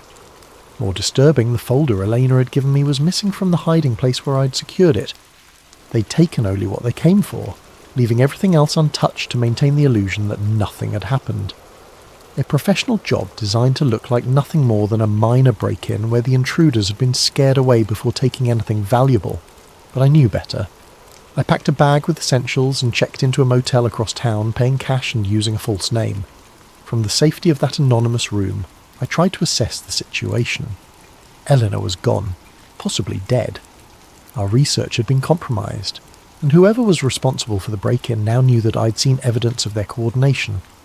The smart thing to do would have been to run. Leave town, find a new job somewhere far away, and hope they'd consider me neutralised without taking more direct action. But I couldn't shake the feeling that running would only delay the inevitable. If Elena had been right about the scope and timeline of the implementation, then there would be nowhere to run. By 2030, the system would be global, and geographic escape would be impossible. The only real safety lay in exposure and resistance. But first, I needed to retrieve the backup files I'd hidden at the bank.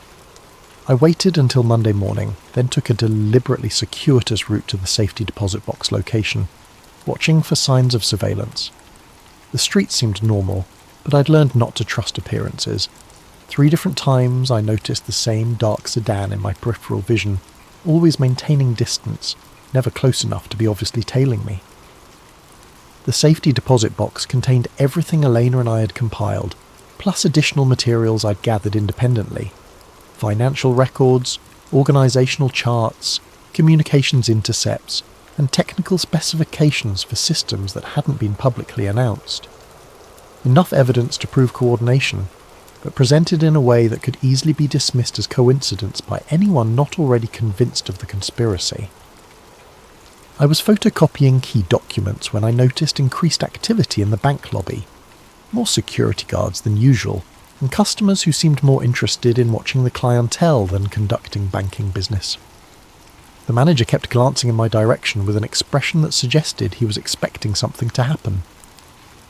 I finished copying the most critical documents and returned the originals to the safety deposit box, but I could feel the walls closing in. As I walked toward the exit, my phone buzzed with a text from an unknown number. Exit through the rear service corridor. You have approximately 90 seconds. Elena. Somehow she was still alive and watching. I followed the instructions, slipping through a maintenance door that led to an alley behind the bank. A motorcycle was waiting, engine running, with a helmet hanging from the handlebars. No rider in sight, just another anonymous message taped to the fuel tank. Take Highway 9 north. Abandon bike at mile marker 47. Continue on foot. I'd never ridden a motorcycle before, but desperation made for a quick learning curve. The bike lurched and stalled twice before I managed to get it moving, but soon I was weaving through traffic toward the highway, my bag of copied documents secured under my jacket. In the rearview mirror I watched the dark sedan emerge from the bank parking lot, followed by two more vehicles that had materialised from side streets. They maintained professional distance, but their coordination was obvious to anyone who knew what to look for. Highway 9 wound through rural farmland before entering forested hills. I pushed the motorcycle faster than was safe, taking curves at speeds that made the bike lean dangerously. But my pursuers had more powerful vehicles, and the gap between us was slowly closing. Mile marker 47 appeared just as the first sedan was close enough that I could see the driver's face in my mirror. I pulled off the road into a dense stand of trees, abandoned the bike as instructed, and plunged into the forest carrying my bag and hoping that Elena's plan included more than just continue on foot. The woods were thick enough to provide cover, but I could hear car doors slamming behind me and the voices coordinating a search. These weren't local police or federal agents conducting a routine investigation. The communication I overheard was too professional, too military in its efficiency. I'd been hiking for 20 minutes when I heard the helicopter. The aircraft appeared through the canopy overhead, flying in a search pattern with what looked like thermal imaging equipment. I pressed myself against the largest tree I could find and tried to remain motionless, but the helicopter circled back twice, its searchlight probing the forest floor. That's when I realised how far beyond normal law enforcement this had escalated. Whatever Eleanor and I had discovered, it was important enough to justify significant resources and risk considerable exposure. They weren't just trying to silence us. They were treating us as threats to something vital enough to deploy military-grade assets. The helicopter moved on, but I could hear searchers working their way through the trees, calling out grid coordinates and maintaining radio contact with their command structure. I needed to find better shelter, and I needed to get my evidence to someone who could use it. I was stumbling through undergrowth, trying to put distance between myself and the search teams, when I nearly walked into the woman standing behind a massive oak tree. Elena looked different. Thinner, older, with the kind of exhaustion that comes from months of running and hiding. But she was alive, and she gestured for silence while we listened to the search teams passing nearby. When the voices faded, she spoke in whispers.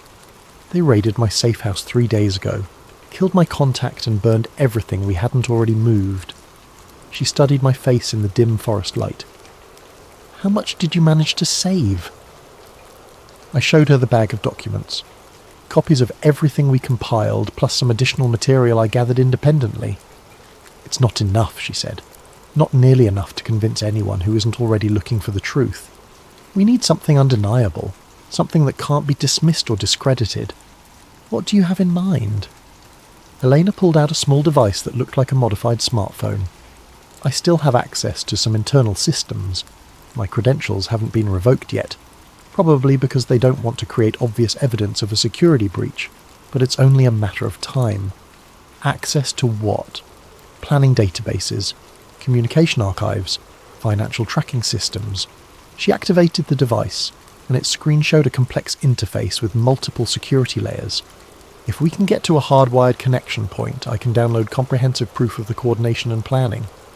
Where do we find a connection point? There's a data center about 15 miles from here. Meridian Consulting has server space there for their government contracts. If your employee credentials are still active, we might be able to get inside. The idea was insane. We were being hunted by people with helicopters and thermal imaging equipment, and Elena wanted to break into a secure facility to steal classified data. But looking at the determination in her eyes, I realized she was right. Half measures wouldn't be enough. We needed proof so comprehensive and undeniable that even the sophisticated manipulation strategies couldn't discredit it. How do we get there without being caught?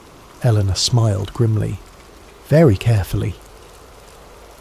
We spent the next 6 hours moving through the forest, avoiding search teams and aircraft while Eleanor used her modified device to monitor pursuit communications.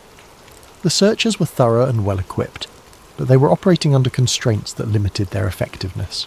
Too much visible activity would draw unwanted attention from local authorities and media. By dawn, we'd reached the edge of the forest near a rural highway. Eleanor had been tracking traffic through surveillance networks, identifying patterns and gaps that would allow us to move without being detected. A delivery truck was scheduled to stop at a convenience store 2 miles from the data centre, providing cover for our final approach. Once we're inside the facility, we'll have maybe 30 minutes before someone notices the unauthorised access, Elena said, as we waited for the truck to arrive. I'll need that long to penetrate the security layers and download everything we can carry. And if we're caught? Then people who ask questions about sustainability programs will know what happened to us. The truck arrived on schedule, and we managed to slip into the cargo area during the driver's restroom break. 20 minutes later, we were hiding behind a dumpster outside the data centre, watching security guards patrol the perimeter. Eleanor studied the building through small binoculars. 3 guards, standard rotation every hour, camera coverage on all entrances, but there's a maintenance access point on the north side that's in a blind spot for about 40 seconds during shift changes. What about internal security? Biometric locks, access card readers, motion sensors. But your employee card should get us through the first 2 barriers, and I can handle the electronic systems once we're inside. We waited for the next guard rotation, then sprinted across an open parking area to the maintenance door. Eleanor connected her device to the lock mechanism while I watched for patrols.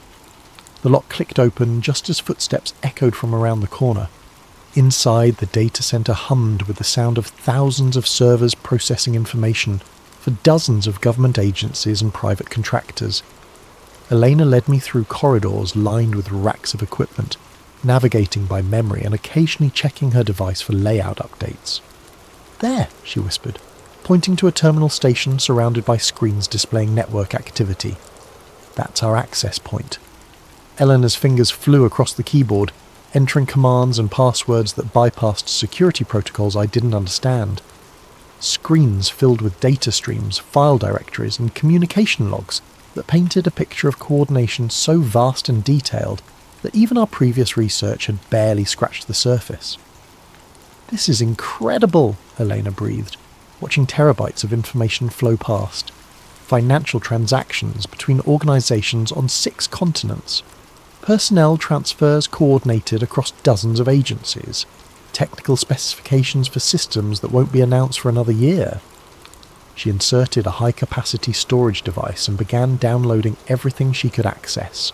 File after file of evidence that proved beyond any doubt that the sustainability programs were components of a carefully orchestrated plan to restructure human society. But our time was running out. Alarms began sounding in distant parts of the building, and Elena's device showed security alerts cascading through the network. They know we're here, she said, still typing furiously. Another few minutes and I'll have everything. That's when the lights went out, and emergency lighting bathed the server room in the red illumination. Through the corridors I could hear doors slamming and radio chatter as security teams converged on our location. Eleanor yanked the storage device from the terminal. That's all we're getting? Time to go. But as we turned toward the exit, figures in tactical gear emerged from both ends of the corridor, weapons drawn and voices shouting commands to surrender. We were trapped. The tactical team that surrounded us moved with military precision, but they weren't wearing any identifying insignia or badges. No agency names, no unit designations, just black uniforms and professional equipment operated by people who clearly weren't local law enforcement. Device on the ground, the team leader commanded. Hands visible. Eleanor hesitated, clutching the storage drive that contained terabytes of incriminating evidence. For a moment I thought she might try to destroy it rather than let them recover the data. But faced with multiple weapons, she complied, setting the device on the floor and raising her hands. We're not terrorists, I said, trying to keep my voice steady. We're researchers investigating... Silence. The team leader approached Elena, studying her face with recognition. Former Undersecretary Rodriguez. You've been difficult to locate. I imagine I have been. One of the tactical officers collected the storage device while others secured our hands with plastic restraints. They were efficient and professional, but there was something unsettling about their behaviour.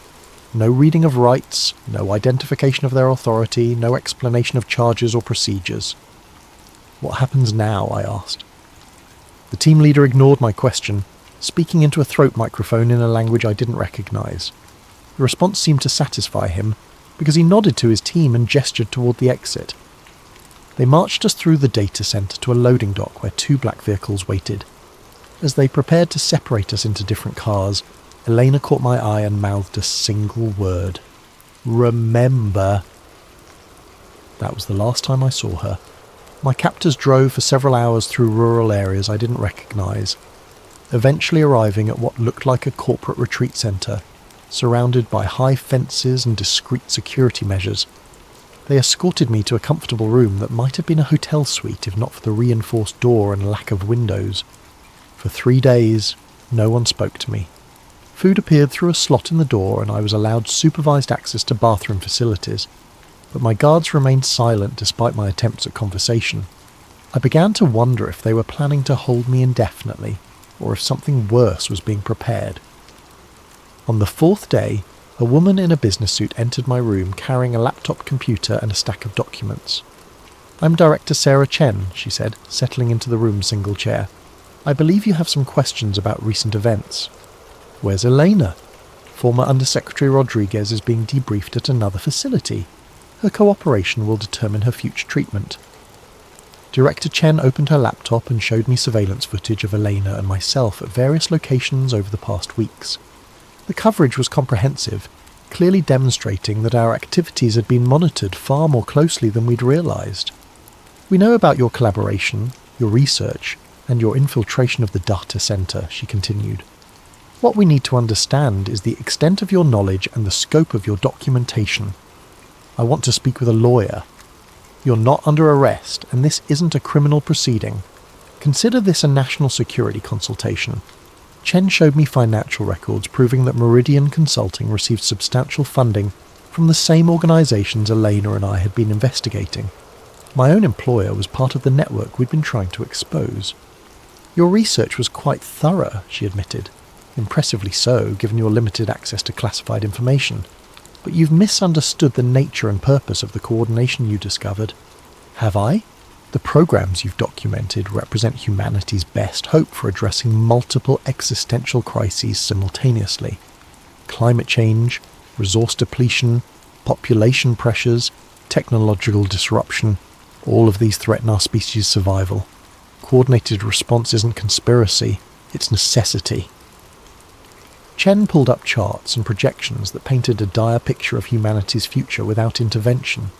Environmental collapse within decades, resource wars that would kill billions, social breakdown that would destroy civilization itself. "The coordination you've discovered exists because voluntary compliance with necessary changes has proven insufficient," she explained. "Democracy and individual choice are luxuries that become dangerous when the stakes involve species survival." "So you're admitting that the programs are designed to control people?" "I'm explaining that some degree of behavioural management is essential for ensuring that enough humans survive the coming crises to maintain technological civilization." Chen's tone was matter-of-fact, as if she were discussing weather forecasts rather than the systematic elimination of human freedom. "And who decides what constitutes necessary control?" "People with access to comprehensive data and the responsibility for long-term outcomes. Scientists, policy analysts, systems engineers, experts who understand the complexity of the challenges we face." Chen showed me additional documents that detailed the decision-making processes behind the sustainability programs. Groups of highly credentialed professionals making choices based on computer models that calculated optimal outcomes for human survival and environmental stability. Every restriction, every monitoring system, every behavioural modification protocol has been designed to maximise the probability that technological civilization will persist through the crisis period, she said. "Personal freedom is irrelevant if there's no surviving society to exercise that freedom within." "But what if people don't want to be saved at the cost of their autonomy?" Then they'll be saved anyway, because the alternative is extinction. Chen closed her laptop and studied my face. You have a choice, Marcus. You can accept that the coordination you've discovered serves a necessary purpose, or you can be classified as a threat to species survival. What does that classification entail? People who actively resist necessary survival measures cannot be allowed to interfere with implementation. Her voice remained calm and professional. Resistance will be contained through whatever means prove most effective. She stood up and walked toward the door. You have 24 hours to decide whether you want to be part of the solution or part of the problem. After Chen left, I sat alone in my comfortable prison, thinking about Eleanor's final word. Remember, not resist or fight or escape, but remember. She wanted me to preserve what we'd learned, to document the truth regardless of what happened to us personally. That night, I used the room's basic amenities to create a primitive but functional recording device. If they planned to kill me or disappear me like so many others, I wanted to leave behind an account of what I'd discovered. But as morning approached, a different plan began to form. Chen had revealed more than she'd intended about the scope and coordination of the programs. If I could get that information to people who weren't part of the system, who might still be capable of resistance. The problem was finding a way to escape from a secure facility surrounded by professional guards and located in an unknown rural area.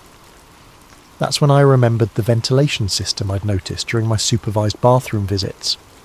The air circulation in the building was surprisingly robust, suggesting larger ducts than normal. If I could access the ductwork during the night shift when fewer guards were active.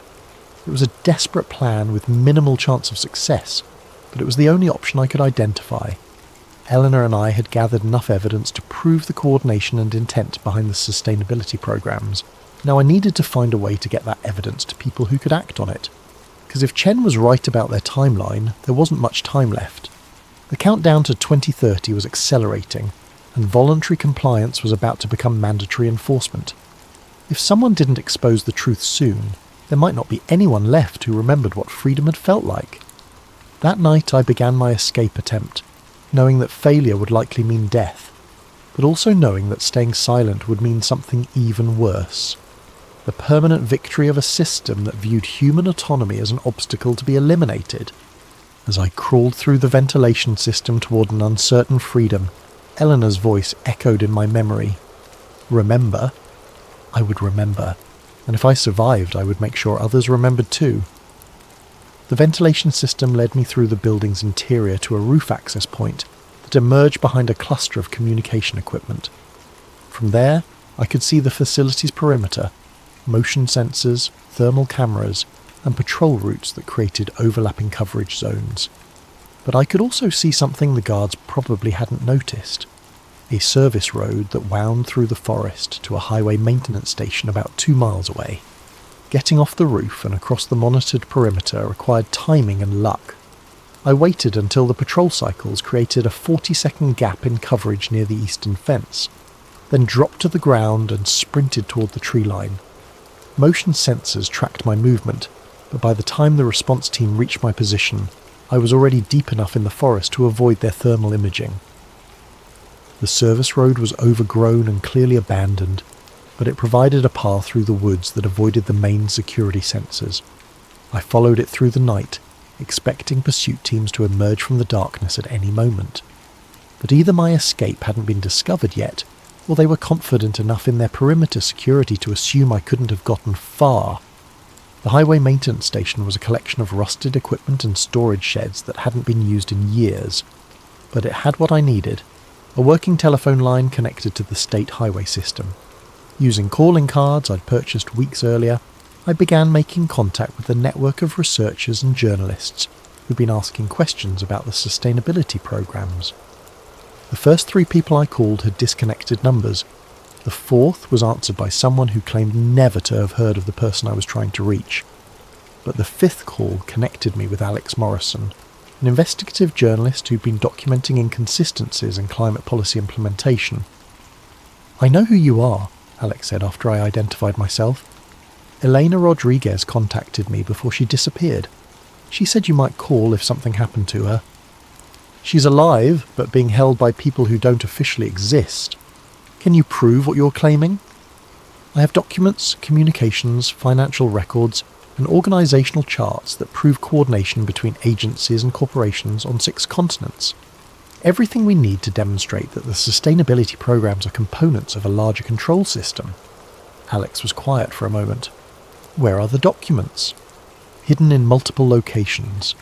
But first I need guarantees about how this information will be used. If you publish it the wrong way, they'll discredit it as conspiracy theorising and use the attention to accelerate their timeline. What do you suggest? Simultaneous release across multiple platforms, with technical verification of the document authenticity and financial confirmation of the relationships we've mapped. Make it impossible to dismiss as fabricated evidence. Alex agreed to coordinate with contacts at other publications and technical organisations. We established a timeline for document delivery and verification, with publication scheduled for exactly 72 hours later. Enough time to properly authenticate the evidence, but not enough for the coordinating organisations to mount an effective suppression campaign. But first I had to retrieve the evidence from its hiding places without being captured. Over the next 2 days, I moved carefully between the locations where Elena and I had cached our research. Bank safety deposit boxes, storage lockers, and dead drops we'd established in case our primary archives were compromised. Each retrieval required elaborate security measures to avoid the surveillance networks that were undoubtedly looking for me. The most dangerous recovery was the data storage device Elena had hidden at a commercial facility across town from where she'd been captured. Getting to it required passing through areas that were certainly being monitored, using public transportation that would create records of my movement. I solved the surveillance problem by adopting the appearance and behaviour of the city's homeless population. Dirty clothes, unkempt appearance, and the kind of invisible desperation that made most people look away rather than remember faces. The disguise was psychologically difficult but operationally effective. Security cameras recorded me, but human attention filtered me out as irrelevant.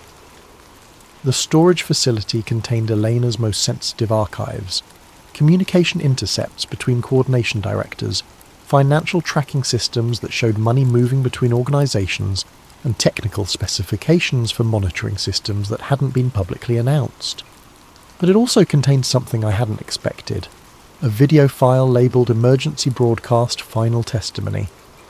Eleanor had recorded the video shortly before her capture, speaking directly to the camera with the kind of urgency that suggested she knew she was running out of time. If you're watching this, then the coordination has been exposed and I'm either dead or disappeared, she began.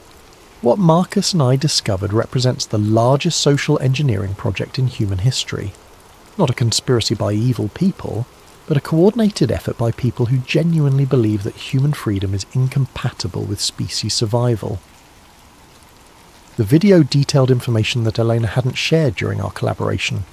Names of key coordinators, locations of planning facilities, and timelines for implementation phases that extended beyond 2030. The 2030 target date is just the beginning, she explained. Phase 3 establishes the control infrastructure, but Phase 4 involves what they call optimization protocols, systematic reduction of global population to what computer models indicate is the maximum sustainable level for technological civilization. Elena's final message was addressed to whoever would eventually broadcast the evidence. This isn't about politics or ideology. It's about whether human beings will be allowed to make their own choices about their lives, their communities, and their future. The people implementing these programs believe that freedom is a luxury we can't afford. They may be right about the severity of the crises we face, but they're wrong about the solution. I copied Elena's video along with the other archived materials, then destroyed the original storage system to prevent recovery by pursuit teams.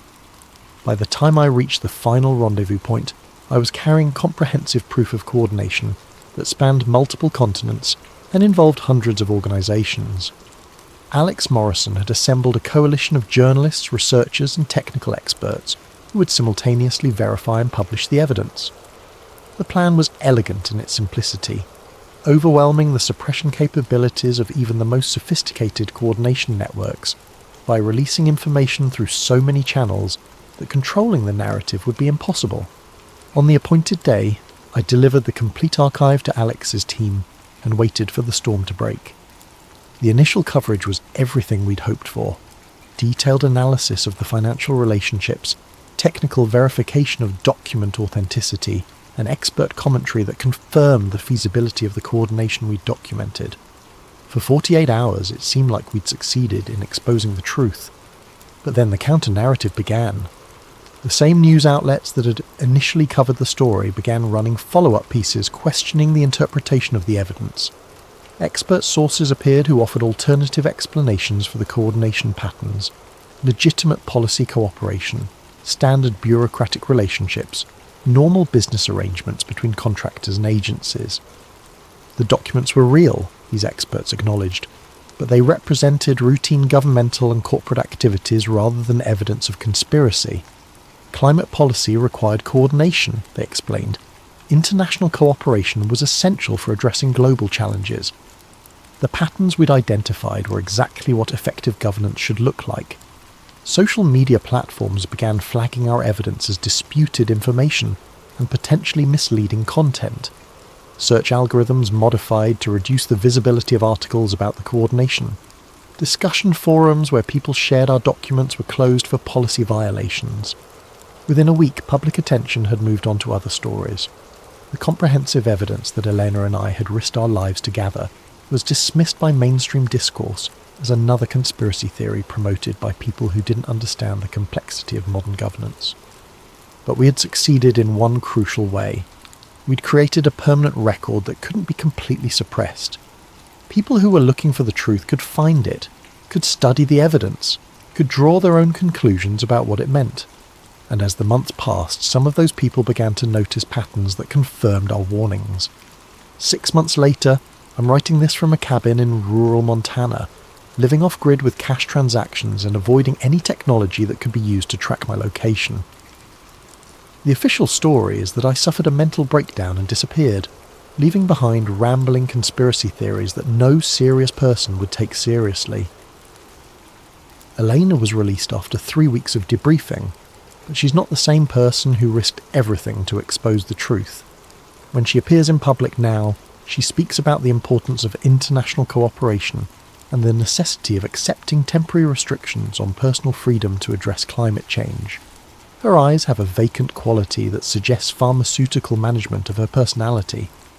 Our evidence is still available to anyone persistent enough to look for it, but it's been successfully marginalised through the same techniques we documented: expert counter-narrative, algorithmic suppression, and social media manipulation.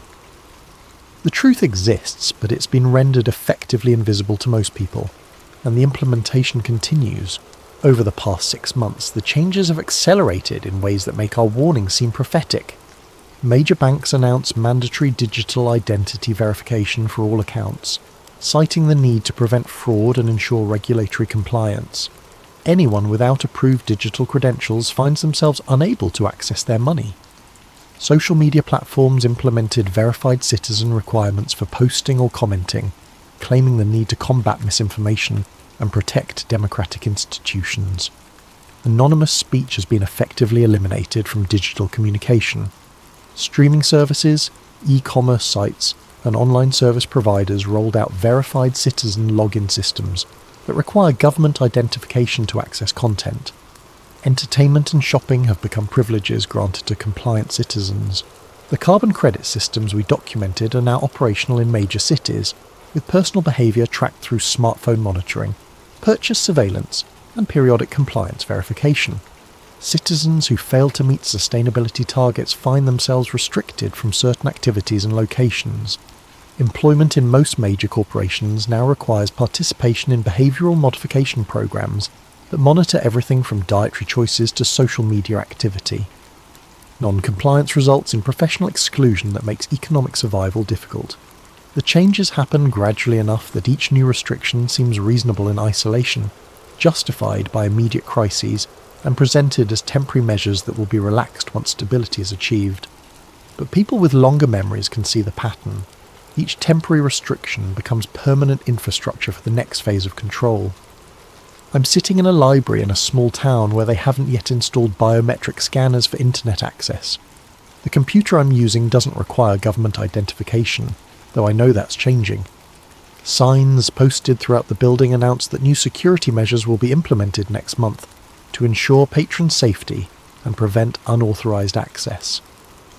On the news website, a UN representative is speaking about the success of digital identity programs in reducing fraud and improving service delivery.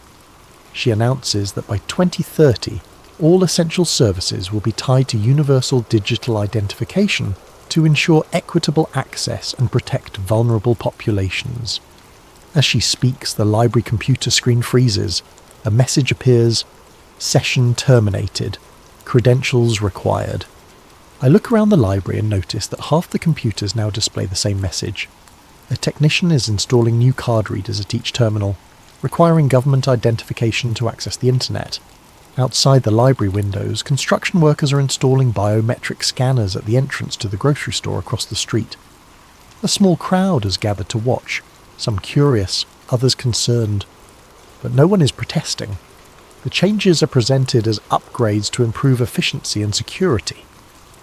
I pack up my things and walk toward the exit, passing the information desk where librarians are helping patrons register for the new identification requirements.